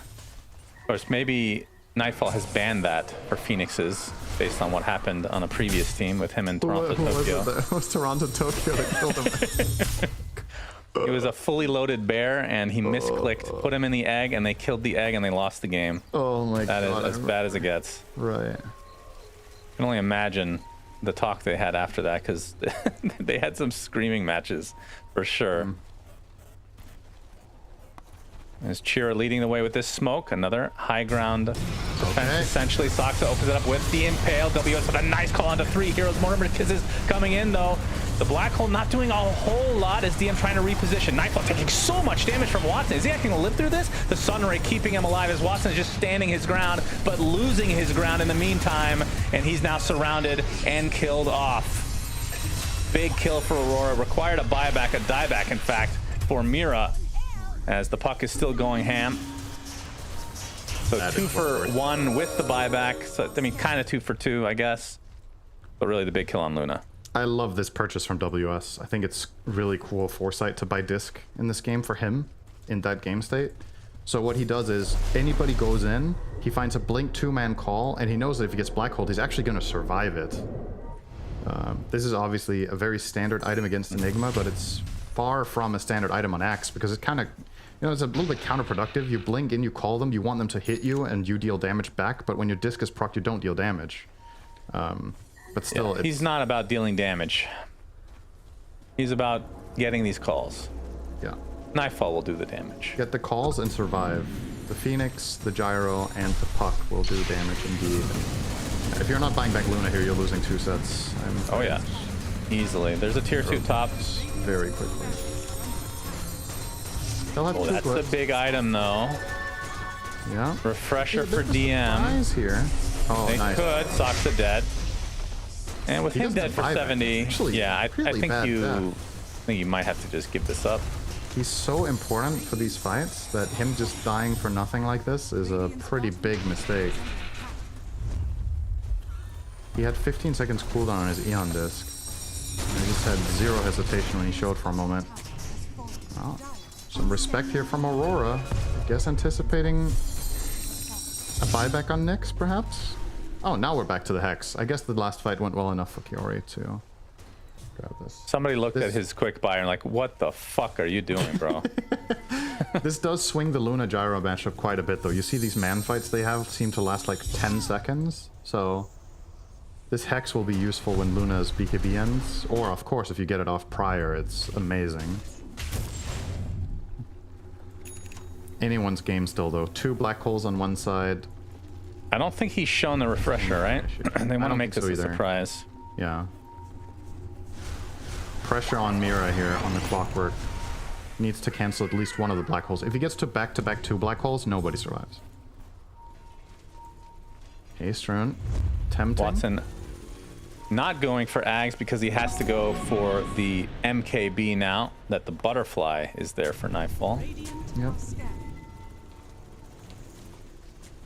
Who will be eating his Ags relatively soon to get the blink. Oh, this is a spicy situation because the Radiant team is cut in half. Oh, good reaction from Soxa. Yeah, Eon Disc is going to proc other side. Chira looking for an opening. Gets a crippling fear into several heroes with the BKB as well. Creating some space. The egg is used. Chira, if you can walk this off, it could be good because they still have the double black hole. But no, he is killed off. As DM still waiting in the wings. I don't think he's shown yet with this refresher. Yeah, they have the buyback on a Night Stalker. That was destined to go wrong. Oh, WS blinking in, looking for the Soxa kill. He'll get it. Choppity chop. And now DM is shown and he's surrounded. Not looking good. Pops the BKB, gets the black hole onto 2. And now Watson can go to work. Doing a good amount of damage, but the Enigma dies and now Watson left all alone. Malady somewhat nearby with the cookie. Only so much he can do though. Oh, Hurricane Pike, he's staying alive. Did they get the stun on Makoto? I'm not even sure if that was orchestrated, but they get the kill. Nice missile dodge. Timing. Watson continuing to get cookie, but now the Spirit Vessel applied and Nightfall should be able to finally get the kill. Could have been worse, I suppose, for Yandex. Things they could do in one fight there. There was a limit, but they tried their very hardest to clutch that out after a very bad start. So the lead into this, the reason it's so awkward is that you have a 2-3 split on the Yandex side. They had 3 heroes together at the outpost and 2 in smoke from the left. And Aurora managed to somehow navigate right in between them. So they kind of split the wickets and immediately killed Nyx, which is a great way to start the fight. This follow-up, if they didn't, like, that was just testament to individual huge plays that didn't turn into a disaster.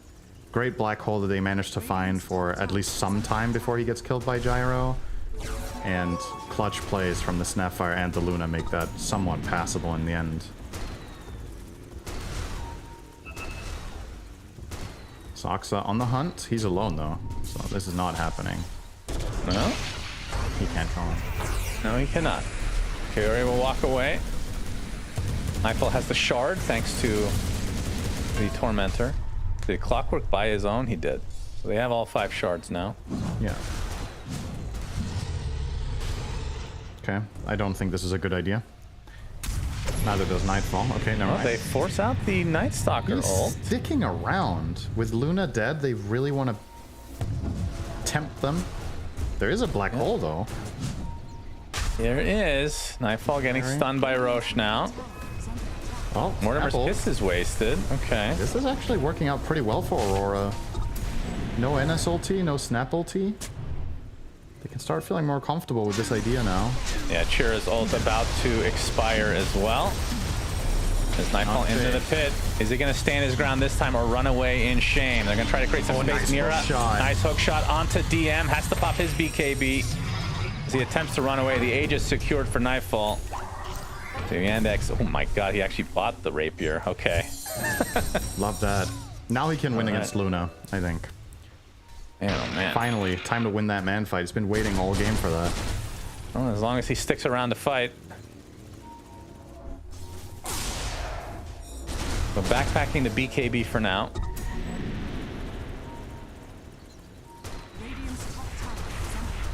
And he is showing, so it's not going to be a surprise. Okay. As he bulldozes these buildings. 9k lead for Aurora. There's 2 black holes, but no BKB. They know that. So Nightfall might just go for this. I wonder if you wait for the BKB, just give this up as DM. He's going to get initiated. He's in a lot of trouble. Gets hexed. They can take him out. This could just be GG. He's going to burn away. Does have buyback, though. Sunray right on top of Nightfall. Fortification, likely the last of the game. That's crazy. Nightfall can now take the building. Risk reward, bro. Like, holy, you have no BKB. The enemy team is fully set up and have blink daggers and everything. Oh, the call not quite there. Crippling Fear not going to hit either.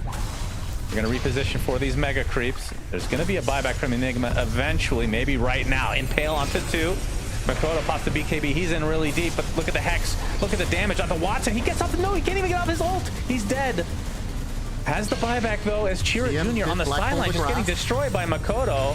Yeah, where's this black hole? Already used one. Has the refresher. Gonna have to use it now again. Pops the BKB. Nightfall. Gonna be the recipient of the Malthus. Still has the Aegis. A nice call. Onto 2. Looking for the chops. They get the dieback onto the Enigma. And that should surely do it unless somehow Yandex can defend this. But Nightfall with that BKB still has the Divine Rapier. And going to town as GGs are called. So Aurora will get a much-needed win. Remember, they came into this 3-4, so now they're at least 4-4, with Yandex dropping to 6-2 after they've had such a great group stage. They've lost, I believe, the last 2 in a row. Yeah, this was a very, very good game. I think tons of individual highlights, but I will say ultimately Aurora probably a slightly easier game to play from start to finish, and they took very good advantage of big cooldowns such as Black Hole, Dark Ascension. And I think my standout player of the game, I think WS on the Axe played a stellar game here. Super many high impact plays. Yep, and I think Quinn was right again for once. Let's go. For once, Quinn was right again. It's the worst thing when you have to admit that. You gave me hope, though, that the Luna was going to have a better game. I might have stopped listening when you talked about the negatives of her, though. I mean, she was kind of cooking. She was kind of cooking. I think if anything, Watson was the silver lining this game. Yeah. And I think you can see from this game why people don't first pick Enigma, because you're playing as Gyrocopter, and the whole game you're waiting and watching and hiding and hoping and praying and coping, and you lose anyway. Yeah, that is true. Maybe the argument could be they could have banned Gyro rather than the Alchemist. They had one ban available. They opted for the Alchemist. But in regards to the gameplay, I mean, already starting one of the more important clips from Yandex's side, the pressure of the early game from Aurora, looking at the 15 kills to 9. I love the fact that they kind of swooped in, bringing Watson into the kind of the earlier ganks to try and get a couple kills. Because if they didn't make these moves, it would have just been Aurora building up 5, 10, 15,000 gold lead. But they had to do something, and these moves really kept this game closer up until the point, of course, we saw the last 15-20 minutes where Aurora was kind of, just dominating the later fights. Well, it wasn't even just that they were dominating. I think there were just some questionable moments when it came to team fighting from Yandex. It felt like they were a little bit more disconnected as a 5-stack than it was for Aurora, right? And maybe that's just because things were easier and more straightforward, Quinn, where it's like your Phoenix just sits behind, Sundray's your Gyro, and he just dishes out damage, and the rest get to do whatever they want. Yeah, the Night Stalker against Phoenix is not a problem in the early game at all. You've got the crippling fear, you are a hero that can run over cliffs and stuff, it's not a big deal. But as the game passes, I think you can also see the impact of this matchup in particular. If NS tries to jump the backline, he just eggs. And then the Night Stalker he just dies trying to run away from the rest of the team. And so it sort of removes that ability to actually just snipe and solo kill the backline heroes, which is a big part of his functionality later. And I don't know, at some point this Enigma hero against cancels in a game where there's a lot of stuff to poke him. This Puck hero is a massive nuisance eventually. It's hard. Yeah, it was a really hard game for DMs. Like, you got the Puck, you have the Clockwork, you also have the fact that Axe doesn't care about running in, and you never want to really black hole him. You want to focus the black hole on the Gyrocopter. I mean, there's so much layering to Aurora's aggression. We're talking about the difference of team fight. Their team fight was skirmish team fight. You just throw some cheap spells in, whilst Yandex, it's like, you have to hit the black hole. Like, Nyx's initiation, it kind of fades away as the game progresses. So it kind of felt like it was like DM or nothing, and I think Aurora identified that beautifully, just having like 3-4 different ways to constantly check for his positioning and just punishing it. Yeah, to me, this game kind of shows that not all counter picks are created equal. Because you saw the Night Stalker a couple other times against the Puck, and it won both games convincingly. They kind of Giga stomped the game. And this game, it's not really the same. If anything, I think Puck looked totally fine against Night Stalker. And that depends all on the context of the other heroes in the game and the fact that his offlane is having a really rough game. And so even though Night Stalker is strong and he wants to fight, there's nowhere for him to actually use that strength. He's kind of just sitting there like, man, I really wish there was someone going to kill. But no one's close to him. And so he just kind of sits there, and slowly his his momentum just dwindles. Yeah, it's also a Makoto puck, right? Like, that's the thing that you keep talking about too there. He is built different. He's built different, this boy, this man. He's just too good on this hero, genuinely, and I think you need not just a lane counter, you need like game counters. You need it to be him to be shut down by stuff like slaughter or high physical damage or whatever the case may be, so that he needs to itemize a lot of ways to protect himself and not just from one Night Stalker. I mean, he also went for the 4 stuff, right, quite early on the puck build, so he's respecting. It's like, when they pick the puck, they're not going to be shocked by the Night Stalker, even though they insta-slammed it in the draft. It's like, he knows, if I'm against Night Stalker, I'm going to buy, 4 star with my 2nd to 3rd item in the game. I know the type of game I'm going to play, so it's like, I like the fact that this both drafts was like, we have the Gyro to the Enigma, we have the Night Stalker to the puck. It's like counter on counter, but you know, everyone respects it. Like the way that DM played the lane, he was adjusting because of Gyro. The way that puck was adjusting for the Night Stalker, like you can play into counters like Quinn's mentioning. You just have to itemize and just respect it. Yeah, I'm glad that we're bringing the draft up here as well, because something that we haven't actually mentioned at all, despite the fact that it feels like we're naming all of the other heroes, is the Nyx Assassin, where it was picked and why it was picked, and kind of what it ended up not really adding to Yandex there either. That was their pick coming out of the 2nd phase of bans. That's what they opened up with, and now we're wondering and still scratching our heads, what was the reasoning behind it? I mean, Team Mints hit it during the draft, and I kind of agree with it, that it may have been some sort of preemptive counterpick to Makoto heroes, Puck, Storm, Ember, all this crap. Nyx is pretty good against it, and you want a melee hero with Enigma, you want to pull waves. Like, I think all those reasons are true. I just don't think any of those reasons are good enough. To me, Saksa is kind of the player who is a little bit, he's got a hipster streak going through him, and I feel like sometimes his hipster ones, like we saw like Void Spirit 4 in the past. Nyx is not as bad as that, but I do think it's a bad pick, and I think the Enigma is all, like, I think those first 2 picks make the rest of their draft kind of funky, even though I think all 3 of those picks are correct. The first 2 are like a little off and not quite 100%, so even though the last ones are good, the first 2 screw it up a bit. Yeah, I mean, to at least give some flowers to the Nyx Assassin, it was like he was the one that was kind of finding some of these pickoffs, that he was the one giving information to me when Watson rotated away from his safe lane. The Nyx was like there to open up for the next move, right? Like if you had any other support in this position, maybe if you had like a hoodwink, this type of movement that you can scurry through the trees, but the Nyx Assassin did provide like the comeback potential for Yandex. Of course, the point Quinn's making is you don't really want to play for the comeback already. You kind of want to, you know, win your lane, step into the game. You don't want to have to start, you know, thinking about the, I need this kill to feel good. It's kind of why Nyx isn't played too much. You often are playing for the comeback pickoff. Yeah, I mean, more often than not, when it feels like you get to open up a phase in any way, shape, or form, if you're looking for a support, it's Clock. That wasn't available for them because that is what Aurora opened up with, but it's just nice to see Clock continue this streak of doing so well for different reasons, though, T. No, yeah, for sure. And I think Mira showcased why Clockwork is very good in this game. Against the Enigma, we already mentioned he was kind of shut down. Here, when you have the pressure of Nightfall dying to the losing his Aegis, maybe that second life, what happens if there's a black hole on top? The hook shot is available. So he rocket flares up to the high ground. He then misses the hook shot, but luckily he has the blink dagger, so he can still get on top of the Enigma to stop the black hole. And then at the Roshan pit, he rocket flares over the entire pit, finds the Enigma hook shots again. Of course, there's many more moments like this throughout the earlier portions of the game, but in the intensity of the late game, at the high ground where Nightfall loses Aegis, at the second Aegis where maybe there could be a contest, Mira knew exactly what he had to do, stop DM. And that's why DM was never in these fights, because Mira had his number. The bowler. I was wondering if you were going to do it or not. Yeah. He's the GOAT. There's a reason this hero's first pick. It's very strong. We've seen crits, enormous clocks, and now we see Mira's. Yeah, that's right. Yeah, but it's not as big yet. He's still getting there. He's still trying to, get to the level of crit, because crit is, he's just, great on the hero. He's built different. He's built different. Yeah, Well, we can talk about our next matchup. It doesn't include Falcons. They're playing over on the B stream, actually, if you guys want to see that. They're up against Tundra, but we're going to be looking against OG and LGD here. LGD having a fantastic performance for them. And I'm going to reiterate again for those of you who maybe aren't necessarily up to date as to what's happening despite it happening for the last 3 days. LGD is a South American roster, so you're going to see the lineup of X-Heroic on them. Yeah, they have been sponsored by a Chinese org because of the Chinese TI coming up, and they want that representation. I respect that. That's cool. It's a legendary org, and I think this team is clearly, by the results, good enough to have a legendary org supporting them. So I'm happy for them, and I hope they keep doing well, because it is just fun to have representation from all regions, different teams doing well, and not just Europe and and CIS. So it's very cool, and I'm happy that they're doing well. I'm a little surprised. I think they're overperforming my expectations for sure. Well, let's have a look at our group standings so you can see just how well they are doing, because we want to put some numbers to what you're saying. LGD are 5-2, so they're sitting just below the top 2 teams of Yandex and Falcons. So a win here for them, I mean, that could put them at a point where they're tying with Falcons. And what are you upset about there, T? Because OG 2-5 down there at the bottom. I'm upset because we have absolute bias in production. Why is Yandex 7-1? They just lost. They're 6-2. They are 6-2. They're 6-2. They're 6-2. They're 6-2. Biased. They are 6-2. They're literally biased. You know, maybe there's like 6-2. some script or some contract where they have to be 7-1 right 6-2. now on this day. Maybe it's Dr. Neustadl. Yeah, maybe Dr. Neustadl's back again. That was the excuse, but then I want to take it back and I want to re-say it.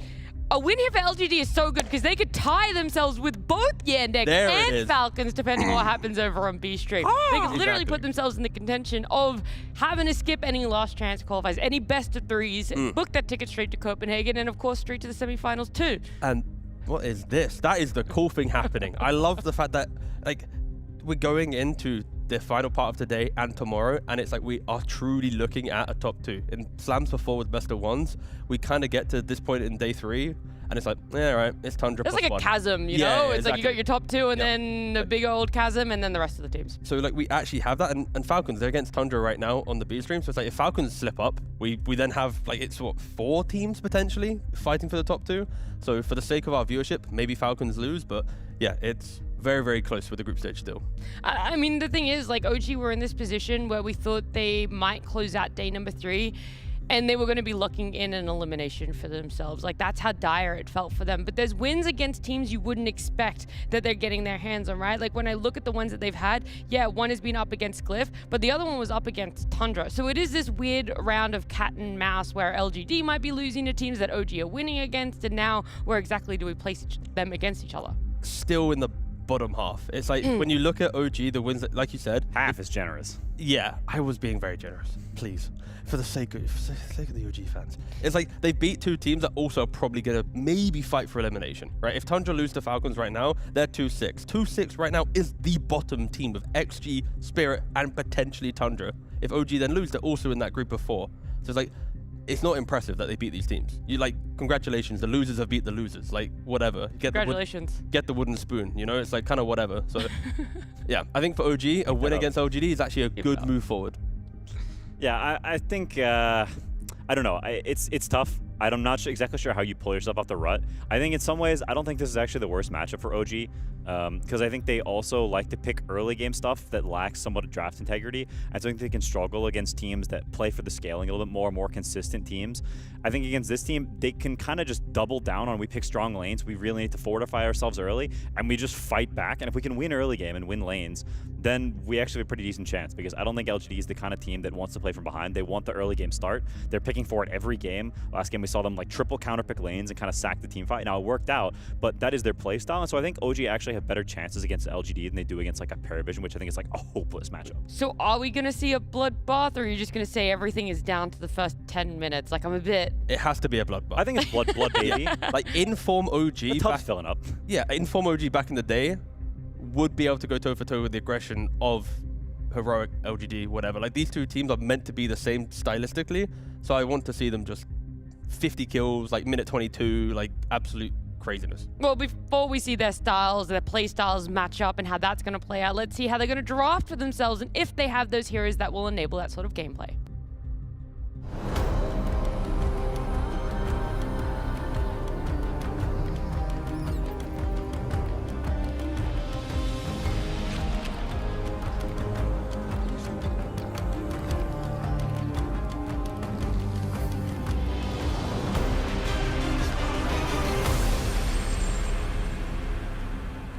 A massive do or die for OG. It isn't necessarily, oh, you're out if you lose this one, but you're putting yourself in a position that you're tempting fate. LGD on the other end, they could be putting themselves in a position that you're only really one best of 3 away from, you know, putting yourself in a fantastic position of a blast slam result. And so it comes down to what exactly is your playstyle going to be here. You're not going to get your hands on the Wind Ranger or the Puck along with the Lone Druid or the Husker. Very, what feels like stock standard. Yeah, I mean, OG also still need to play Spirit in the group stage. So getting a win here gives you kind of that win buffer where you can maybe survive that way. So again, every little win helps. I'm a bit surprised by the puck ban. I don't think of OG as typically a very good puck team, if I'm being honest. I think the... What are you going against my boy, GLYPH? What I got against the boy is he's kind of not a very good laner. And I think that's a problem on puck, because that hero needs to clutch up early. Just to be clear, that's not the first time he said it. That is a consistent opinion of Quinn, and that's fair. The results back that up. That's fair. To be fair, you also, is that some like DPC idol era, I believe, right? It is. What are you trying to insinuate here, T-Governor? That the DPC was many years ago. And my boy has only gotten better since? Has he? Yeah. Proof? I say hesitantly. Looking at Quinn for backup here. No, he kind of like, I'll be honest, like, he peaked DPC, lost a bit, had a peak on OG. Name one player. Okay, no, I can't make that argument. Damn. That's unfortunate. I was going to say name one player that went to Shopify and then didn't have a bad career afterwards, but there's literally something that proves yeah, so I can't make that argument. Yeah. He luckily survived. That curse is strong. It really in is. Dota 2, but he went Nightfall. Saberlight too? There's actually a lot. Saberlight. GLYPH is now in that. Are we saying like Saberlight? No, he's not Liquid Saberlight or VP Saberlight? These are clearly separate groups. Liquid Saberlight. Okay. That was straight after. Yeah, make sure. Yeah, cool. This is not a Venn diagram. It's tires on a bus. Come on. Give me something, man. What they've given you is a Timbersaw, which is pretty good against Kez, but we've also seen it lose. Like, I think it's two-sided because the Kez. That's like a Pudge and a Kez child. Someone's gonna have to make that emote. The Kej. Instead of Madge, it's Kej. I'm Kej. Anyway, the Mage Slayer on Kez, that's what I was trying to say, is very good against Timber, and Timber also doesn't stop Kez from having a dope laning phase. Timber will also farm some, and he'll have like ancient stacks to rely back on, but at the same time, I think it's not like really a true counter. While this is a fine response, it's certainly not like oomph. Yeah, and again, we are looking most likely towards Kez to be the mid lane, as we've mentioned in previous draft panels as well. So it's like if there is a Timber pickup from OG for Toronto Tokyo to offlane, I am looking towards GLYPH finding a mid hero that can threaten him that way. If the offlaner can survive depending on the 4 and the mid can threaten Kez, then you kind of have a good approach to dealing with him because you're not worrying about the lanes.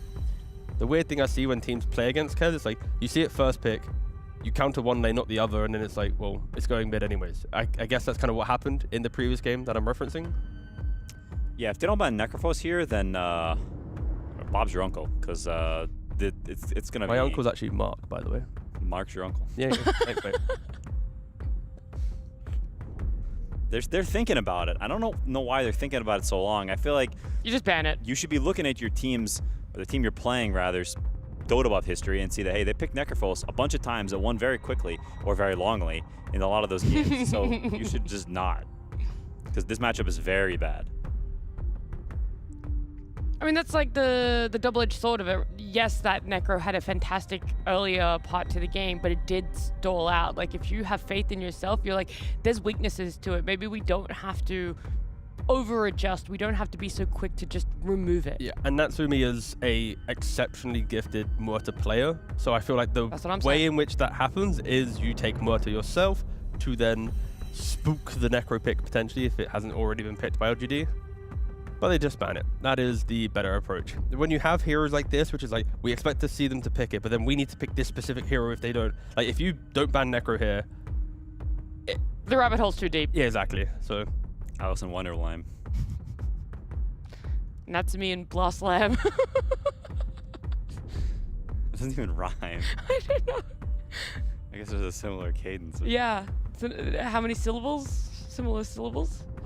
Oh, not the trees, no! Bane. We've seen this a bunch of times as well as a response to Kez, because he's running and trying to do bird things, chirping and twerping, and you just grip him, hold him in place so we can't use all of his spinny spells. So yeah, just choke him out. Really good way to do it. It's also just stun plus damage. Always a nice combo when you pick a hero that's all damage, then you pick a hero that's all stun. That's just makes sense for draft cohesion. So I don't mind this pick, even though I don't really buy the Timbersaw response. This does pair well with the Timbersaw for sure. So GLYPH has played mid Timbersaw in this season. Is there ever a debate where OG sets up a draft where the Timber is actually flexed between mid to off lane? they wait until the very end of the draft and decide, or what's a Kez Timber matchup like with no supports? That's why I'm tentatively saying it, because I feel like it should be maybe Kez favored for a little bit, and then when Timber gets levels, then he's perfectly fine. But it's such an obscure matchup. It's more, maybe there's draft value there depending on what LGD go for. You could consider it. I think it's the type of thing. Timber just doesn't function that well for mid generally, but if LGD open themselves up with something you can counterpick really hard, like I don't know, they pick an Ursa blind or something like that, and then you pick Enigma and you crush this guy in lane. I can see the value there. I'm just trying to think, like, maybe LGD needs to be mindful of this as they approach their next 2 picks. Like going for a double support pick here, force OG to then obviously reveal more. Could be a nice way to do it. Of course, with the Lion, they are going down that route. I do think it's actually kind of tricky to pick carries with Kez mid. The Necrophos is a great one because it gives you the magic damage, and you just have like a pseudo mid hero as your carry and a pseudo carry as your mid, and so you sort of switch the lanes, but the identities remain the same. With other carries, I think you run into problems if you have too much single target physical damage, too much greed, and not enough playmaking. So I'm not sure what carry Yuma's going to look for to balance it out a little bit, because we've seen some games where Kez mid falls really flat because there's too much overlap with the carry hero. I mean, LGD at least are trying to answer OG with the double support, both Tree and Lion. When Timber's stepping up to be the front line, Tree will have invis to get the good vision behind. Lion can then jump onto that vision with his Blink Dagger to find that initiation. I always love seeing Tree paired with any Hex initiator. I think back when, previous slams, it was Tundra doing Tree and Shaman. That was like the big combo. But on paper, these 2 heroes synergize really nicely. Bane, Timbersaw, it is all about good positioning with these heroes, and yeah, I think Tree, Lion, they can do it. Of course, damage is needed. We know Kez could do big physical burst damage, but an additional little bit of follow-up would be nice from them, but I can see what these heroes can do on paper. If you're OG, I feel like you should be looking for carry here, because I think the considering the Timbersaw flex is not too bad. I can see picking some Shadow Fiend here with some random 4. We've seen Bane Shadow Fiend have a lot of success today and throughout the tournament. Whisper maybe responds with Enigma to it. That may be what they're holding here, because it seems like Whisper is kind of just playing within his small little, very effective puddle, but a puddle it is. But they're thinking long and hard about it. The time is dwindling down. But I think, I don't know if you want to pick a mid hero here. The issue is they can also still counterpick you mid and put Kez carry. Like, it's also fine against Timbersaw. It's not a problem. Although I don't like Kez tree lane, double melee. I'm just surprised that Shadow Fiend's been like this ignored throughout the Spirit. What the hell? Oh, I hate that. What? I mean, okay, so I don't know why my reaction was that. I'm gonna assume Quinn's answer. It's another blob support. Bane and Spiritbreaker kind of do the same thing on the map. They kind of run around trying to set up other people to do damage. You then kind of want the 1+1 of supports doing the killing by themselves, sometimes inviting a core in. And when you look at these 2 supports, it's like they do the same role. What if it's a Spiritbreaker offlane? That's even worse. Damn it. At the start of 7.41, when Ag Splash was bugged and you could like charge creep waves and auto kill heroes, and yes, but it's not bugged anymore. It's a fair and balanced hero. Yeah, I really tried that. Yeah, and then LGD get the Shadow Fiend. Yeah, it's like, to me, Shadow Fiend has just been disrespected in this draft. Yeah, I think especially by OG. LGD, I think, they didn't pick their offlane yet, so maybe there's some response they can do, but I think this draft is a bit ridiculous from OG. If also they could have counterpicked Queen very hard with something else. I think Kez does fine against Queen. There's quite a skill matchup there. Queen can get stomped, and Queen can also win the lane. This is one of the few lanes that both sides can win very hard, depending on skill.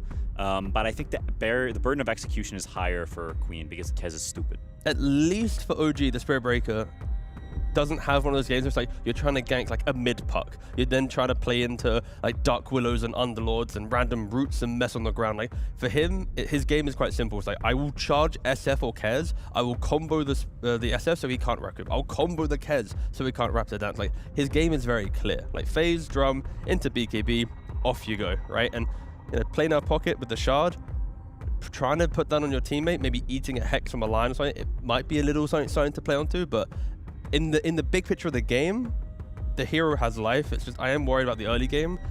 Things can go wrong so quickly with these type of lineups. Timbersaw's laning, like we mentioned with Queen of Pain, her laning. If Core's lanes go badly, Spiritbreaker can just be a bit of a bot.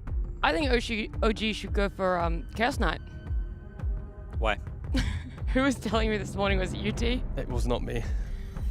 I didn't say anything. The reality rift thing? Oh, that was me. Okay. Yeah, I was gonna say, when you were so shocked, I was like, I swear it was you telling me. Yeah, there's a thing where you can stack, you know, the 33 camps in the corner of the map. Yeah. Stack it with reality rift and pull it behind the barrier, right? Yes. Yeah. And then you buy Aeon Disc on Spirit Breaker, and you charge through like 100 creeps and your 9,000 movement speed. That's cool. Did you also see the bug where Venomonster were playing our pocket? The Venomonster can take control of the Spirit Breaker? I heard about this, yeah. I just saw it on Reddit. I didn't even test it, but I was like, I trust you. LGD should pick Veno, and OG should pick Chaos Knight, and let's see what's more stuff. Who was right on Reddit, you know?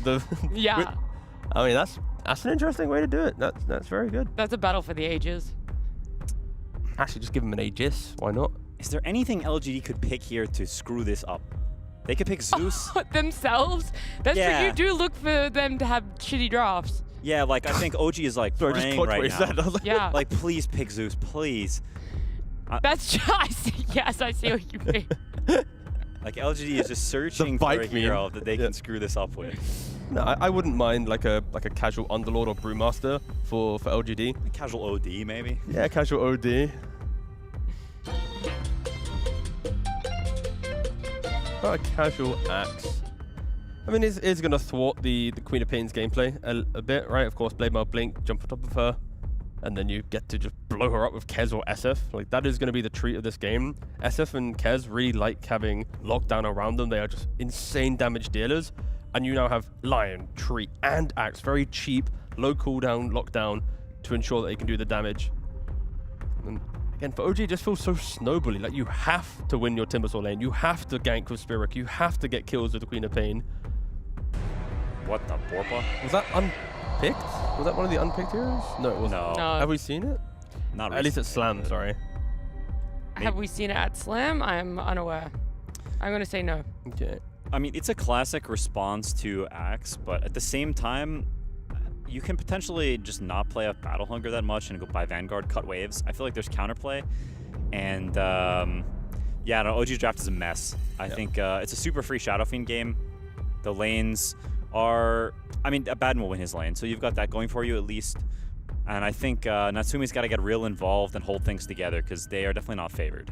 Yeah, no, it is the first Abaddon game of Slam. The hero has just completely fallen out of favor with multiple nerfs to the hero, but it's just, I look at the heroes and I'm comfortable because like normally with Spirit Breaker and these type of heroes, like it's simple. It's like you play through one lane, keep getting kills, and it feels great, but I'm not seeing that one lane to continuously break. It's like you might get a couple kills, but you're not instantly then taking a tower. You're not instantly owning the enemy map. There's like this weird amount of farm also needed on your heroes. I think LGD have it easier, and then for OG, it's like their draft's like awkward, but they could win lanes maybe and crush. But I don't know. I don't even know how to put it into words. I feel uncomfortable looking at their heroes. So you got full faith, Quinn. LGD did not screw themselves over with their last pick, Axe. OG fans, avert your eyes because you're about to see a car crash. Okay. Unless LGD also take the wheel at the high ground, because once they get there, it's all kind of buttery, and they sometimes then go and go into the lamppost themselves. It's a bit of a slippery hairpin turn for LGD when they hit that high ground. We'll see if they get there, if OG are able to have stronger lanes for themselves. A best of one where both teams are looking for a much desired win.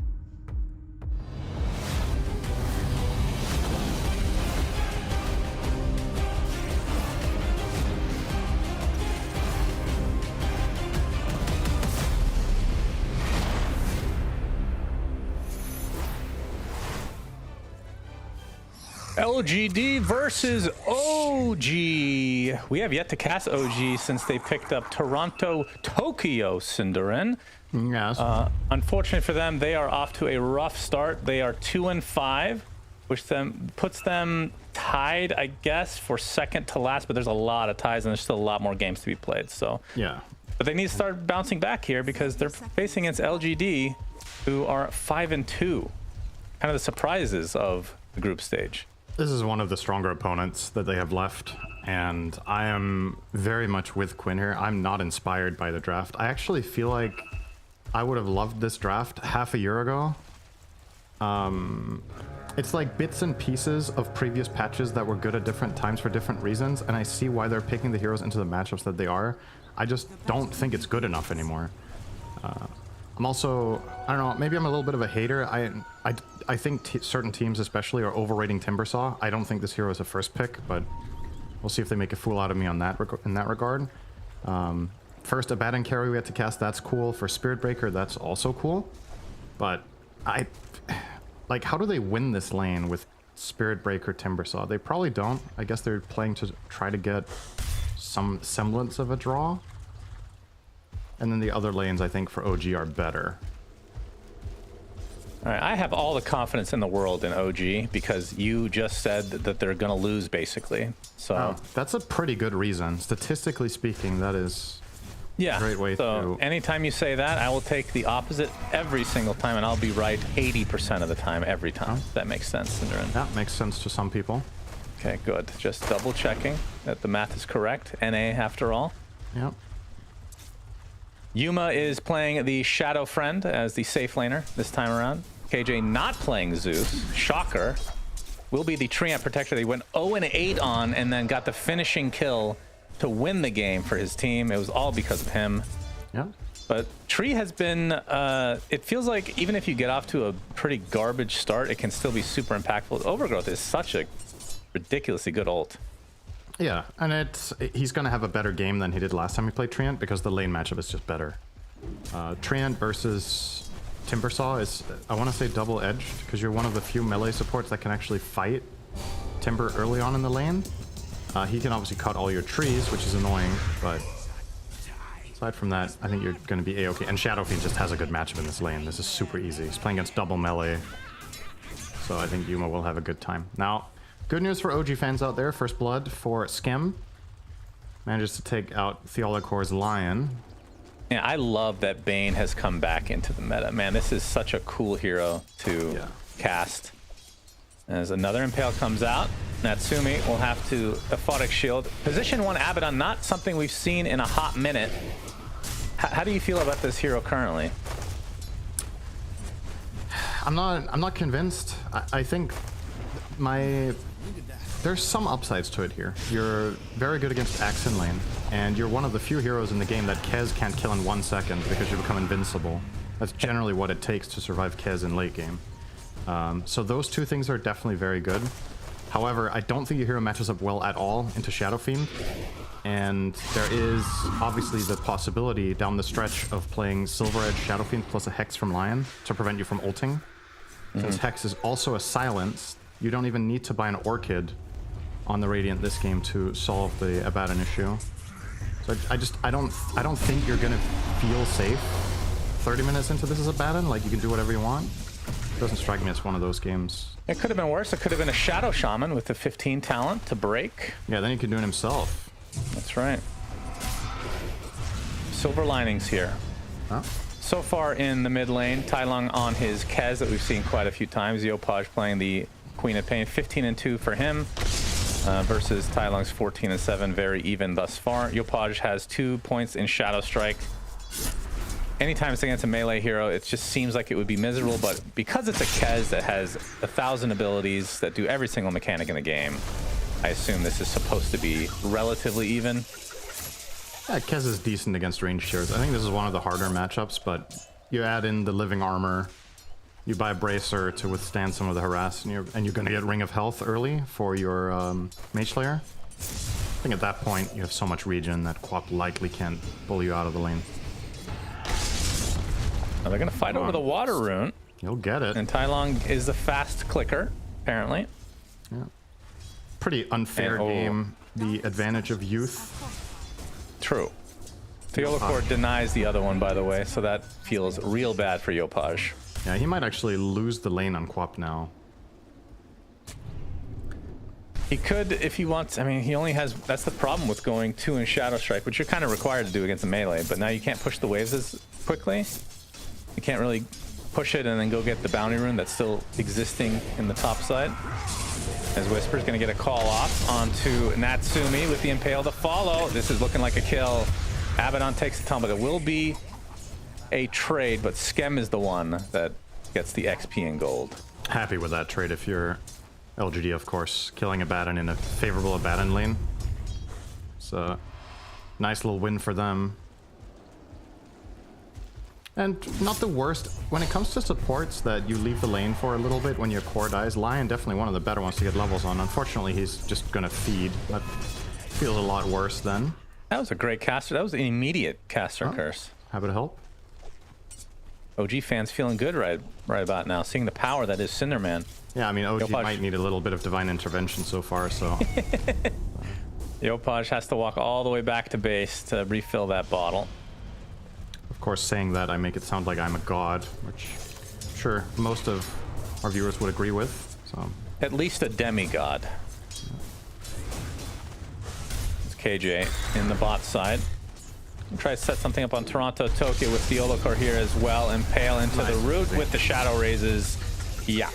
If you can get the setup, Shadow Fiend destroys Timbersaw, as long as you got the CC. That's the issue I have with these first pick Timbers, is that that's really strong in a meta where the carries aren't good against Timber. Oh, nice stun.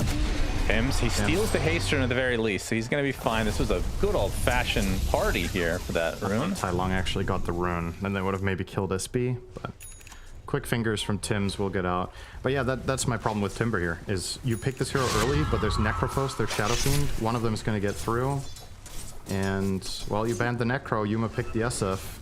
It's not really surprise Pikachu face moment, you know? It's like, wow, that was very expected. What's your payoff? I think most of the games I watch them first pick this hero for Toronto, Tokyo, he just gets mega counterpicked. And Timbersaw just isn't a good hero when it can't lane. Pressure on 7-minute wisdom. This Vanguard. Yeah, his Whisper will be brain sapped by Skem, so a good exchange there, but that means they're going to be outnumbered on the bot side of the map, so LGD will secure this Wisdom rune. And in the meantime, Tai Lung will cover the other one. Yeah, Impale from Theolokor gets one in the Fat Cow Spirit Breaker. Yopaj does have the Sonic Wave. We'll have to use it to make sure that the Lion dies. I appreciate that as a Lion hater myself. That must have been very therapeutic for Yopaj. It's a pretty good illustration of what you do when you're playing against Lion. You also just scream. So this is true. Oh, top lane, Yuma. Here doesn't do early rotation. He has to skill Natsumi. Yeah, he's going to have to use that ult if he wants to have any potential of surviving. We'll get up to a decent amount of HP. Rotation from Tims as well. But now the Requiem and the Raises should be enough for Natsumi. Although he gets the Aphotic Shield off. Skem is here as well. No Nightmare, though. And Natsumi in the tree line. Is he actually going to survive this? Attempting to TP. Oh, very close. Wow. He will get out just fine. SF was just short on mana there, so he couldn't get the secondary raise needed to kill Natsumi. And the biggest winner in all of this is Toronto Tokyo, who tips his carry and says, "Thank you, I got to play the game for 30 seconds, and that was great."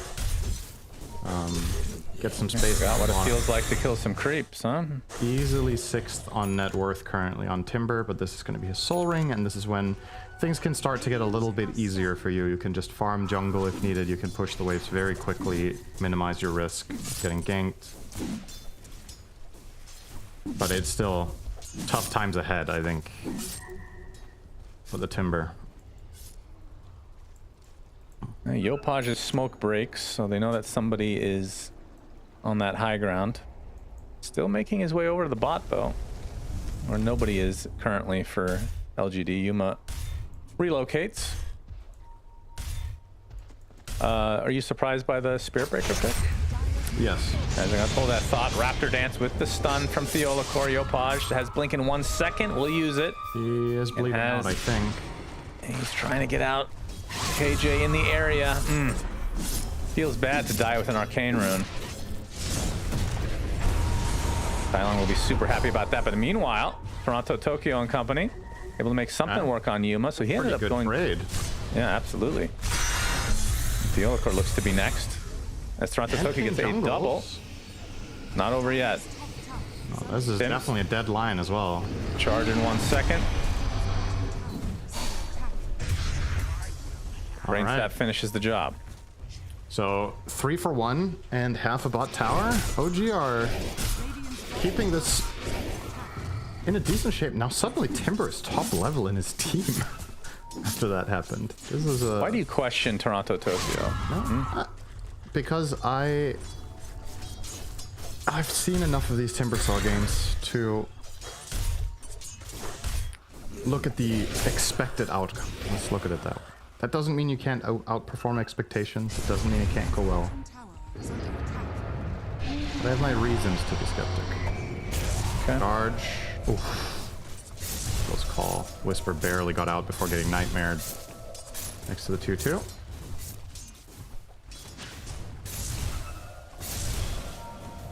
Diolacore only level 4 right now on Lion. As this time around, last time we cast KJ, he was level 4 at 17 minutes, I want to say. He got 6 at 15, but he was 4 until this. Oh, that's a lie. No. That is correct. I vividly remember this. All right, go check the replay. We both know you're not going to do that. But. Tier 1 tower going to take some pressure now as the shield rune getting close to expiring on Tai Long, but don't think this is a defense that OG is going to make. No. Birdman with shield rune and a catapult. Top lane. And Whisper already using the call. There's a charge coming in onto Whisper, but it's going to be canceled. Now Tim's completely out of mana. I think the issue that I have with this is that even though Timbersaw has kind of recovered his game, Quap's game is clearly very bad, but let's say it was better. How does Spirit Breaker find impact in this game as a pick? I think that's my biggest issue.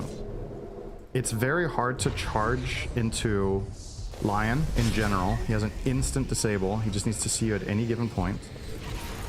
Well, see if they can get out of this situation. Looks like Yuma is happy to pursue, and here comes the Shadow Blades for Cinderin, alright? Yeah. Tim's is dead. Grip a little bit too late, but Toronto Tokyo showing up. Requiem gonna cancel it. Tai Long and Yuma now on the high ground. And they're out. Toronto Tokyo not too scared though. Got the backup of Natsumi. Still working on the Radiance. 2,500 into the first component.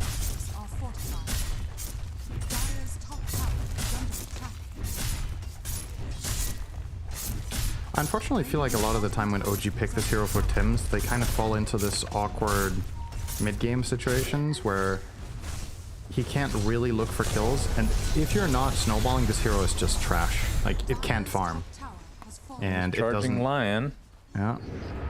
He's just gonna get hexed probably. Yeah, he can't even follow through. You farm very slowly, and that means both of your supports in this lineup don't kill creeps. So wave clearing is very much down to cores, and the more cores need to show to push waves, the less opportunity you're going to have to smoke. And this was also part of what T was talking about on the panel, is that Bane and Spirit Breaker actually have major overlap in the playstyle they play. Bad wave clear, but very good single target disablers and catch heroes. I don't think you pick both of them together. It's not exactly the recipe for success. Here comes Tim's. Well, yeah. Oh my god, that is unfortunate. I would hate to play Spirit Breaker in this game. I think it's... When you're playing against this level of opposition, I think it's like borderline impossible to have a good time. And you got picked relatively late in the draft. They spent like a minute and a half in phase 2 finding this pick. No bang for your buck yet. You're putting it in a bad lane together with Timber. Just got to get to late game, Cinderin, get that Shadow Blade, then they can never see you. There's no counter to that, of course. Yeah, all right. And it'd be nice if he hits level 6 as well at some point. Yeah, that would help. Although, I don't think I've seen him connect his charge in the last 5 minutes, so then yeah, the ulti doesn't really that is accurate either. On a more positive note, Natsumi is close to Radiance. He's missing the about 1,000 gold. So should be a 16-minute affair for him. And you're going to have to play around a bat in this game. I think, you know, this was your trump card. This was your last pick. He has to offer a lot in the later stages. It's the one centerpiece that you know for a fact the enemy team, until, as we talked about, the Silver Edge comes out, he can comfortably frontline. I'm gonna rally around this guy. LGD gonna take out some nice stacks. Yoink. Toronto Tokyo is like, oh, all right, I'm out of here. And we haven't really talked about Whisper too much, but he's been farming away a Storm. He has Blade Mail, Vanguard, so going for the greedier build because he feels very confident in this early game. And once he gets Blink, I mean, we'll see how much damage they can do. Yeah, I like his build a lot. This is what Quinn was talking about. You're playing Axe into a Baton. You're not playing that lane to win the lane. You're playing it to farm. And the best farming item on Axe is Vanguard because it allows you to cut waves and solo Ancients with minimum resources spent. You can see him doing it right now, doing a triple stack. Now Scam's gonna maybe see this? Yeah, he did see it. I don't know if he can do anything about it. He can leave some XP. Yeah, maybe. He actually walked away from the last ones. But that's the dagger online. We've seen some axes today getting really farmed. This hero seems very in a good spot in the pro meta currently, which is wonderful to see because he's one of wonderful, yeah, one of the most marvelous and entertaining heroes to watch. Indubitably. No. Tai Long is pretty close to finishing the Deso, just one component away now at this point. Yep.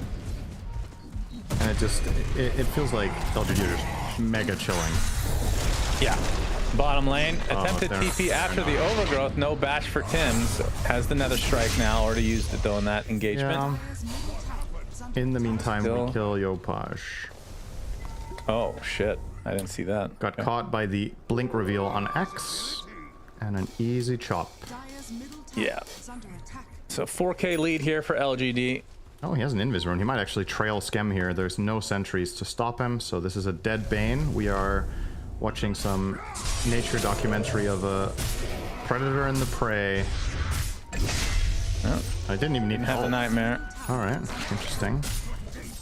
Oh, this Whisper now online. Lion, just giving him mana. Oh my God. Yeah, what a dream. The Lion is such a cool design. Yeah, really cool. That's his one unique ability. Congratulations. You had a 1 out of 4 chance to pick the correct one. Well, you gotta say that they've been separating Finger of Death and Laguna Blade more and more over time. Now it gives you melee cleave. Wow, really? Melee cleave, incredible. What if it actually turned you into a lion? Too much work for modeling, I think. Yeah, fair. No more battle pass, no more transformation spells, I think. KJ charged in. There's the Nether Strike. Doesn't have overgrowth this time, and Natsumi gets the kill with the Radiance. So they have this Radiance. What else can they align this with? GLYPH has had the Veil of Discord for a while. Only 1,000 into his Ag, so quite a ways away.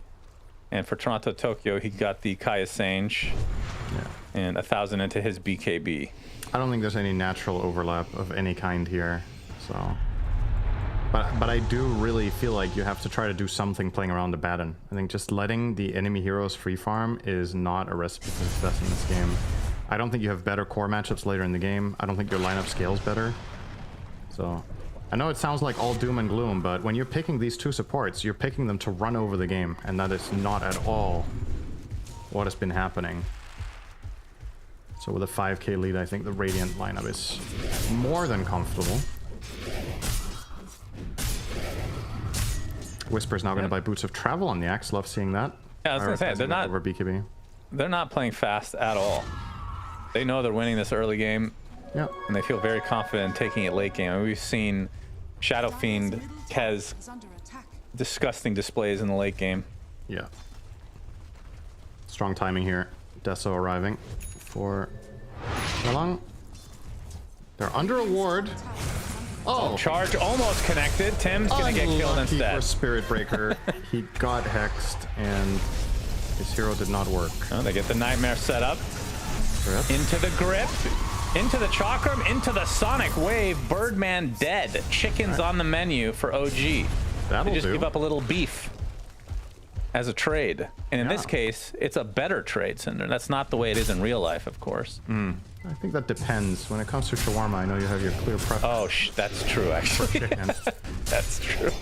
But I think that's the only thing that I've ever heard you prefer that. Yeah. You're mostly right, which is better than usual. Thank you. Not bad. Tim's is hamburger meat, you know? He's lower quality meat. Hamburger meat. It's called beef. No, just the ham. Sometimes it's mixed in with some garbage, you know. Oh yeah, that's the Taco Bell meat. That's what's very, yeah. Well, they don't have burgers there.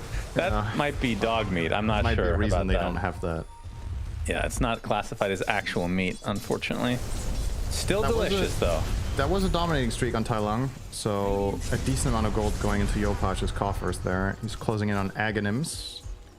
Standard quad build up here with Veil into Ags. You generally see either Veil or Kaya, and then the Ags next. Still has to be very, very cautious in this game. You're playing with only, I suppose you can semi-rely on Abaddon to save you when he gets Blink, but until that point, Blink Call or Blink Hex, any sort of follow-up from Kez or SF and you're toast. Yeah. Needs to be on the money. Shard goes to Theolacor on Leon. They probably would have preferred the tree. I think so too. I mean, the lion one isn't all that bad here. It's it effectively gives you a decent amount of protection. Oh, gets a connection onto Bane. Yeah, just keeping him at bay. Not going to go for the kill though. Drains a lot of mana. 3/4 of his mana. Really love that. Love that for Lion. I say it genuinely. You mean it sarcastically. This is how we... No, good thing he can Fiend's Grip and steal mana, so he can get right back out there if he wants. Yeah, it seems like a fair trade.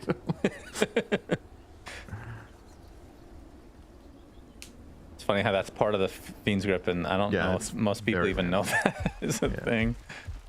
I think it's... Is it percentage? I need to read this again. Percentage based? 5%.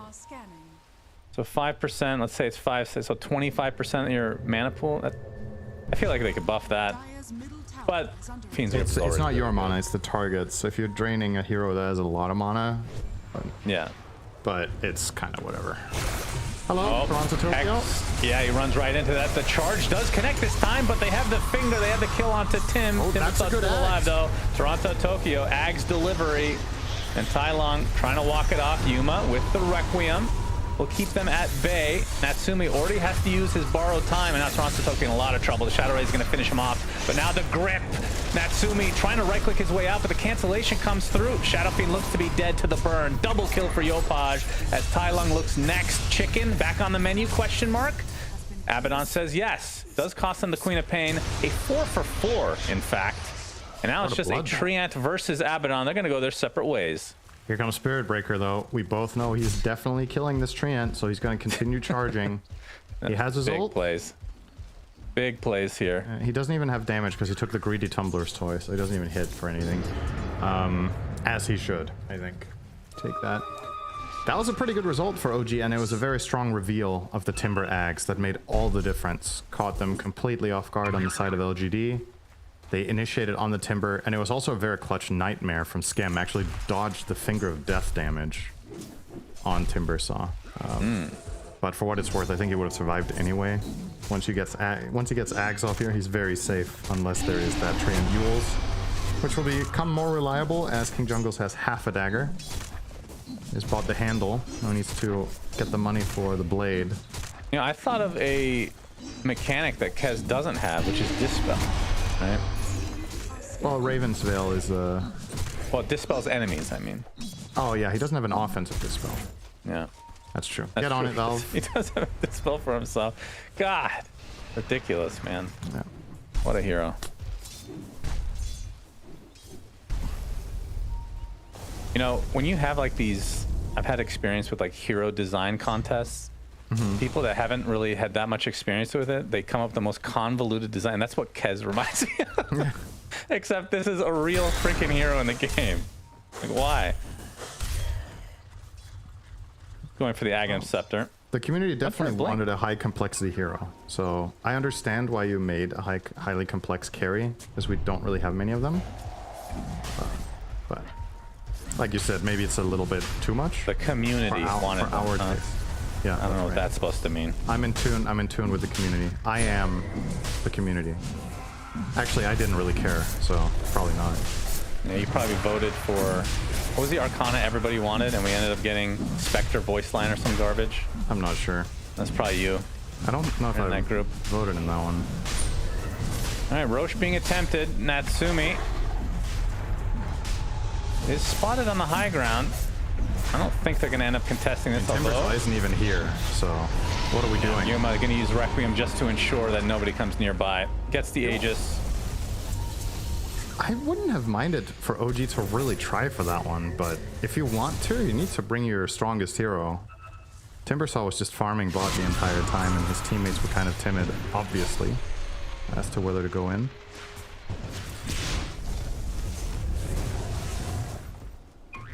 Well, Natsumi has Blink Dagger now. One of the best Blink carries in the game. Yeah. I'm still surprised that wasn't changed. I really thought that was how they were going to nerf Abaddon. What? They did it. That would be so lame if they did that. That is the lamest way to nerf a hero. I thought that was going to be the only nerf the hero got. But that's so unique. Like, you can't change that. That's fine. You know what's also unique? Mana Drain on Lion. Very unique. It is, actually. Yeah. It's too bad the other 3 skills are literally carbon copies of other ones. You know what's also unique? Kez's kit. He has one of everything. It's very unique to have that. Does that make it unique, though? Yeah, what other hero has one of everything? Well, yeah, he's in that way he is, but the skills themselves, He can swap. Grappling Claw. That's a Heroes of Newerth ability, Cinderin. Did you know that? What was it called? Very unique. What was it called? I don't actually know. I don't remember the hero name. Grappling Claw, so it's his little original. No, I don't think it was. I can't remember the hero name, actually. The lead's down to only 4K now. I must admit, OG are making this more interesting than I thought it was going to be. I'm not surprised at all. 15 minutes. At all.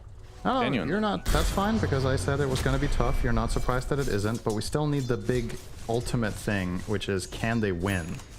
Right. That's the one you called out from. You have to understand, they've been playing 4 versus 5 this whole game, Cinder. Once Tim's gets an item called the Shadow Blade, also known as who was the 5th hero that you're referring also known as Lothar's. Okay, once he gets that, it's Timbers, and they were half the he will do Abaddon. something this game. Okay, it's Spirit Breaker. Yeah, I mean, all right. We can be honest here. We can call it spade a spade. This pick has not been good. Okay, but it could be in the long run. We have to wait and see. That's right. It's unfortunate that they're smoking Spirit Breaker because is nasty. It's a crazy hero. It is. Oh, Natsumi gonna get scouted by one tree that is not like the others. Yep, the charge is coming through.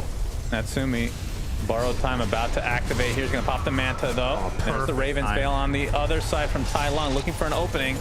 Natsumi's ult does activate. There's Toronto Tokyo with the BKB. Sonic Wave onto Whisper. He's dead. Requiem a little bit too late.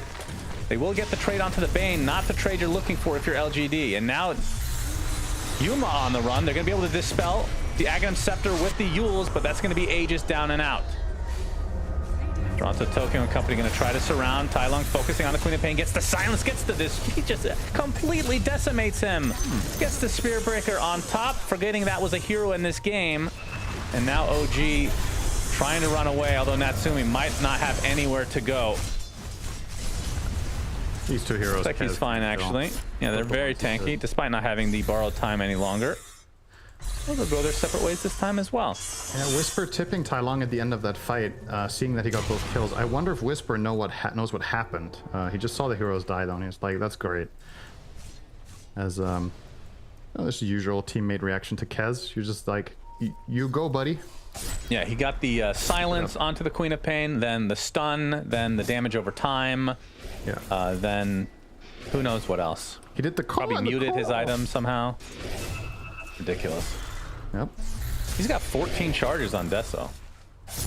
Yeah, he's getting really strong. Still, that was another fight from OG that wasn't... Announcement. Yeah. Okay. So... Pims has Shadowblade coming. He is now a hero, ladies and gentlemen. That's crazy. Beef is no longer on the menu. Or if it is, it's much more expensive than before. I'm You're going to have to pay a premium for this surprised. steak. So, given the circumstances of what has happened in this game, I'm surprised Yuma bought the data list before the Silver Edge that he's queuing up now. Because I think if you're looking to make moves like the one you just did, where you initiate on Abaddon, I think it's very backwards to go on that exact hero and then go these items. If you don't have the break, I think it's just... Oh, hello. Oh, God. It's a short cooldown ulti. It's fine. It's just testing that it works. All right. You're ready again. Costs 0 mana. Yeah. Big deal. Now, insta pause. Bug. Uh-oh. My ulti went off. Bug, I hit the R button. I'm too embarrassed to say it. Oh, maybe he had a cockroach on his R button and he was trying to kill it. That was the bug. Yeah, those cockroaches are something else. Yeah. Which event was that? Do you remember that? Where we had pauses for cockroaches in the That does sound familiar. It does sound familiar. What event? Yeah, what country was that in? I don't know. I don't know what event it was. What the horse happens in the top lane, Cinderin? Call it. Do they have a stun available? They have call ready, and he's hexed. I mean, he's just gonna die 100-0, right? There's no way. He's hexed, then he's gonna get earth spiked, which is almost through. Then they're gonna call him full damage requiem, raise, call. Let's see if that's true. Those are gonna be the spells. You just named every spell that they have. That's really well done. No. He's not gonna battle hunger. Let's see. Oh, let's see. He battle hungered first, actually. Well, they get the kill. On the other side, KJ will drop to Yopaj's hand. Could argue that the beef for pork trade was fair, but the tree for, what do you call that, a forester? Yeah, wood for mechanics. That's a metal. You got a lot of metal. Lumberjack's not a good trade.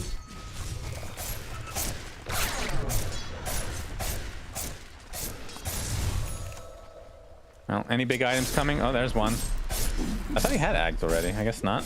Nope. He's had this mithril hammer just randomly been in his inventory, or did his courier get killed? I think he was working on BKB and then he changed his mind. Which he will be starting on now. Then he had mithril hammer ogre axe then, and then didn't finish. I think so. Just a full pivot.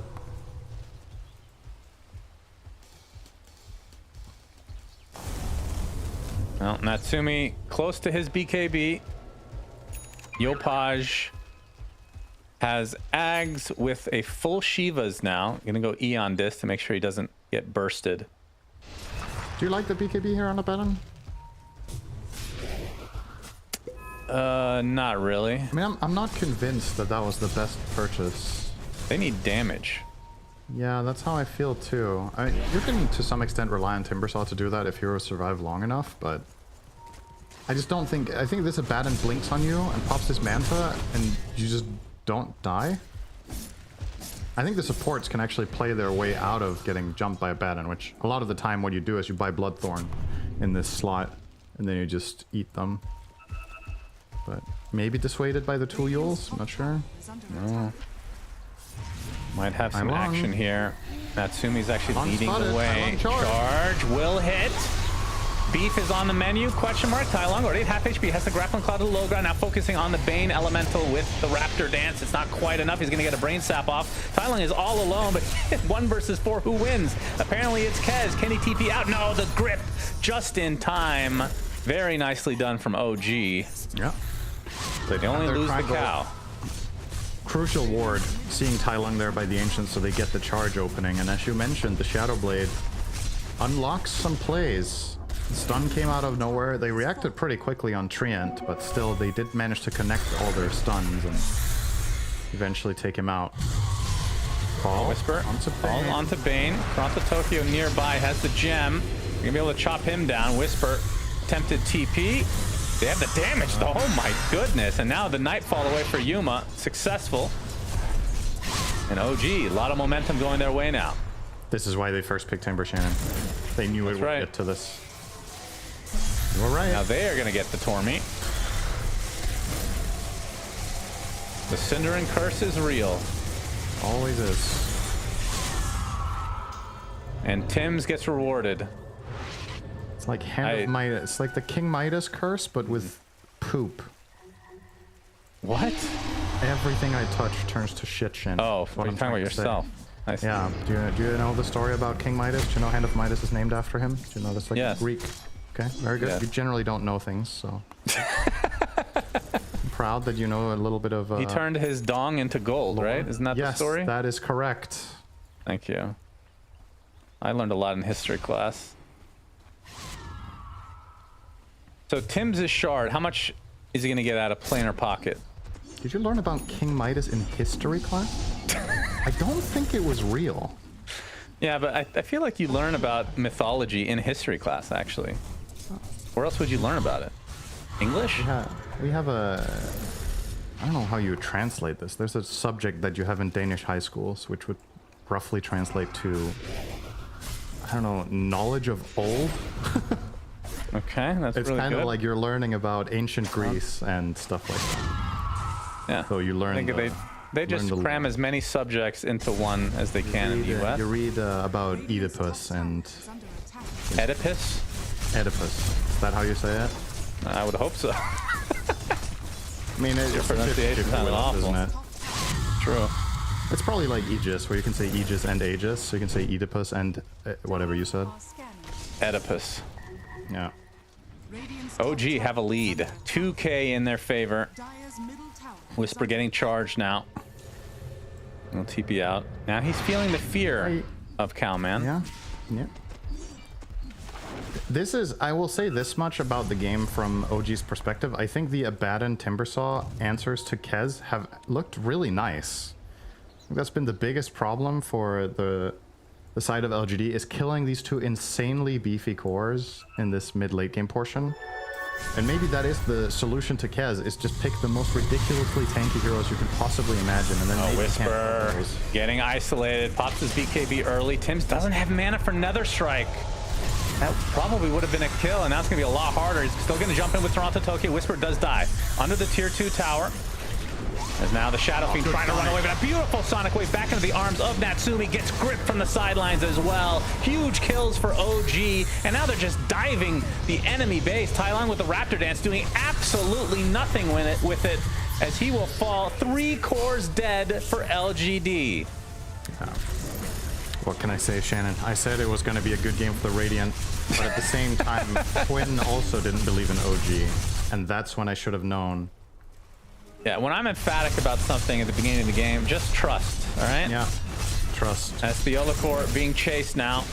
Oh, gonna get nightmared. Yeah, no way out. This will be another kill going the way of OG as Natsumi works on the tier 3 tower mid lane.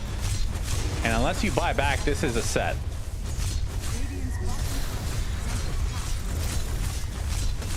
You can see Yopaj working on the tier 2 bot in the meantime. Yep, They're not going to stick get around. More. Huh. I am very surprised. Exceptionally defensive play considering you have borrowed time ready. That's crazy. Well, okay, if you want to ensure you get the Roche, but I think you could have taken the tower and then done this as well. Oh, I see. Yeah, I guess this is better. This is very good. I don't think this is a bad call. I just think you were maybe a little bit too pessimistic. I think you could have got the tower and this before or around the time of the respawns. But don't mind it. It's going to be an Aegis for... Oh, baby. Tim's got a BK Cinder, and this cow is unkillable now. BK? He's now 1.5 heroes. He started as a 0 and has worked his way up to 1.5. Yeah. Really Karl Marx this one, didn't he? Yeah, he's looking real juicy right now. I'll tell you what.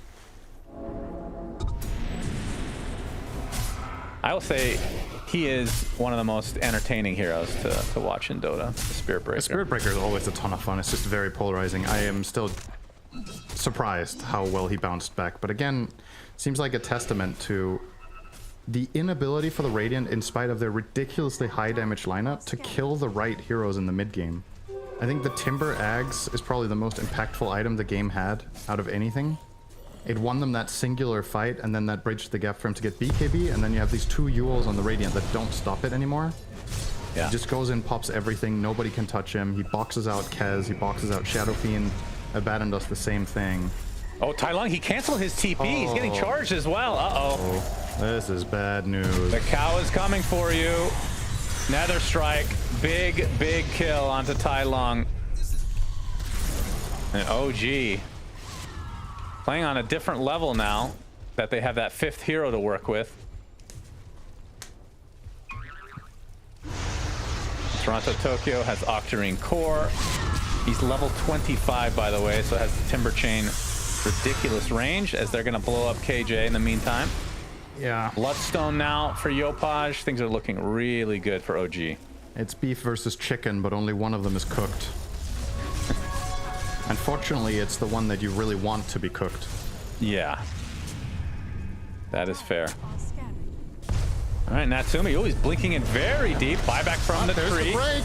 Yeah, he's dead. Okay. Oh, no, he's not. Was that the save from the Nightmare. Holy shit, what timing. They're going to turn this around onto Yuma now with the Sonic Wave as well. That Nightmare was absurd. Perfect timing on the finger again on the Nightmare. God, disgusting. Natsumi and company will not be denied the lane of barracks now. That's Toronto, Tokyo with the Shivas. They have double Shivas, actually. Interesting. Yep. I guess it's not as bad as it used to be. It's really nice to just get a lot of armor against Kez SF. So. Is this going to be 2 lanes? I mean, Shadow Fiend not up for 50 seconds. No buyback. I think it's Megas. Like, how do you ever attack this lineup with an Aegis without SF?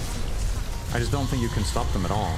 And Yopaj blinking in. Yopaj just blinking into nothingness. Now, how safe do they play? Still with the Aegis. There's no reason to back. Just keep going. 2 minutes on that bad boy. Abyssal almost done for Natsumi as well. OG up 23k. 20 seconds on the Shadow Fiend. Natsumi blinking in. Kind of wants to burn this Aegis at this point. Toronto Tokyo creating a ton of space as the illusions start to go to work. But now that Shadow Fiend's coming back, it will not be Megas. I think diving was counterproductive. I feel like you were just going to be able to keep hitting the tower. It's not like LGD could initiate on you, so could have probably had just non-stop attacks from Quap and Abaddon and at least get the tower and then see how much time you had left. But we're nitpicking here now. Everything's coming up very nicely for the side of OG. Abyssal now completed. Backpacked BKB. So he is 6 slotted on Natsumi on the Abaddon. One of his best heroes. It just hasn't been meta for a little bit now. But if he sees a good game for it, he's going to be one of the players that recognizes it in the draft. And that was the one hero OG picked in this game that I was like, I really liked this pick and what it was meant to do. I just didn't think it was going to be enough, but look at you now, Shannon, right as always. That's right. Overwhelming blink into the Abyssal Blade, into the Sonic Wave. Tai Lung dead. Does have buyback here. They're going to force it out for sure. I mean, Aegis is still up. Feels like they've had this forever. Yopaj getting stunned up. The Eon Disc is going to proc. They buy back onto the Kez. Yules now trying to create some space as Tai Lung has to be careful. Borrow time activated already. A little bit early. Tims, he's the hero of the game. Synderen gets another strike onto Yuma. Well, back away. Nice. He takes a lot of right-click damage. Finger of death, but space created, of course. Big plays from him. Toronto Tokyo left all alone, getting mana drained. The rest of his team have abandoned him completely. He does have the long Timber Chain, but the call now. And this should be the death of the Timber Saw. So some sort of a defense. Of course, it did require the buyback from the Kez. Was that really necessary to die that crazy? Maybe he thought his team would be able to get barracks in the meantime. They are just having so much fun. They want the game to never end, Shannon. That's what OG are all about. They want to get that lead, and then they want to keep it at around this 20k mark and not get megas. That's their Aegis gone. So if they want to push with that again, they'll have to wait for at least 2.5 minutes for a respawn. Yeah, they need Shard on Toronto. Get these buildings. Yeah, that's right. Get that flamethrower. Whisperer. He's spotted. He is completely alone. Good. Attempting to TP, but TP. Yeah, still had Abyssal as well. Level 27 Abaddon with Abyssal. You're probably not getting bashed.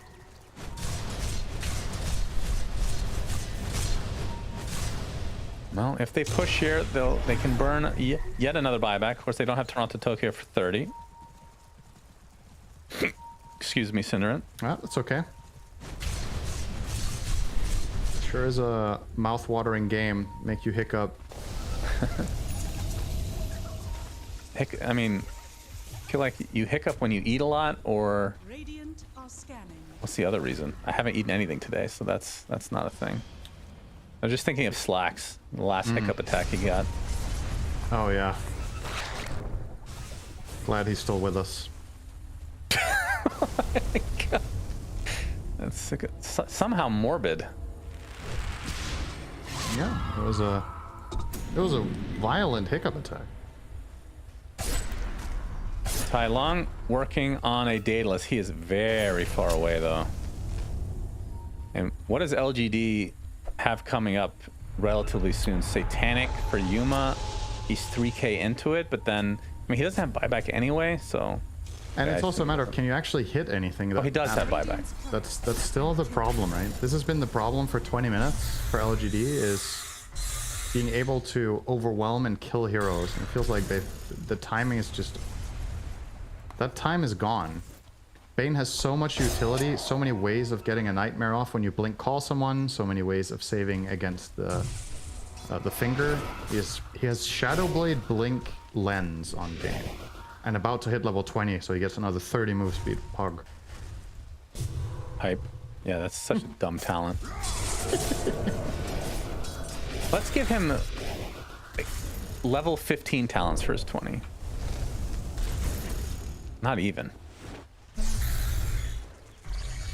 I'd say 30 move speed would be good for a level 10 talent, but that would be crazy for a level 10 talent. 30 move speed? Yeah, that's what I'm saying. Sign me up. But for 20 talents, these are both unbelievably underwhelming. No, not the best. It does feel like, on average, the 20 talents is like some power spike for most heroes. Yeah. Like, look at Lion. Earth Spike affects a 30-degree cone versus Brain Sap minus, or Nightmare minus 3-second cooldown. Meh.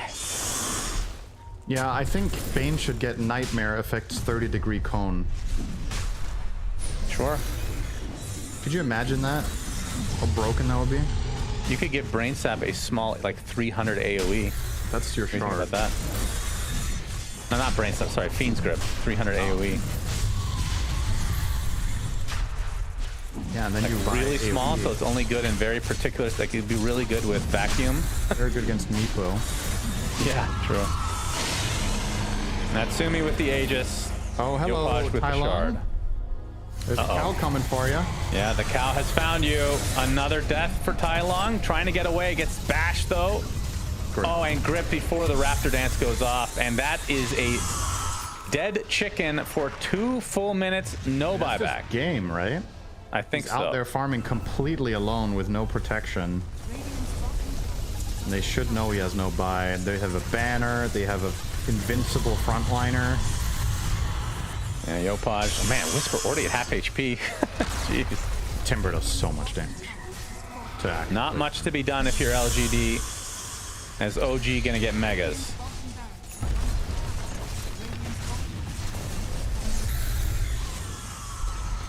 If you're not gonna fight now, when will you? Because you're not lasting 80 seconds, I think. That's what she said. That's probably true too. You're always focusing on the tier 4. I would catch you off guard. All right, here we get a call onto Yopaj. He has disc though. And the Timbersaw doing quite a bit of damage as Yuma caught in the midst of all of this. Sonic Wave onto 2 with the burst from the Timber. Not quite enough for a kill yet. The second Sonic Wave comes out, just bouncing Whisper back into the fountain. Yuma all alone, gets off the Requiem, dies shortly after. And that should surely do that. As GG is called, and OG, as expected, I will say, of course, win this game and keep them alive in the standings. They desperately needed this win. I'm always happy to see drafts where I mean, it was shared, right? It was me and Quinn both. We didn't really get what OG were trying to do, so very happy to see it all come together and get a better understanding of what this strategy was all about. I think if you asked LGD, they would have felt super confident 10 minutes into this game that this one was almost already in the bag, but couldn't get it done. Let's go to the panel where Quinn was wrong yet again. That's the thing. We can't ask LGD how confident they were about their draft or how they were feeling in this game, but we can ask Quinn how confident he was in their draft and how wrong you are. I still think their draft was better. Okay. I think Of course you they do. don't think it was as better as some of the other games. And I do think Kez Shadowfiend together on the same team are a bit weird, and I hate Yuma's item build. But they did lose, and they did deserve to lose. They made some throwy plays. OG have looked better than they did the first 2 days. I will say that by a pretty considerable margin. I think they would have lost this game if it was played yesterday. So kudos to them for revamping themselves a little bit. And yeah, it's not the expected result, especially based off the early game. I mean, when you look at OG's lineup, when you asked me about how it's going to go, I was honestly just a bit confused. Like, when you look at their heroes, they really need like a kind of a chill, even game, get to the mid to late game so the heroes can shine. Again, they were able to get there, so kudos to them. But then it's like, when they were Aureus, pre-OG, these were the type of drafts and games that you'd see from them. It'd be like the random Spirit Breaker, kind of the freeness of just doing random things on the map. And eventually it all kind of aligns to, we're going to win the game now. And I saw elements of like the past pre-OG back in the single game. I'm not saying that's like, oh my god, they're back. It's more just like, okay, yeah. I think they're feeling more themselves again. I feel like there's clearly conversations being had within the team from loss to loss that they can kind of find some wins within this very difficult group stage. And again, props to them. Having Abba, Timber, Spirit Breaker, trying to threaten heroes like Kez and Shadowfiend, who are very popular in the tournament, it worked out in this game. So yeah, again, kudos to them. I like I'm going to say, I want to see more drafts from like, okay, sure. Yeah. Quinn, say something nice about GLYPH now. His item build was good. Yeah? Yeah, not difficult on Cop though, Quinn. We need a better compliment. He seems like a really nice guy.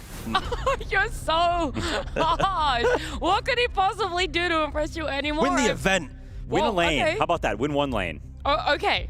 Because I have not seen it yet. I'm being real here. I know you are. I'm keeping it a stack. For that. If he wins a lane, then okay, hey, fair enough. Fair enough. I think all the teams and all the players in this tournament are good. It's not easy to do well. But at the same time, you're playing the lane that is the 1v1 lane. And I think there's got to be a little bit of, you got to have a little pizzazz and a little flair there and a little more confidence, because honestly, he strikes me as someone who lacks a little bit of that. And I think it's not something that's easy to work on, but I do think it's very important. If you're a mid player and you go up against a Malian or a No One or one of these top dogs, you got to be able to hold your own or you're not going to be able to win the tournament. At the end of the day, that's what you want, right? I don't think that's their goal right now. Their goal right now is to stay alive for one more day. Yeah. But the long-term goal is you got to be good enough to do that. So I think, I don't know, you got to be forged in the fire that's going to get you there. Oh, I mean, that's what he's literally going through the fire right now. You know, you got to build his confidence. That's what I'm saying. Say something nice. Maybe someone will clip it. Maybe they'll play it for him. Through the fire and the flames we carry. All I want is something nice said about GLYPH. Apparently it's too difficult. Hopefully he's able to win his next lane matchup, and then we can get Quinn eating some more of his words. But OG bringing it back really strongly for themselves, and now it feels like they are slotting in Toronto Tokyo a little bit better. Maybe a predictable recipe where you want Toronto on a offlaner that likes to go in, loves to be a frontliner, loves to just have a hefty amount of health. Yeah, no, for sure. I feel like, at least in the games played, he's very hit or miss as an offlaner. Like, his addition to OG hasn't been like, you know, he's this beacon of like, we must follow him, you know, the messiah of the offlaner. No, it's just kind of like, he either owns or doesn't. There's no in the middle, I feel, right now for Toronto Tokyo. So yes, trying to find a way to make him comfortable, to find the best Dota that he can bring is going to be the way that OG finds some success. Because beforehand, it was 5 independent players who just love playing the game together no matter what they can win. Now they're trying to get more structured, more disciplined, and I don't know if Toronto Tokyo is playing it. Let's be real, he's not playing at his best right now, so OG need to find a way to manufacture that. If it's through Timber Saws and these other heroes, then sure, but they need to find a way to kind of just get him back into his, you know, previous groove. I don't know if this is recency bias of just like what I've been trying to take note of more, but it feels like Toronto Tokyo is way more vocal for OG as well compared to like maybe day one for this lineup. And we talked about like how they needed someone that was a bit more vocal, but when we saw the player cams during the draft, he was doing the hefty talking and the response would come from Adam, their coach, and that was about it. Yeah, I think at his heart, I think Toronto is a yapper, and so I think if he's not doing that, then he's not in his natural habitat, which I think is opening his mouth over and over and over again, because I think that's just what the guy does. I will say, I think what they did really, really well this game is they put Whisper out of his comfort zone. I think the fact that he's playing an Axe and not the classic Whisper heroes, not the Enigma, the Snapfire. The Bat? The Bat Rider, this quirky weirdness that only Whisper can really execute properly. He's playing an Axe. And sure, he did fine early and his game's chill, but at a certain point, honestly, he's just dying instantly every fight and really do anything, and that's not the Whisper we usually see. There is one thing, though, that I want to see more from OG. just the smiles? Like, where's like they're winning games now in the group stage, and I'm seeing Natsumi as if he's just been eliminated. Like they used to, even in losses, they used to be laughing, right? Maybe, I don't know if I'm overreading here, but like the Toronto's broken their spirits. Maybe, you know, No. but no, maybe no. It's But like how many times when you were playing, Quinn, did you sit there and you were 3 and 5 in your group stage and be like, oh yeah, this is really good, boys. the OG, when they first got signed, that's what they were doing, and maybe they're trying to become more disciplined and more, you know, whatever. But I do miss that in modern day OG, that they aren't as like, they don't have as much charisma. They're not showing like just the joy and love for the game. They probably still love the game, but just not showing it as people. Again, maybe I'm overreading it, but again, it's one little thing that makes me a little awkward whenever I see OG. Even though they won, they should be happy. Well, you know, they're not playing for the rest of today. They get to have, you know, that reset, hopefully bring the energy a little bit more for when they do play tomorrow. For now, we're going to go to a very quick break. On the other side, we're going to have our penultimate best of 1 for day number 3. For me, there's a lot of different ways to prepare for an event. I think one of the big things is what sort of group stage we're going to have. I know for Blast Slam 7, it's a best of 1 format, so you can go a little bit lighter on looking into the analytical things, but it is seeing all the teams, things that they've played in recent tournaments. I always watch every Dota tournament that goes on, and there are so many lately. So it's a lot of watching, taking notes of what they're playing in that regard, and also looking at the previous matchup stats of teams that have been present in a lot of Tier 1 tournaments. I do have my notes app for it as well, where I keep track of the drafts, the group stages and things like that. But for each day, I feel like there's just a different sort of energy that needs to be brought. And I normally pick one song for the whole event, and it's like that song I have to listen to every day before I go live on a broadcast. But yeah, every event it's different, and I haven't picked my one yet for this event, so we'll see what it ends up being.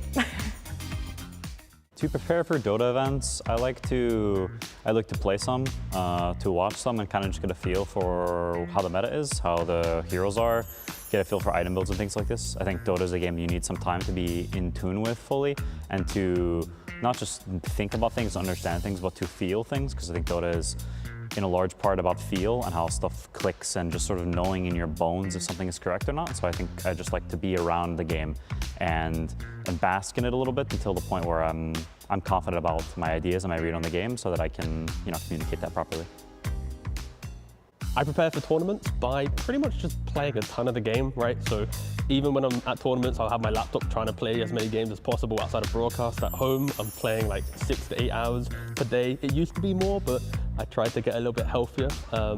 Other than that, when I'm at events, it's of course just constantly looking at Liquidpedia and, you know, wake up in the morning, have a nice cup of tea, see what's happening, and just, yeah, pretty much just stay on the ball. But yeah, nothing too specific, just I love the game, and that alone should be able to carry me through the broadcasts.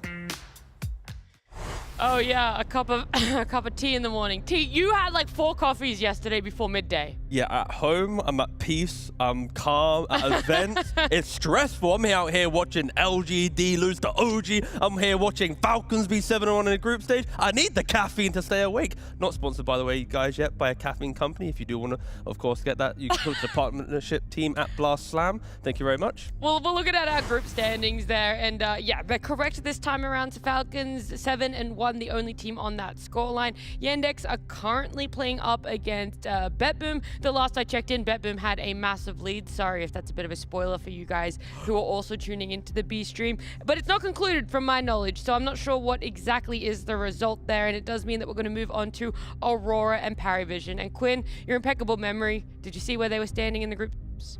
PARIVISION has 2 losses, and Aurora has 3? 4. 3? 4. Aurora's 4 and 4. I think they were last year. They were the most middle pack team. Even Stevens against themselves. Against Steven's my brother, by the way. So Mark's my uncle and Steven's my brother. Okay. Just so Shout out to Mark and Steven. Hi there. What up? I mean, I think even regardless of standings, I think PARIVISION is favored here. They just beat them in the finals. I feel like Aurora might have a little bit of PTSD, especially since they've had a shakier standing here. And I think PARIVISION is also smart enough to not give them puck in good puck games like Aurora's gotten their previous 2 games today. I feel like it's kind of a burn on the teams that were playing against them for giving it in the situations they gave it. And if they're a little bit smarter about that, then I don't think they will have as good of chances, because Makoto just keeps playing his goated hero.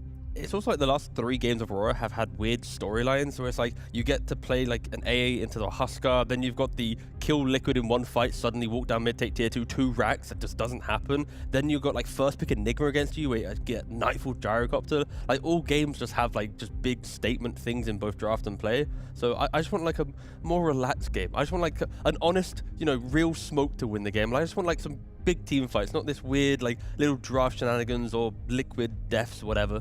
I'm not sure I've ever really put PARIVISION and Honest Dota in the same sentence, especially considering their position 4 and what he likes to play. Yeah, I keep asking for Honest Dota, but I'm never going to be getting it. I mean, every team at this point has some little quirk or something to do, especially when you show 9 class on screen. You know, this guy will be able to, you know, thwart the honesty of any game he's in. I mean, I'll say he's quirky, but I don't know if his heroes are dishonest in particular. Like, is IO dishonest? Okay, no, sure. You picked one out of... Is Coddle dishonest? What's Slark? Yeah, no. Slark's bad. He's not picking it. Yeah, sure, but this is what I'm saying. His hero pool in general, when we chip from meta to meta. They evolve, they develop. I'm talking about... God, sorry, how many apologies have you issued? Yeah, wait, not enough. That's what I'm... Not enough. Exactly, case in point. Actually, look at the We're camera. in agreement. Do one more, Quinn. No. Don't leave me hanging. Leave him... I believe him. See, there we go. Is he 9 class is playing Io. He's playing Coddle. He's playing Rubik. Yeah. He's playing Lion. He's kind of selling me Which over. one of these heroes is dishonest? I rest my case. Honor? Your honor? Honor. Just honor. Honor. Honor. Good standing in the public eye. That's what we stand for here. That's what Edgar, I don't know his last name, 9 class stands for. Famously. He stands for that. And we stand for seeing a draft. I won't leave you guys hanging or listening to this for much longer.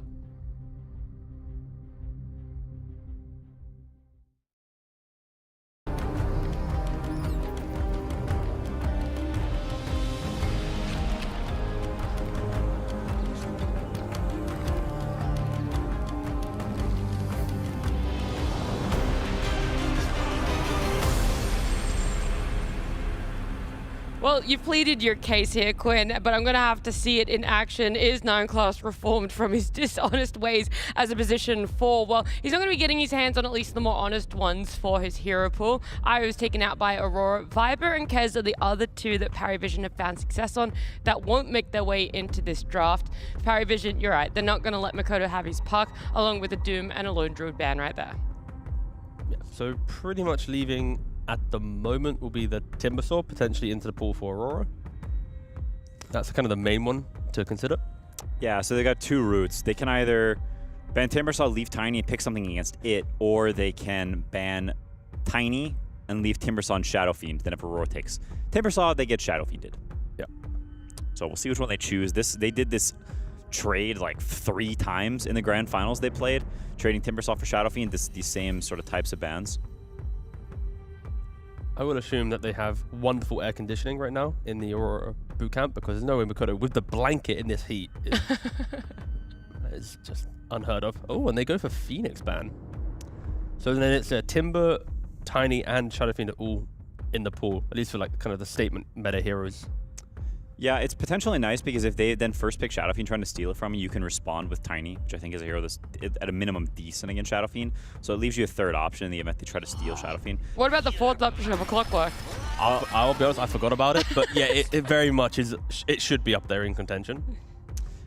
I will say though, I think it's not specifically good against any of those heroes. Like they can now pick Timbersaw, they can pick their Shadow. I mean, the Shadow Fiend I think is generally a response. So there's Timbersaw, there's Tiny. Both those heroes are fine against Clockwork if they want them. There's also the Pangolier that has been a PVision staple. They actually do this. Huh. But they go for Shadow Fiend, but that's fine. But like the fact is we're still listing like 5 heroes that can still be considered now in the next phase. Like there's a lot in the pool due to the amount of respect that both teams have used in their first phase bans. Yeah, I would also say that Shadow Fiend is probably decent against Clockwork, just because you naturally buy Dragonlance and you're far away. And Clock is not that good at getting close. Look at Kitty! Oh, shoot. Oh, yeah, it's back. Oh, that's so Do we know adorable. the name of said cat yet? No, we're going to have to get a noticed interview just to ask. The Abyss. The Abyss was staring at his screen being like, brothers, you guys are going to... you're going to pick Shadow Fiend there? That cat is always I there. cannot look. It's getting to the point where it's like, why is the cat every draft? Like, has the cat learned about like draft time? I think so. So, oh, it's draft time. I'm allowed in. Yay. He's got cute cat videos on his second monitor. Dude, that cat's so adorable. Just kind of chilling there. All right. Pangolier band coddle. It's stock standard. Bye, kitty. Back again. It's leaving. Nightfall's not a cat. Yeah, no. Also, I wouldn't really want to call him Kitty. Especially not to his face. Oh my god. I feel like if you're gonna call anyone kitty, it's got to be to their face. Yeah. If it's not, I think so too. You can't be saying that about someone behind their back. Behind their back is messed up. Also, do you think Nightfall could wear the little cat ear headphones? Do you think he could rock that? I feel like he's rocked that at some point. Whether or not he's wearing that, I still wouldn't call him that, especially not behind his back. I'd say it to his face. Yeah, like I'd call him Kitty Nightfall. Yeah, when his interview, yo, what up, Next Kitty? How we interview. doing? I'll do it. Yeah. Okay. Do you think he would like respond to that, or would he just go, "No worries, Nat, thank you very much for that question"? Anyway, I don't know, but that's way better if he just does that. Just gives a little meow and then answers. All right, I feel like we're going to refocus up. Okay, guys, the draft is underway. That cat was paying way more attention to the draft than we were. We've had some more bands come out now. Pango, Keeper of the Light, and Enigma, they're joining the groups, joining the ranks there. And that leaves Bane to be picked up by PARIVISION. Yeah, I mean, just going for one of the strongest lane partnerships for the SF. You take away the Enigma, which complicates the lane for a Shadow Fiend. You need your 5 to then become a bit more of a Eidolon threat. So again, respect the DM, and then it's like, please, pick any of your normal melee initiating offlaners and try and lane into us. Yeah, this Enigma ban is really funny. It's somewhat similar to the Venge to me in that sometimes some hero gets picked one time and everyone is looking at every game. So you're like, yo, Enigma got picked against Bane. Maybe this is a thing. And then now suddenly it's become a trend. And now Enigma is banned when they pick Bane. Whereas if you go back 5 hours, this would not have been banned. It would have been something else. That's how quickly sometimes these patches develop and these metas develop, where heroes played one time, people remember, oh yeah, it's a counter. I can also guarantee you the next time Axe is picked, people are gonna consider banning Abaddon against it because hey, that was a classic counter. Maybe it's decent again. To be clear, I meant because of DM playing and not because DM's in the game. Understood. Oh, okay. Because just in case people think that I thought DM's in this game. Okay. He's obviously not. Okay. Thank you for the clarity. No worries. For legal reasons, of Thanks for the course. salve. For the footnote. Yep. Dawn coming out from Aurora. Normally we're always talking about how she's this pseudo initiator. You want someone else to go in first before her, and I think that's exactly what Clockwork does. You get the hook shot on someone, Dawn's immediately there with her Solar Guardian to follow up. Or if not, you're just running around the map together at the very least. Yeah, not only that, the lane is so important. Dawnbreaker is an offlaner that plays into the lane. If you see an opportunity to kill, you will go for the kill. It's such a potent offlaner that Liquid was picking DK to have a stun against it to prevent that aggression. And then they also have Venomancer. So yes, I feel, Clock Dawn, you're going to be chasing down the lane, looking for opportunities. Venomancer will go for the Twin Gate. Like, if Bane wants to put a Nightmare down to look for that kill, you're probably going to have 2, if not 3 heroes counterplaying your setup. So you always need to be mindful. Yeah, Veno is a classic response to Bane because he's a hero that wants to play in the shadows, and when you're putting snakes over the place, you're reducing the amount of shadow and sneaky bits he can skulk around in, which is very nice. Dawn's also cool against Bane because you can just ulti anytime he grips, and until he has like Aether Lens or something, he's not out of range, so you can literally always cancel grip globally, which is very, very solid. I do wonder how this lane goes. Not entirely sure, as you can't really pull waves against Bane, so you kind of got to lane it straight up, and you're playing against, once again, double range is double melee. You do have a little bit of attack threat, but I don't think you're killing these heroes full to 0, so yeah, you need the 3rd hero coming through gate or 4th or whatever the case may be.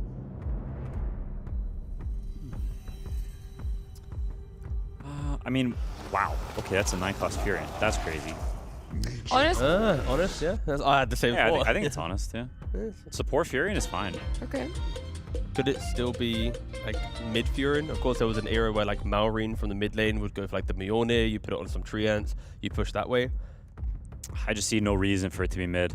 I don't think it's not good against Clockwork or Dawnbreaker as a core. Sure. I meant more like waiting to see what Aurora picks. Like, do you think the flex is like even considered, or it's just 9-class playing at support? I personally don't think it's considered at all. Okay. I think it's a counterpick to Venomancer because you outrange him and you have these trees, and Venomancer is traditionally very bad against units because you're all about like Gale and sort of focusing, slowing one guy. So if there's a whole bunch of garbage running at you, you're kind of bad at that. Yeah.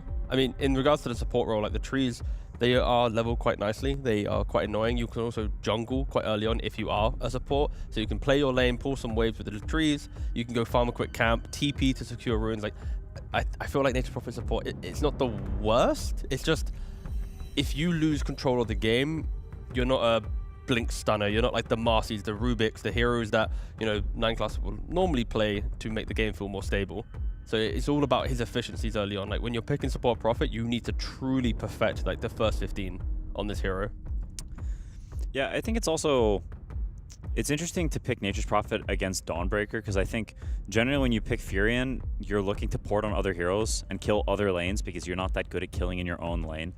You want to bring the third number, but Dawnbreaker's a hero that's pretty hard to kill because she can just hammer slide away. She also will not, she's a melee hero, so she can naturally, like by Quelling Blade very easily, and doesn't mess up her inventory. She can just cut out the trees. So I wonder if they will just try to play through the Furion lane, if he's going to do some stacking shenanigans with trees. What exactly the idea is. I mean, it's a great Vessel game against Dawn, so it could be he wants fast Vessel. I mean, I'm sure he's practiced this and has some idea with it. He's probably won 15 games in a row or whatever. Like same thing with like the IO or whatever. I mean, there's probably some like ward he'll plays behind the tower as well. So it's like maybe he gets like the odd courier killed to stop the aggression of one lane because he's killing courier. That he's like making stacks. Like there's a lot of things to do on Prophet. You just have to decide which ones he's gonna do, and he has to make sure he does it really, really well. And in regards to like the game plan, like shoving waves, when you have such great pickoff through Tiny, Dawn, and Clock, if you have a support Prophet who's the one TPing in, spawning trees, using ultimate to shove the waves in, like, do you think Aurora want to use resources to kill a support shoving a wave? And then you're not finding the Shadow Fiend who's farming up that Satanic and the Daedalus and all these items back on a more defensive position. So just in regards to map play, Prophet can provide a lot if your team's ready to understand what farm will be lost because of his presence. I mean, I think the stuff you want with it for PARIVISION when you have support Furion and Bane especially is you want some guy who's going to be getting in there and fighting. You've got Shadow Fiend who is farming up a Storm, and if you look at Aurora's heroes, you kind of want, you don't want some turret, another like ranged squishy hero. You want something that is either mobile or can be fighting early to make space for Shadow Fiend. Isn't the bans from Aurora just like indicating them going for like Ember from the mid lane on Aurora? Like Playmaker, you can also just chase down the Prophet, go crazy. Definitely possible. I think Monkey's still in the pool, as well as Necrophos, stuff like that. This hero's sort of been seeing a resurgence recently. This is exactly what you're talking about. You go back 5 hours ago, no one was really even dabbling in the Queen that much, and then we've just seen like a pretty strong string of successes for her. Yeah. Yeah, and it's also like if it is Prophet support TPing into mid lane, Corp just blinks away.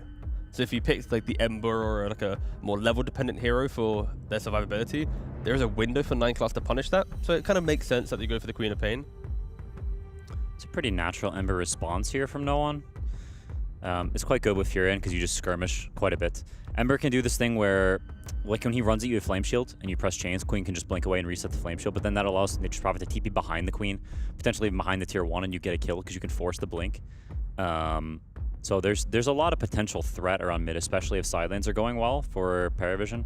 I would be somewhat surprised if they didn't. Really, Void Spirit instead of Ember is really surprising me. This hero's had a horrendous win rate, I feel like, so far. I have not seen it win a game. So we already know that we want to see Vessel because of Dawnbreaker.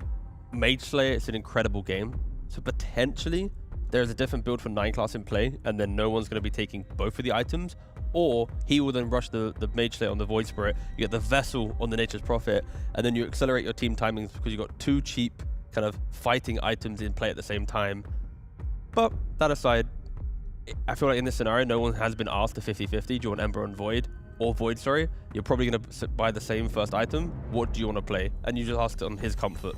Because I think, and I agree with you, I think Ember's better for the game. But, you know what mid laners are like. You just pick the hero he wants. Yeah, I mean, I definitely don't agree with it. I was looking at the Void win rate for you, by the way, just so you know. It's been played 3 times, and it's only won 1. So we're actually just not really seeing it. Because I thought it was like way more games we had seen it, and I also thought it was more losses. It was played a lot in Dream League, and it lost a lot there, so I think people have stopped picking it because they saw the writing on the wall. At an arm's length away. Yeah, they've distanced themselves. So picking here, I mean, it's similar vein to Ember in that it's a skirmish hero. Nature's Prophet can TP2. You can keep the battling up around mid. I think it's worse though. I think this is a game that both teams can win. I don't think it's like overly black and white either way. If anything, I'd have to say I think Aurora's execution is probably a bit easier. I don't like the Void Spirit. And I also don't like the fact they give them Tiny on 18. It's Nightfall Classic. Yeah, I'd probably lean Aurora a little bit. I mean, the thing with PARIVISION is they have so many ways to poke out fights that for Aurora, if they get baited into the wrong fight, like, oh, Void Spirit's jumping us, actually jumping us, they use too many spells, that's when Satanic can just take over certain fights. So even though Aurora have simpler team fight, they need to make sure they use it in the correct way. They don't get just, you know, don't throw it into the first initiation, because there's going to be multiple layers of the fight for PARIVISION, and they need to make sure they take the correct one, because that's their whole concept of their draft, is to bait you into these bad positions. Okay, but more importantly, T, if Dream League Season 29 Grand Finals was a best of 7 and it was continued here with this best of, would we need another game? No, Nightfall's just fucking cursed. Like, my guy won't lift a trophy this year because he is just cursed. WS said it in an interview. These aren't my words. He is just cursed. Therefore, of course, if this was a continuation of Grand Finals, you've just put PARIVISION in the winning position. Yeah. Okay, it was a really convoluted way to see what draft he enjoyed more, but either way, I'm excited to see the continuation of Aurora up against PARIVISION in a best of 1.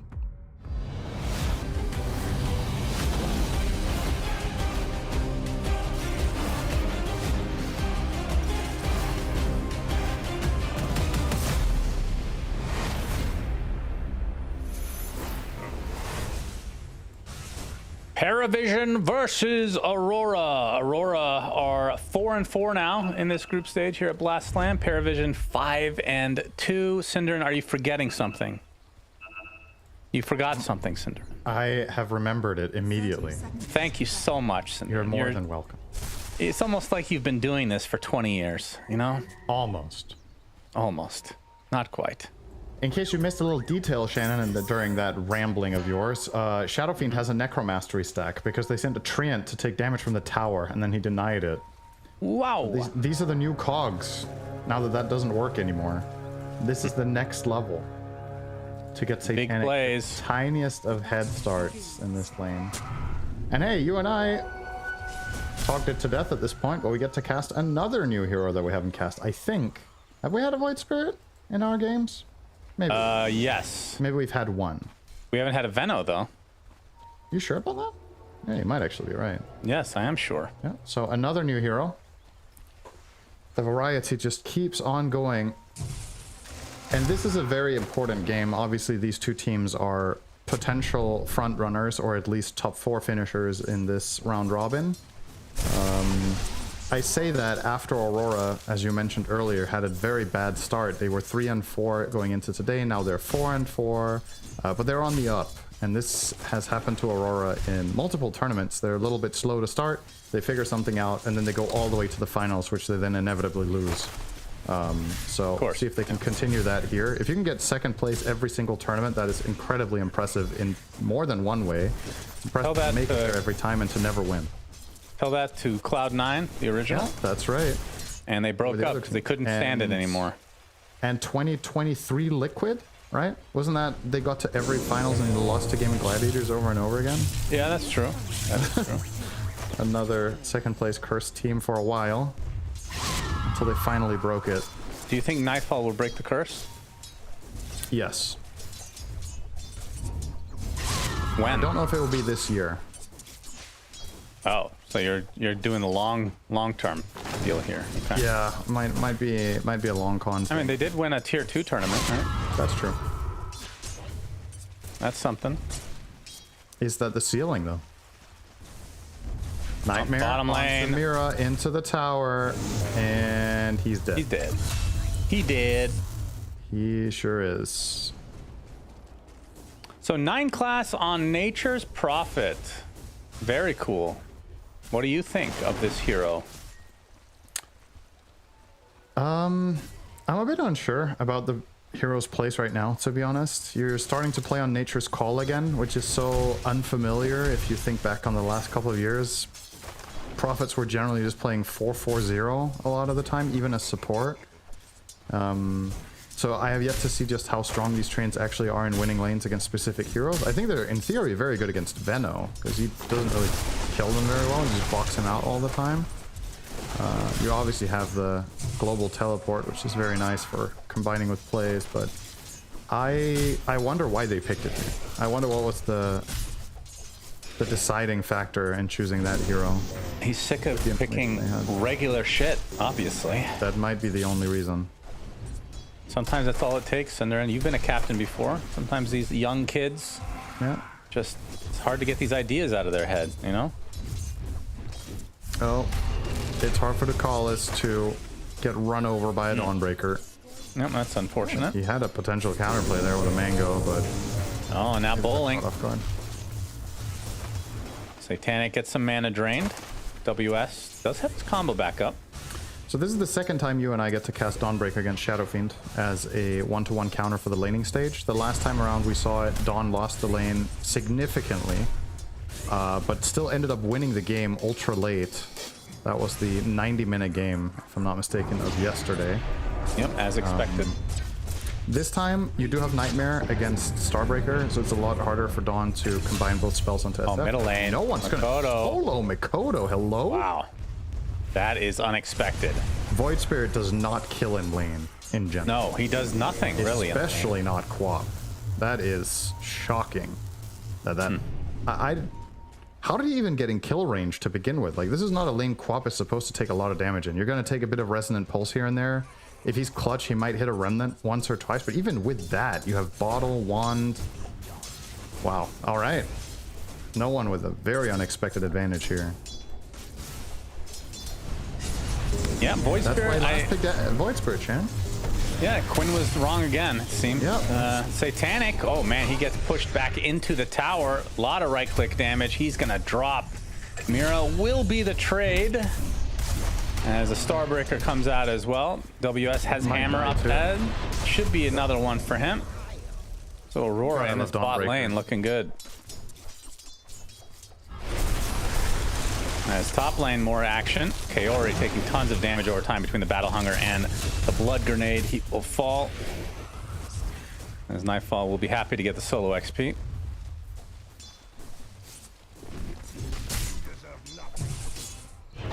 Yeah, the Void Spirit, I feel like I tend to agree with Quinn in general. This hero, it feels a bit underwhelming. We've talked about it ad nauseum. But if you get off to a really good start like this, who knows? Okay, Nightmare into Raises. Ooh, almost got the third one in there. Feels like a lane Dawnbreaker has to buy raindrops in. I'm surprised to see WS not sending one of those out yet. I understand the chainmail is also valuable, but the main thing that kills you here is a raise combo. Not the right clicks as much. Kaori gonna get hunted by the axe. Prophet doesn't have teleportation, so everyone's so slow. Another hunger block. Oh, can he last hit the Treant? He does not have call. Oh, he denied it. Axe denied the Treant to keep Battle Hunger on him. Very nice from Noticed.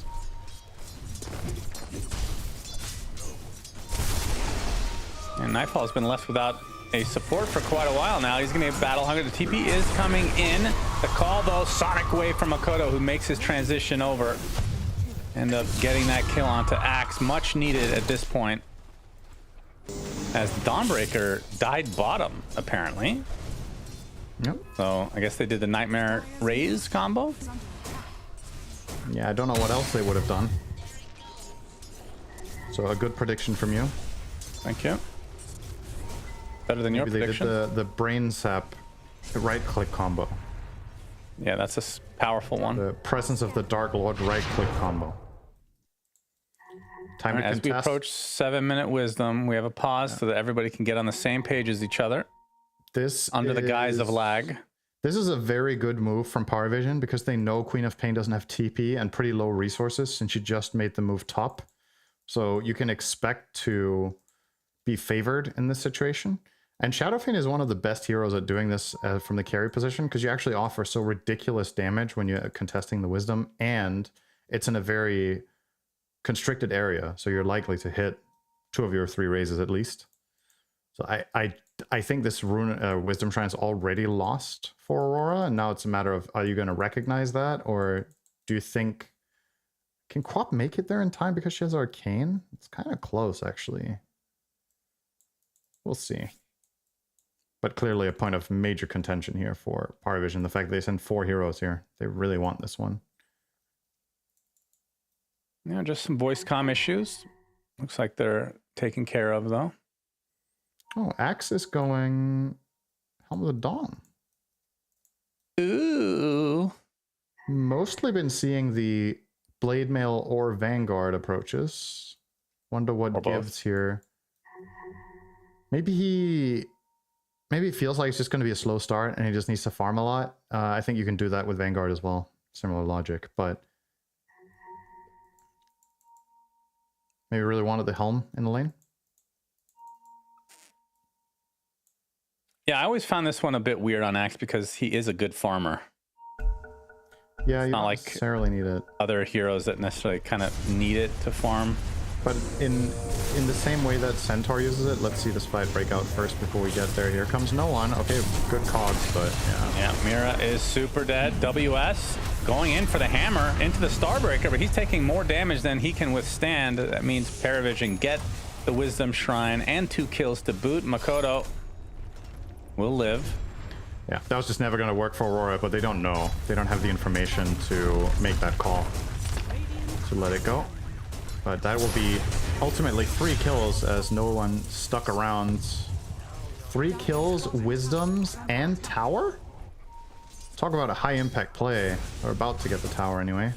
Very low. Teleportation up top. And they're going to start things out with the Battle Hunger. Nice as block. Nightfall in a lot of trouble. Yeah, great blocks from 9 class. TP coming in though. They don't really have that much damage. Enough. The level 2 counter Helix at the moment and no dunk yet.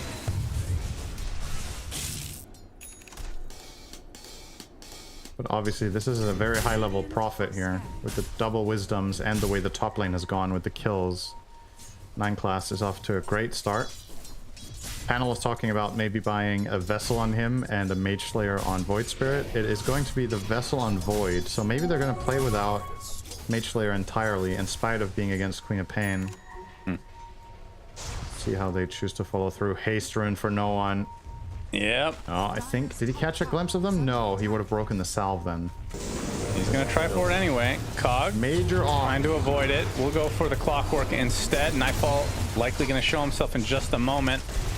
As Mira is a little bit tougher to kill than expected. Astral Step will finish the job. It'll be a trade for 9 class though. And Kaori does the ends. Yeah. That was a 2 movie for 1 reference, supports. man. You don't watch those. That's Lord of the Rings. Yeah, of course it is. I know you know. It's just okay. Just you always love to talk about movies and then finally do it and you don't say anything. Because you've watched 3 movies and you make the same 3 references. That's so incorrect. That's the point. I've watched 4 movies and I make more references. Okay. Nightmare? They do have Fiend Script. Kaori might just be dead here. Yeah, he is already dead. It's a matter of whether they want to use the ult. Don't think they need it. No. Kaori's level 4. Anomancer is feeding this game. 5 deaths already at 9 minutes. Just getting run at non-stop. The Prophet lane inventory is sad. Problem for him. Oh, Sonic Wave. Ducalis will be the recipient of that. I think he could have lived there. He had sticks, he had Brain Sap, he had Nightmare. Maybe just a little bit too many options. The classic decision paralysis. Exactly. But no one, very small kill. No one is opting for a Spirit Vessel this game. That's right. Did you say that? I thought we said we weren't going to say that anymore. That's true. Sorry about that. But you're right. You're right. So no one is going for a Spirit Vessel. Do you think he could have gone Mage Slayer? Oh, yeah, I remember that conversation. Actually. Right, there we go. Yeah, you got around. That's good. Who'd you say is going Mage Slayer? That's right. Nobody is. Not even no one. That's good. And Makoto, in the meantime, bit of a rough start. Actually, he's come back a decent amount. In fact, he's a higher net worth than Nightfall, which is surprising because Nightfall hasn't even died yet. Yeah. That is very surprising. I'll go up just a bit more kill gold overall. The pressure is mounting though. This Nature's Prophet is actually doing a ton of work this game. Won the top lane, pushing the towers with the Treants, stole the Wisdom bottom, took bottom tower. Mid tower surely is the next target for the side of PARIVISION. 4k lead already. Even finds the time to TP into his own jungle and stack 2 camps. Somebody will enjoy that. Feels like Aurora usually are better in the laning stage. And they catch up if they're even at a slight deficit. Feels a little out of character. Nightfall finishing his Echo Saber now.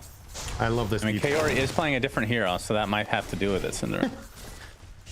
I love the detail of Prophet to do this. 9 class TP's down, places a ward on his own high ground and stacks 2 camps so he can make a really strong ultimate for later. Now he has guaranteed vision over how many creeps is that? 1, 2, 3, 4, 6, like 11 creeps plus the whatever it bounces to. Wrath of Nature caps at 16, so if he throws it in these camps that he has a ward on, he's guaranteed to get like 2/3 of max. And if it bounces on anything more, this spell hits like an absolute truck when you have this much stacked. Stacks it again. So that's more or less a guaranteed cap Wrath of Nature. Expect some sort of play now. They want to use this Wrath of Nature to kill a hero mid and take the tower. So how exactly does it work again? Like if you cast it on the creeps, it'll target those creeps, and then after those creeps get hit, it prioritizes heroes? No, it just bounces to whatever is closest within vision. I see. So it will wipe out those 2 camps first, and then it will bounce. And now that we talked about it, we actually didn't get to see what it hit, but Kaori did die. We'll just assume it did massive damage. Yeah. Maybe there's a fight recap we can look at.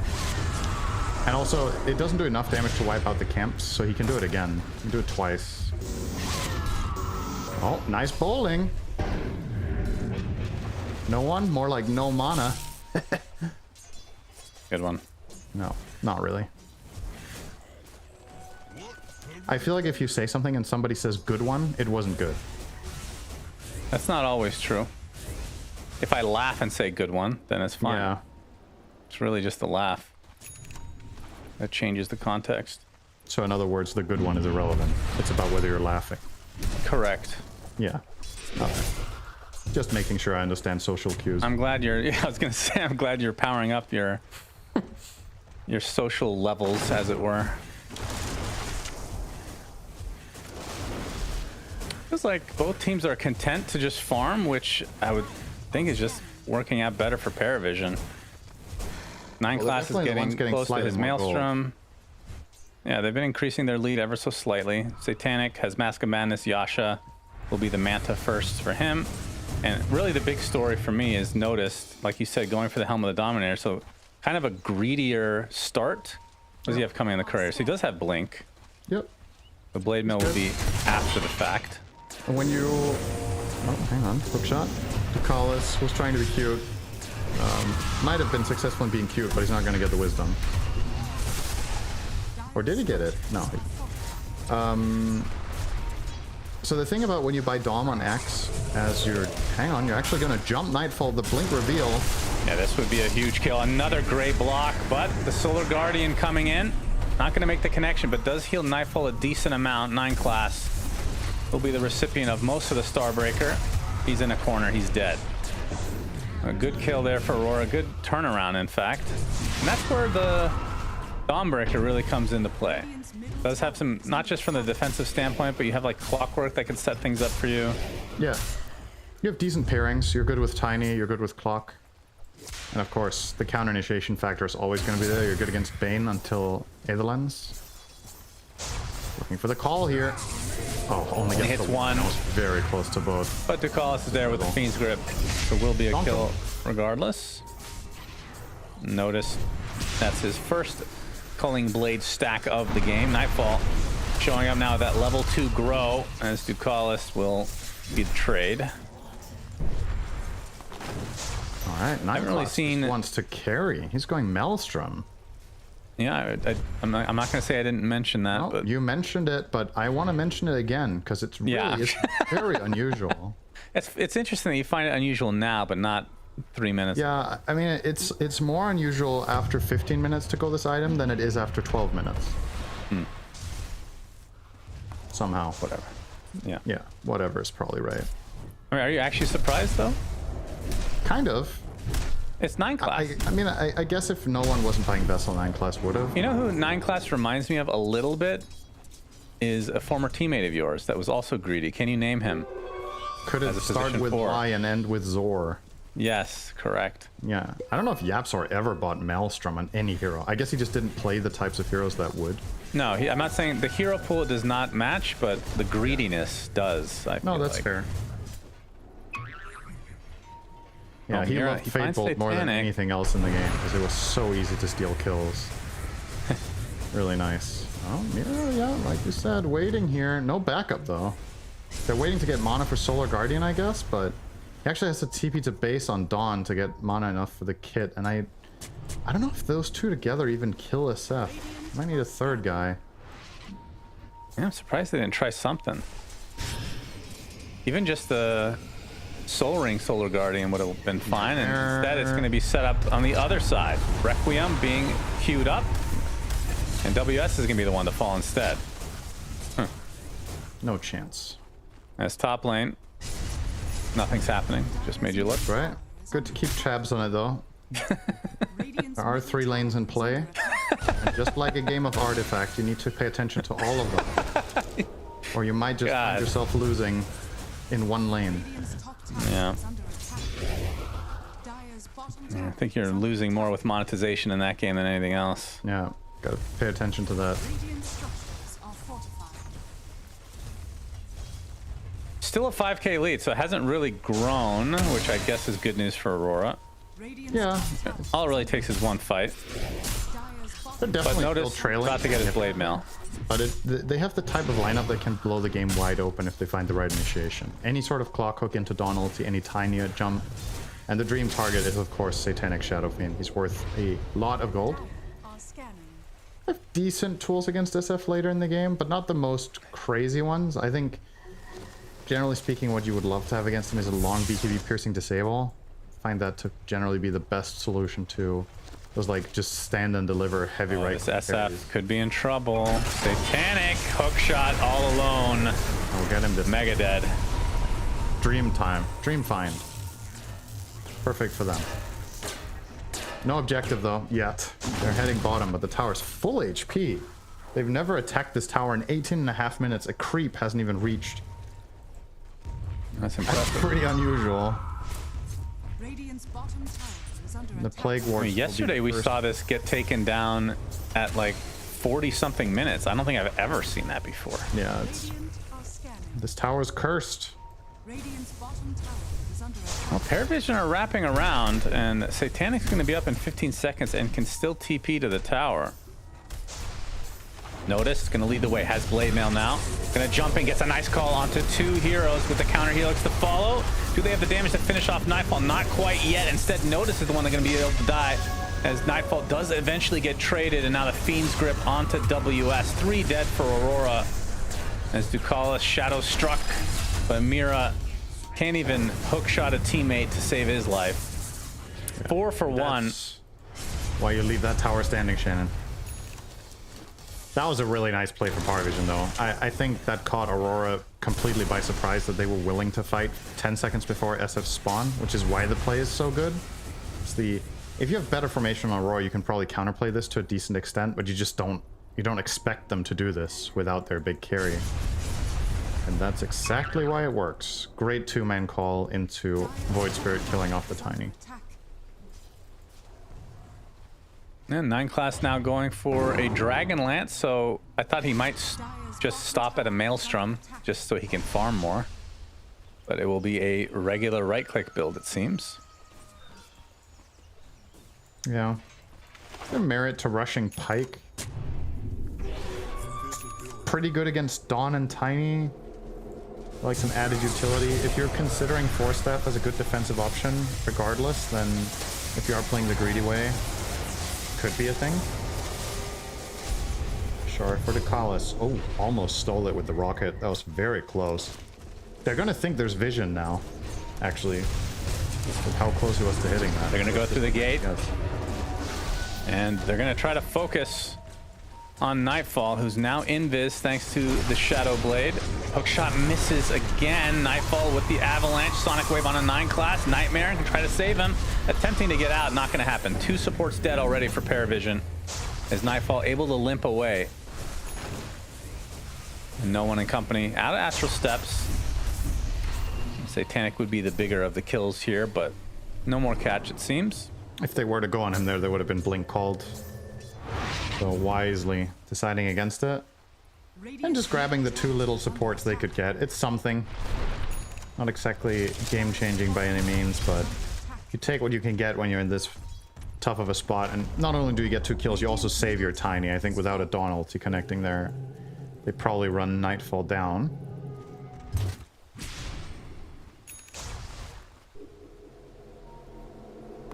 I find this neutral item incredibly underwhelming. The Seeds of Serenity.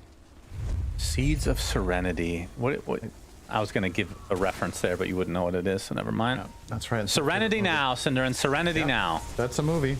I know that title. TV show. Watched it though. Yeah, close enough. It's a visual medium.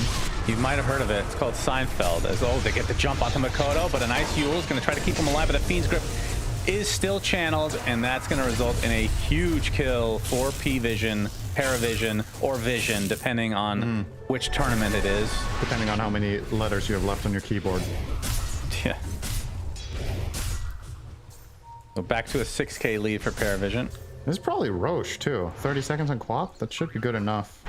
Yeah, you got this damage. Oh, they have a DD on. Ah, okay, whatever. This is not even remotely close to being risky. You're gonna kill it before Clockwork respawns almost. Yeah, no Rocket Flare steal today.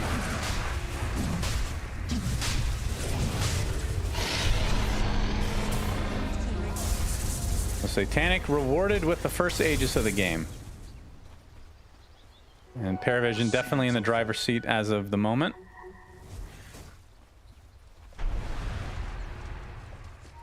Nightfall working on his BKB. I'm sure this is going to be all BKBs across the board. WS as well. He is just a recipe away. Makoto opting for the finishing of the Kaya Sange. Not too far away. And it feels so good to be 9 class in a game like this. When you're winning, playing Prophet is amazing as a support. You can just keep farming. You know you can join the fights. You know you're mathematically just winning every minute in terms of raw gold. So the only thing you need to do is buy the correct items for the game. You're always going to connect whenever Dawn comes in for a play. And what are the correct items? Because you didn't like the Maelstrom Syndrome. I mean, I didn't say I didn't like it. I was just surprised. I thought he was going to get something faster, like an Orchid, maybe, playing into Queen. But this is just a slower build where he's playing for late game. I don't mind it. If he is going to play like this, I think you just go Mjolnir BKB, and then something like AC Daedalus, and genuinely kind of mimic a position 1 build. You can buy the same items, more or less. So. Yeah, that's true. Orchid would have been worse for farming, but forcing Makoto to get BKB or Yules or something. I mean, it's similar to the conversation we were having with the Crippling Fear from Night Stalker. Yep. Doesn't necessarily want to buy these items. But the other way of thinking about it is, if you don't feel like you can exert enough pressure with the Orchid, then you're quote-unquote losing gold every minute versus buying Maelstrom, right? So yeah, there's more risk to it. You have to get some kills out of it to make it worth it. Nightfall. Okay. Looking for a cheeky toss play, not happening. They're all hidden away in their base though at 25. That is not great. No. And they, in the back of their minds, they know 9 class is just jungling. He can play all of the camps that Satanic won't. So the efficiency. So they're ramping up. There we go. That's the Mjolnir now. He has almost the combined net worth of the enemy supports at 25 minutes. Yeah, Prophet, one of the best farming heroes in the game, regardless of position.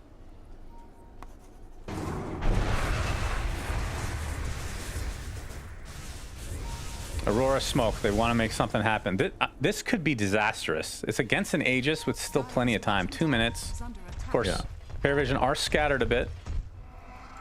That's what you're kind of banking on. If you don't find something, then you're going to be losing a lot of time as well.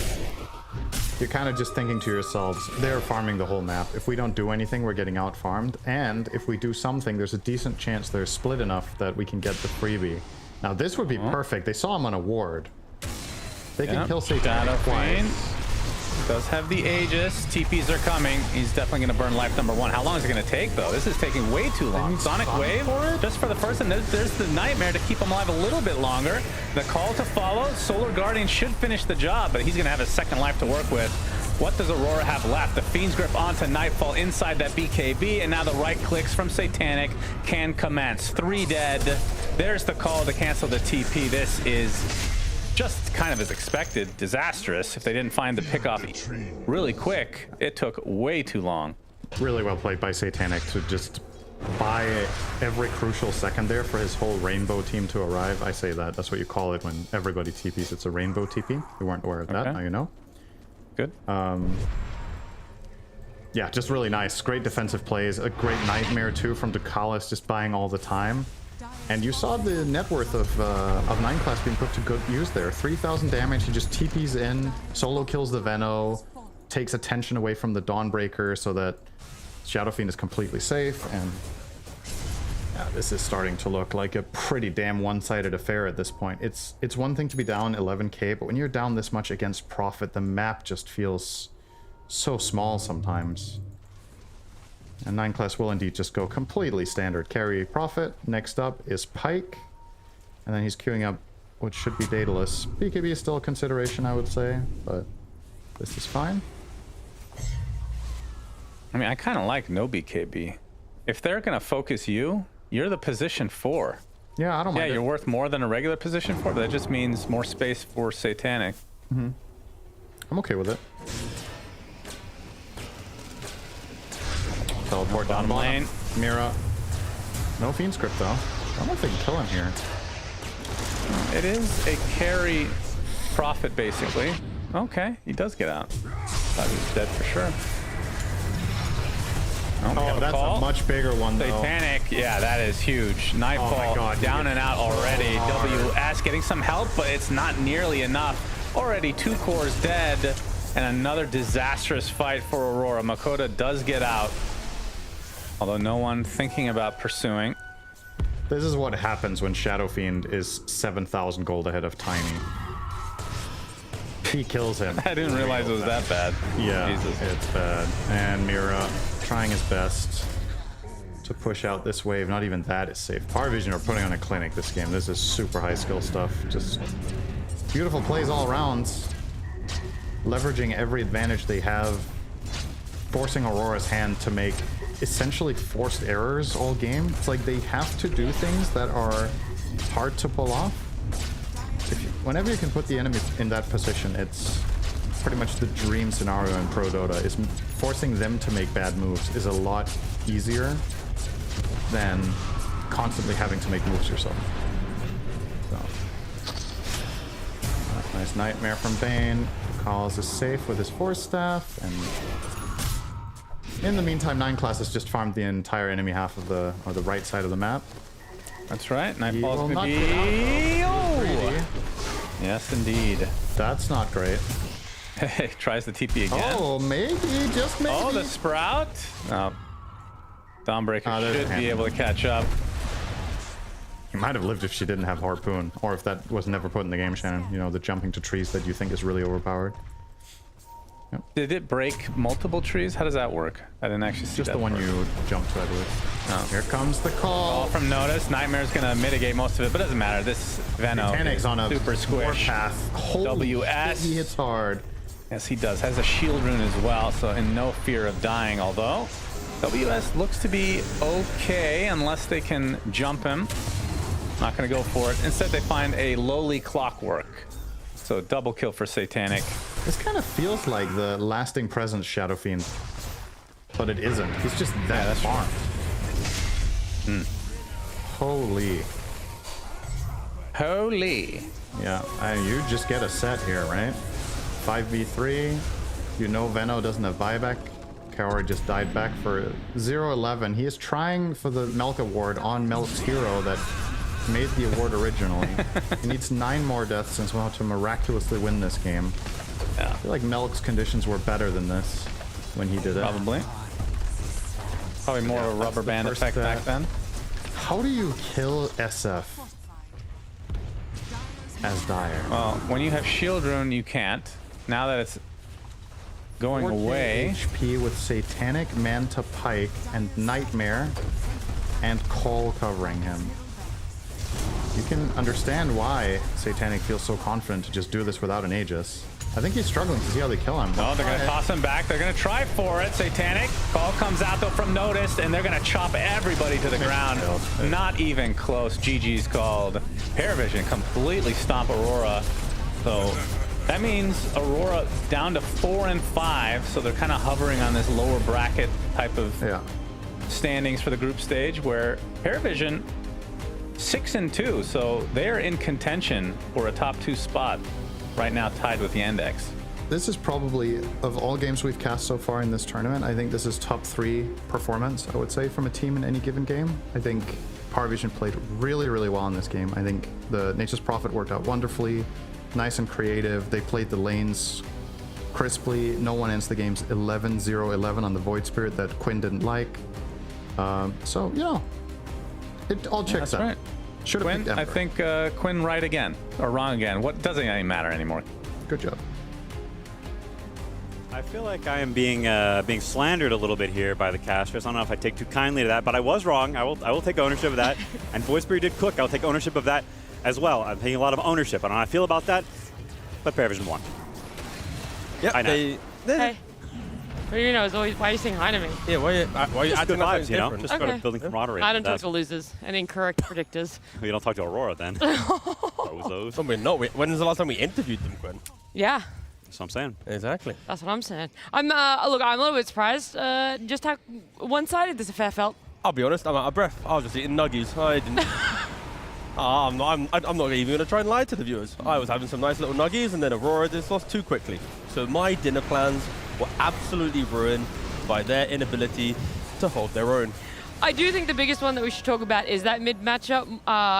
There was so much conversation around it when we saw it play out in the draft, and then it's just no one on the Void Spirit soloing Makoto Quap mid, and you're just at level 4, 5. Yeah, it's just unheard of, right, in the matchup. And yeah, we have to talk about the 9-class support prophet. I love the fact that in the support quote-unquote support. Yeah, there we go. Yeah, it was dishonest, right? Yeah, very honest. I don't think it was dishonest. Okay, if this was in your pub and it wasn't 9-class, it was like a on the other copycat. team, I have no issue with that. There we go, great.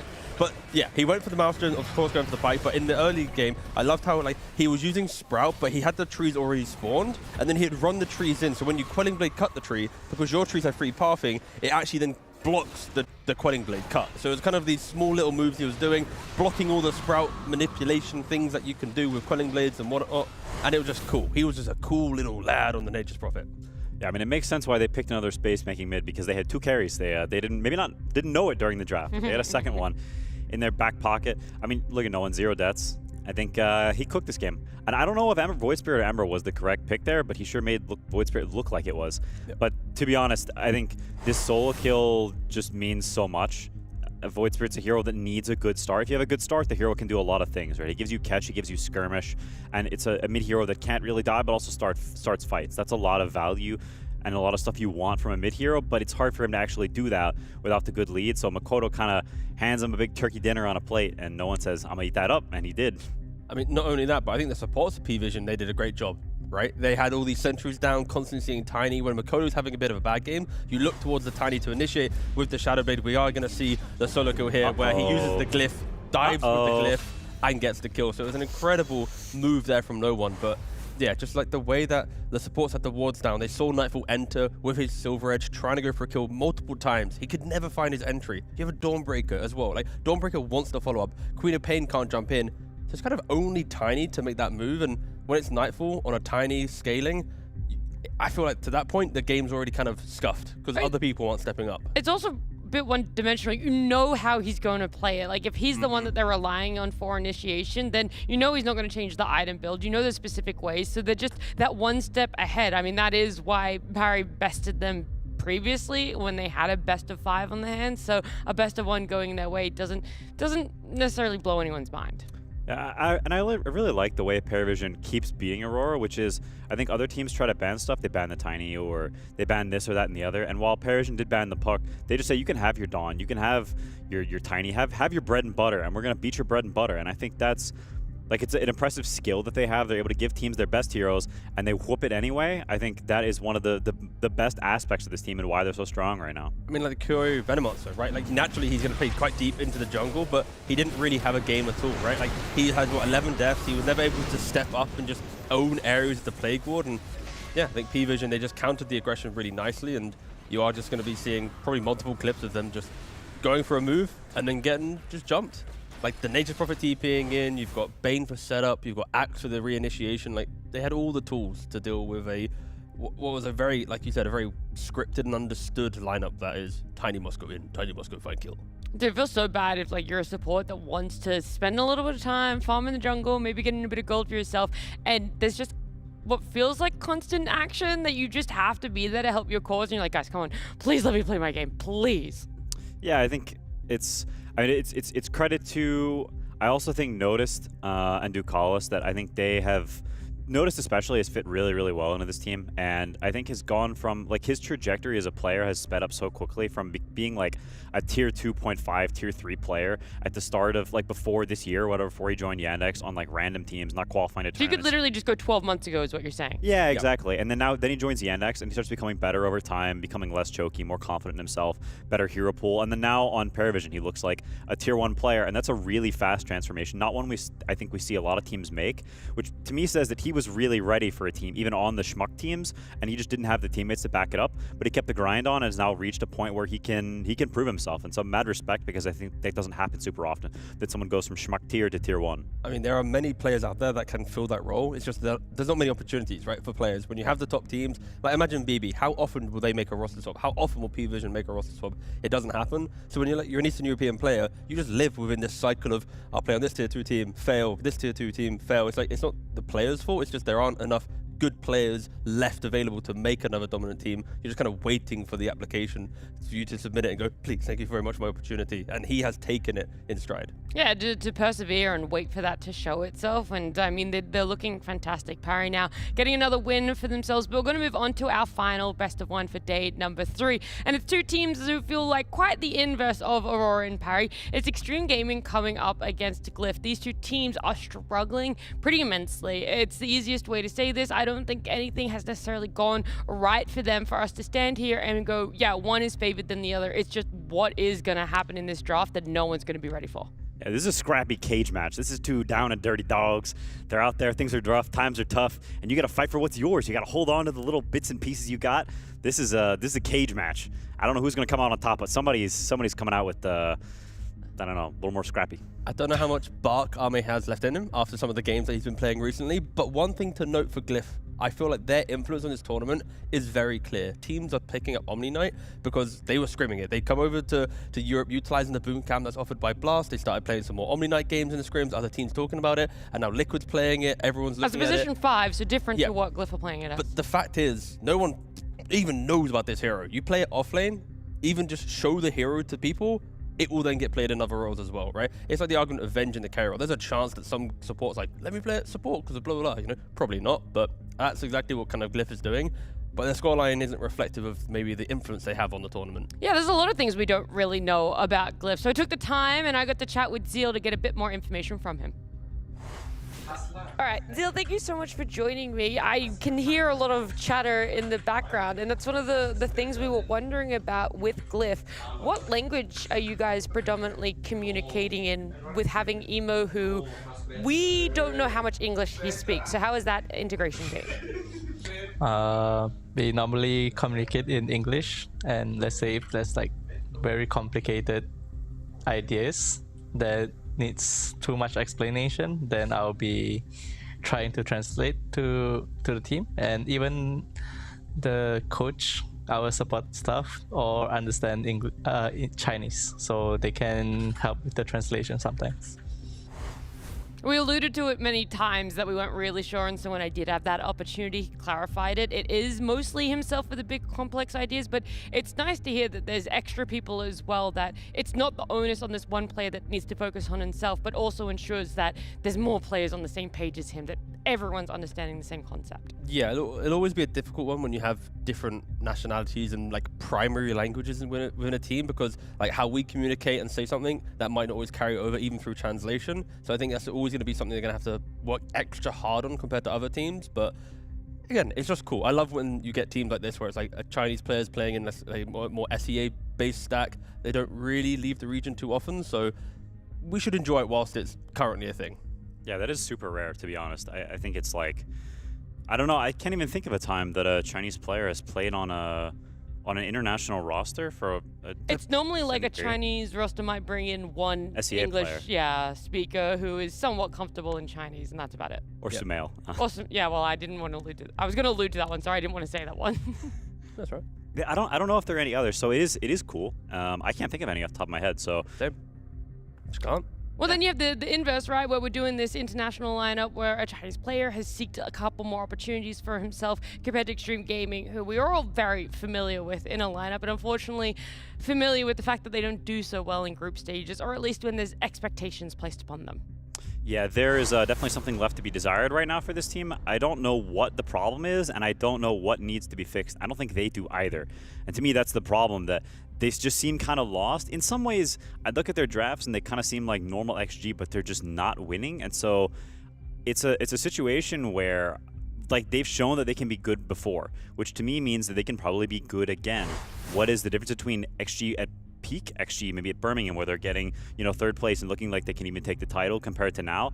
I don't know. And so it's the kind of thing where I'm just watching and sort of hoping that they get it together, because I think they had the capability to do so, but they are definitely not there right now. Yeah, they're kind of team that, like, when it matters, they'll find a way. And right now, the group stage, maybe they just forgot that there's eliminations in Blast Time group stage. Because again, it's been what? It's the first time that we're doing it. It's the first time. So maybe they still think it's the old format where everyone goes through. So it's like, you know, we'll learn, we'll get through eventually. The last chance will be our friend. But no, it really feels like there will be a wake-up call at some point. Well, it needs to be today. Like, let's be real. Yeah. It needs to be today. But they just beat Team Spirit, and you'd think, okay, that is a wake-up call. But Team Spirit, Tundra, and XG are all the 2-6 teams. So XG getting a win on Spirit, it's not as if this is like some impressive feat of beating a mid-pack team. It's no, you just beat another brother in the elimination phase. Like, it's kind of whatever. But at least that is a sign of life for them, because getting any win after what we saw from XG yesterday, the day before, I think that is a step in the right direction, because they weren't even looking close to destroying any Ancients yesterday. Yeah, I don't want to be like, oh, it's only those teams that you're beating. They're the ones that, you know, are fighting for elimination as well. So they're actually the ones that you want to beat. They're the ones that are supposed to be on the same level as you, Quinn. So now when you look at it, outside of it being scrappy, that's the one thing you can 100% guarantee for us. Is there anything else you're looking at for both of these? Are there some good foundations in a draft that need to be acquired? Sorry. I mean, I don't know about specific foundations, but I think XG is favored, because I think when it comes to the inter-regional matchups within like China or SEA, I think XG tends to be the one that comes out on top of those, and I think they tend to have that dominance factor, so I'm looking at them to be the victors. Okay, you're looking at them to be the victors in yourself, T? Yeah, I'm leaning XG. I think Glyph was not too inspiring in the last couple of games, and maybe they've had great ideas and then that was it. They had one great idea and they couldn't get 2 or 3 great ideas. So I'm worried for Glyph that their playbook has already kind of run dry. Help me, Nat. I don't know what's saying. You're telling me. Run amok. Run amok. Thank you, Quinn. They have run amok in the playbook. No, what is the actual saying? That the run out of ideas? Run out of gas? Run out of gas? What else do you run out of? Making up on the spot. Run out of battery? Run out of eggs if you're making a cake. Ooh, you don't want to run out of eggs when you're making cake or pasta. That's kind of awkward. Just flour and shit. Look, I thought we were getting a little bit closer to our draft. There are a couple of lobby issues. So while we're waiting for that one to be resolved, I want to go back to what you're talking about, Quinn. The fact that there is that inter-regional, right? We know for a fact that SEA and China teams scrim each other quite a lot. And that's more often when we see them come into an international event, they have similar drafts. They're looking at similar sort of heroes picked up for themselves. For sure. And there's also like, there's so many of these qualifiers they've played against each other over the years too. I think especially Xtreme against Emo in particular, but also some of these SEA players I think have played in China quals before on different teams. And so they understand them very well. And I think there's also a little bit of a fear element whenever you're playing against a team that's beaten you so many times over the years in different qualifiers and scrims and stuff like this, that there can be, even if you're on a team now that's at a similar level to them or is on par, that it can be a problem getting over the stuff of the past. Well, hopefully they're not carrying too much of that burden because they've got to focus up for this best of one. It feels like it could be elimination if they don't win it. So let's see how their drafts play out.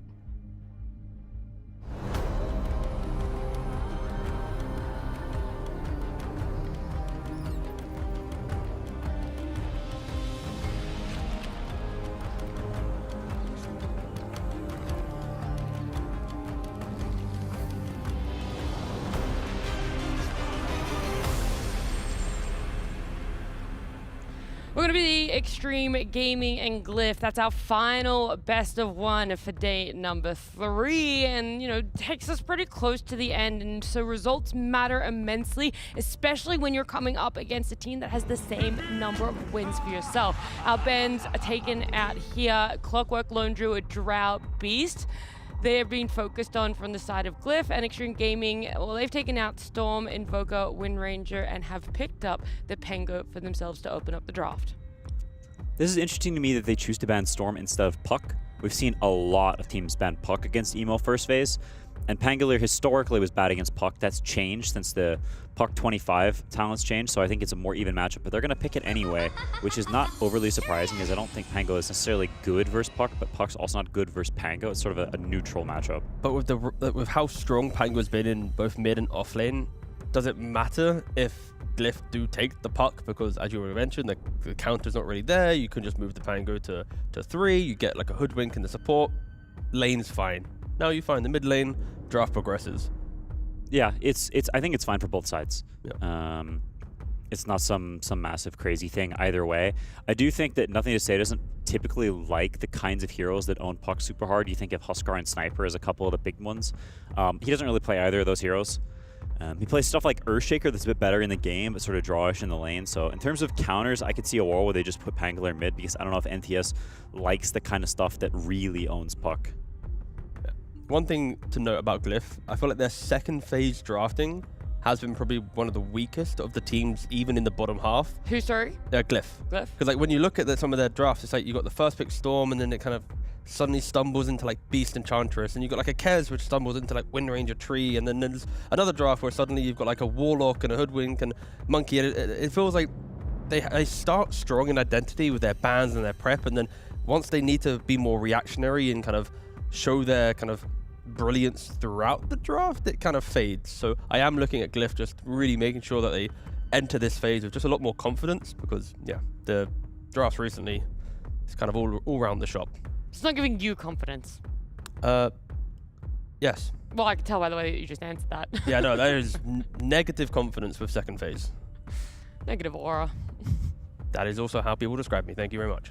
Oh, that's not what I was doing. It's exactly what you were saying now. Okay, fair enough. I think the other form of minus aura is Quinn. Yes. Slardar plus Pangolier. Oh, sorry, what? You keep that to yourself. Slardar Pangolier, that's pretty cool. Yep. Yeah, I think Slardar is very good against Puck, both in offlane and mid, because Puck doesn't really buy any items that give armor besides Witchblade early on in the game. So it's a nice synergy. Is a classic minus armor strategy, but it's good against Puck in particular. I think more than other heroes, because she has a hard time buying plate mails or anything else that really gives you armor super early in the game. With Wyvern though, maybe a little bit less lean on that though. A slight deterrent to this combination. Already, when I see Puck Wyvern, I am very afraid of the damage that Glyph will have.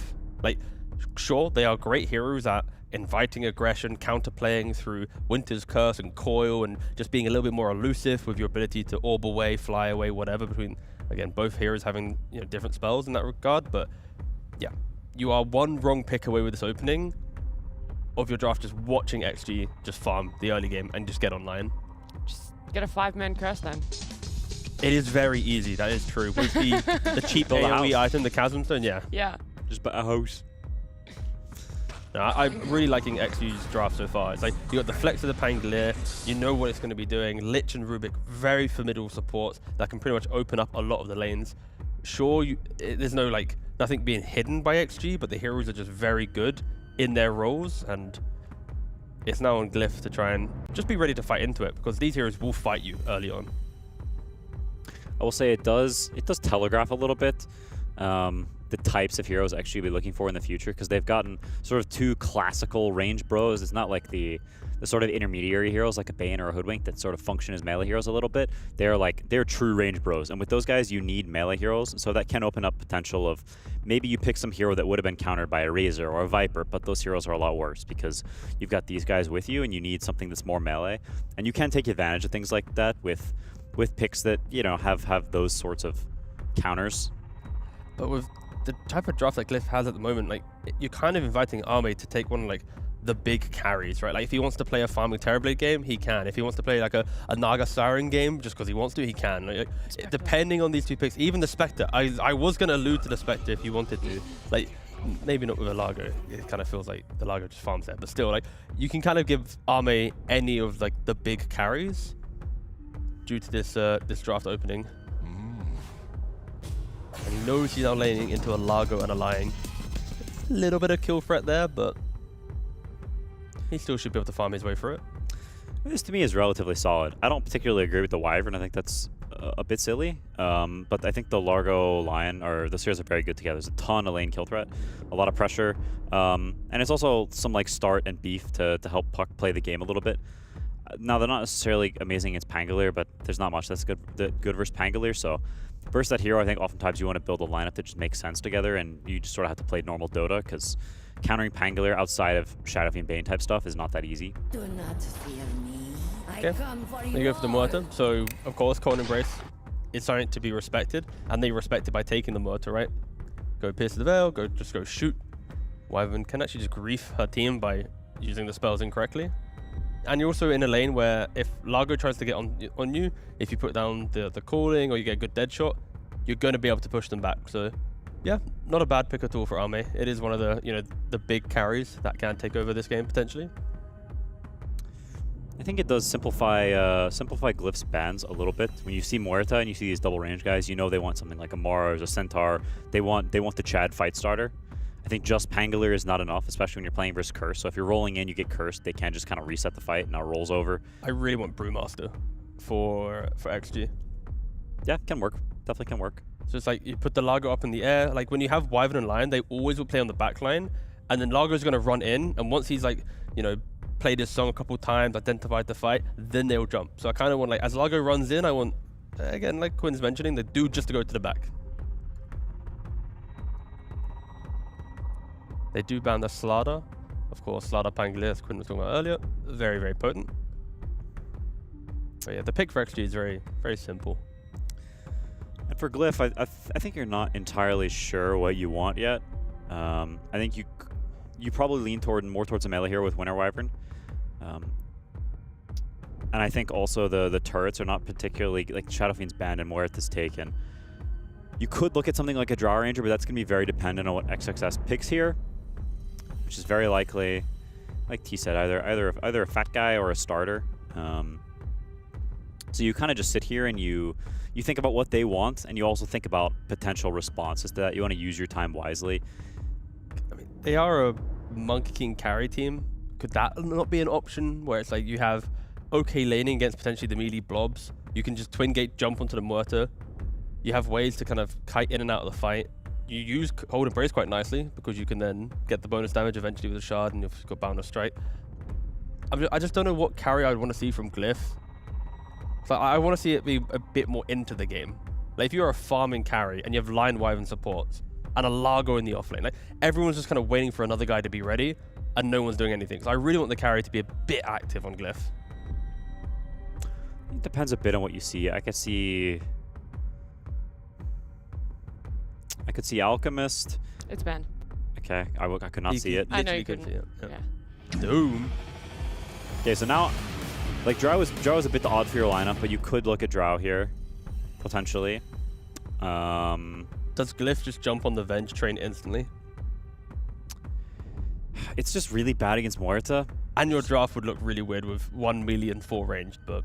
Yeah, it's definitely a little quirky. I mean, draw has similar issues of the whole 1 melee 4 range thing. It's kind of why picking like this sort of pointless Wyvern can do weird things, because you're picking without any direction, and so you don't have the synergy with your carry in mind for a lane.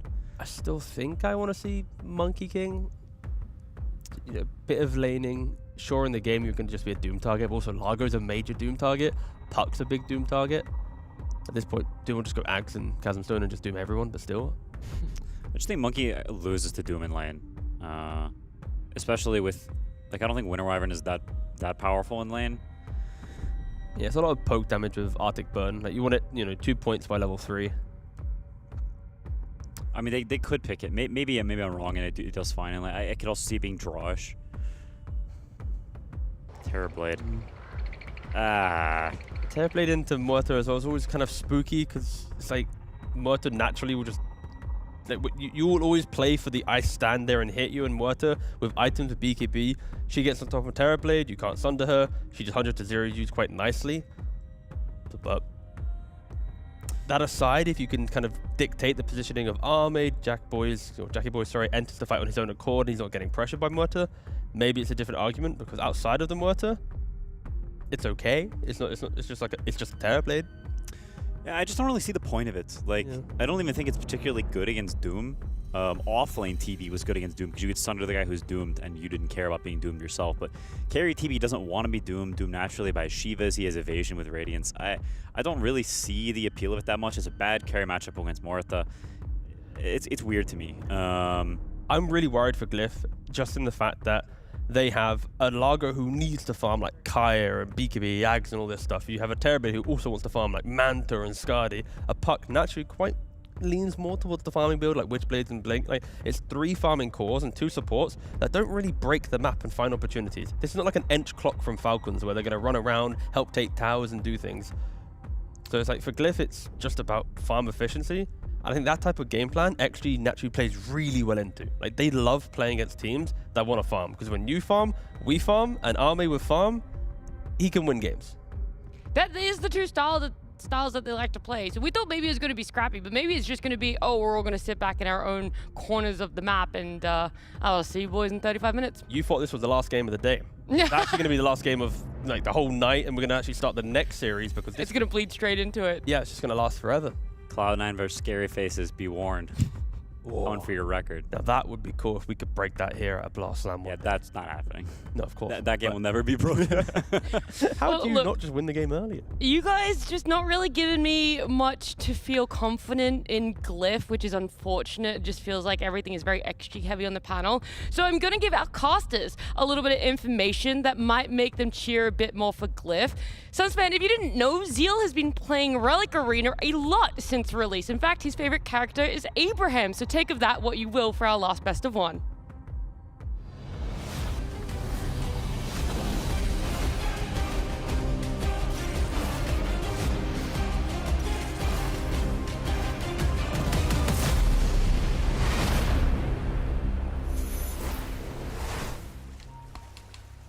I know I'm supposed to be unbiased, but now officially rooting for Glyph. Thank you for that very important information, Nat. We'll definitely ruin this cast now. Bad start for Glyph, Shannon.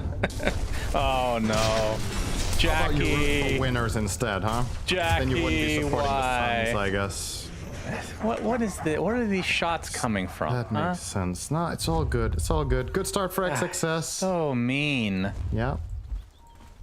I was about to say you deserve it. Are you saying Xtreme's going to win this game, Cinderin? I am not going to make statements of that Make a statement now. No. Just choose. I need to test this. I think Abraham Lincoln is also a good character. I understand why that's his favorite character. It's fun. Yeah, it doesn't require much thought. It's good. Yeah. The thing is, Brazil is what you're saying. All right. Largo does require a lot of thought. Well.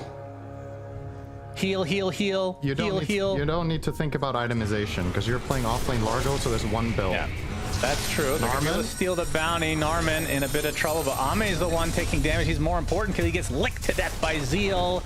As X-Nova looks to be next, it's going to be a support death march here as Jokum is going to get one more impale for the road. Looks like he'll eventually fall. It'll take a while. One more swashbuckle. does him in. All right. Well, that's a bit of a bloodbath. Xtreme. Yeah, that's a good start. Get a little bit more out of it overall, but considering the first kill on Jack Boys, you would have maybe expected the follow-up fight to go better for them, seeing they were at a man advantage. I mean, what is happening to Xtreme, though? They are 2-6. Tied for last with Hundra and Spirit. You're making it sound like that is a major surprise when Xtreme Gaming's middle name is inconsistency, right? Some tournaments, they really show up, they get top 3. On rare occasions, they even win the whole thing. And then some tournaments, they just get either dead last or bottom 3. And you never really know what you're going to get. So, well, they got to get it out of their system before TI, because doing that in China would be kind of a disaster for the... Well, there's going to be 3 teams at least going there, as Jokum. Yeah, getting maybe right they need click. to have an old-fashioned wings fist fight before TI6. That will... Yeah, so who's the DC equivalent then? Yeah, who can the only reason they against and beat every game?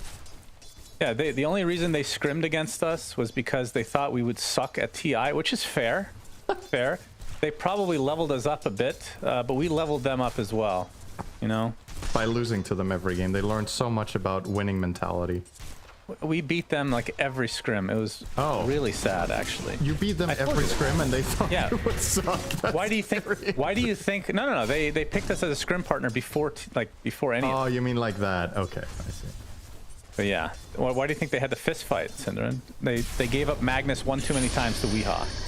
It happens. Then he picked Slark mid and ruined everything. Jokum is just eating it up here. If that dead shot would have hit, he might have actually died. They're very, very low. Zeal also taking a bit of a beating. This top lane, the Muerta Lich, is extremely strong. It's very, very hard to play against this unless you have gap closing heroes, which you don't. So you can't really get on top of Muerta or Lich with these 2 heroes. And that means they're just going to constantly harass you and put the pressure onto you. And the bottom side, Terrorblade Wyvern is okay, but I do think Doom fares well in this lane. And I question the Terrorblade pick in general into Muerta. I feel like there must have been a better option. For Jack Boys, but Comfort is king. It's one of his best heroes. So sometimes you just gotta stick to your guns. Well, the guns are on Muerta, so not a great analogy there. Well, if Ame needs to stick to his guns, then this game can't be too long. Yeah, he's got a bit of a reputation lately. We'll see if he can break out of that. Yeah, what are your thoughts on his rage quitting? It's been a bit of a pattern, I suppose. He's done it a couple times. Yeah, so to be honest, I think it's probably a sign of at least to some extent dysfunctional team. I don't want to say that it's just strictly him just tilting out of games and calling GG on the behalf of everyone. It just shows there's some like internal frustration with how their games are going at the very least, and maybe that's just giving him too much credit to say it's not all him. But I love how you toe the line with everything you say. You're just really careful. I mean, not really. Just admit he's a rage quitter. He's a rage quitter, okay? Plain and simple. Here's the thing. I just want to, how to say, be fair, is what I'm saying. So has he rage steal quit? the water rune, dodges the swashbuckle as well. Nice steal from Emo. Has he rage quit? You're saying how boring you were? No. Has he rage quit? More likely, absolutely, from what we've seen. Is it always as much as people blow it up to be? Maybe not. That's all I'm saying. If you think that's lukewarm and boring, so be it. I am saying he has done it. I'm just saying maybe we're overplaying it a bit. That's all. Yeah, we, as in the community, Shannon, which you're not a part of. Ame in trouble, gate play. Narman. Yeah, but he gets licked back in. Yeah, time to Is he gonna rage quit? Yeah, that's the question. Is it too early for him? I just know, I know you, so you're gonna say it every time he dies. Yeah, why not? Bottom lane, XXS killed. So Jackie, 2 deaths on the Terrorblade already. Nothing comes not free. What you you rotate your Wyvern off this lane, you're just leaving him to rot. And Jack has to play this very safe. I think considering the wave is about to push into his tower, he probably overplayed his hand and could have waited and got, you know, let a couple of creeps get denied while his Wyvern got a big kill top and then come back. But instead, Now it ends up being an even trade. And now Xnova will join here. If they kill Jack Boys again here, this is debilitating. He just used meta and TP. Lich is here.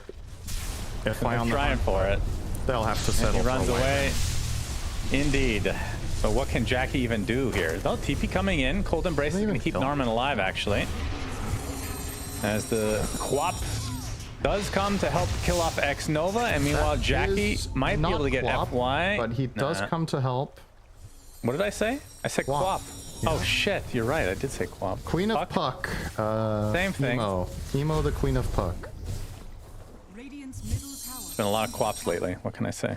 Yeah.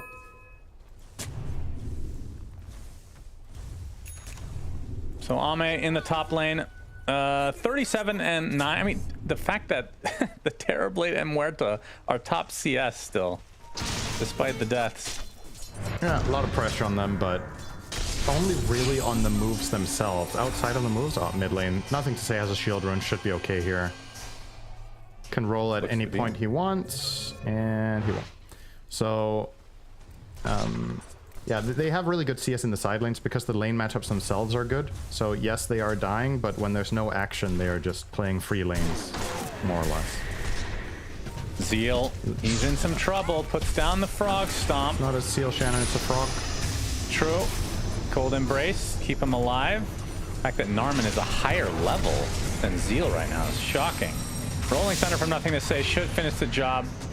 One more blast from Xnova as well. We'll trade his life for it, but well worth. There's nothing to say. In an escape plan here. Yeah, he wants to get the kill online, which I totally understand, but it's going to come at a heavy price. Attempting to TP. Nice. And he's fine. Good play to get out of there. So he did have an escape plan. He needed one, he had it. He didn't even TP to base, he TP'd to mid. Max E efficiency. Straight back to farming. In the meantime, Jackie. Oh my god, is he getting hit? He is. Yeah, okay. Yes, indeed. It required Doom. Oh. And that is the third death for the Terrorblade. You talked about how this is not a particularly good Terrorblade game, not just for the laning stage, but later in the game against Muerta, who just does magic damage, which is what Terrorblade hates more than anything. And I find the matchup to be a little bit double-edged against Pangolier as well. In theory, you're one of the heroes that have the most single target damage output onto the ult of Pango. Wait a second, we're gonna get a coil. Yes, we are. Dead Lich. Can they get more though? Puck taking quite a bit. Oh, Emo actually does drop first. Really unfortunate, as Narman can only Cold Embrace himself, just a matter of time. Although Zila is on the way, so the frog scares off, nothing to say. He's losing a full wave in tower. Oh yeah, you're right. Wow. That is a really... Oh my god, he just... No way! Without Doom? He soloed Terrorblade without Doom, yeah. How? That is not good news. Oh boy. Oh, he even used meta, so he killed him through meta as well. So I was gonna say the Terrorblade matchup into Pango is double-edged because in theory Terrorblade can kill Pango quite well, courtesy of being such a single target heavy hitter against Pango's ult. But at the same time, Pango has consistent AoE stun, which is very good against all of TV's illusions. So it really comes down to who gets the initiation. So even that matchup I wouldn't even say is good for Terrorblade necessarily. Which further begs the question, who did you pick TB against? Doom? Yeah. You're losing the lane, so that's, I don't remember the pick order, if Doom was picked last. I think it was TB, no? I think it was TB. Stolen Arctic Burn. Narman will delay the inevitable. XXS isn't even attacking him, he's hitting the tower and letting him burn to death instead. Yeah, makes sense. Min-max at its finest. Okay, bit of a rough start for the Glyph boys. XG desperately needing a win. I mean, both of them really. Glyph 2-5, Xtreme 2-6. Just played more games, but yeah. I mean, what do you think avoids in all likelihood bottom two? Like, what scoreline? So everybody plays 11, right? Yeah. Probably 4 and 7, I think, is likely to be safe. Okay. I think the bottom two placements will be 3 and 8. Maybe 2 and 9 if somebody bombs out entirely here on out, but I haven't looked in detail at what matchups the teams have left, but there's probably one of the 2-6 teams that have a matchup against another 2-6 team. If that's the case, then obviously one of those makes it past the 2 mark. Who did you pick to win the tournament, Cinderin? I don't remember. Do you want me to check? Yeah, go ahead and check while we all right. See what's going on with some of these rotations from Glyph. I sure don't. Probably 3 EU teams, top 3. I'll say that pretty confident. Alright, so my prediction was... I just needed to load. So maybe I shouldn't have started my sentence. Yeah, thanks for ruining the entire cast by doing You just that. used to fast loading pages. This one was slow. Okay, so you picked to win Aurora, and I picked Spirit. Okay, not good. So we are both not looking too hot on that. Mine's a little bit better than yours, though. Spirit's tied for last right now. My dark horse is Xtreme Gaming.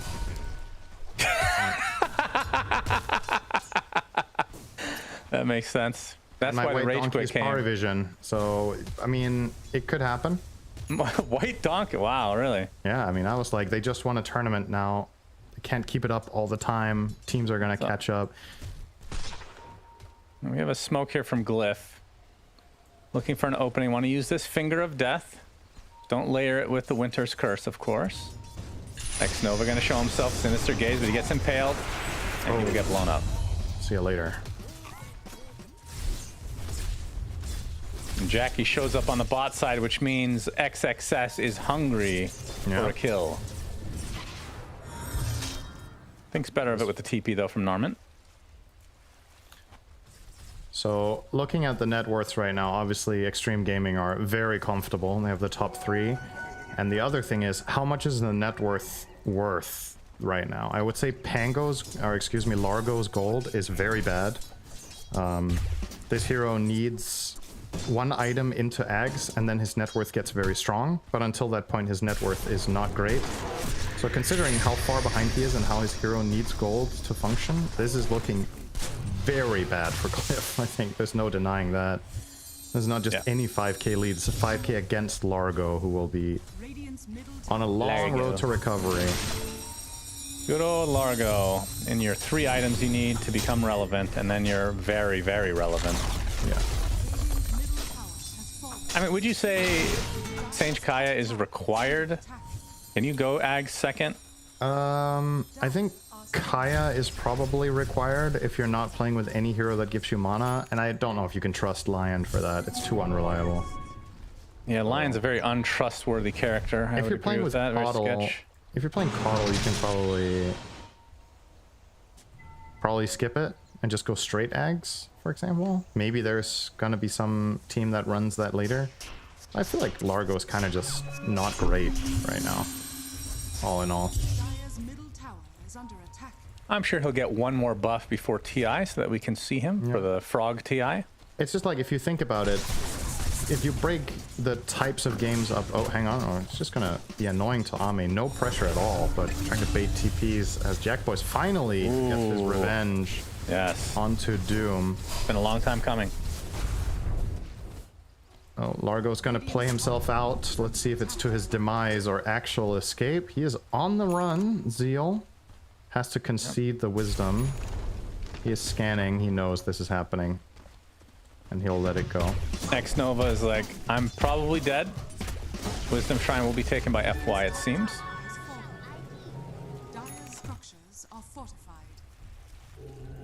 So 5k lead for Xtreme. Joachim will get the other wisdom. All right, road to recovery for Jackie. Much is needed. Yeah, both him and Largo. Plenty of ground to cover here. The good news is, Xtreme don't necessarily have the absolute best ways of killing Terrorblade illusions. So if he's split pushing waves, Doom is pretty slow at it. Pango is okay, but since all of his damage is physical, if you have even just a Manta, they're probably tanky enough to survive both spells. Oh, XXS trying to find Joachim. He'll get the swing in. This is not enough yet. Now it is. He has Radiance. Yeah, he's done.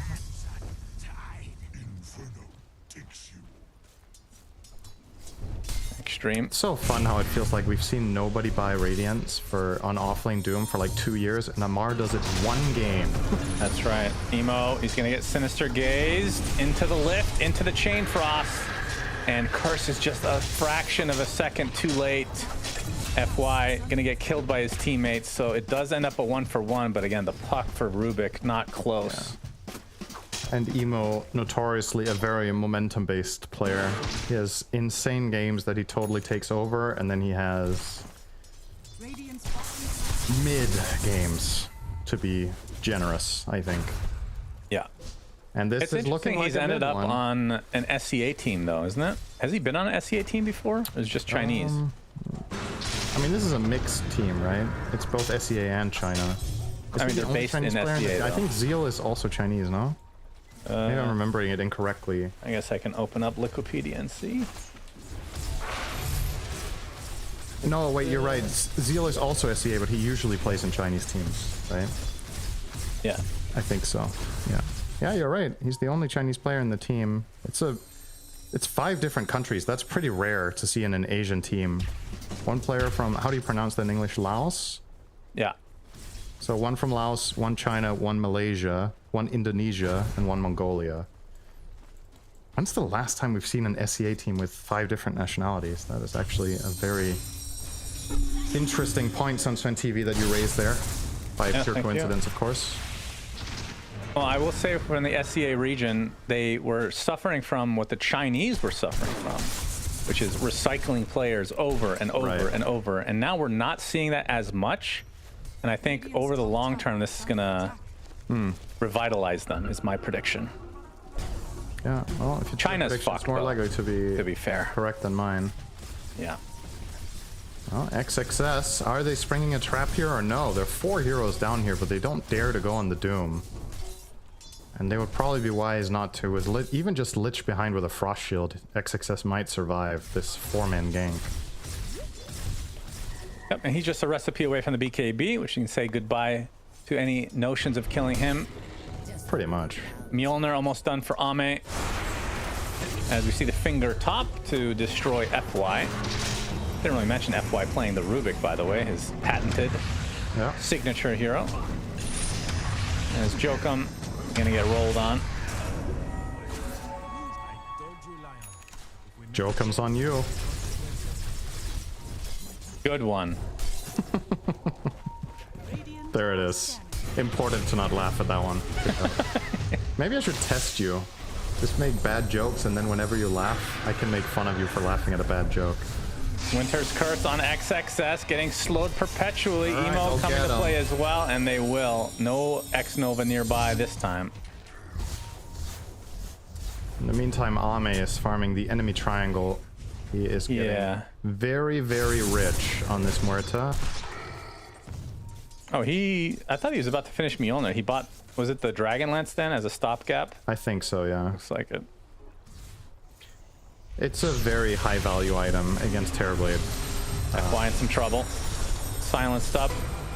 Will be brought down after a cheeky little phase shift steal. Only the Rubik King there can steal phase shift and survive for half a second. Zeal is almost done with Sange Kaya. Yeah, then he needs another 4k gold to really get there. And then he can still get doomed. Haven't really talked about that all that much, but it's one of the hardest counters to Largo. It's true. So Largo is a very good Linken's hero, but yeah, that's so far away. And do you get BKB on top of that? Probably. We're talking about very late game situation here. I mean, late game build here for Largo is probably Ags, Kaya Sange, BKB, Linken's Lotus. You just get all of the items and Shard. Everything defensive. Yeah, once you get the Shard, then Linken's and Lotus double their value. Especially against a Doom, that's going to be... It's going to force out the Ags. But will they even get to that point? It's really the question. So far, very much in favor of Xtreme. And what is Xtreme waiting for exactly? They have the BKB for XXS. Mjolnir 300 away for Ame. Waiting for Tormentor, it would seem. Nothing to say has Ags now, so this is a pretty strong timing. Yeah, once they get Tormentor, Ame's Mjolnir should be finished, so 3 items aligning pretty nicely for them. There's also something to be said about the approach Glyph has had to this game in terms of draft, that I feel like when Xtreme are at their worst, it's just when they get pressured super hard early and they don't get to get a foothold in the game. This team compared to a lot of other teams, let's say with a similar ceiling, I think Xtreme's floor in the first 20 minutes is pretty low compared to their relative level of opposition that they face in a lot of series. But Glyph's lineup hasn't drafted to that at all. XXS are going to get silenced right away. Yep, good curse, killing off the Lich to start things out. Does Xtreme still want to fight? Nothing to say. Nice rolling thunder on the backside. It's a support for support. And Lion will be another support taken out. So both of them down and out for Glyph. There's nothing to say. Stuck in kind of a precarious spot. The rest of his team not really wanting to connect fully with him, but they'll still get out of dodge. So support's dying left, right, and center. They still have Doom, they still have Pierce the Veil, which I assume they're going to want to use for either the Torm or maybe even Roche. Doing Roche in the top half right now seems unnecessarily dangerous, especially because it's unlikely Glyph even tried to do it. So you could probably take the Tormentor for free, wait until 25, and then kill the Roche in the bottom half and just keep control. This is interesting. So Zeal is actually going Shard early. Is this for like Croak of Genius on Puck or something like that? What's the purpose? I mean, this can't be good, right? Well, into the pit Xtreme goes, we'll see. Narman, Winter's Curse, not up for 25 seconds. And there's the Pierce the Veil. Zeal with the Frog Stomp. Emo gets off the Waning Rift. Roche very low. It's going to be close. Ame does snatch the Aegis, so at the very least, Glyph kill off Roche, but it's... yeah, the Frog's dead. Kind of a half-assed attempt at doing something there. Of course, it would have been a lot easier with Winter's Curse available, which is now the case. Yeah, like I was saying, I didn't think Xtreme needed to do this, but if they kill Lion first for free, and they just go in there and... it's this half-assed of a defense that Glyph mount, then why not? I think you just straight go through the gate now and take a Tormentor and get a 10k lead here. Shard, either Rubik or Lich, both very useful shards. With Ice Spire, Lich can technically almost, not at this point, solo Terrorblade anymore, but do a substantial chunk of damage to him. He'll be the lucky winner. The Rubik one would have also been very nice to reposition people out of, for example, Curse, or get them away from Coil.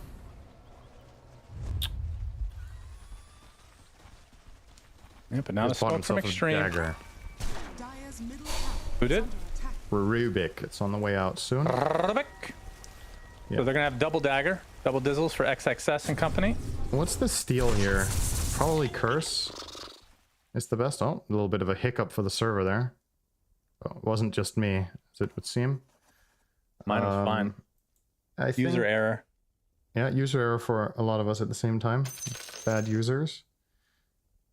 I guess the best skill to possibly steal here is Curse or Coil. What happens when you can you steal Frog ult? I think you can't steal that.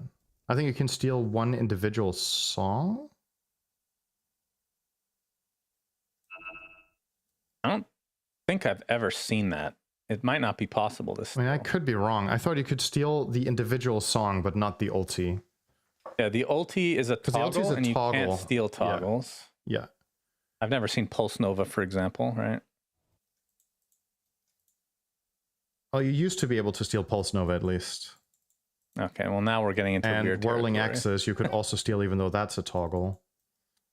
But I don't remember seeing anybody have Amphibian Rhapsody. I only remember, and maybe I'm wrong, just remember seeing a Rubik having one of the songs, just having Island Elixir, for example.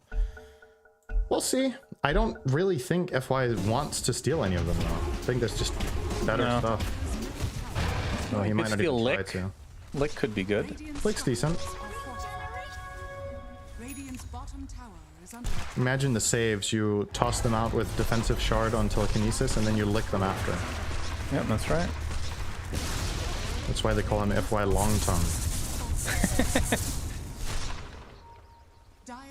Where's Lanham when you need him? Nothing to say. Killing off Jokum. What is Lanham up to these days? I don't know, actually. Maybe he's been starring in the commercials for Long Long Man, if you know those. I do not. Oh, that is a piece of internet history you have missed out on. Those commercials.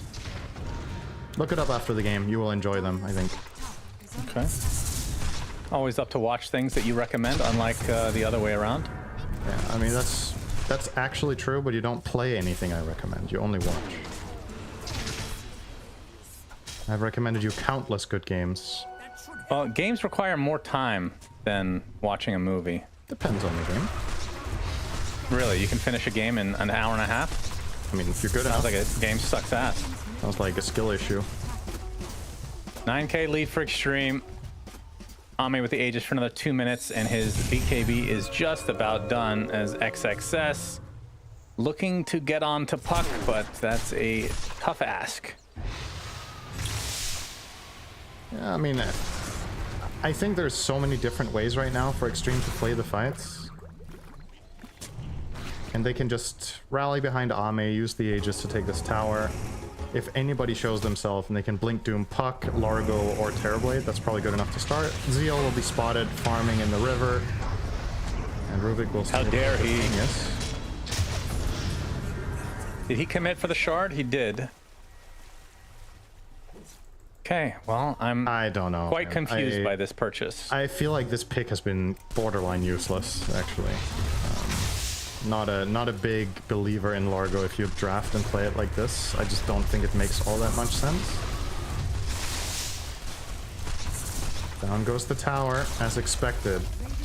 Now a 10k lead, and in the meantime, XXS will take care of the top wave and maybe do a bit of a chase down. No, they cancel whatever TP that was. I think Lich was there for backup, but... Do you think Ame is too stubborn of a player? In what way? I don't know, like playstyle wise, I guess. Like, do you think he's grown, like evolved as a player in the last however many years? Just based on your perception? I think he's... With that, I would argue, yes, he is pretty stubborn. And the funny thing is, sometimes when he deviates from his own style, sometimes it's really good and sometimes it's really bad. And if you're focusing on the bad outcomes, you can understand why he would... We saw him play Nature's Prophet the other day, for example, and try to play super aggressive, and it just failed. And then he's like, why am I not just hitting creeps if my moves fail and I just die and lose? But then... You can learn a thing or two from Nightfall. Playing really well, when Xtreme are playing really well and he plays a hero like Weaver, then he can really run the game too. Oh my god, they actually do find him. Oh my god. XXS with the blink and blade into Doom. So yeah, I mean, I'm kind of with you on Ame that I would like to see more creativity and more diversity in playstyle. I feel like, and it's not necessarily just Ame, but the Chinese scene in general suffers from this. If the patch is not good for us, then that's just it. Like, there's no adapting, or not nearly as much. And that's why Wings was such a revelation, you know? Because they could just play anything, in any style. Zai, the frog, Zeal, getting gone on. Do miss Zai. Yeah, if this is what Zai is going to show us, he might as well stay retired, honestly.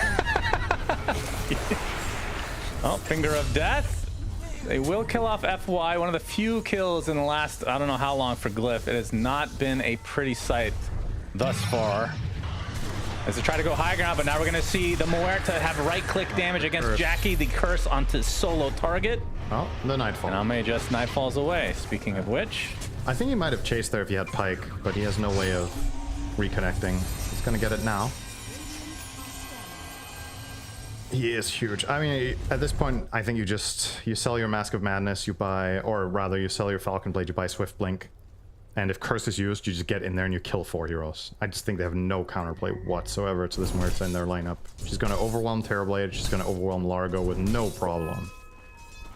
I mean, we're 30 minutes in, and Zeal is still not even close to Ags. Well, he would be if he didn't buy Shard, to be fair. Yeah. I wonder if this is like one of those situations where you're thinking backwards, where you're like, well, we're playing against Xtreme, they're going to play slow, so we can pick Largo and get 6 slotted. And instead, you should be thinking Xtreme are generally mostly a good team late game, so we should try to pressure them early. And they, I mean, you look at this Radiant lineup, there's just no pressure, right? Largo is minding his own business, Terrorblade is going to be farming in the jungle, and the support, one of them is Wyvern, which is Lion is good for aggressive moves, but you can only really play with Puck, so you're very limited. On the other side of the coin, it feels like Xtreme Gaming can play any hero with Pango, any hero with Martha, any hero with Doom, and just kill. So they just bring whatever pairings they like. Don't joke him on FY. Nice little sidestep. He's going to steal that. They might actually run him down here with the Distiller. He knows where he is. Yep. Yep, nothing to say will come to finish it up. It feels like Xtreme's lead is just continuing to grow over time. Zeal 1200 away from his Ags. Emo has Octarine, Witchblade, Blink. And the Terrorblade, Jackie, very close to finishing his BKB. Scotty was huge though. Yeah.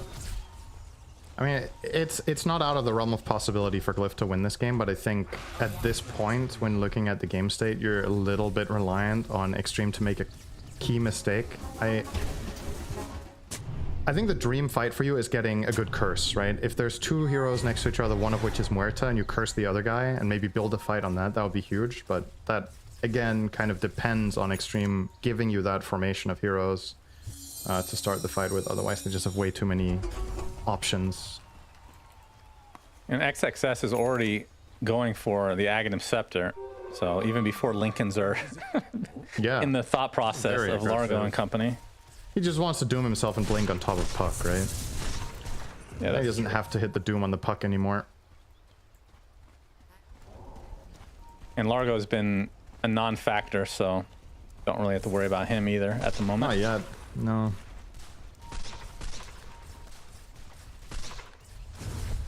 Smoking up.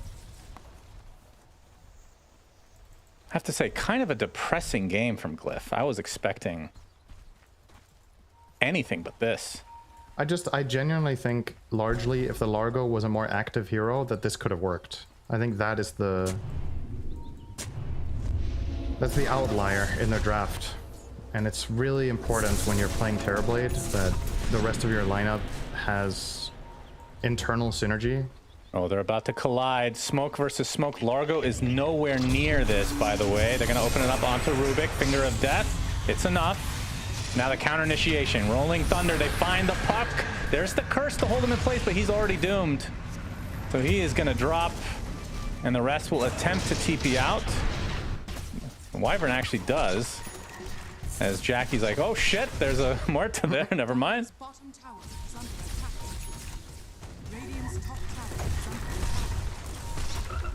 Could have been worse, but it could. Not good. Oh, this is a very good ward, by the way. They haven't found it at all. Oh, no. Okay, now they will. Jeez, they were standing 4 heroes on top of that. Oh, nice calling from Ame as they delete Lion, and now Zeal shows up, not having to worry about the Doom any longer, but the hero Doom is still something to fear. Gets sundered at the last moment from Jackie, but now Jackie's the one in trouble. Has to pop the BKB in retreat. Narman's going to be the sacrifice. Double kill for Ame, and Xtreme just solidifying their lead even more.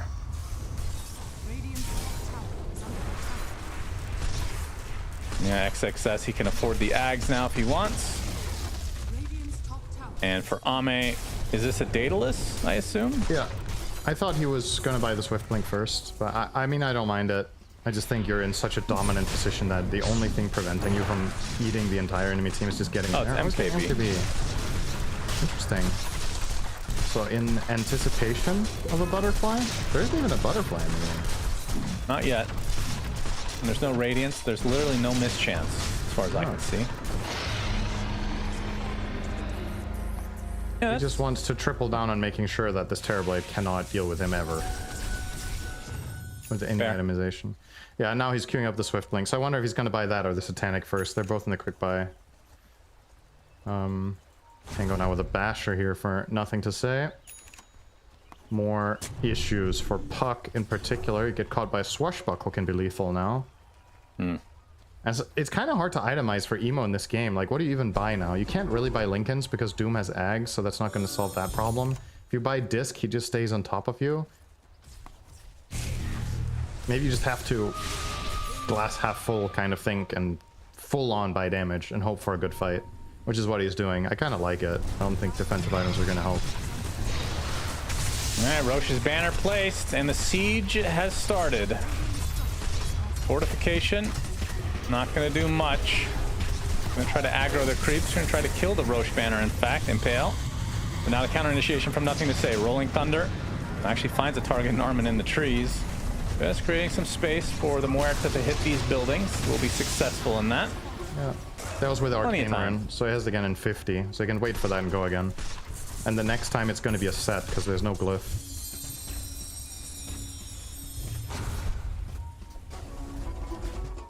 And Glyph just stuck in their base at this point. This game just Deal does have the Ags. It's like I'm watching this game and I feel like Xtreme barely even need to communicate. Like, it's just the game is playing itself. They're just chilling. It feels very easy when you're watching. I just wish Glyph could have thrown a little bit of a curveball at some point to make this more interesting, because this honestly has just been going one way for the entire game. Doesn't really feel like they've been able to mount much of a challenge. But Largo does have his Ags and close to BKB Shannon. You never know what Mr. Froggo might do. Yeah, needs that level 3 ult as well. Yeah. Radiant's top barracks are under attack. Well, Pango ult back up. Ame heading towards the tower, has Satanic now. He is huge.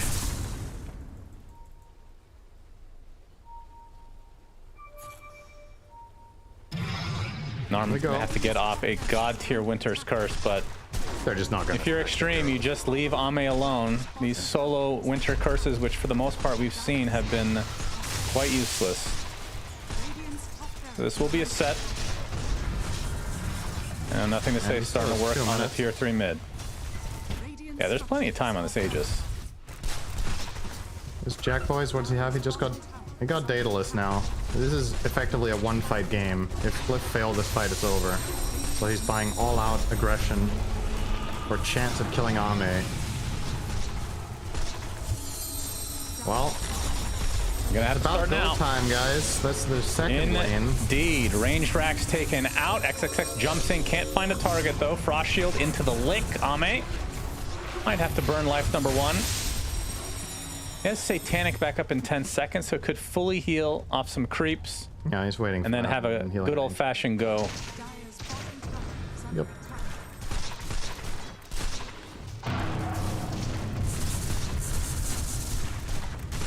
Back to full. Now there's 30 seconds downtime with the Satanic, but should be able to work this in pretty easily. And Glyph surely have to go all in here pretty soon. There's the calling again, create some space. Xtreme still have everything. They're just gonna give up a second set. You're gonna have to defend at some point, surely. Right, second set. They don't want to fight into this Aegis, it seems. So perhaps the line of thought is you wait out the expiration and then you YOLO it up. I guess so. Largo says just one more item, guys. Largo effectively the anti-mage of offlaners. Oh, they're gonna smoke now. So Aegis expiring in 30 seconds. Xtreme have to know that this is, I mean, look at their base. They're gonna see these creeps pushing in, nobody defending. Yeah, this is very tough. Pretty orchestrated. And XXS is in perfect position here. If he just went a little bit further to the right, he would have broken the smoke and been able to jump and kill the Largo. And well, process of elimination. X-Nova will run Rubik, off to the left. FY, and X-Nova. No, they're not going to run into them, actually. This is incredibly obvious at this level. Creeps in base. I mean... There's a damage rune top, but nobody has vision of it. That would just put the nail in the coffin for Ame. What's the opposite of a rage quit? Joy entry. It's when you go really to a party. bad. It's when you go to a party and you're really happy to enter the door, or something else. Yeah, I was... Joy entry. Oh my god. It couldn't have been worse, honestly. I'm so happy. So happy to help. So yeah, a lot of time wasted there for Glyph's side. And Xtreme, they have no reason to even push. They can just wait out for this Roche. Got those two lanes constantly pushing. Still no vision on this damage rune. It's going to expire in 30 seconds, so looks like that will be lost into the ether.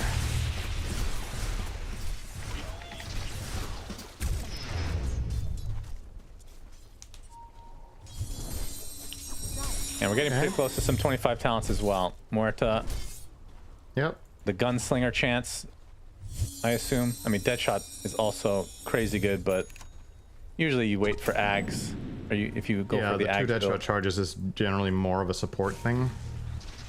Gunslinger chance is insane DPS increase.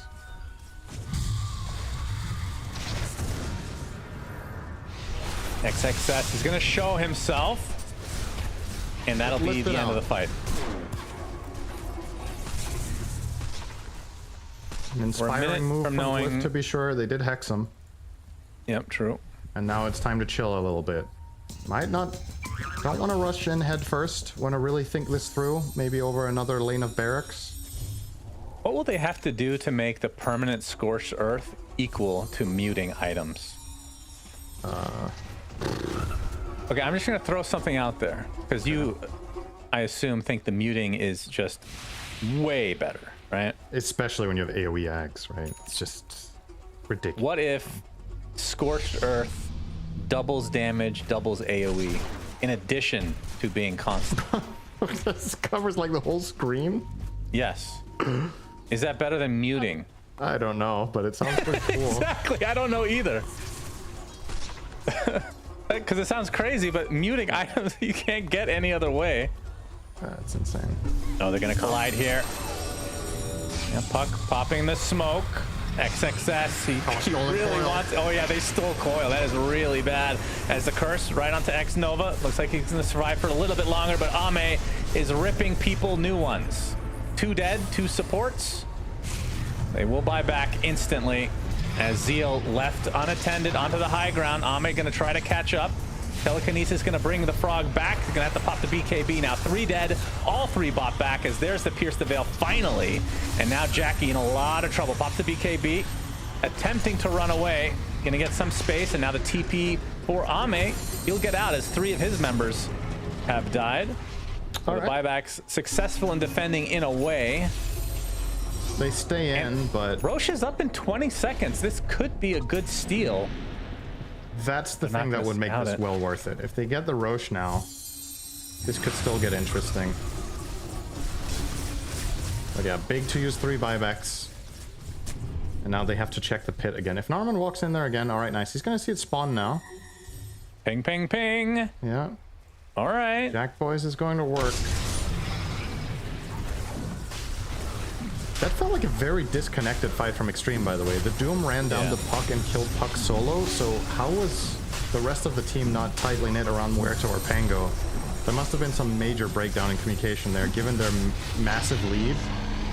You'd think that fight would be easier than this. I mean, now you got an Aegis on your Puck, so even without buyback, Emo now has a play. I would love to see Emo not buy this BKB and just buy some more damage.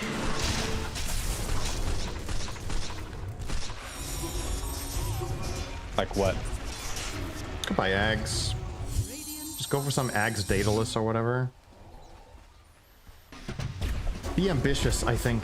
I think it's going to be necessary that you have... Does BKB do anything in that last fight? Because he got doomed, right? I mean, I don't really think it helps much. I think it's a bit of a wasted slot. Alright, well this definitely makes things a little bit more interesting. Glyph feels like the first sign of life they've had for most of the game. Yeah. And Jackie, he's going to be hitting critical mass here pretty soon. What? Does he go for a blink next? To replace Boots?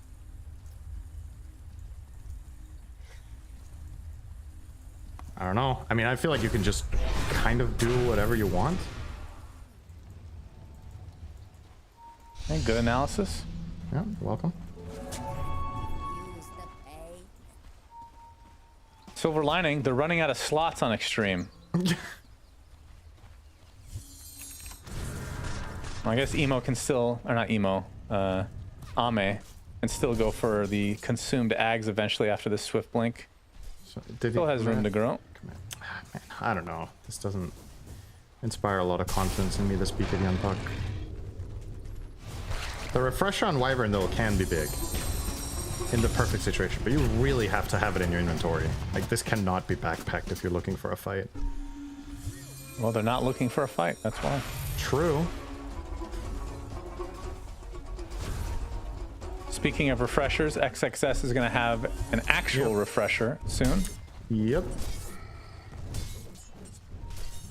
And they bought back on 3 heroes, I do believe. So... Oh, look, 4 bounty. Only 2 remaining. That's 2,000 gold. Yeah, not bad. Zeal is queuing up Hex. Okay. You bought the shard. Where's the... Well, I mean, that's the thing. Do you even want to buy Lincolns and Lotus when Doom is just gonna... It's still good to reflect and block other things, though. Like what? Reflecting all of Lich's spells, reflecting Rubik's spells. It's not awesome, but it's also not bad. I don't know. I mean, maybe this Hex is... Maybe it's better. Maybe they feel like we just need more control and Terrorblade's going to do the damage as long as we can lock heroes down. Could be. Well, with 3 buybacks down, I would think Xtreme would like to take a fight. Maybe they wait out the Aegis and there's like a 2-minute roughly period there where the buybacks still won't be available. It seems that is what they're waiting for. So aside from like taking the Aegis away, what do you think this Roche has given Glyph? Just time, right? Yeah, just time. And the issue that I have is that I think the way they're itemizing, they're not going to win fights consistently in the next 10 minutes either. So Puck is going to start going Dagon 5 now, which I think is an interesting idea. Has the same read that damage is necessary. I don't know about this version of it though, but at the very least it's a very offensive item. Keep in mind it also gives cast range now. That's good. Ame gonna get started. Yeah, he's already at... That is not a good curse. Oh, yeah, the curse is completely wasted, but he does have refresher shard. Maybe they won't account for this. Lion is already dead, no buyback. A nice roll in from nothing to say. As Ame working on the buildings with the calling now. Blinks out. Tower will drop here momentarily. So now it's a 5 versus 4, not including the Aegis, which is down in 20 seconds. So maybe they don't full commit until that is out. Ame Satanic's really early. Yeah. Okay. Gonna get silenced now, gets licked in, but there's the AoE Doom right on top of the Puck. That is gonna be life number 1. He has a refresher still as Ame working on the Terrorblade, and Jackie just gets destroyed. And Puck, a second death incoming, cannot escape the AoE of the Doom, and no way to get back in the game for him. And now they've expended the rest of their buybacks, a 3-on-5, as this will certainly be mega creeps for Xtreme. That BKB did jack shit on Puck. That was 4K down the drain. Yeah, that was bad. No upside whatsoever there. And Ame showcased the matchup there against Terrorblade. He just basically soloed him with ult on. Yep. And there's another Doom. Another Doom for the road. No healing for you, good sir. As Jackie does end up in his fountain. He didn't BKB though. He would have killed them both, I think. Got stunned instead by Lion. This game is very over. Oh, no GG's yet. They're waiting for Ame to rage quit. I don't think he's quite there yet. Oh, he's close to the Joy entry though. All right, and there's the GG's. So Xtreme They're going to be 3-6 now with Glyph at 2-6. So they are securing themselves bottom 2 for now. Still plenty of games to go though. But it was not really good showing this time. Securing bottom 2. Congratulations. Yeah, they've secured it. Yeah, I mean, Xtreme definitely played and drafted better in this game, in my opinion. There's still a lot to improve upon. I felt like this game could have ended 5 to 10 minutes earlier with better overall execution, but they were in control the entire time, clearly not having the best tournament ever, so baby steps about improving and trying to maybe end up in the middle of the bracket at the very least, so you get those last chance qualifiers on Saturday. And for Glyph, it's time to start getting some wins now. Yeah. Like you said, 2-6. They beat Falcons on day 1. So they have beaten one tough opponent. Nat, we get to see a brand new Ame. No more rage quitting, only joy entries from here on out. It's been all about reforming, and it feels like Ame after yesterday reformed, brand new, a fresh carry for Xtreme Gaming. And on the good PMA here, on the mental bandwagon of up. Up and away. Just like their group standings going up. 3 wins now. His house is covered in balloons. Ooh. And he's ascending to the heights that no one has ever seen before. Boy's a beast on the Muerta. Beat the worst team in the tournament. What a Chad. Well, whoa, hold on. They're tied for worst, aren't they? They are tied for worst. So Factually true. So, well, that finally. They're technically not the worst. Well, they're all the worst. They're one of the worst, not the worst. Don't pull that face, bro, when you know it's true. Your comeback is just to pull a face. Well, the key thing is XG are able to beat the teams that aren't looking too good in the group stage, okay? That's good for not being eliminated. Yeah, exactly. 2 teams get eliminated. Glyph, in this game, their draft deserves an elimination. They had 3 farming cores with 2 supports that want to make moves. It was underwhelming. That's a hot take. Because to me, I really like Glyph on day 1. But once we progress to day 2 to day 3, it has fallen to be a little bit subpar, and it is very unfortunate. But against XG, they are going to learn a lot of lessons, because this type of drafting, you don't do it again normally. When you get hit with a game like this, you take a moment, you think about it. I completely agree. I think both teams should learn from this game. XG too. Like they may have won, but I agree with Cinder, and I think this game could have ended a lot quicker. And they kind of dawdled and twiddled their thumbs a little bit, and against a better team, that's time for them to come back, time that you're not pushing your advantage to close up the game. So to me, XG should be thankful they got the W, and both teams should walk away from this and realize that, hey, if we want to survive the last day, we gotta learn, and we gotta improve, and we gotta fix like Bob the Builder. Yeah, I don't think I've ever disagreed with Cinder, and he's always bringing the good points. Bob's not your builder? Who is? It was Mark and Steven who. So Mark's my uncle. Yeah, Steve's my brother. Yeah. But honestly, my dad's just great with DIY. So Andy's probably the builder. Andy the builder. Shout out Andy. Shout out. Hey Andy. Love you, what brother. up?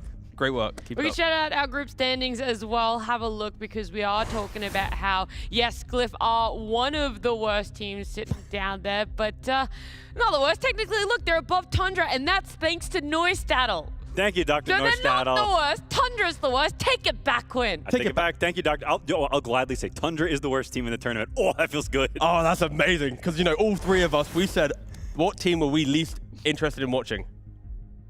Tundra. There we go. So our wishes have been met by their underperformance. Thanks, Genie. Thanks, Genie. That's one. Well, you have 2 more wishes left. All I know is I'm not going to use them now. Okay, all right. if that Reddit post is true, and that actually is... Oh my god, why are they so quick? It is worrying. I feel like I was actually testing them, because I know it happened before. Again, the slander, I'm very happy to see a chrysalis Tundra. So that photo is inaccurate to my beliefs about non-enjoyment over certain Tundra rosters. You keep that up. You keep that up. That's great. That's wonderful. Production was really mean to me in my ear. But yeah, guys, if you do want a bit of comedy, go over to Reddit right now. Look at that potential leaked 1W uniform outfit of Tundra. It is probably the worst picture I've ever seen for a Dota team. I hope it's not AI. I hope it is actually real, because it looks as good as their performance so far in the group stage. We could just give people something better to look at right now. We could have a look at today's results for our A stream, all the best of ones that shaped up, all 8 of them, and how it played out. We got a nice variety of teams that we got to cover today. Of course, yeah, Glyph had a tough start to their day, PARIVISION, and it didn't really get much better. They ended up in a tough position getting that loss against Xtreme Gaming, but LGD looking really good is what I have to say. Yes, they lost against OG, but to get a win against PARIVISION is a big one for themselves. Yeah, I'm looking at LGD right now, and it's just really enjoyable Dota. I think they found just a new side of confidence, and I'm expecting them to be here in Denmark. I'm expecting to see them play out the full double LM playoffs, because honestly, the Dota that they played, like, I want to see best of threes. I want to see how they adapt during, like, even if they're winning in game 1, like, what do they do in game 2? Do they run back the same style? Like, I'm just really wanting to see more of LGD. Can we pull up the group standings again to see where LGD were? We were so focused on the bottom of the table. 4th. Yeah, perfect. They are 4th. So they're looking to be in that position to get here, because we know that top 2 immediately qualify. They don't have to play any best of 3s. Yep. And then it is our last chance qualifiers that go up in another set of best of 3s to give us our top 6 that come to Copenhagen. Yeah, and like I said, I'm expecting LGD to be able to survive that if they are not to be top 2. Again, they're kind of drifting away a little bit from that top 2 spot, but it is very brutal. The teams here are very good. Yeah. So even being top 6 from the group stage is very impressive, I feel. I totally agree. I think they're my favorite team to watch right now, genuinely. I think even if I don't agree with their drafts are interesting. And I think they're interesting whilst also playing in a very specific way. They pulled out a Night Stalker carry and Venge, which I think Night Stalker carry was terrible and they shouldn't do it again. But it's still fun to watch, and they're doing well in spite of picking some weird stuff, or maybe because of it, maybe not in spite of it. So I respect their gameplay a lot, and I think they are one of the most interesting teams in the tournament right now. Yeah, and I talked about how we got to see a wide variety of teams, which means a wide variety of playstyles, but we didn't see all of them. Over on the B stream, we can check out the results from there, because they had all 3 of BetBoom's best of 1s in which they won for themselves. A couple of other Xtreme Gaming series happened there where they got a win against Spirit, and yeah, for Liquid it was a bit of a rough day. They only played 2 best of 1s, but they did lose both of them, ended on a loss against Spirit. Yeah, and the Liquid series as well, they tried playing a position 5 Omni Knight. Again, the repercussions of the meta of this tournament, heroes appearing, they tried to slot it into a different role that we've been seeing, and it didn't work out. I think Spirit will be very grateful that they got to play against Omnipos 5, because they were a 2-6 team, now getting 3-6. They very easily could have been in that bottom spot, helping out Tundra by kind of propping them up in the group stage, but not to be the case. Can production bring up the group standings again? I want to see where Liquid is. Dude, they were so mean in my ear, I'm making them do extra work. They are right there. 4-4. And to be fair, the group stage is correct this time. So they're the only even Steven team. Yeah. They are the only 4-4 team. They are on the teams that have played the less amount of games, because out of the 4 days, you'll do 3 days with 3 best of 1s and 1 day with 2 best of 1s, and that was their day today. So. Okay, that makes sense. I mean, it's weird to me that everybody is copying the heroes from Glyph, who are not doing so hot right now, but they're like, you know what? Those heroes they're playing, we want some of those. Give me some of that Omni Knight. And then everyone's copping L's, taking their Omni Knight. Guys, don't take the Omni. Let them keep it. That's theirs. Stop. I mean, they're having fun. They're actually showing new things. Often on the panel, we'll be are like, they? Yeah. Oh no, having fun. Wait, which team? Glyph? Yeah. Yeah, I think they are. Honestly. Yeah. I actually think they are. When I spoke to Zeal, genuinely, the background noise, like, they were having fun. Like, what we forget about is, like, in modern day Dota, we're so used to seeing the same teams qualifying to the same tournaments, doing the same thing, that when we do get new players, even if we know them for some time, get to play on a new team and appear, there is that just joy of getting to play Dota, to getting to be here. I think we take for granted a lot of, like, the big names just at another tournament. So yeah, I think they will just have fun no matter what, win or loss. I'll give you a little bit more joy as well, T. I'll give you tomorrow's schedule. There's still all of those remaining 16 best of 1s to happen, both across A stream and B stream. And so we're looking at our A stream schedule. And Quinn, as always, you get the pleasure and the duty of pulling out one best of 1 that you get to look forward to. LGD versus Tundra. It's my boys in LGD, the juicer team, up against a team that we all love to see lose. It's a hype matchup. That's a popcorn game right there. I'm snacked up. Woo! And I mean, just before that, you got Falcons and PARIVISION, so you get to see who's in the top 2. You get to see, you know, who's really fighting for that automatic qualification. Can we go back to the schedule? Oh, that was more wholesome. I don't want. Can we bring up the group standings again? I wanted to look exactly where PARIVISION were.